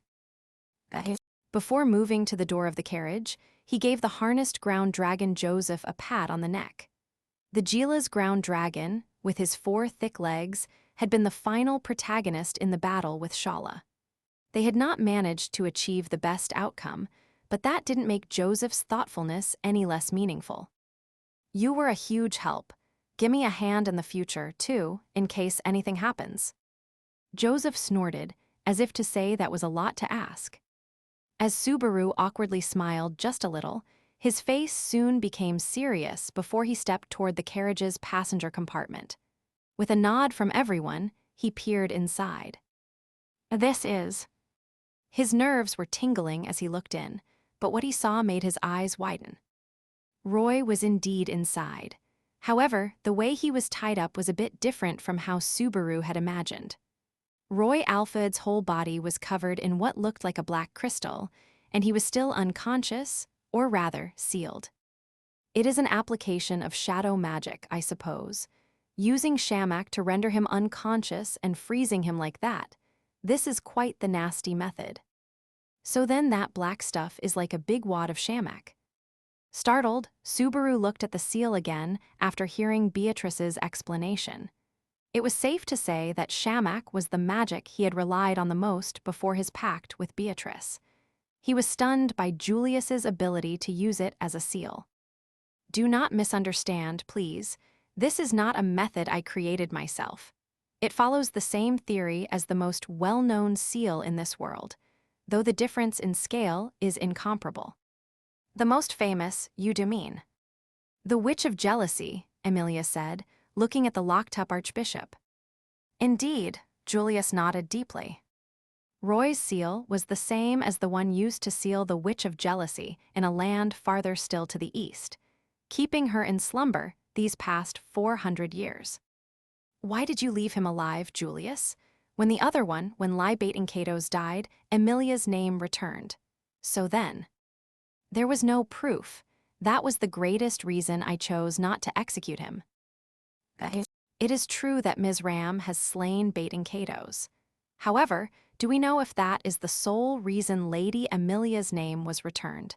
If it is not, then we might lose everything. In that case, what about using the Book of the Dead? Julius's logic was sound, so Subaru suggested the back door that existed in this tower. There was nothing better for knowing the thoughts of others, since it allowed the reader to experience a person's entire life. Even if we interrogate him, there's no guarantee he'll tell it straight. So using the Book of the Dead to know his innermost mind is. Subaru, I don't think that's good. But it should be guaranteed. With that, mind if I break in here? Anastasia raised her hand as Subaru started to argue with Emilia, who reacted negatively to the idea of the Book of the Dead. Glancing at Subaru, who was looking frustrated, she put her pale hands together in front of her chest. I just heard about it some from Echidna, so maybe there are gaps, but those books of the dead or whatever. Isn't it kinda dangerous to be trusting them? Dangerous how? What do you mean? You experienced it yourself, didn't you? Did you lose yourself for a while there while I was out? Act. How much had Echidna told her in such a short time? She hit him in a sore spot. To be precise, the books of the dead were not the true source of his memory loss. But it was true that reading them meant being heavily influenced by the person in the book. There was the example of Reed, too. There was no guarantee Roy Alphard wouldn't be reborn if Subaru's ego was overwritten while reading his Book of the Dead. Then are you saying letting him live is right, after all he's done? If you're asking me right and wrong, then I don't really think letting an archbishop live is right. But I have a theory about things. A theory. When it comes to lives, taking them should be a last resort. Anyone who thinks it's easy to kill another person ain't gonna meet a happy end. And that's not Hashin talking, that's me. Subaru's eyes widened. He recoiled at the idea that such naivete existed in this brutal fantasy world of swords and magic. But at the same time, it felt right to him, too. He also thought that the fewer people who had to die, the better. That went for allies, of course, but even for enemies, it was better to end things with fewer deaths. But this guy, all the things he did, does he deserve that sort of kindness? I'll kill when I don't have a choice. That's my resolve, and I'll get my hands dirty if I have to. But acting on impulse ain't right, and I think you'd agree with me there. That's why you can cry over someone. Anastasia traced a line on her cheek, pointing out the traces of tears on his face. I'd rather have a long and fruitful relationship with that Natsuki instead of the merciless and cold-blooded one. The ache of having lost Shaula made Subaru look down quietly. It wasn't fair when she put it that way, but it was undeniably effective. Subaru, I agree with Anastasia. When I think about Julius and Rem, I want to resolve this as fast as possible, but at the very least, you need not trouble yourself over me. Having come this far, I believe caution should be prioritized over speed. My brother is on the line as well. Joshua had been left behind in Prestella. His memories being recovered was crucial, too, and Julius's opinion was guarded but prudent. A swift conclusion to make up for the pain of loss. That was what Subaru impulsively desired. To sum it up, Anna and Julius believe the Archbishop of Gluttony should be transported to the capital, where he should be interrogated for the method of saving those afflicted by his authority. After that, he will not escape a death sentence. There are limits to taking age into account, too. I'm sure it will get to that in the end. Seeing the strength seep from Subaru's clenched fist, Echidna and Anastasia wrapped it up nicely. Emilia didn't express any arguments with that treatment of Roy. Taking him to the capital sealed like that was in a sense the same as had been done with Sirius. Are y'all okay with that? Yes, I want to be able to remember all the people who have been forgotten, too, Emilia answered, raising her head. Feeling encouraged, but at the same time bitter that she didn't disagree, Subaru looked away from the Archbishop in the carriage, and then suddenly sank to his knee. His head grew heavy, and the world reeled. Subaru, arg, you did push yourself too much. Carrying something that unpleasant this whole time, of course you'd end up like this. Beatrice yelled as she supported Subaru's shoulder. Her cute voice echoed angrily in his mind, and he realized he was a lot more exhausted than he had thought. It was obvious, really. Losing his memories, dying so many times, dying some more, coming to terms with himself to get his memories back, waking up to the 5 obstacles threatening them, fighting while carrying some of the burden of his comrades using the authority, and losing Shaula in the end. Subaru, it's okay. Everything will be fine. Rest for now. Just a little is fine. Let's talk more when you wake up. There's a lot that I want to say, too. Slumping weakly, Emilia hugged Subaru from the front. The soft feeling and sweet scent ordinarily would have made him tense up, but to Subaru right now, they were a panacea. His consciousness faded into darkness. If he somehow died in the depths of that darkness, would he come back to where everything was still rampaging? Would he be able to search for a way to save Shaula? Even though he half understood that there wasn't a way, he couldn't help wishing for it. And slowly, his consciousness faded to black. 4. Upsy daisy. Emilia lifted Subaru up after he passed out. Sleeping like the dead, it was clear to her just how much he had worked himself to the bone to deal with all the problems happening in the tower. Just how desperate he had been to save all of them.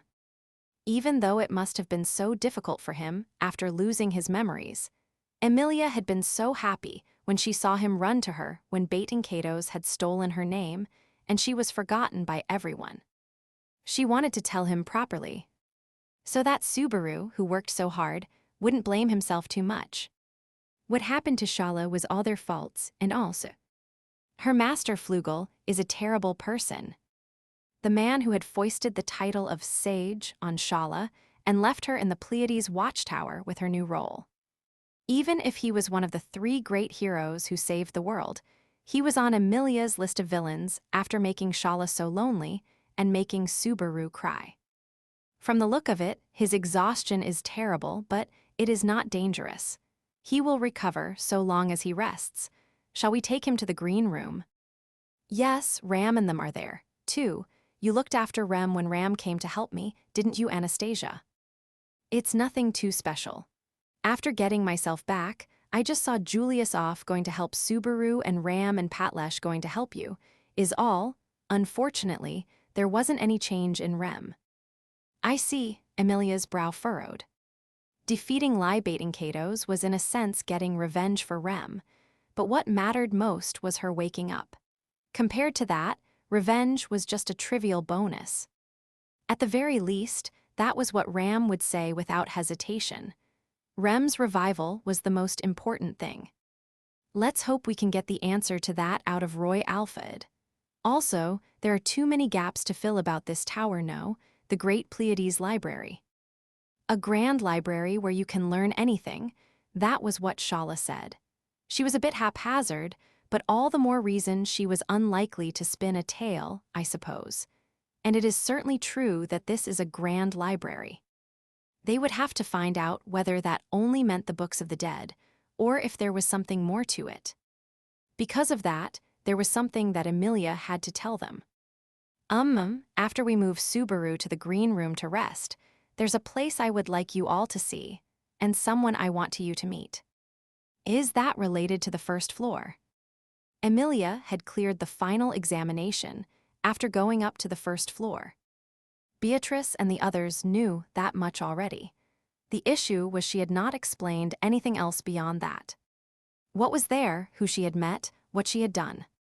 It was such a strange and transcendent sort of thing that it was hard to know how to begin explaining.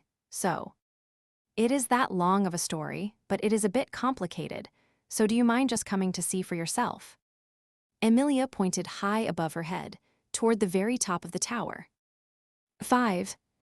There was something rough rubbing his head. Nazi. Subaru groaned and opened his eyes. Blinking his eyes until his blurry vision came a bit into focus, he saw the source of the roughness, Patlesh licking him with her red tongue. Patlesh. Sorry for worrying you. You really outdid yourself this time, didn't you? Sorry for always asking so much. Reaching out to his trusty steed, he smiled while patting her sharp face. This black-ground dragon was always saving him from danger. Of course, there was a debt he owed her for saving him after he lost his memories, but on this last go-round, too, Patlesh had been left with an important role, since. Without Patlesh, Rem would have been in danger. Bringing her back is the greatest achievement of your life, Barusu. I can't totally deny it, so let's not dwell there. I pulled Biko out of the archive, and I recovered Emilia Tan's badge for her, too, though Roswal was pulling strings on both of those. More accurately, Roswal wasn't actually involved with Beatrice's issue, but putting it that way would stick it to Ram better, so he didn't correct it. As usual, Ram scoffed in aggravation at that. Seeing Ram leaning against the wall and holding her arms, Subaru narrowed his eyes at just how painfully battered she looked. Sorry, Ram, because of me, UMGGGH. Don't be stupid. It's your fault that I was injured. You aren't the primary cause of anything in my life. The mere thought is disgusting. Disgusting is a bit much. And it's totally scary when you stick clumps of plants in people's mouths all of a sudden. Subaru was teary as he complained about having a clump of vines stuffed in his mouth. Ha, Ram laughed, not feeling the least bit guilty. There was a giggle at that. You two really do get along. You look like siblings. Maylee was sitting on the green mat of vegetation on the floor, her legs splayed out while the tiny red scorpion sat on her head. Ram scowled at that. Barusu, a sibling? Even if I accept for the sake of argument that he is a hapless, hopeless brother unrelated by blood, anyone as useless as him would have been kicked out to have fewer mouths to feed. Was it really that Spartan in the Oni village? I'm glad I'm not an Oni, I guess. I was lying. I would have kicked you out simply because of the revulsion. Don't layer hypotheticals. That makes things so complicated. Subaru fired back with a spittle-flecked shout in response to Ram's standard tune. But he also understood that in her own roundabout way, it was a show of concern for him on her part. She was telling him that his decision wasn't why she had been injured. That curt attitude, like always, was just like Ram. He looked around the room at the people in the green room. Subaru and Patlash, Ram, and Maylee with the tiny red scorpion, and the sleeping princess lying on the bed in the farthest back of the room. Rem hasn't woken up. Unfortunately, no. I removed the head of that loathsome boar. Thanks to that, it seems Lady Amelia returned, but Julius and Rem haven't. What's missing? Pushing his fist against his palm, Subaru bit down in disgust. It was a reminder again of what they had been talking about before he passed out. In the end, they had to directly ask Gluttony how to eradicate all the effects of their authority. So this is the injured list. Where did Amelia Tan and them go? They went upstairs to meet someone. On the first floor, so way up there. You know who it is, don't you, Ms. Ram? It's nothing important, just a big and forgetful, violent old person. A forgetful, violent old person at the top of the watchtower definitely sounds like some key NPC. When he thought about a new person joining the cast at such a late point, Subaru furrowed his brow. Who was the person Ram was describing? If it was an examiner like Reed on the second floor, then was it that loathsome sage? Then, Barusu, quit using Shaula to feel better about your own powerlessness. The blood started rising to his head, but Ram's cool voice stopped him before he could stand up. He caught his breath and looked at Ram. She had him dead to rights. I heard about Shaula. She was loud and unrefined and had holes for eyes, to be so attached to you, but she wasn't so bad she deserved to disappear. If you regret it, then don't get angry. Cry. I'm sure she would be happier if you cried instead of using her as an excuse to vent, and so would I. Ram.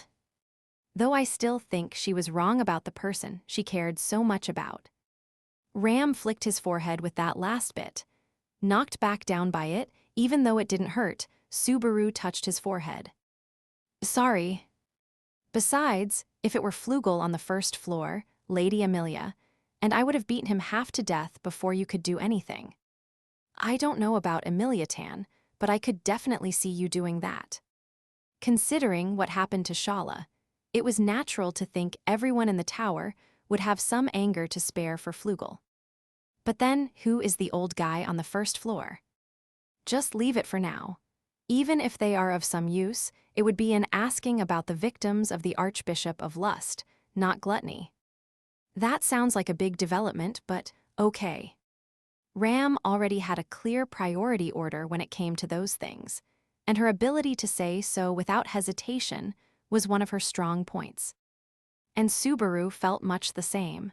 The possibility of saving Lust's victims was tremendous, but it was Gluttony's victims that he most wanted to save, and he couldn't help wondering if there had been a better way to do that. Fool. Big sis. If you have time to waste worrying over such pointless things, then focus on resting your body and mind. You aren't the only one here who failed to make the optimal choices. Ram shook her head and touched her forehead. There was a delicate scar on the place where her horn had once been. Rubbing it, she then reached out toward Rem and lovingly caressed her sister's forehead, too. I borrowed Rem's strength to defeat the Archbishop of Gluttony. I won as a result, but the price was heavy. I made her bear quite a heavy burden. I fought like I did when I still had my horn.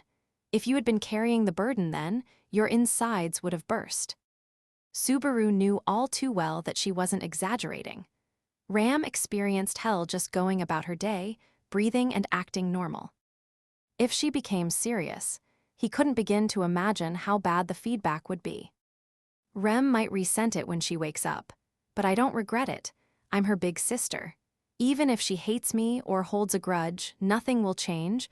I only did it to make good on all of that. Well, that struck painfully close to home. Rather than regretting the past, set out to make a better future. That was Ram's declaration. Outside of those thoughts, though, Subaru had raced to bend the past many times before. If Ram's outlook was the ultimate sort of constructive perspective, Subaru's return by death was the pinnacle of living in the past. His ability that allowed him to change what happened was always the result of some past that he regretted. Though it's always better not having to use it. Releasing his fist that had clenched again, Subaru smiled bitterly. He acknowledged his attitude of using that ability to work hard for a future where everyone could smile together. And also, he reminded himself not to wallow in the return by death itself. Because even here, he had seen so many tears and heard so many voices lamenting his death. I don't really get it, but it looks like you're feeling a bit better, mister. Maylee commented on his general demeanor as she played with her hair and said, with her knees up, "They can cheer you up, but I can't, so don't get too down. You promised you'd be a good role model for me, right?" "Yeah, I did, didn't I? All right, next time I'll keep it for sure." Subaru nodded, looking at Maylee and the scorpion on her head. And then, as if giving his resolve a little push, Patlash rubbed against his cheek. Even as hard and rough as her scaly skin was, once he was used to it, it didn't hurt to have it rub against his cheek. With a heartfelt appreciation for that show of affection, he stood up. He had been so exhausted, he couldn't even stay up earlier, but it felt like some of his stamina had recovered. All hail the gracious and great green room spirit. Even Joseph was part of that all-out fight, but thinking how much the spirit in this room has helped us, no matter how much I thank them, it'll never be enough. The room they had been using as a heal point was home to a spirit that seemed to like healing living things, wounds, at least according to Shaula. That was why Rem had been in this room, from the moment they arrived at the tower. Well, not that we're lounging here, because we want to. The spirit, huh? No, it would just be a waste of breath. What if it was the effect of Julius's blessing that brought it into existence? I see what you're getting at, but my allure is only effective on Biko, so I'm not too bitter. If it really was Julius's blessing, then I wonder if we can communicate with it. At a simple level, Julius's blessing made it easy for spirits to like him. Thanks to that, he was contracted to 6 quasi-spirits, now fully realized spirits. But if as a result, they could communicate with the spirit in this room, it would increase their range of options. That spirit had been in this tower as long as Shaula, or maybe even longer. Maybe that nameless being could help in solving the riddles of this tower. Ram, why the weird look? I feel an odd sort of air, this is. Just as she was about to say what it felt like. What? Suddenly, a light filled the center of the green room, stunning all of them. Freezing at the sudden change, Subaru and Ram both leaped toward Rem. Maylee and Patlash were both obviously on guard, moving away from the light. Wait, what? What is that? No clue for now, stay close. We don't know what, whoa. Moving between Maylee and the light, he cut himself off while he warned her to be careful. The reason was because the light grew stronger, blinding him. Covering his face with his arm, he cautiously peered into the light. The light gradually weakened and faded. Unsure whether to be relieved or wary, Subaru saw it. Seeing it there, where the light had been, Subaru couldn't comprehend it. He was speechless, stunned and speechless again.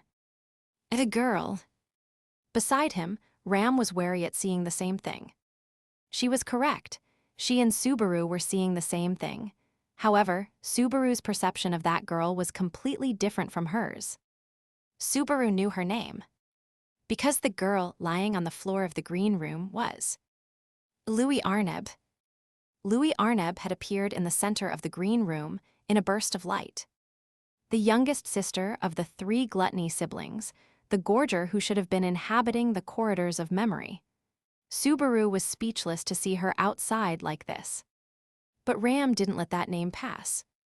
Louis Arneb, that's the name of the final gluttony. Why, yeah, that's right. I didn't get to talk too much about it, but that's the final gluttony, Louis Arneb. Lies and Roy's little sister, supposedly. From the looks of it, she's unconscious.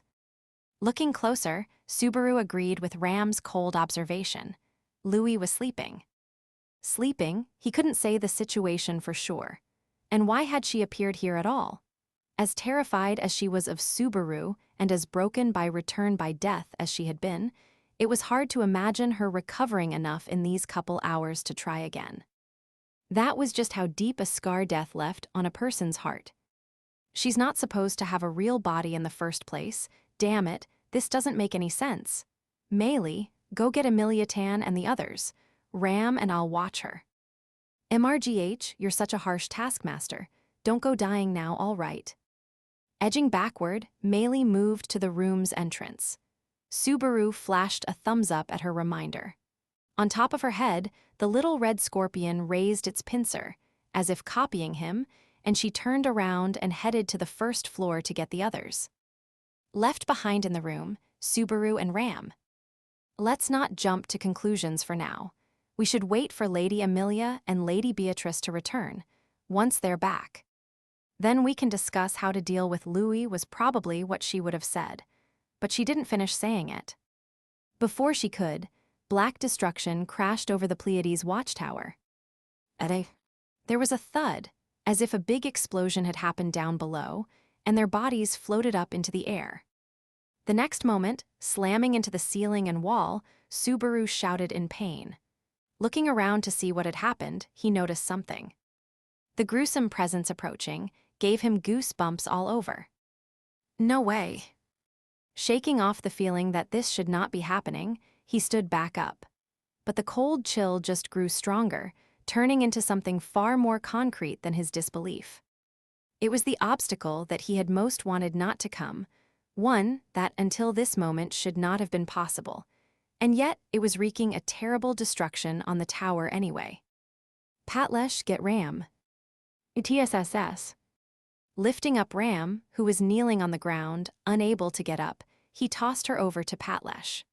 Despite the terrible wounds all over her body, Patlesh caught Rem, and guessing Subaru's intent, she started running to the green room's exit. Barusu, you idiot. Subaru couldn't afford to listen to Ram's complaints. He dashed across the wavering ground, he raced over to Rem on her bed of vines. Lifting her up, he turned to follow Patlesh to the exit. When he saw Louis lying on the floor. Arg shit, damn it all. As he cursed angrily, the adrenaline coursing through him granted him a momentary brute strength in an emergency. With Rem's body under his right arm, he grabbed Louis's arm with his left hand. They were both light, and in an emergency like this, he could carry them both without worrying about the weight. Holding the both of them, Subaru was just about to leap out of the room. When the dark shadow burst through the floor, coming between him and the exit, the dark shadow. The final obstacle that he had wanted to believe wouldn't come, the dark shadow of the witch, who was so attached to him, had attacked the tower now, of all times. Ram. He tried to at least get Rem out from the shadow. However, the darkness covered everything in front of him, not allowing any opening.